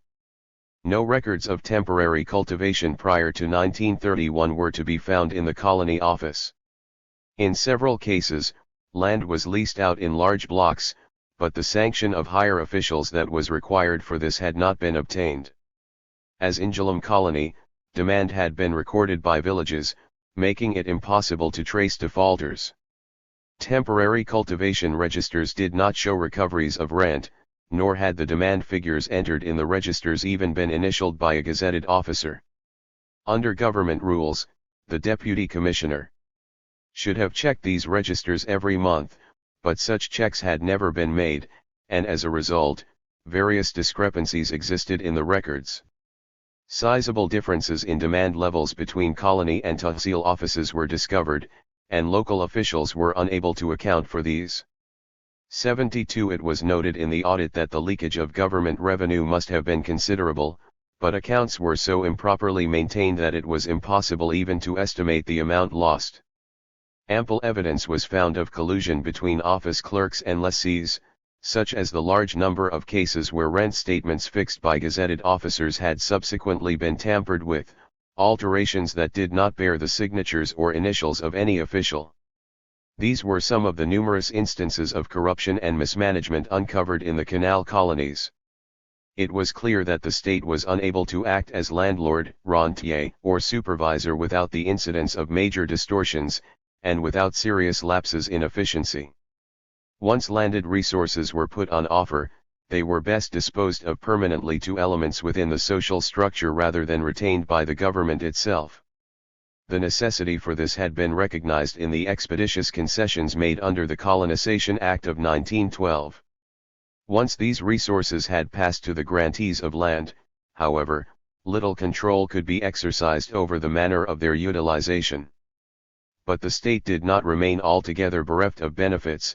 Although it lost its developmental impetus, it ensured to a more than adequate degree that its political, military, and extractive needs were preserved. By the 1930s, the standards of bureaucratic management in the canal colonies had fallen to unsatisfactory levels. 73 The dynamism instilled by the colonization process had been replaced by inefficiency and corruption, which seemed to have reached proportions beyond the capacity of the state to reform. 74 In addition, the state itself failed to pursue economic development as a policy objective, but gave priority to the other considerations discussed in this work. At the local level, administrative supervision seems to have virtually broken down, as indicated by the irregularities that plagued the extractive system. The resultant reductions in its income were partly responsible for the inability of the state to invest in the development of either an appropriate infrastructure or secondary sector. The financial constraints on the state were mainly induced by its own willingness to allow resources to rest with the intermediary class to whom it had alienated the means of production in the canal colonies. In this too the political motive seems to have been the dominant consideration, but such a policy reduced the prospects of far-reaching economic change. Sustained economic progress would have depended more on developments within the social structure than any role the state might have pursued. Here two different mechanisms had widely disparate momentums. Modern hydraulic works could be introduced in much less time than it took to change traditional social norms. The task of creating Englishmen, even brown ones, could well prove more onerous than the achievement of ambitious hydraulic and agricultural goals. Yet, economic changes could in turn have generated behavioral ones. The major historical transition from non-capitalist relations of production to capitalistic agriculture could itself have introduced profound changes in Punjabi economy and society. One method of assessing the development of agricultural capitalism in the canal colonies is through a discussion of cultivating occupancy, which is addressed in the next section. Tillers and rentiers. The extractive process was not confined to the revenues obtained by the state, or to the efforts of the subordinate bureaucracy to divert some of this income for its own ends. It was also deeply rooted within the social structure. Social and economic inequalities were based on the ability of a class of non-producers to extract and retain the surplus generated by the productive section of the population. This process of extraction stretched from the landless laborer and the subtenant to the rentier landlords at the apex of the Punjabi social hierarchy. This cross-section, as earlier chapters have shown, re-emerged in the land-holding structure of the canal colonies. It was brought on by the land distribution policies of the state. The major proportion of land was allotted as small holdings of up to 30 acres, and the rest in the form of larger grants from a few dozen to several hundred acres. From this process arose the patterns of cultivating occupancy that revealed the lines along which production and extraction were organized. Most of the land in the canal colonies was allotted as peasant grants, which were supposed to remain as self-cultivated units of production. In terms of peasant land occupancy in South Asia, these holdings were of substantial size. Although they were supposed to be operated on the basis of peasant family production, even holdings of 25 or 30 acres, the size of most peasant grants, could be in fact too large for a family farm. This left room for the use of either paid laborers or subtenants. On the larger grants, the choice also lay between self-cultivation and self-management through the employment of agricultural labor on the one hand, or the letting out of land to subtenants on the other. The former would have been indicative of the emergence of agricultural capitalism and rural entrepreneurship, with the grantees not merely residing on the land but also contributing to agricultural development through the investment of skill and capital. Conversely, resort to subtenancies implied that agricultural production was organized along non-capitalistic lines, with the owners of land acting in the extractive and essentially unproductive role of rentiers. These competing systems of cultivation reflected the degrees of transition to capitalistic agriculture and the extent to which non-capitalistic forms of production were retained in the canal colonies. The discussion of tenancies and rents will be confined here largely to Chenab colony. 75 For this period, the existing data do not allow a reliable analysis of different forms of occupancy for the canal colonies as a whole. There did not exist any single series of statistical abstracts or statements on tenancies and rents for the colonies, nor was there a continuous series for any single colony. The data utilized here were included in revenue assessment reports, and they provide information on cultivating occupancy in particular colony tracts. Chenab colony furnishes the clearest insight on this subject. As one of the older colonies, it had 3 separate assessments, for each of which statistics on tenancies and rents were collected. These figures extend from the 1900s to the 1930s, though the qualification made above applies to them as well, for they do not relate to the colony as a whole but to different parts of the colony at different periods. Assessment circles in Chenab colony did not have regular boundaries during this period. In fact, the geographical basis of each circle changed completely during this time, from the Canal Branch, Rock, Yahang, and Gujra, to the Tehsil, such as Lyalpur, Samundri, Toba Tek Singh, and Jarainwala. The three major canal branches had to be adopted initially for assessment purposes, as colonization on each branch occurred at different times. 76 The eventual conversion to Tehsil boundaries was in keeping with assessment practice in the rest of the province. With such major changes in assessment circles, it is only possible to assess the tenurial and rental situation in particular areas and at specific times. Nevertheless, the figures are interrelated and comparable, since they refer to the proportions of land that were either self-cultivated or rented to subtenants, and to the proportionate share of the types of rents that prevailed on the rented area. Moreover, the local region of the assessment circle provides a more accurate picture of tenancies and rents than either the single village, which could be subject to peculiar circumstances and need not be representative, or the colony as a whole, the aggregated statistics of which might bear little resemblance to actual conditions. The figures for assessment circles were based on the investigations and observations of the settlement officer, who needed accurate information in order to arrive at a realistic revenue assessment. These figures were, therefore, less susceptible to the distortions and inaccuracies that are commonly associated with statistics on Indian agrarian conditions. 77 The figures were, however, biased downward in one important respect. The extent of subtenancy tended to be understated by the grantees, both because they tried to conceal their true incomes and because the practice was often frowned upon by officials, especially in the case of peasant grantees, who were supposed to remain as self-cultivators. Particularly in the years before they acquired proprietary rights, grantees engaged in concealed forms of subtenancy in order to pass themselves off as self-cultivators.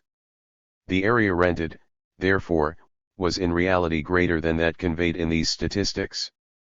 What, then, was the relative extent of self-cultivated and rented area? The figures reveal that in Chenab colony the self-cultivated area varied from 50 to 67%, and the rented area from 33 to 50%. They also show that at no time were less than 45% of the number of holdings rented to subtenants. In most cases, over 50% were rented. Given the tendency to understate the rented area, the figures show that self-cultivation in Chenab colony covered only half the cultivated area, and took place on less than half the number of holdings. Since 80% of the land in the colony was allotted as peasant grants, clearly a large number of such grants, which were supposed to be self-cultivated, were in fact sublet to tenants. As for the larger, Nazarana-paying grantees, capitalists and yeomen, subletting had become virtually a general rule. For instance, on the upper and lower Yahang branches, the Nazarana grantees rented out 87 and 78% of the cultivated area, while even peasant grantees rented out 27 and 35%, respectively. 78 In the area devoted to subtenancies, the system of production could not be said to be capitalistic. The owners of land were content to draw from it the passive owner's share of output, with little or no productive contribution from themselves.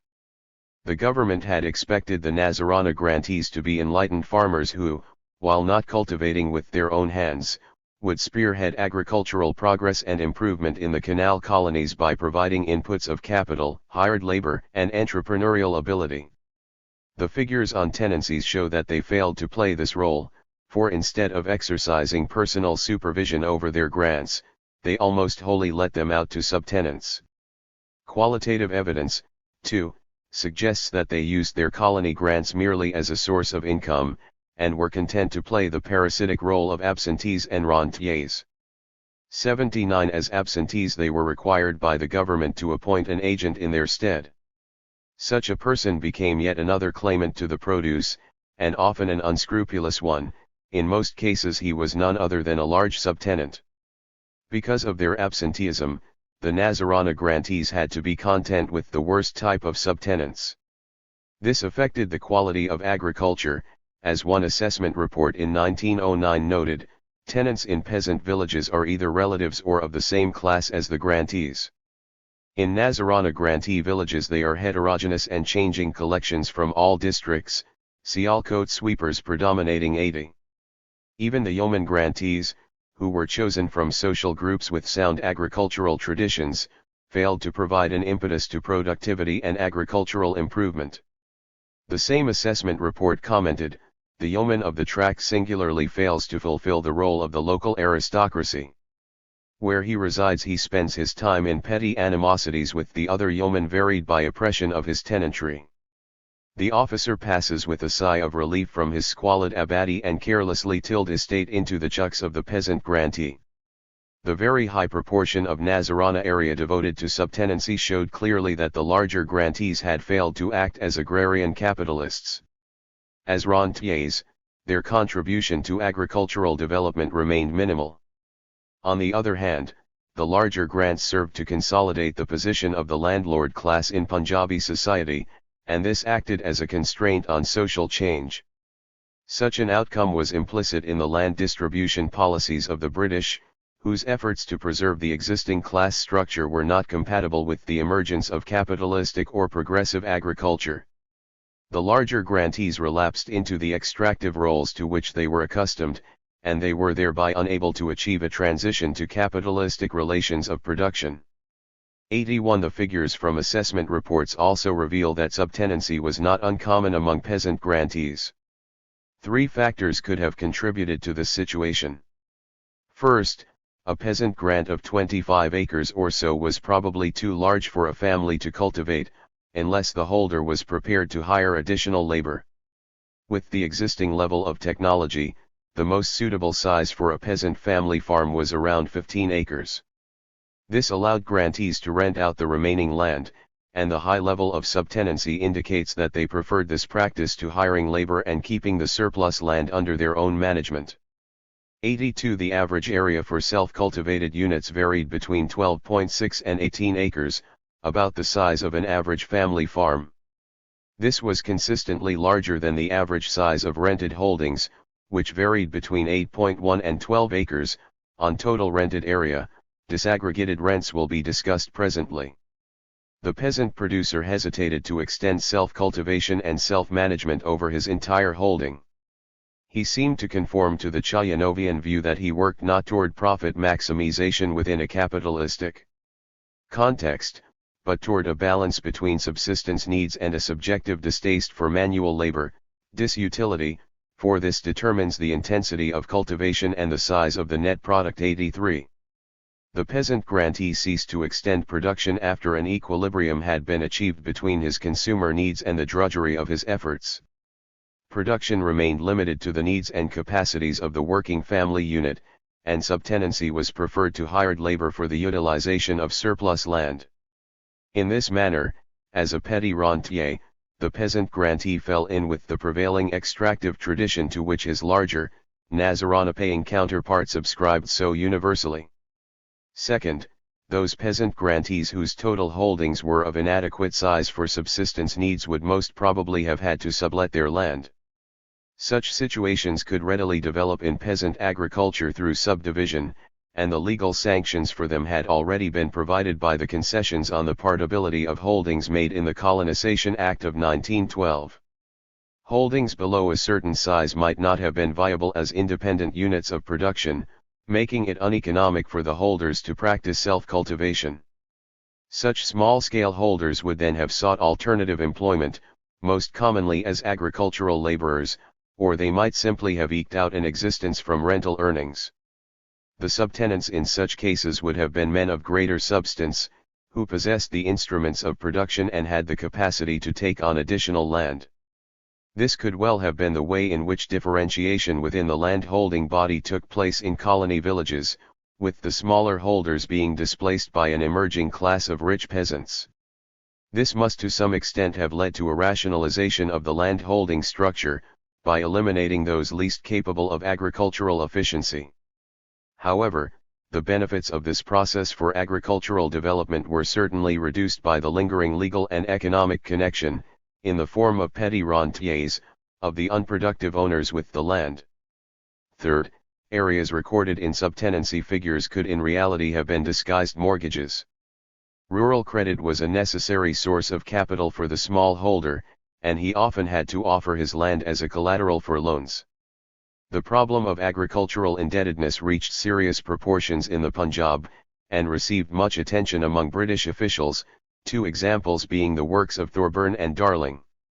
84 The owner-cultivator could, by failing to redeem his mortgage, be reduced to the position of a mere tiller of his land, with the real control over land and produce passing to the money lender. With legal rights over dispossession vested so securely in favor of the landowner, the only practical course open to the money lender for the recovery of loans was to take the debtor's land on mortgage. Often this had to be done on lenient rates of rent, for the alternative was a complete lapse in repayments. In any event, whether the mortgagor remained as a coerced laborer or was ousted and replaced by a subtenant, the mortgagee's lien on the land was not conducive to agricultural efficiency, for he was less concerned with reinvestment and upkeep than even the most indifferent of rentier grantees. Whichever factor motivated grantees to sublet their land, the outcome was not likely to be conducive to agricultural progress. The very fact that approximately half the produce of the entire rented area was being absorbed by men who played little or no part in producing it was an unhealthy phenomenon. If the grant was too large for the family's labor output, then the fact that it was rented out rather than farmed with hired labor indicated a weak capitalistic stimulus. Holdings that were rented out because they were too small to act as viable units of production were a serious reminder of the hazards of subdivision. They were an inevitable outcome of the state's policy of devoting the major proportion of land to small holdings and not restricting partability. And if the subtenancies happened to be hidden mortgages, this in itself pointed to the unsuitability of small holdings for commercial agriculture. Thus, the tenancy systems in the canal colonies revealed that the extractive factor was an important aspect of cultivating occupancy, and it was not one that betokened any major improvement in the agrarian base. One essential feature of the extractive system was the nature of the rental structure. Three broad categories of rents existed in the canal colonies: rents at revenue rates, produce rents, and cash rents. Again, the figures quoted here pertain to Chenab colony, and are drawn from assessment reports. The least common type of rents were those at revenue rates. These varied from 5 to 10% of the area rented, but since their area per holding was less than the average for total rented area, they accounted for between 7 and 13% of the number of holdings rented. Such tenancies were of a concessionary nature, under which the subtenants would normally pay no rent to the grantee over and above the payment of government revenue. They usually existed on land given out to close relatives or associates, who might have had a special claim on the grantee or might have helped to develop the grant through cost and labor sharing. Such generosity on the part of grantees in alienating rent was not a common feature. Indeed, they jealously guarded their right to sole enjoyment of the grant, and did their best to prevent relatives and helpers from obtaining any security of tenure.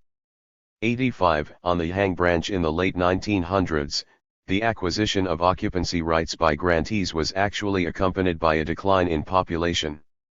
One reason for this phenomenon was the unloading by peasant grantees of the tenants who had assisted them in pioneer days to level and clear their grants. 86 Because it removed labor from the land, this ousting of the erstwhile helpers and co-sharers often led to a less intensive level of agriculture.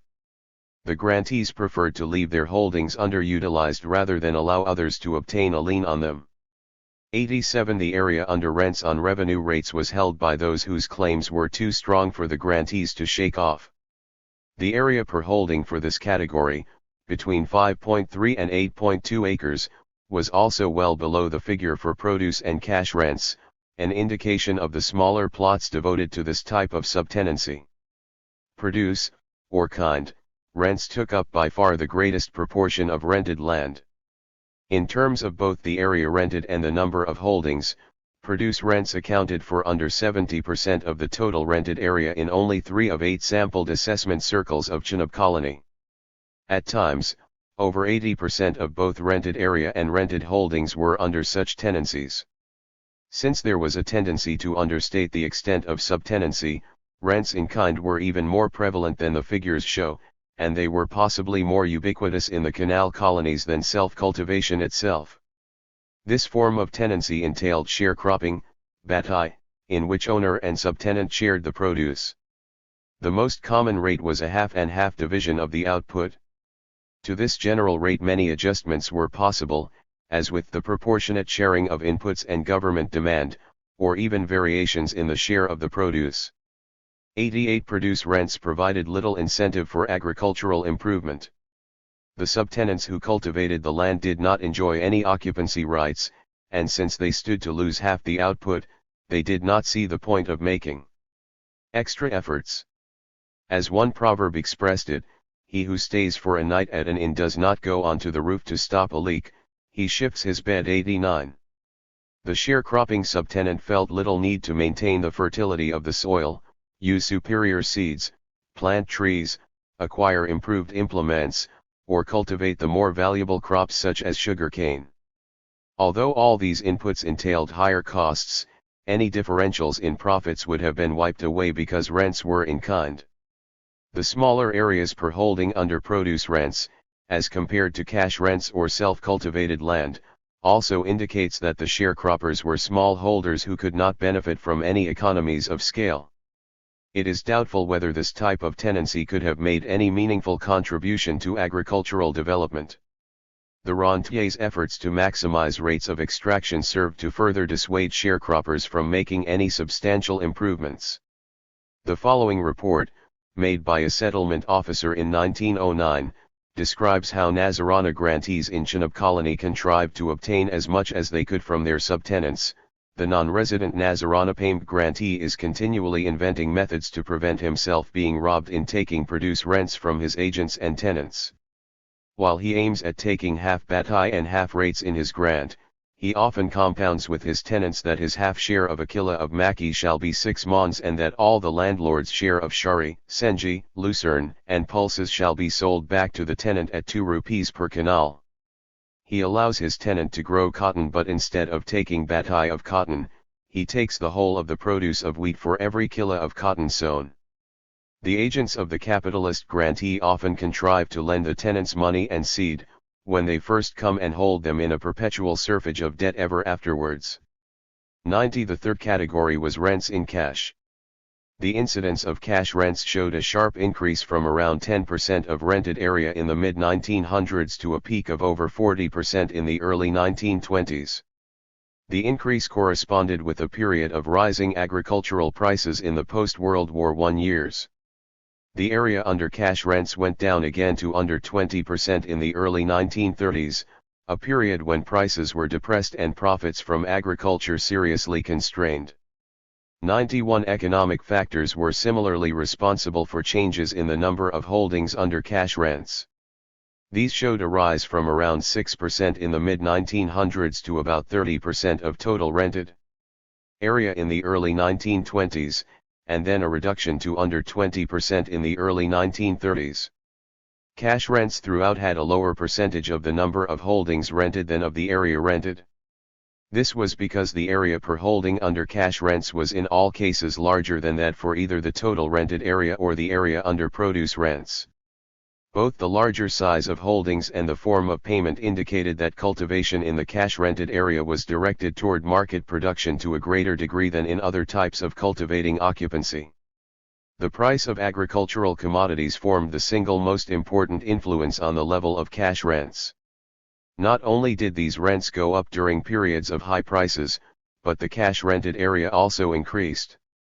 The average rate for cash rents rose steadily from 5.1 rupees per acre in 1900 to 1901 to a peak of 31.8 rupees per acre in 1926 to 1927, a rise of over 600%.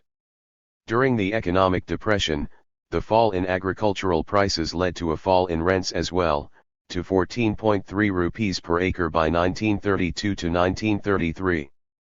These figures, representing as they do average values over large areas, concealed the wide diversity in cash rents caused at the local level by physical and economic differences. Nevertheless, they show dramatically the emergence of cash renting as a major form of cultivating occupancy in the canal colonies. That they increased to the detriment of produce rents during periods of high prices indicated their greater efficiency for extractive purposes.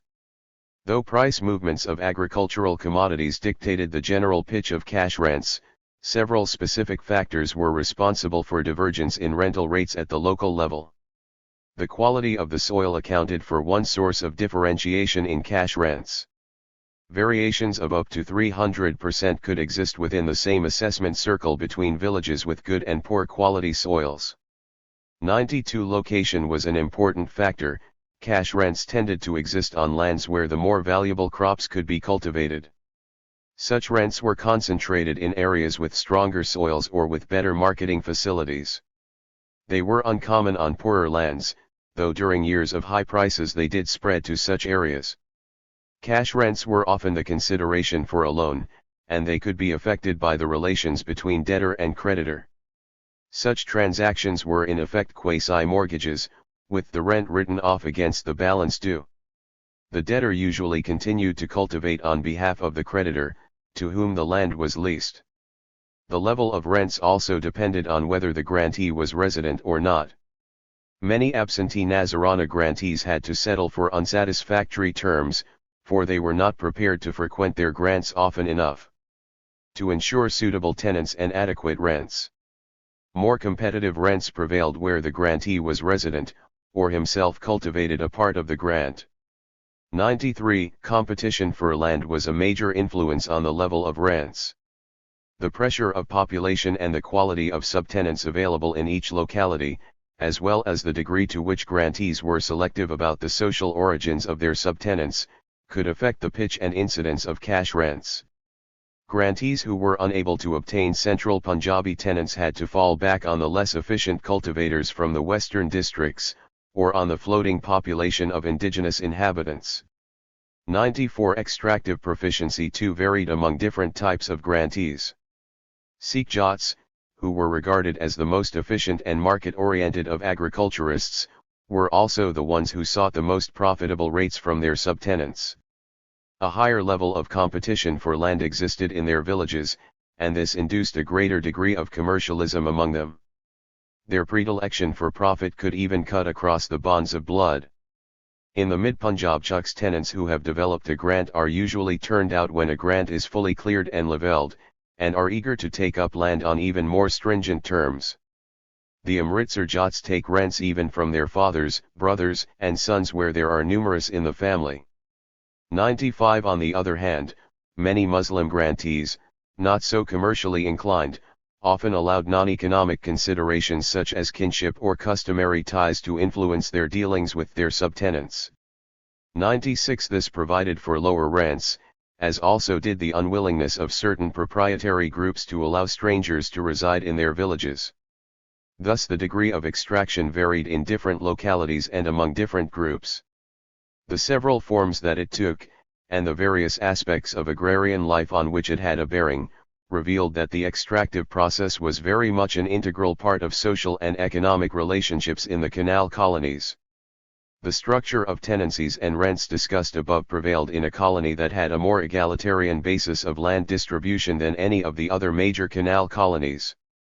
Chenab colony had a higher percentage of land distributed in the form of peasant grants, 80% of total allotted area, than did Jhelum, Lower Bari Dub, or Ni2 Bar colonies.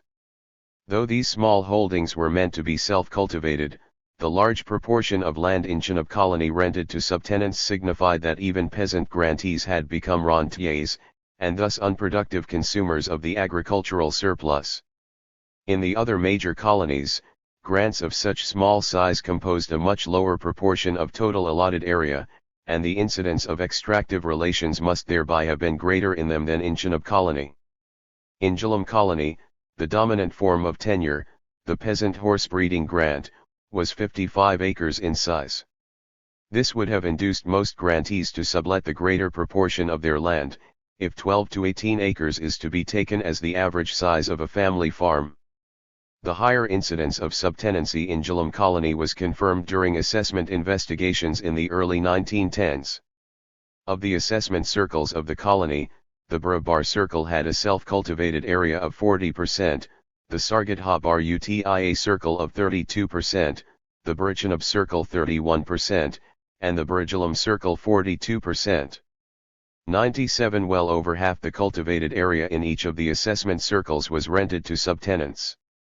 In Lower Bari Dub colony, the proportion of peasant grants to total allotted area fell to about 65%, lower than in both Chenab and Jhelum colonies. The incidence of subtenancy increased, since a higher proportion of land was allotted in larger-sized holdings, such as the landed gentry grants. Moreover, a large number of 25-acre tenancies consisted of official horse-breeding rectangles, which were leased to men who already held peasant grants. By assuming the horse-breeding tenure, these men obtained possession of at least 50 acres, and thus became substantial landholders who would have indulged in subtenancy. Figures were collected for cultivating occupancy in the early 1930s, for the 11 assessment circles in the 3 tahsils of Lower Bari Dub colony. 98 They revealed a very high incidence of subtenancy.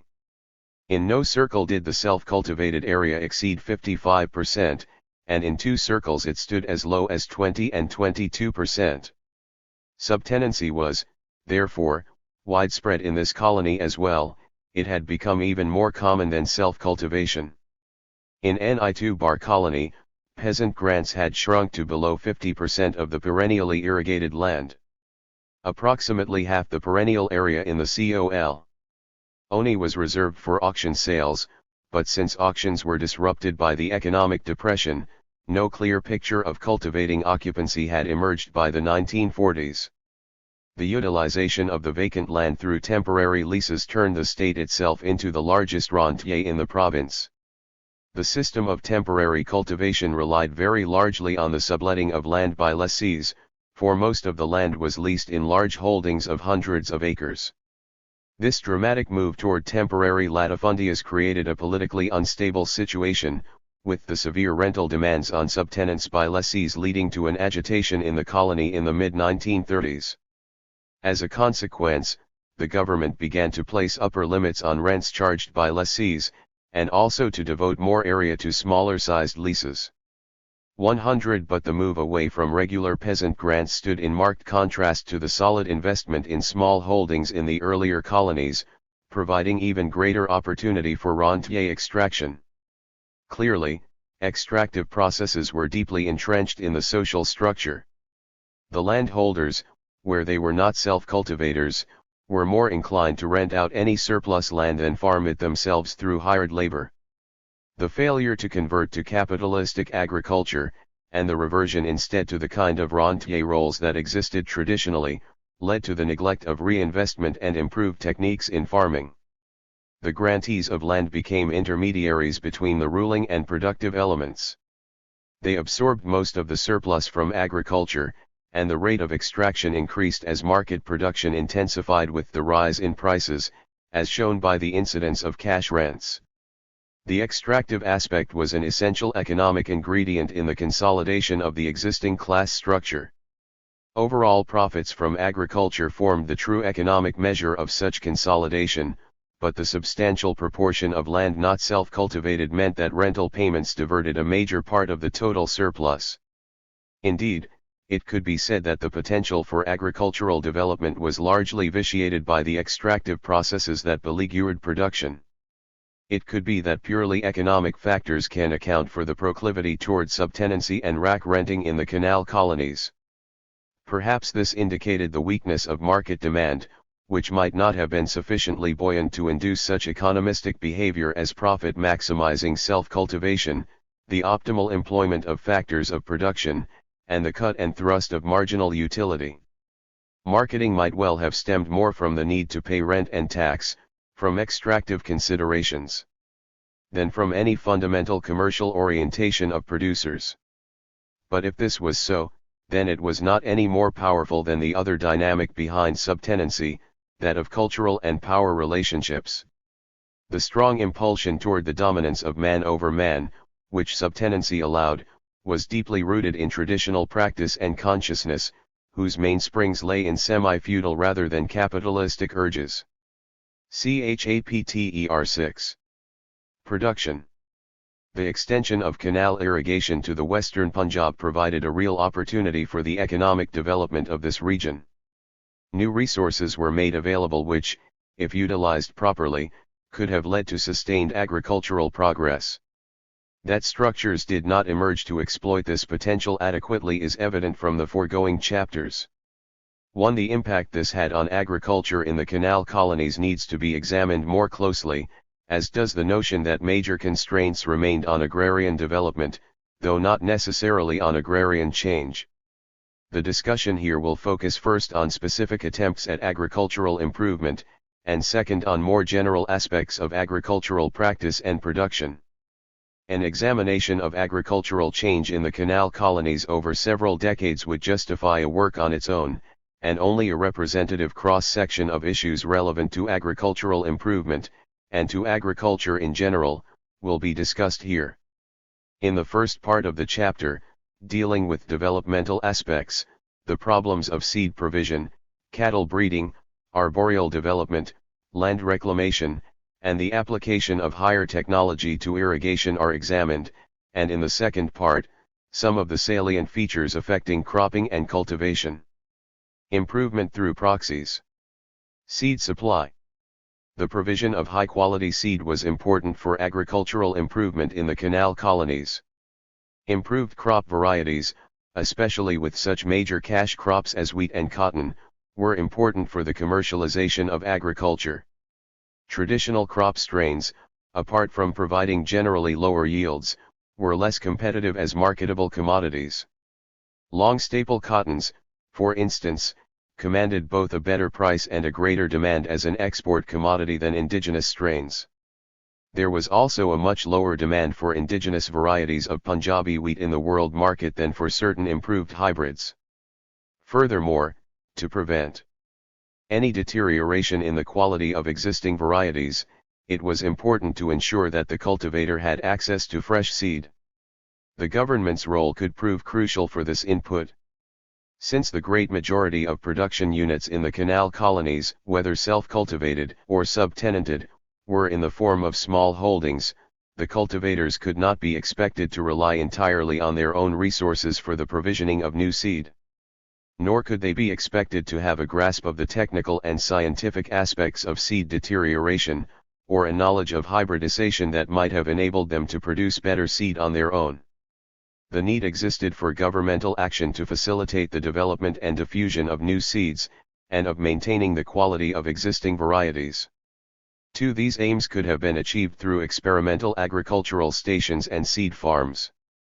The former could have acted as centers of research into new crops, while the latter would have supplied cultivators with good quality seeds in sufficient quantities.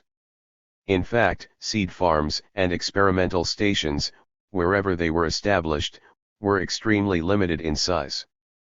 3. In Chenab colony, 500 acres were set aside in 1901 for an agricultural station.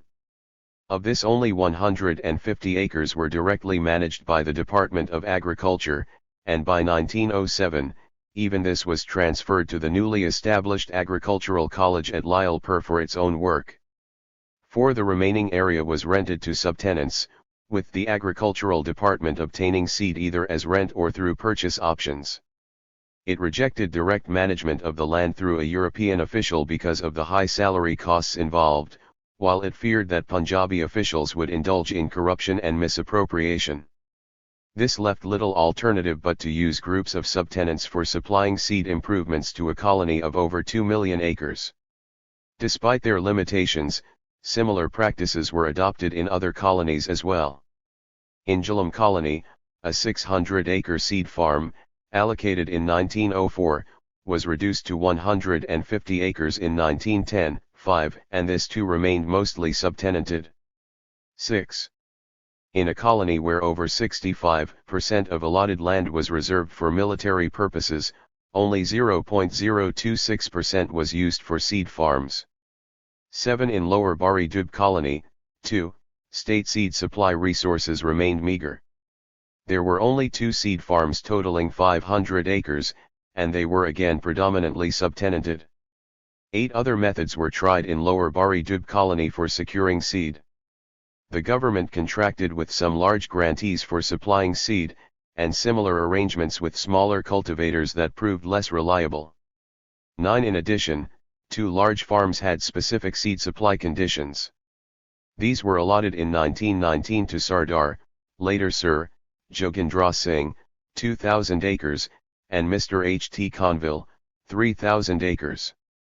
Portions of each farm were utilized for seed, but this reliance on intermediaries provided mixed results.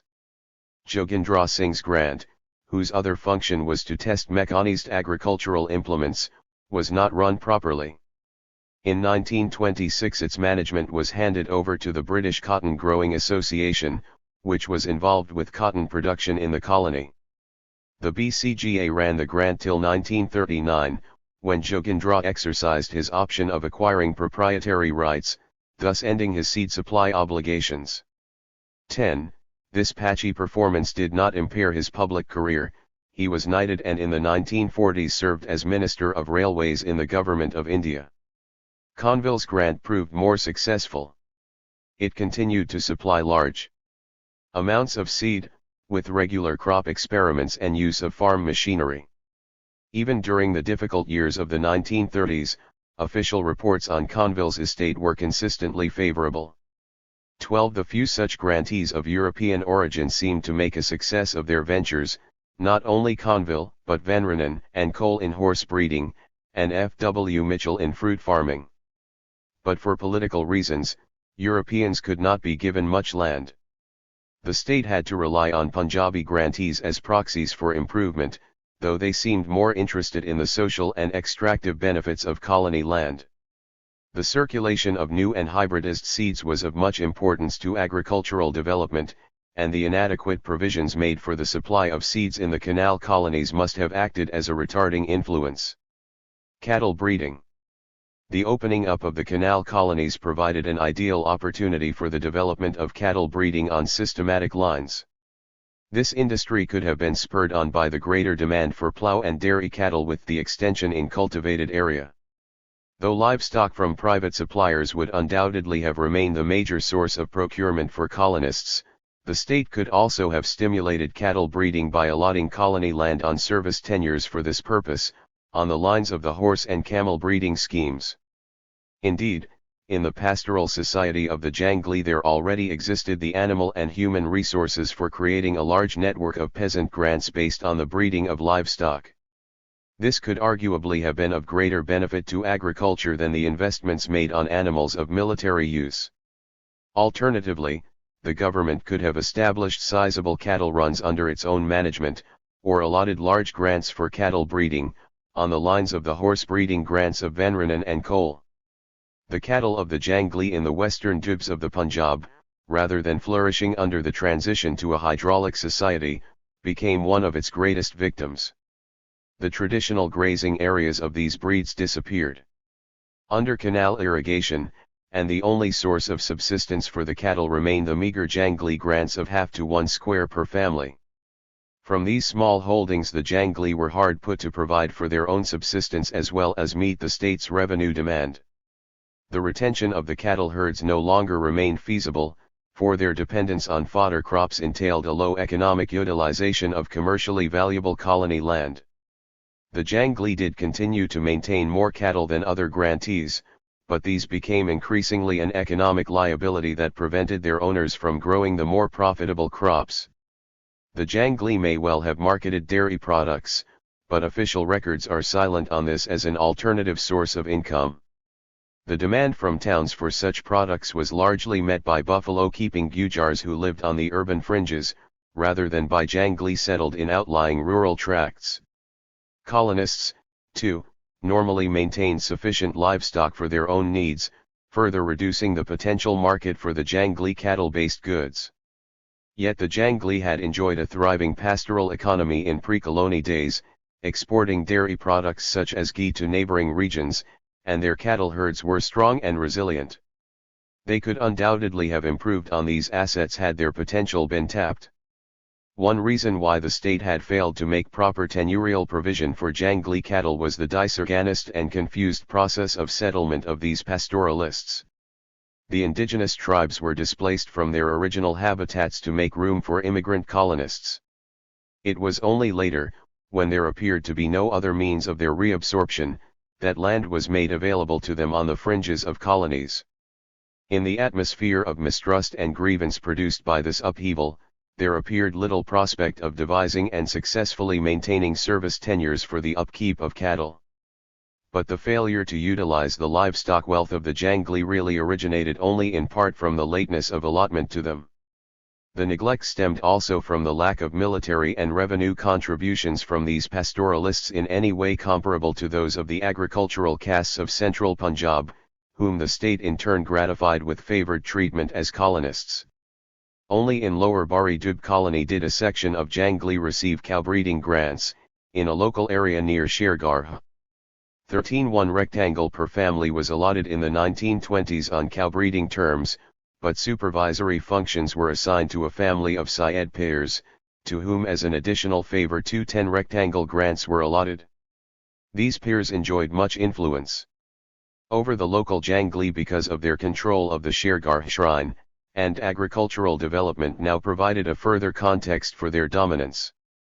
The grantees themselves did not lack enthusiasm for the cow-breeding venture, but diseconomies of scale and the lack of expert supervision hindered its progress. The limited extent of the scheme prevented it from making any fruitful contribution to the cattle industry of the Punjab. Another alternative was to establish cattle farms under government management. The need was clearly recognized, and several schemes were posited over the years. In the early 1900s, a bull rearing and breeding run was planned for Jhelum colony.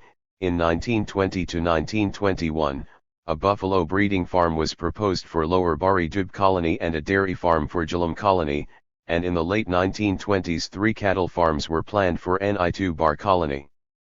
14 of these were to be state-managed farms, to be run jointly by the agricultural and civil veterinary departments.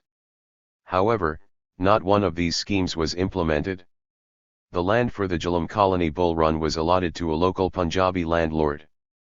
15 The buffalo and dairy farms proposed in the early 1920s were also rejected on the grounds that land was not available, though at this time large areas were being allotted to war veterans. In Ni2 Bar colony, the original plan for 10,000 acres under 3 cattle farms was also not realized. 16 In short, not even a small amount of the vast area of state land in the canal colonies was utilized for cattle breeding purposes. To achieve progress in this area, the administration again resorted to indirect methods. 6 large cattle breeding grants were allotted to individuals in Lower Bari Dub colony for cattle breeding and dairy farming. 17 A stipulated number of cows and bulls had to be maintained on each grant, with young stock and milk being sold privately. These grants achieved varying degrees of success in the years that followed. Their mixed performance reflected the insecurity inherent in the reliance on intermediaries for achieving agricultural goals, with the fortunes of each venture subject to the vagaries of individual ability.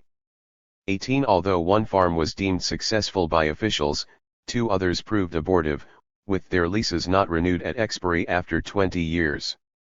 The method of resuscitating indigenous cattle breeds through grants to individuals had certain advantages, but it was not without its risks. The government saved itself the financial outlay and administrative burden involved in direct management. State-controlled farms might not have achieved even the limited results obtained by the private grantees, since little confidence could be placed on the subordinate bureaucracy to perform efficient and honest work. On the other hand, reliance on individuals presented little certainty of success.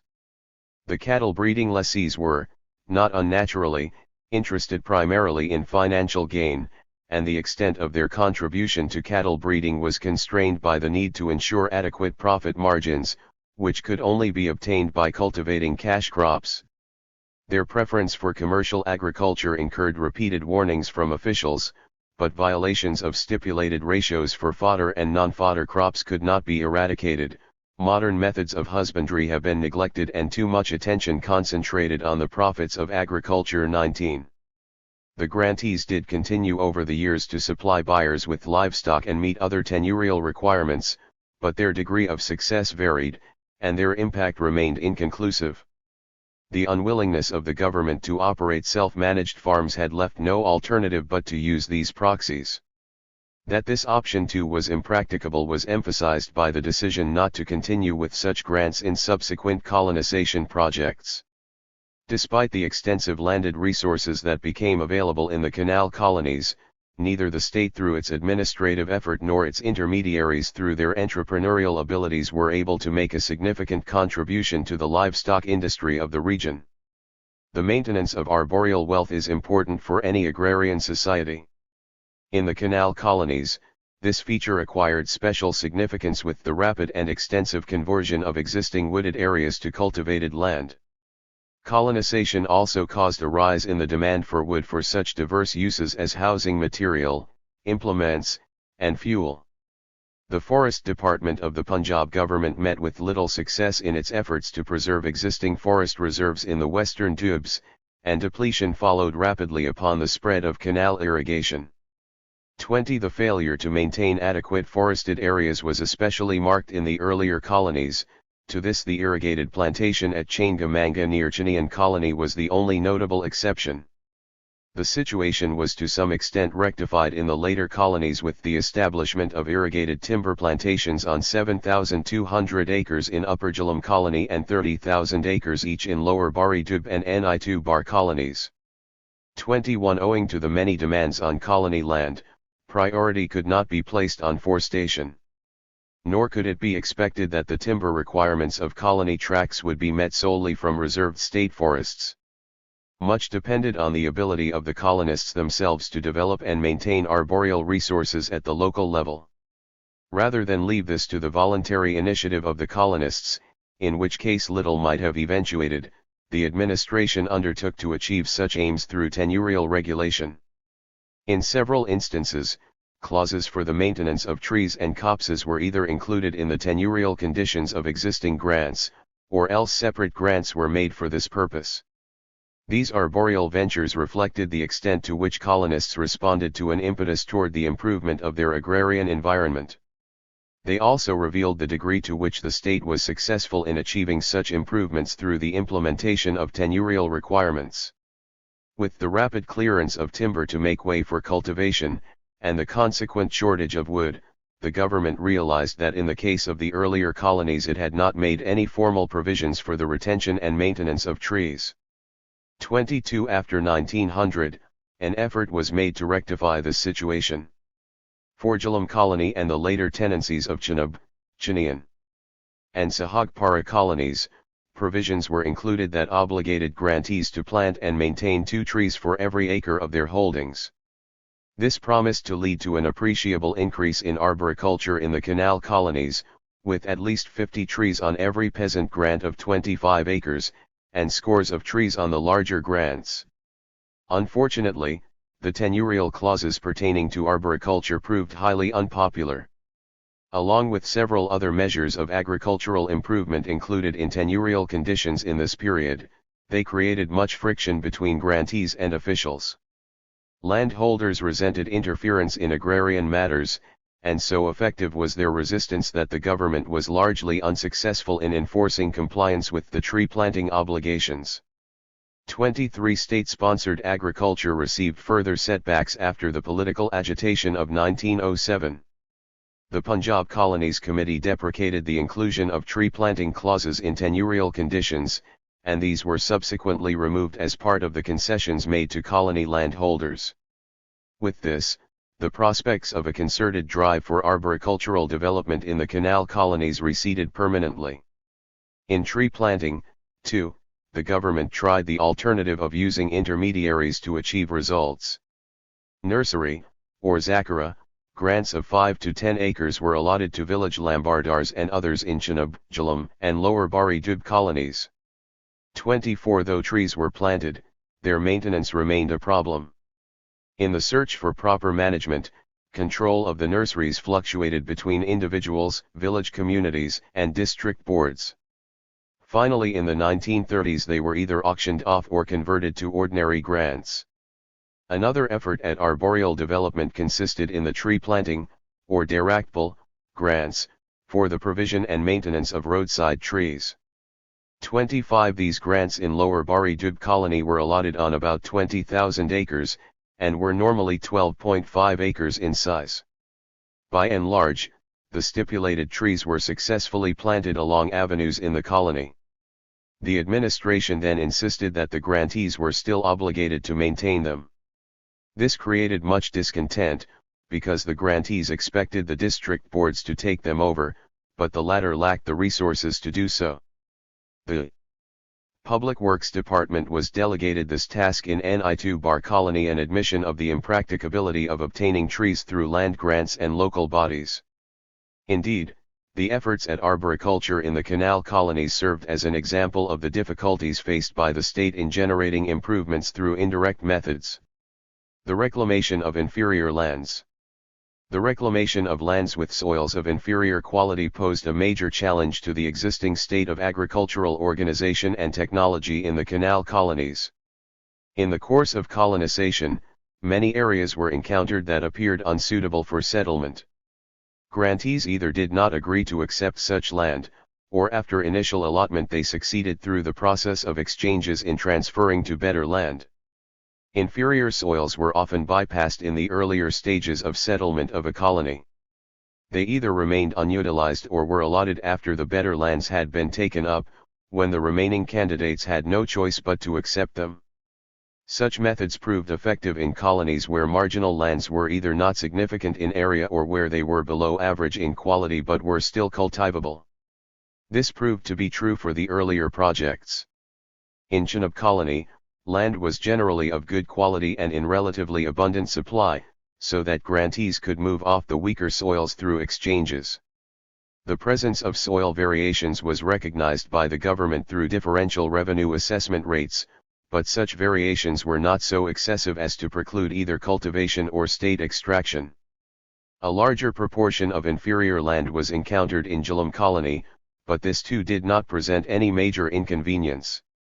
It was disposed of by allotment to indigenous Jangli, for whom no other land remained after the better areas had been appropriated for military purposes. In these two colonies, inferior lands did not place any serious checks in the way of agricultural settlement, and this was true of the smaller colonies as well. In Lower Bari Dub colony, lands of inferior quality presented a more serious problem. During colonization, sizable areas were encountered with soils too harsh for cultivation by ordinary methods, and colonists were not prepared to settle permanently on such land. This resulted in a cutback in the official colonization scheme from 1,192,000 acres to 883,000 acres, reducing the scale of settlement by a quarter. 26 grantees were not prepared to invest money and labor where a high risk of failure was involved, and they would not accept inferior soils if there was a prospect of better land.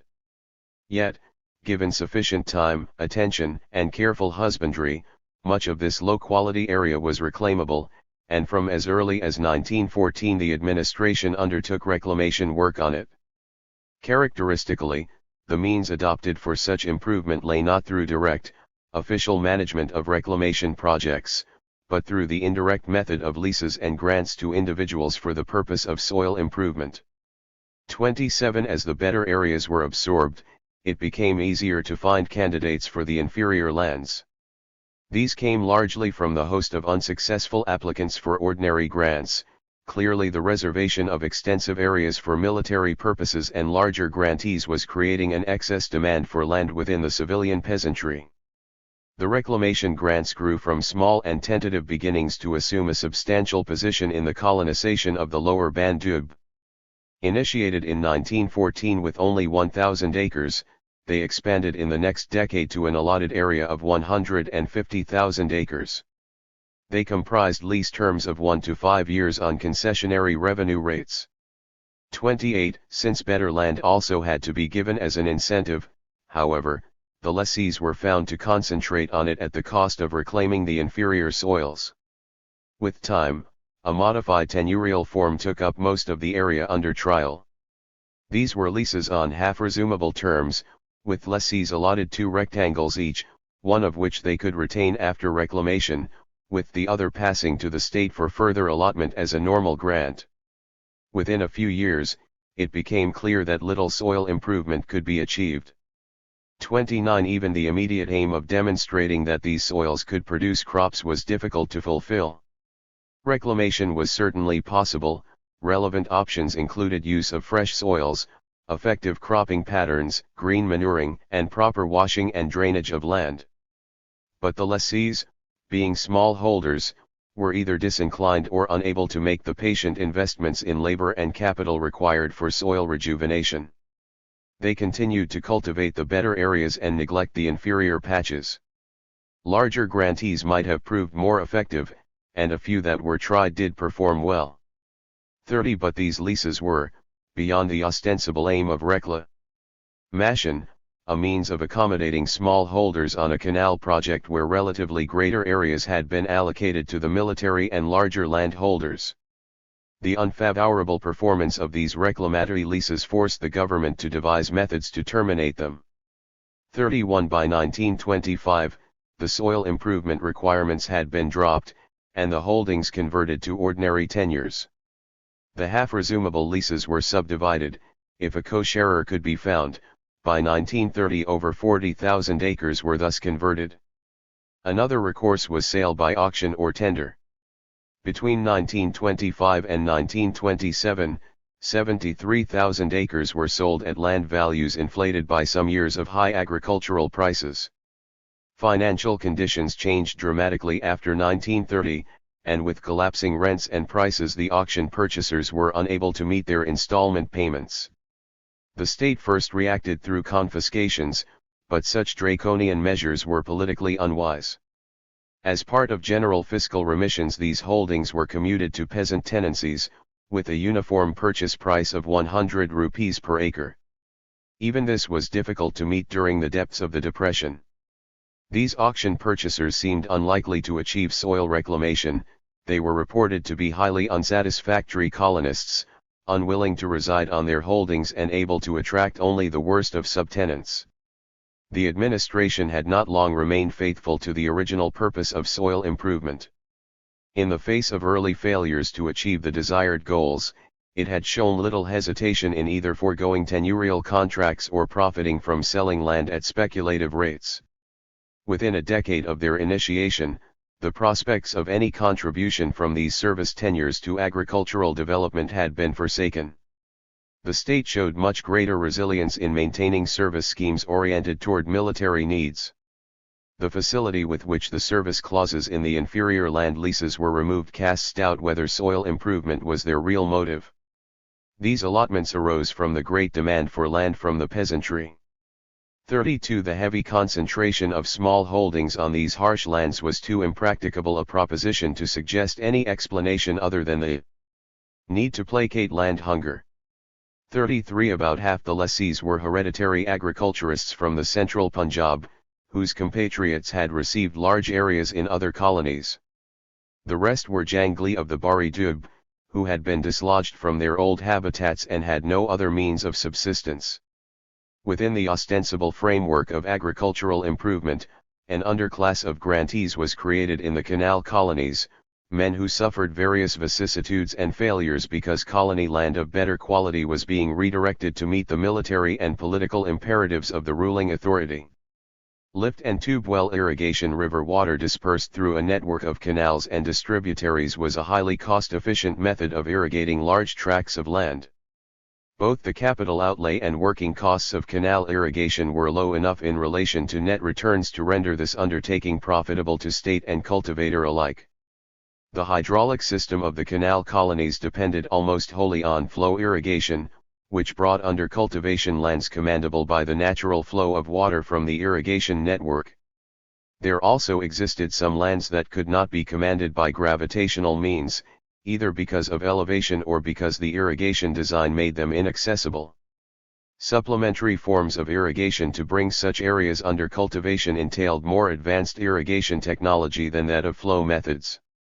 Tube wells run by electric power could have tapped the subterranean water that existed in good measure in the Punjab, which received runoffs from the greatest mountain chain in the world. Another method was the lifting of canal water by mechanical means.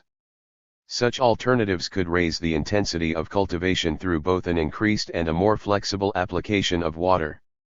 Both tube well and lift systems depended on the generation of electrical power, however, without which water could not be raised except in minute quantities.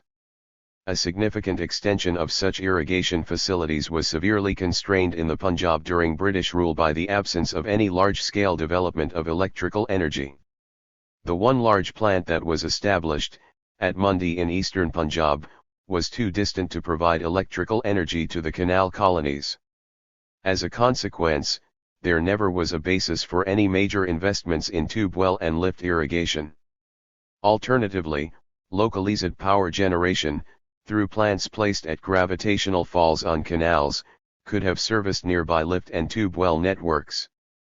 After 1900, some measures were undertaken to utilize canal falls, but once again indirect methods were adopted.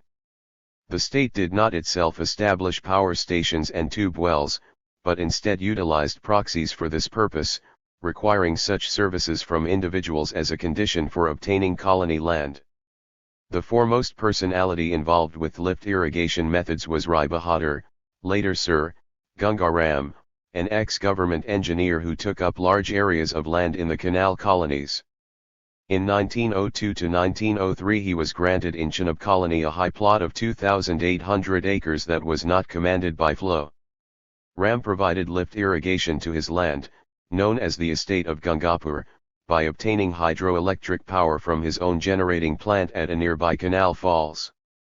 34 He then extended his lift operations into neighboring state land by obtaining on lease a high plot of about 12,000 acres at Bukayana. This was an area that the government had planned to irrigate by installing its own hydroelectric plant, and then to allot to cavalry regiments for horse runs.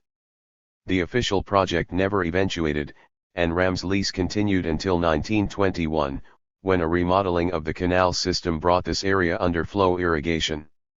Ram's lease was thereupon terminated, and the land was allotted to military war veterans, regimental horse runs having been discontinued by then. 35 Gangaram made further contributions to lift irrigation in Lower Bari Dub colony. Between 1917 and 1919 he obtained 48,650 acres on lease, and irrigated this land through pumping plants driven by steam power. 36 The normal tenure of these leases was only 3 years, after which the state took possession of all land, pumping plants, and other installations free of cost. Despite such onerous terms, Gangaram was still able to make handsome profits, for revenue rates were pitched at half those for flow irrigation.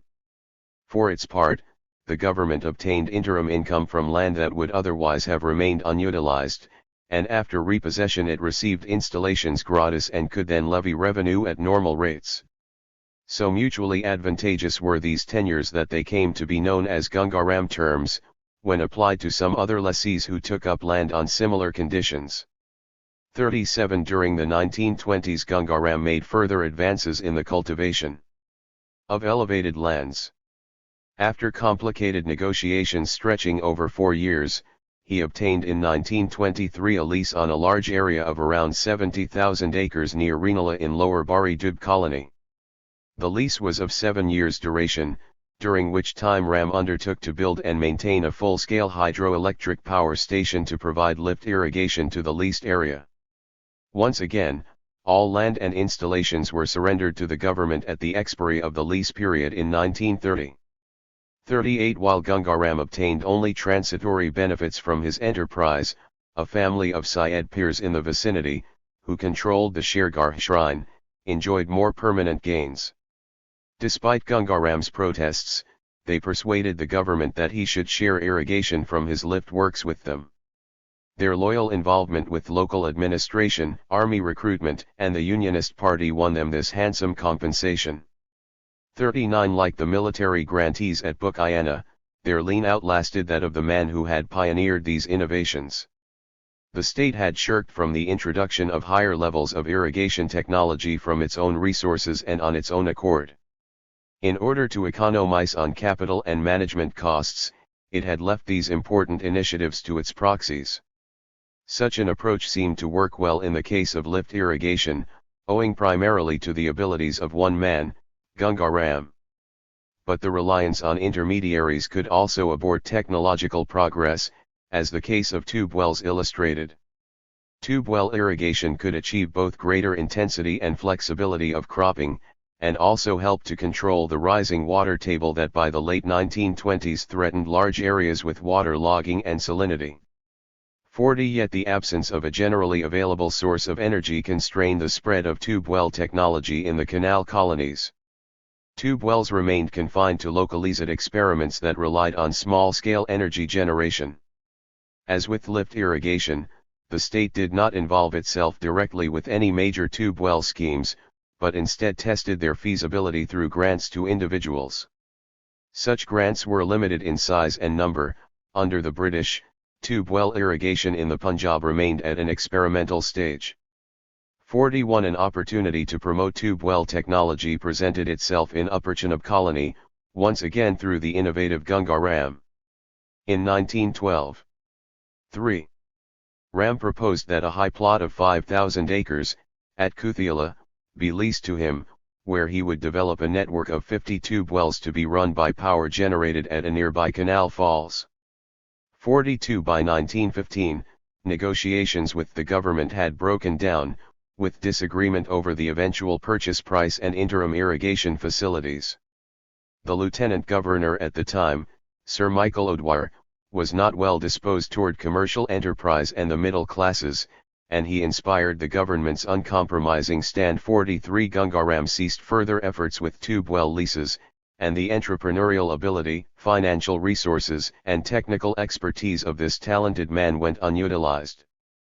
The opportunity for tube wells at Kuthiala was not allowed to lapse entirely. The terms that Gangaram had rejected were taken up by two members of the Punjabi aristocracy, Nawab Sir Zulfikar Atu Khan and Rajada Ajit Singh, from the ruling families of the princely states of Malerkotla and Kapurthala, respectively. 44 The Kuthiala venture proved to be a complete failure. The tenurial conditions were too adverse, the lessees failed to manage the project personally, and the post-war financial stringencies increased costs. The lessees incurred serious losses, and could only construct 3 or 4 tube wells instead of the 50 promised by Gangaram. 45 Some other experiments with tube wells also proved discouraging. They too were conducted through lessees, and either had to be terminated or led to operational losses. 46 Thus tube well irrigation achieved only embryonic development in the canal colonies during British rule. As with the other efforts at planned improvement, the recourse to intermediaries failed to achieve sustained benefits for agriculture, cropping and cultivation. The most telling aspect of the canal colonies was agricultural production itself. The extension of cultivation, rather than the sponsoring of commercial or industrial development, was the primary function of economic growth in the canal colonies. This area became one of the foremost regions of market-oriented agriculture in South Asia, and its land-holding peasantry was reputedly one of the most prosperous in the entire continent. A well-developed trading network, stimulated largely by the emergence of rail-borne traffic, provided for the export of produce to other parts of the country and to overseas markets. Agricultural production would deserve a study on its own, and the brief discussion attempted here deals only with some of its salient features. 47 Analysis of the crop mix provides one method for discussing cropping patterns in the canal colonies. This indicated the type and relative importance of the more commonly cultivated crops, as well as the proportionate share of each of the two harvests, Kharif and Rabi, in the total cropped area. Water was the critical variable. It was more plentiful for the Kharif, or autumn crop, owing to monsoonal rains and to the increased runoff from the melting snows of the northern mountains. It was relatively scarce during the Rabi, or spring crop, for this was the dry season. This difference in water availability might have been expected to produce a larger cropped area in Kharif than in Rabi. 4. The popularity of Kharif, moreover, should also have been enhanced by the fact that cotton, a major cash crop, was grown in that season. In reality, Rabi cropping far exceeded that of Kharif. Figures from assessment reports reveal that the proportion of the two harvests in the total cropping pattern averaged 2/3 for Rabi and 1/3 for Kharif. These striking differences existed in all colonies, and they were maintained over time. Several assessment circles even had a 75-25 ratio for Kharif and Rabi. In Chenab colony, figures from assessment reports, spanning a period of 30 years from 1901 to 1933, show a remarkable continuity in these proportions. Of 27 observation years in different colony circles, the lowest Rabi to Kharif ratio was 65-35, and the highest 79-21. 49. The consolidated average for these ratios stood at 71-29. For Jhelum colony in the years 1908 to 1911, the average for 6 assessment circles was 74-26. In Lower Bandub colony, with figures from the 1920s, the proportion of Kharif stood somewhat higher, the average for 10 assessment circles being 59-41. 50 British officials expressed consternation at this imbalanced cropping pattern, for government revenues were affected by the fact that periods of high demand for water were not commensurate with its supply. Yet government efforts at reducing the popularity of Rabi, by methods such as increased differentials in water rates between Rabi and Kharif crops, did not meet with any discernible success. 51 Several factors were responsible for the higher incidence of cropping during Rabi.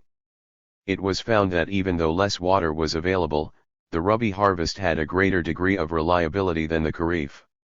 A higher proportion of crops were successfully matured in Rabi than in Kharif. Figures from virtually all parts of the canal colonies confirmed that failed area, or Karaba, comprised a significantly lower percentage of cropped land in Rabi than in Kharif. Physical conditions in the western Punjab also proved adverse for Kharif crops. The sandy loam soil common to many colony tracts was well suited to the cultivation of Rabi crops such as wheat, gram, and toria, oilseed. It was found that the major Kharif crop, cotton, tended to exhaust the soil. After an initial burst of success on virgin land, cotton production started to fall as soil fertility declined. The extreme heat of the summer also made it difficult to mature Kharif crops, for rapid evaporation caused the soil to burn off under the plants. The hot, sand-laden summer winds caused further injury to Kharif crops, especially cotton. It was found that the duty of water was higher in Rabi, the same amount of water proved more efficient, and went further in bringing crops to fruition, in the winter than in the summer. The major cause of the high Rabi cropping was the great popularity of wheat in the canal colonies. This crop alone generally took up more area than all the Kharif crops combined. Figures from Chenab, Jhelum, and Lower Bari Dub colonies show that wheat was over 30% of the total cultivated area in all tracts, in most it was over 40%, and at times it even stood in excess of 50%. These high levels denoted that as much wheat was grown as almost all other crops put together. The popularity of wheat rested on a coalescence of favorable factors. Soil conditions, the supportive winter weather, and the availability of canal water all facilitated the cultivation of this crop. The traditional familiarity of colonists with wheat was also important. It was the staple food of the Punjabis, and they retained their dietary habits in the canal colonies. Wheat also continued to command high prices, and the wide availability of marketing facilities that it enjoyed made it the chief cash crop of the colonies. 52 Thus both subsistence and commercial considerations combined to make it the most popular crop of this region. It is the great colony crop, and everyone tries to sow and mature as large a wheat area as he can. Other crops have their seasons of great profits, but none can compare with wheat in certainty of results and average profits. 53. The prospects of higher profits, greater marketability, and improved harvests led to the adoption of new varieties of wheat in the canal colonies. The new strains were especially oriented toward export, though after 1920 exports fell away with the growth of internal demand. The traditional red-bearded wheats of the Punjab gave way after 1900 to white wheat, which was better adapted to consumption needs for flour and bread in importing countries like Britain. In the 1910s an improved variety called Punjab 11 became the predominant type cultivated, and after 1920 this was replaced by an even stronger strain, called 8A. In the 1930s other varieties with a high commercial orientation gained popularity. Crop innovations were accompanied by the emergence of a sophisticated market mechanism for wheat in colony towns. In Lyallpur and Okara there was a thriving futures market in this commodity, and even in the smaller towns. The latest information was readily available on the prices of wheat prevailing not only in the major market and export centers in the country, but also those in the more important places of import overseas. The other major cash crop was cotton. Though it was not cultivated as profusely as wheat, it had great economic value. A much higher proportion of the total crop was marketed than was the case with wheat, for parts of the latter had to be withheld for the subsistence needs of cultivators. 54 Cotton proved difficult to cultivate in the early years of colonization, being subject to crop failure owing to such factors as insect attack and soil exhaustion. It tended to establish itself better after some years, when soil conditions became less harsh and the cultivators more adept at its cultivation. Between 1910 and 1940 in Chenab colony, its proportionate share in total cultivated area increased by roughly 50%. A similar increase occurred in Jhelum colony. Cotton cultivation became still more significant in Lower Bari Dub colony, where at times it even equaled the area under wheat. The popularity of cotton was based chiefly on the high rates it fetched, though its price was subject to dramatic fluctuations as well. Its cultivation also gave a stimulus to indigenous commercial enterprise, with the establishment of several ginning and pressing factories that enabled raw cotton to be processed before deterioration began to occur. 55 After 1915, a truly significant innovation took place in the cultivation of cotton in the canal colonies. This was the spread of American long staple cotton, which was found to be well suited to the soil and climatic conditions of the region. 56 One initial obstacle to its acceptance among cultivators had been the absence of a secure market for American cotton. Before 1915 proper marketing facilities did not exist, since the staple was grown in small quantities and ginning and spinning firms were unwilling to handle such amounts. The problem was circular, for cultivators, unable to obtain a fair price for American cotton, were in turn dissuaded from increasing its cultivation. From 1915, successful auctions were organized by the Agricultural Department, in which cultivators were assured of a premium price. 57 With its marketability thus established, the cultivation of American cotton spread rapidly. From a few hundred acres in the Punjab in 1910, it reached 514,000 acres in 1920, 801,000 acres in 1930, and 1,432,000 acres in J940. 58 Pine phenomenal rise in American varieties was accompanied by an equally significant increase in improved varieties of indigenous, or desi, cottons. By the mid-1930s over 700,000 acres of improved desis were under cultivation in the Punjab, where improved varieties after 1925 took up well over 50%, and in some years 80%, of total area under cotton. The cultivation of improved cotton was aided by the better provision of seed, which could be obtained through the public and private seed farms discussed earlier. Another source was the grant of about 7,500 acres in Lower Bari Dub colony to the British Cotton Growing Association. The primary function of this allotment was to grow improved cottons for export to the textile mills of Lancashire. In addition, the BCGA was bound by tenurial conditions to supply wheat and cotton seed to the Agricultural Department and to other cultivators in the canal colonies. The BCGA grant continued to perform both these functions over the years, though even on this grant, cultivation was given over to subtenants. The BCGA became, in fact, one of the largest rentiers in the Punjab, for after 1925 at least large areas of state land on temporary cultivation terms in Lower Bari Dub and Ni2 Bar colonies. This area was estimated to be about 70,000 acres in 1929, and cultivation on it was entirely dependent on the subtenancy system. 59 The crop mix in the canal colonies was subject to many influences, but Perhaps the most important of these was price. The whole system of agriculture is essentially commercial, for the bulk of the produce being exportable everything depends on mandi prices, and their fluctuations are watched with intense interest. 60. Much of the success of cultivators in producing for the market lay in their ability to regulate their crop mix in accordance with price trends. Officials reported that the more astute agriculturists from the central Punjab were the most responsive to price changes.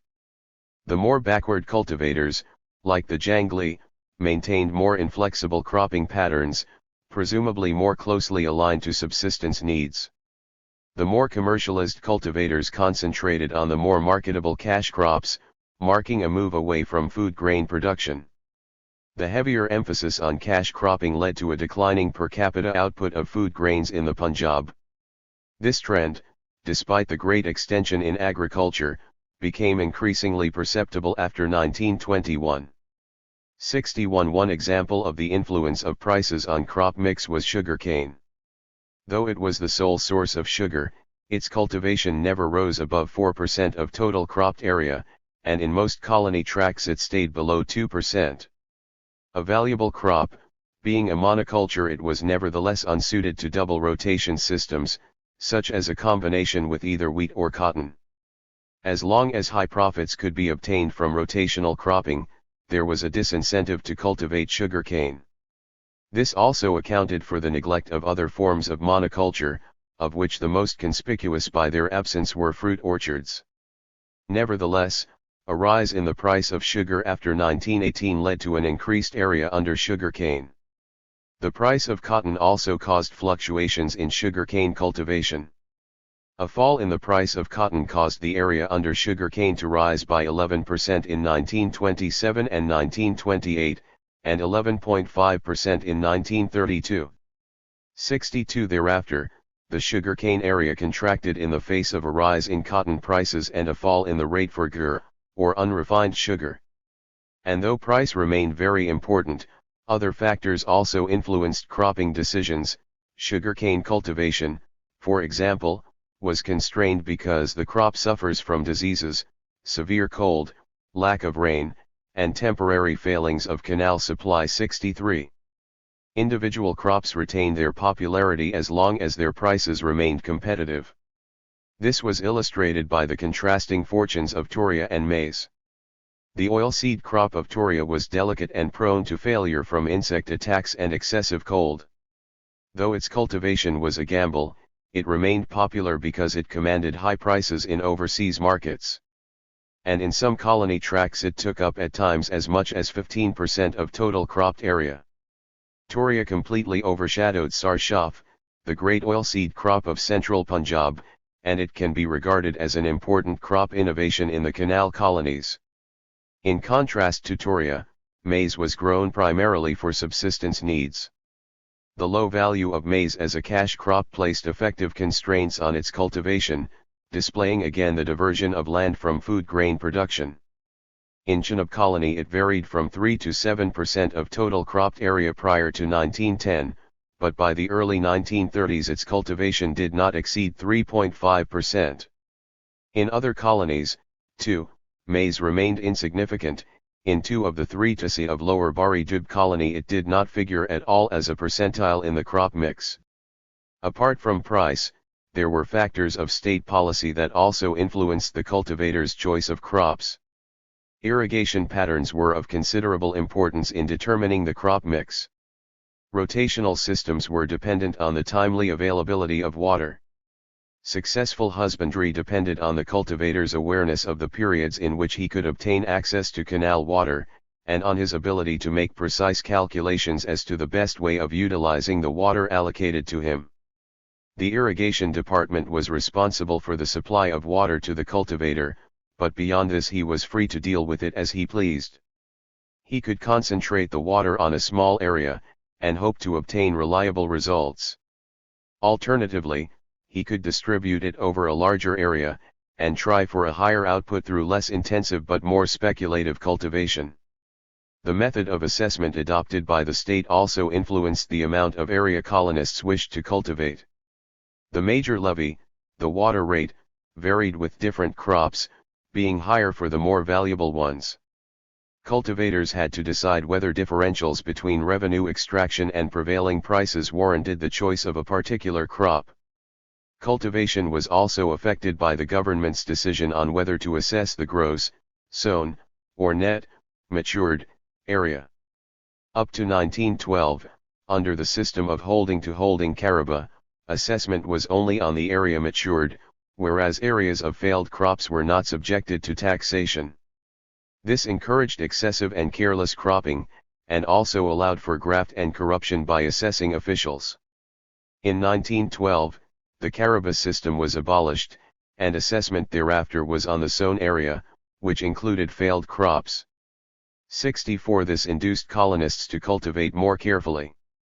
The quality of the soil also had an important bearing on the type of crops grown. In Lower Bari Dub colony, large patches of inferior land proved impervious to conventional methods of cultivation. In Chenab colony, soils were more uniform and generally of satisfactory quality. Nevertheless, there existed sufficient differences in soil and water supply to necessitate the division of villages into 8 different classes for assessment purposes. In Jalam colony, one assessment circle, the arid tract, had soils that were too harsh for any but the hardiest crops. Wheat was able to survive there, but cotton withered away on the hard clay soil, while rice cultivation was prevented by an insufficient supply of water. In fact, water constraints meant that rice was not extensively grown at all in the canal colonies. Its cultivation was confined either to low-lying lands or to soils of stiff and impervious quality. Rice was later to emerge, however, as a major cash crop in tracts prone to water logging, especially in the Shikapura area of the Rechnadub. After 1947, this region provided the famed aromatic basmati rice for export and for upper-end market consumption. A number of factors converged to promote the cultivation of gram. This crop enjoyed little popularity during the early years of a colony, for it fared poorly on virgin land, which proved too warm and hard for it. Gram cultivation increased in later years, when the soil became less friable and needed less moisture, conditions that suited this crop. The rise of gram was evident in the Chenab colony crop mix. After 1920 it took up 7% or more of total cropped area. Gram held this place because it commanded prices sufficiently high to make it competitive with wheat, and this position it continued to enjoy over the years.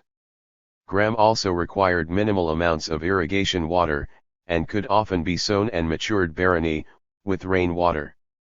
Moreover, it had a recuperative effect on the soil, required little attention, and occupied the ground for only a short period. These circumstances favored the cultivation of grain and gave it a prominent role in cropping patterns. Another set of determinants of agricultural activity were the strengths and weaknesses, and the caste and tribal characteristics, of different groups of colonists. The canal colonies were the repositories from most areas of the Punjab of peasant caste groups that had for generations practiced agriculture as their traditional occupation. They had developed specialized agrarian skills best suited to their own ecosystems, and these were superimposed on the practices they had to adopt in the colony environment. According to official reports, the most expert cultivators were those from the central Punjab.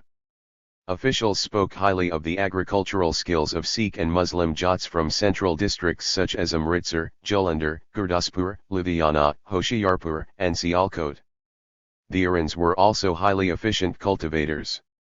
They were especially adept with small pieces of land, they practiced intensive cultivation and were the traditional market gardeners of the Punjab. Many of the Amritsar grantees had prior experience of canal irrigation, from the Upper Bari Dub Canal. The fewer adaptations they required contrasted with the challenge faced by groups from other regions, who had to acquire an entirely new repertoire of skills for cultivating under conditions of canal irrigation. The commercial orientation of the central Punjabis was reflected in their unwillingness to increase costs beyond minimum levels. The amount of livestock they maintained was strictly regulated by its utility. Cattle was usually confined to a plough team, which doubled for carting produce to the market, and a cow or buffalo for dairy products. The more competitive agriculturists were not content to sell their produce to village or itinerant traders, but transported it to market towns in order to obtain the best prices. The juxtaposition of agriculturists from different parts of the Punjab brought about a synthesis of agricultural techniques and practices. Men learned from newfound neighbors in this melting pot of agrarian proficiencies. This was a process already well advanced in Chenab colony by 1920, a quarter of a century after colonization. The grant of proprietary rights has now given them an additional interest in their holdings, and though different tribes retain many of their inherited predilections, the example of their neighbors has taught them to adopt improved methods and to discard practices likely to prove a handicap in the race for wealth. The original grantees are now giving place to a generation born or at any rate bred in the colony and even more receptive of new influences than themselves. The result has been not merely a leveling up of agricultural methods but an advance in the economic position of the zamindar.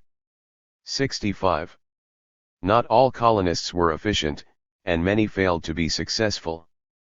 The larger landholders, such as the capitalist grantees of Chenab colony, were disappointing, and they failed to spearhead agricultural progress in the canal colonies. They were in general unprepared to manage their land personally, or even to reside on it. Among the worst were the landed gentry and other elite grantees, to whom land had been allotted as a political favor. Such men consolidated their economic position through their colony grants, but showed little capability or enthusiasm for agricultural enterprise or innovation. Another group of grantees who proved more backward than the central Punjabis were the indigenous inhabitants of the western Doobs. The Jangli, on whose grazing lands the canal colonies were established, had to face a difficult transition from a pastoral life to a dependence on canal-irrigated small holdings. The paucity of hereditary agricultural skills among them resulted in a low level of cultivation. Hostility toward outsiders, aided by a love of cattle theft, deterred the more competent subtenants and laborers from their holdings. For some Jangli groups the transition proved too traumatic. Certain tribes unable to curtail cattle theft and other misdemeanors came to be notified officially as criminal tribes under the Criminal Tribes Act. These groups were placed under police surveillance, or confined to their villages, or in some cases they were moved to special reservations. The landowners of the Hithers, or riverain tracts, were the other indigenous group in the canal colonies. They were allotted colony land as compensation for the adverse effects of the perennial canals on their agricultural systems. But the Hitheris preferred not to move to the colony areas, and continued to reside in their riverain homes, renting out their grants to subtenants. They failed to become enterprising landholders, and were reported to be among the worst of grantees. In short, there was wide variation in the quality of colonists with regard to agricultural performance. The social origins of cultivators had a differentiating effect on agricultural development, which was just as significant as those variations attributable to diverse natural conditions. Agricultural technology in the canal colonies did not undergo any significant transition in the period of colonial rule. Most small holdings were under 25 acres, and in these units traditional, labor-intensive methods of cultivation were retained, and little or no development of mechanized farming occurred. The larger grants, being mostly rented out to subtenants, also remained tied to existing levels of technology. Occasionally, large self-managed farms did employ mechanical devices, but these were too few to have a major impact on agriculture in the region. The more sophisticated farm implements such as reaping machines, mechanized winnowers, and steam threshers failed to gain substantial usage in the canal colonies. Even those individuals who could afford to buy machinery were dissuaded by its high depreciation and running expenses. Initial capital costs were also substantial, relative to agricultural incomes. In the absence of home production, agricultural machinery had to be imported, and this was done largely from Britain. After World War I the prices of these imports rose to prohibitive levels, checking what had earlier promised to be a steady growth in the use of such equipment. 66 The post-war years witnessed increasing inequalities between the prices of manufactured and agricultural goods, with the terms of trade moving distinctly in favor of the former. This made the prospect of introducing higher technology in Punjabi agriculture increasingly remote. 67 As the cost of such technology increased, the use of labor-intensive methods became more attractive. With the steady rise in population after 1920, and in the absence of industrial growth, there was little alternative for an expanding labor force but to look for continued employment in agriculture. With a plentiful supply of labor, the need for mechanized farming receded still further. The absence of ancillary services, itself a product of low demand levels, proved an additional disincentive for investment in the larger machines. Simpler agricultural implements were more widely diffused in the canal colonies. Many types of improved equipment were imported from Britain in the years before World War I, especially plows, harrows, and hoes, and to a lesser extent, drills, chaff cutters, and cane crushers. Such instruments were considered to have advantages over the local varieties, and plows such as the Raja, Meston, and Jat earned great repute. These simpler, cheaper implements were within the reach of the smaller cultivator.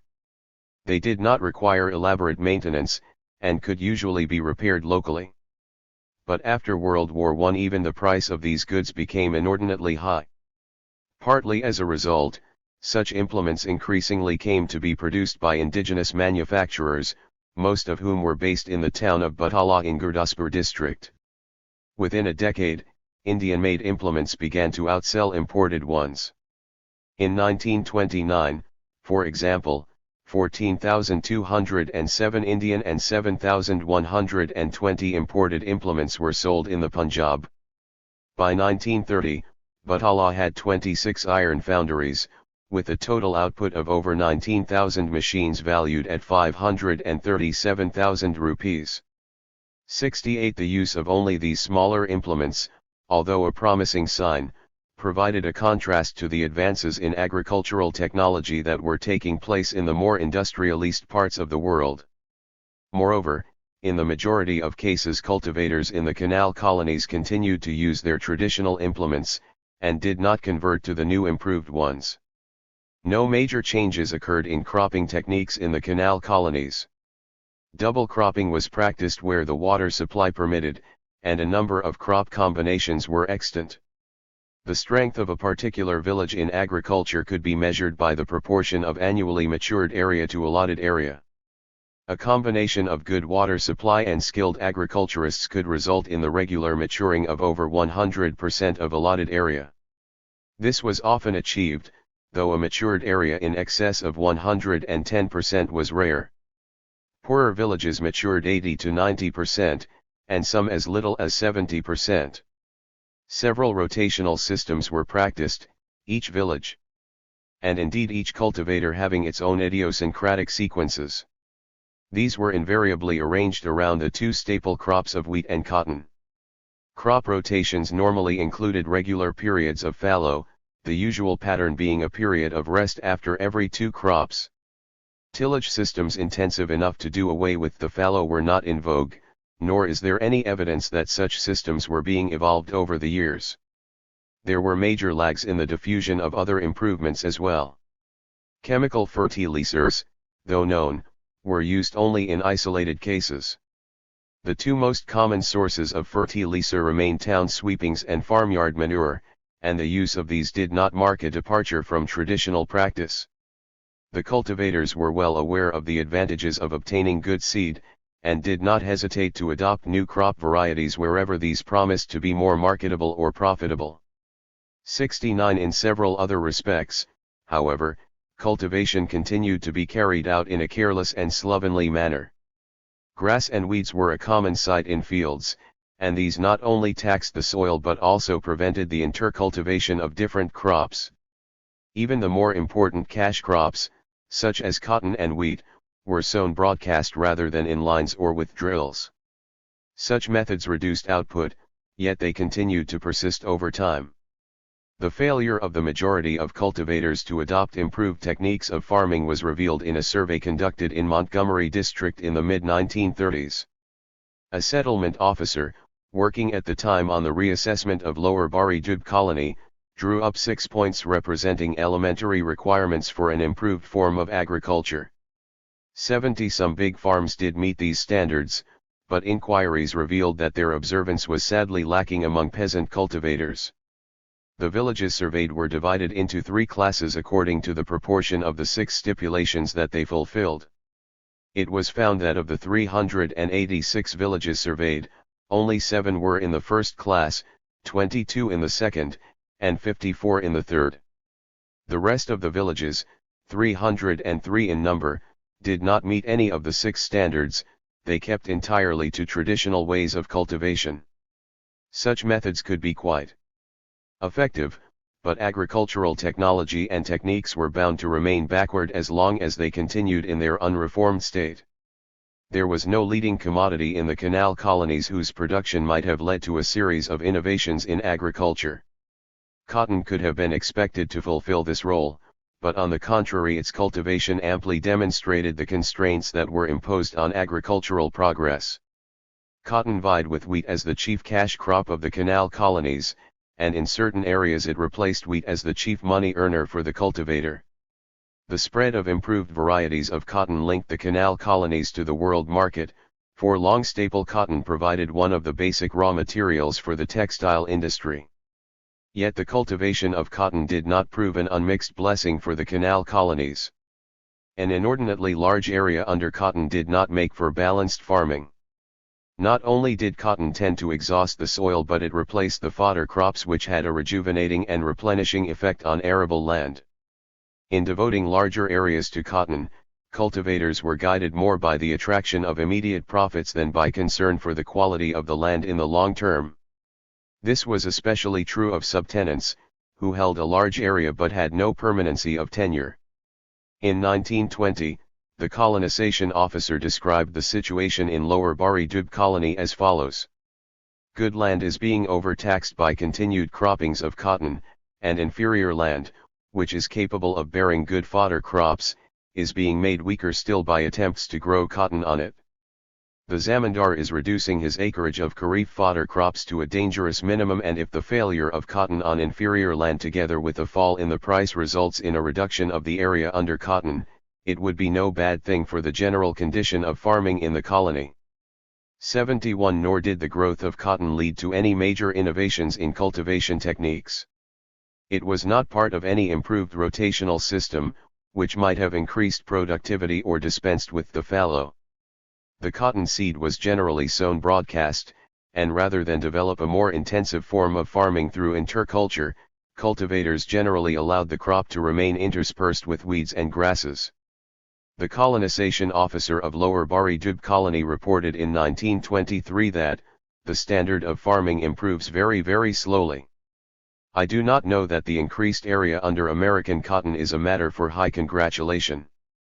A lot of the cotton is cultivated in a very slovenly manner and produces far too low an outturn. The main result is to impoverish the land and prevent the sowing of what may be called recuperative crops.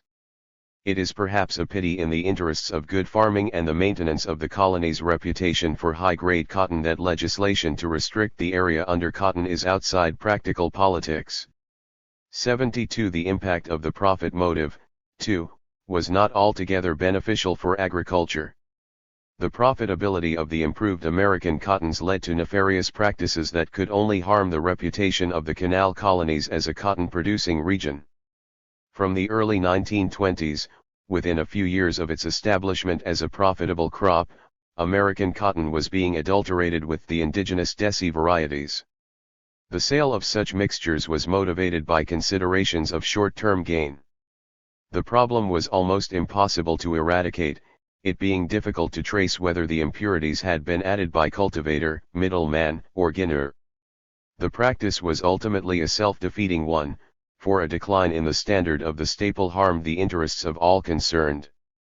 73 Reputation and goodwill were all important in the selling of cotton in the world market, since no accurate tests were made to assess its quality until it reached the spinning mill in the country of import. Adulteration in the canal colonies was sufficiently widespread to cause a slump in the premiums for American varieties in 1925, a reflection of the loss of confidence in the staple. The evil continued unabated, however. While impurities of up to 5% with decis were virtually undetectable at spinning mills, it was found that adulteration went well beyond this level. American cottons leaving ginning factories reportedly contained deci mixtures of 25%, and at times even 30 to 40%. A Cotton Ginning and Pressing Factories Act was passed in 1925 to assist in checking this malpractice, but the mixing of cotton continued to increase. By the 1930s, seed quality had begun to suffer, and it became increasingly difficult, and expensive, to obtain pure American seed. Deterioration, once underway, was virtually impossible to counteract. After 1935, Agricultural Department reports ceased to give disaggregated figures for areas under improved seeds, as this had become impossible to determine. With such constraints on agricultural progress, the reasons for the absence of an agricultural revolution become clearer. Though great economic growth occurred in the canal colonies, agriculture did not experience any major transition from traditional modes. Quantitative increase was not accompanied by qualitative change. Some of the reasons for this have been outlined in this chapter, in the discussion of both the general aspect of agriculture and that of specific forms of agricultural improvement. One other feature responsible for this outcome has been alluded to earlier. This was the social organization of agriculture, which remained tied to its traditional moorings. It did not experience any structural innovation which might have allowed it to effect major changes in agricultural production and technique. This was one important reason why agriculture itself remained unredeemed and unprogressive. Chapter 7.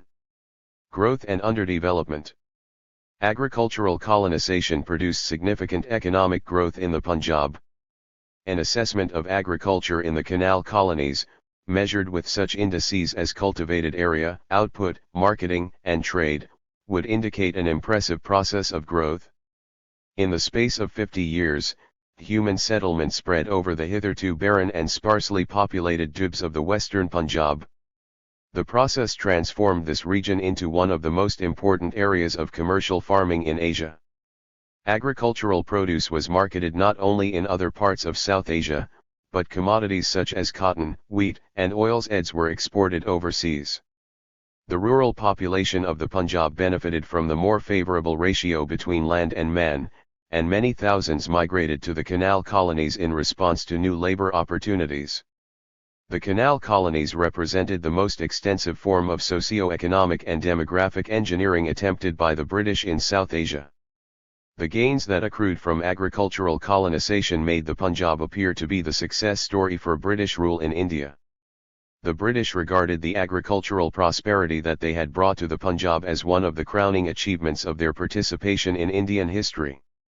While they looked with regret and concern at the nationalist-minded bourgeoisie that they themselves had fostered in the subcontinent, and at the development of an industrial capacity that might one day challenge that of the metropolis, they were in no doubt that the extension of the agrarian sector in the Punjab was a desirable phenomenon. Seen from this perspective, the canal colonies were an example of imperial benevolence, and a refutation of the arguments of those who held that imperialism had a destructive impact on the subject economies. Closer examination reveals a very different picture. Canal colonization released vast resources and provided a real opportunity for economic development in the Punjab. However, despite significant economic growth, the Punjab remained an underdeveloped region. Important reasons for this lay in the political and social context in which growth in the canal colonies occurred. One determinant of change was the colonization policy of the state. The kind of goals that the state pursued and the use it made of colony land had a major influence on the economic outcome. Land distribution was governed by the need of the British to consolidate their political position, to fulfill military requirements, and to maintain an extractive system in order to finance their administration. The state failed to provide a determined developmental stimulus. The many opportunities for it in the canal colonies were not properly utilized. The role of the state as an agent of improvement was aborted by the agitation of 1907, after which it became politically expedient for it to withdraw from an intrusive supervision of agrarian affairs. The decision to concede proprietary rights to peasant grantees subjected the colonies to the same legal and organizational forces that had kept agriculture in a stagnant and backward state in the rest of the Punjab. The pursuance of political goals had a rewarding outcome for the British. The nationalist movement in the Punjab did not, until the very eve of independence, gain enough strength to challenge the configuration of pro-British politicians that were brought together in the Punjab National Unionist Party. Political benefits accrued to the state in the use of colony land, both at the level of placating social classes and of removing particular sources of tension. The major proportion of land was allotted to the agricultural castes, with the result that the land-holding peasantry of the Punjab had little economic basis for any grievance against British rule. Indeed, this class remained loyal to the Unionist Party in the 1935 elections, at a time when its counterparts in most other provinces of British India opted for the Indian National Congress. The landlords were the other class that received a substantial allotment of land. The benefits that they obtained from the canal colonies provided a sound economic basis for their continued loyalty to the British. Even the incipient bourgeoisie of the province obtained sufficient material rewards to remain ineffective, though not always silent, advocates of nationalism. The one class that was excluded from access to land grants was that of the landless poor, who were not considered important enough to be eligible for such benefits. They did obtain employment opportunities in the canal colonies, but the British believed that their continued role as labourers and tenants at will was sufficient reward for them. A range of other grants also proved of political value to the state. Land was given for help to the administration against political movements or against crime, for various individual services, and for compensation for sufferers from calamities such as water logging and river flooding.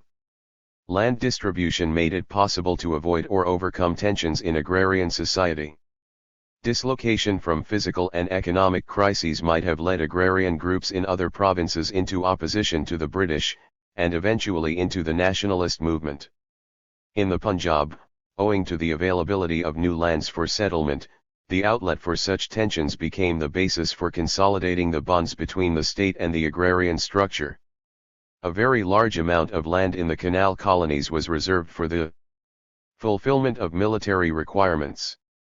Not only was the Punjab a major supplier of recruits to the British Indian Army, but with agricultural colonization it became clear that the military would also participate prominently in the utilization of new economic resources. Land grants to ex-soldiers made military service particularly attractive to the Punjabis. No other career held the prospect of such material rewards on retirement.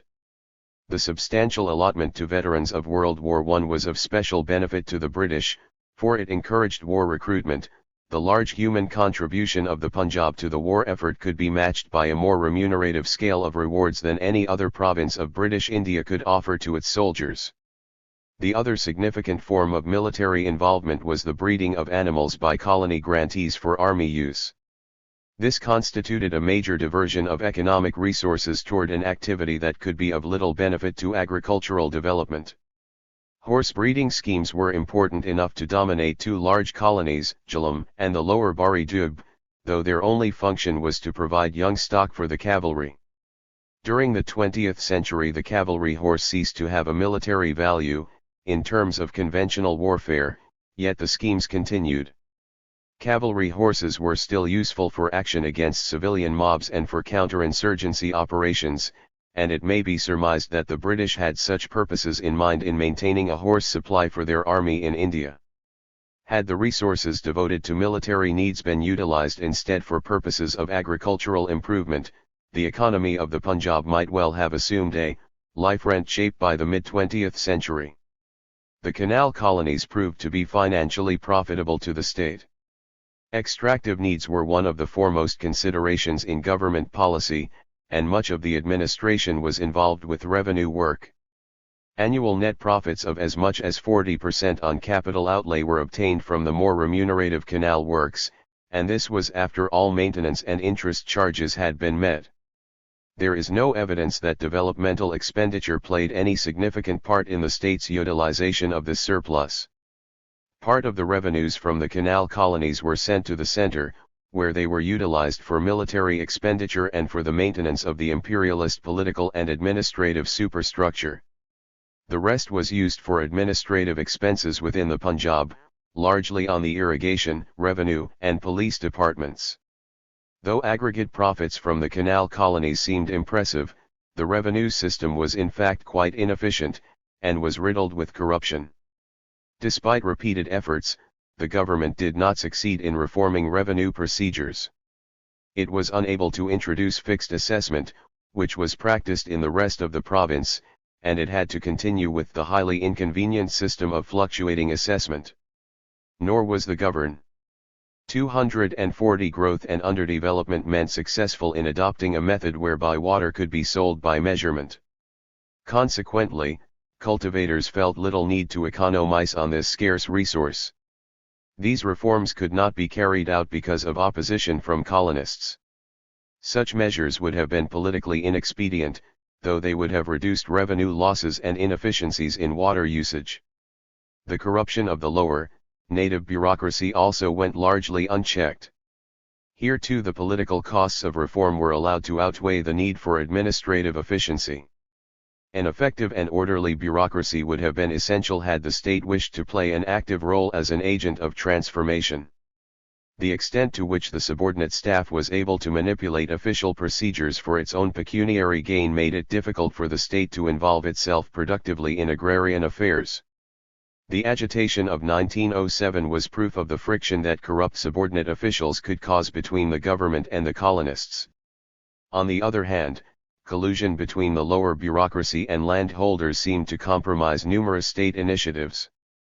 Such relationships diverted greater parts of the economic surplus toward the upper social layers, and with time they became more and more difficult to suppress.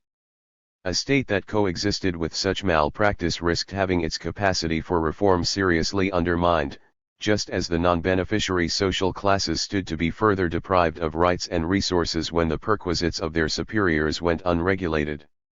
Compared to its political, military, and extractive motivations, the state devoted little attention to the improvement of agriculture. The establishment of a canal and rail network was certainly a major public investment, and on it rested the production and export of agricultural crops. But the state made few efforts to intervene directly in improving the quality of agriculture.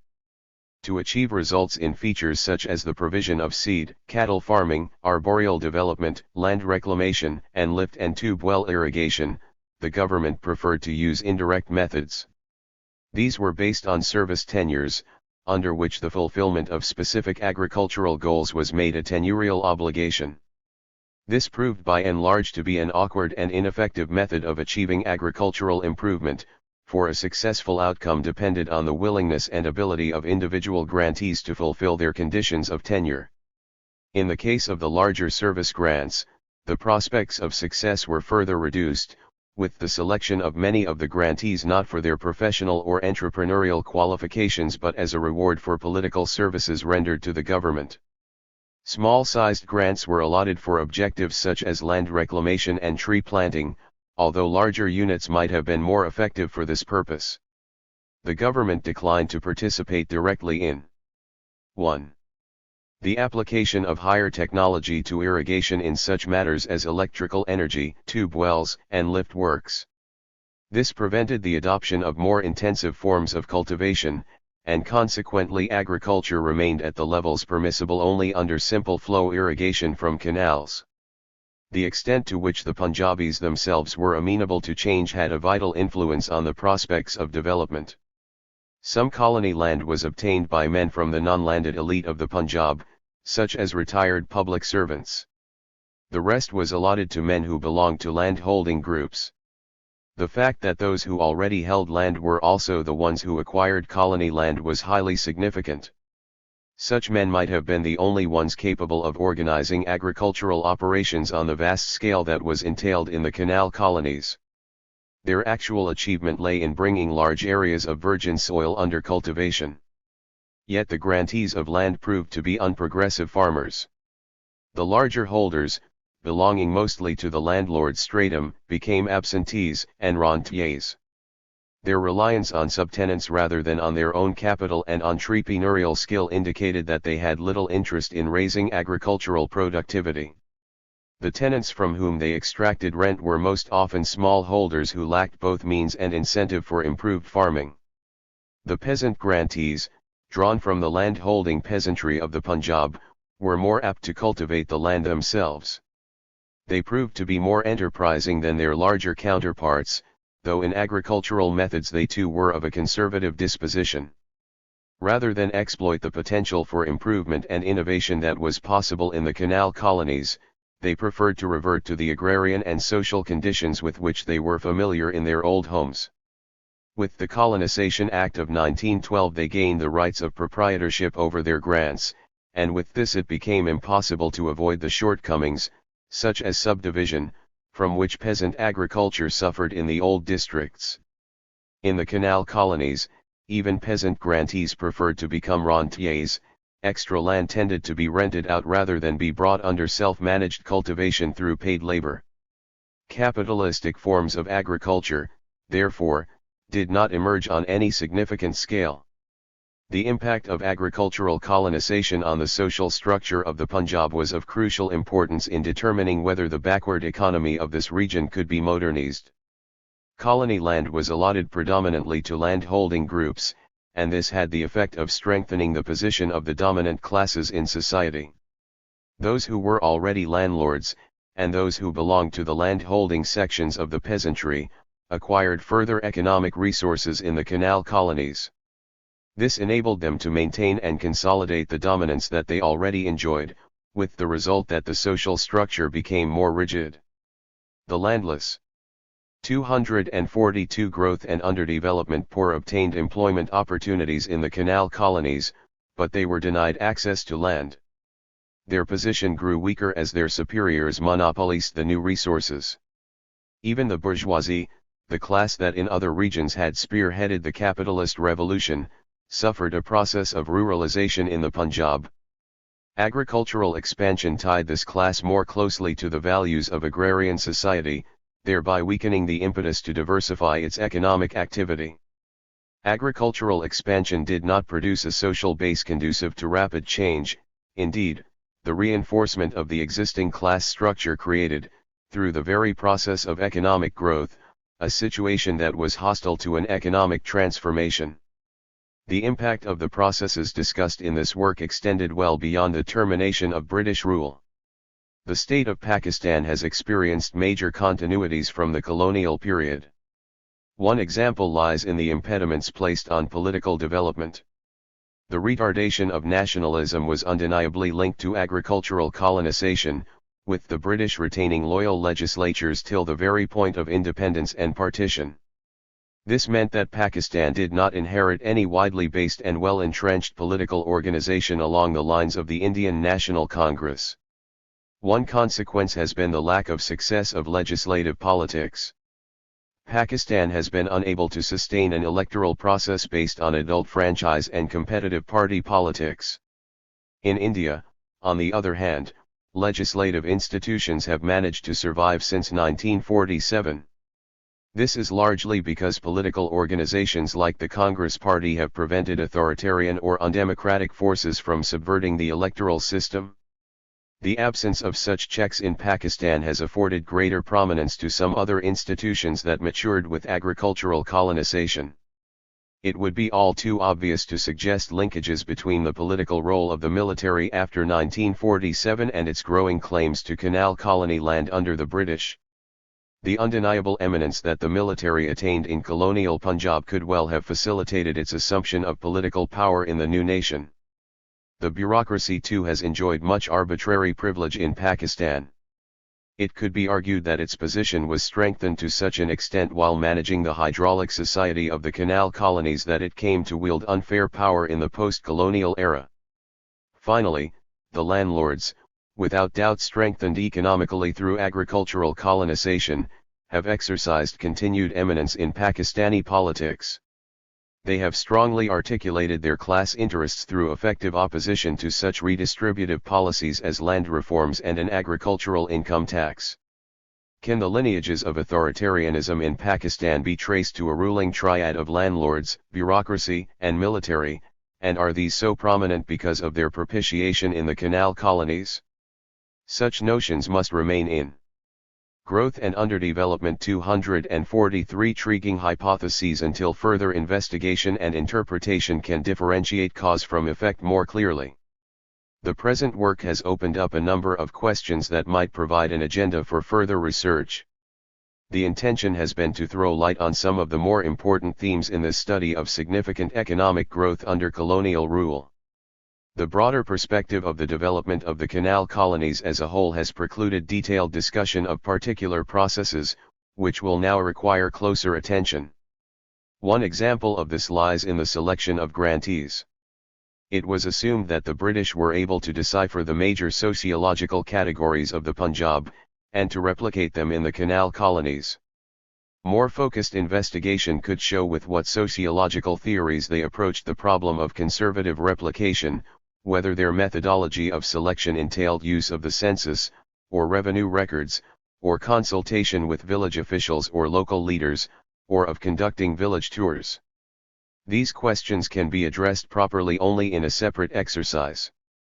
Similarly, further work can focus more thoroughly on the perspective of the people who settled in these tracts. Official records have provided the substance of the present study, others can utilize non-official sources, as well as locally based and more detailed official materials. There are various aspects of the canal colony population that require more research: the indigenous tribes, participants in the horse breeding schemes, traders in the market towns, landowners and subtenants, and many others. Another dimension that remains to be addressed is the comparative aspect. This work has concentrated on narrating and explicating themes specific to the Punjab and the canal colonies, the essential initial step in the historiography of this region.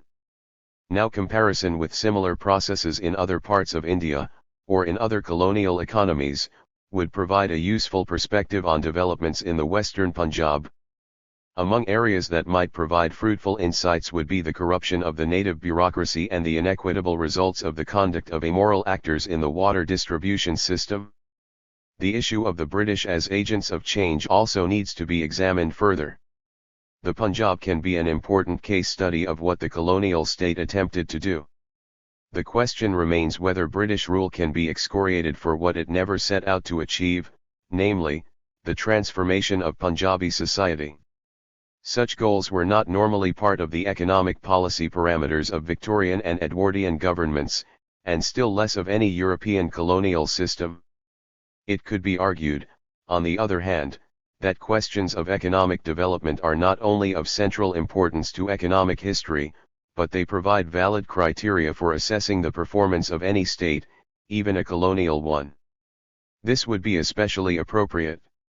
244 Growth and Underdevelopment for the colonial Punjab, where the state attempted and achieved change at multiple levels, from social engineering to new crop varieties. Moreover, by the late 19th century, governments did realize that state policy could play an important role in developmental thrusts.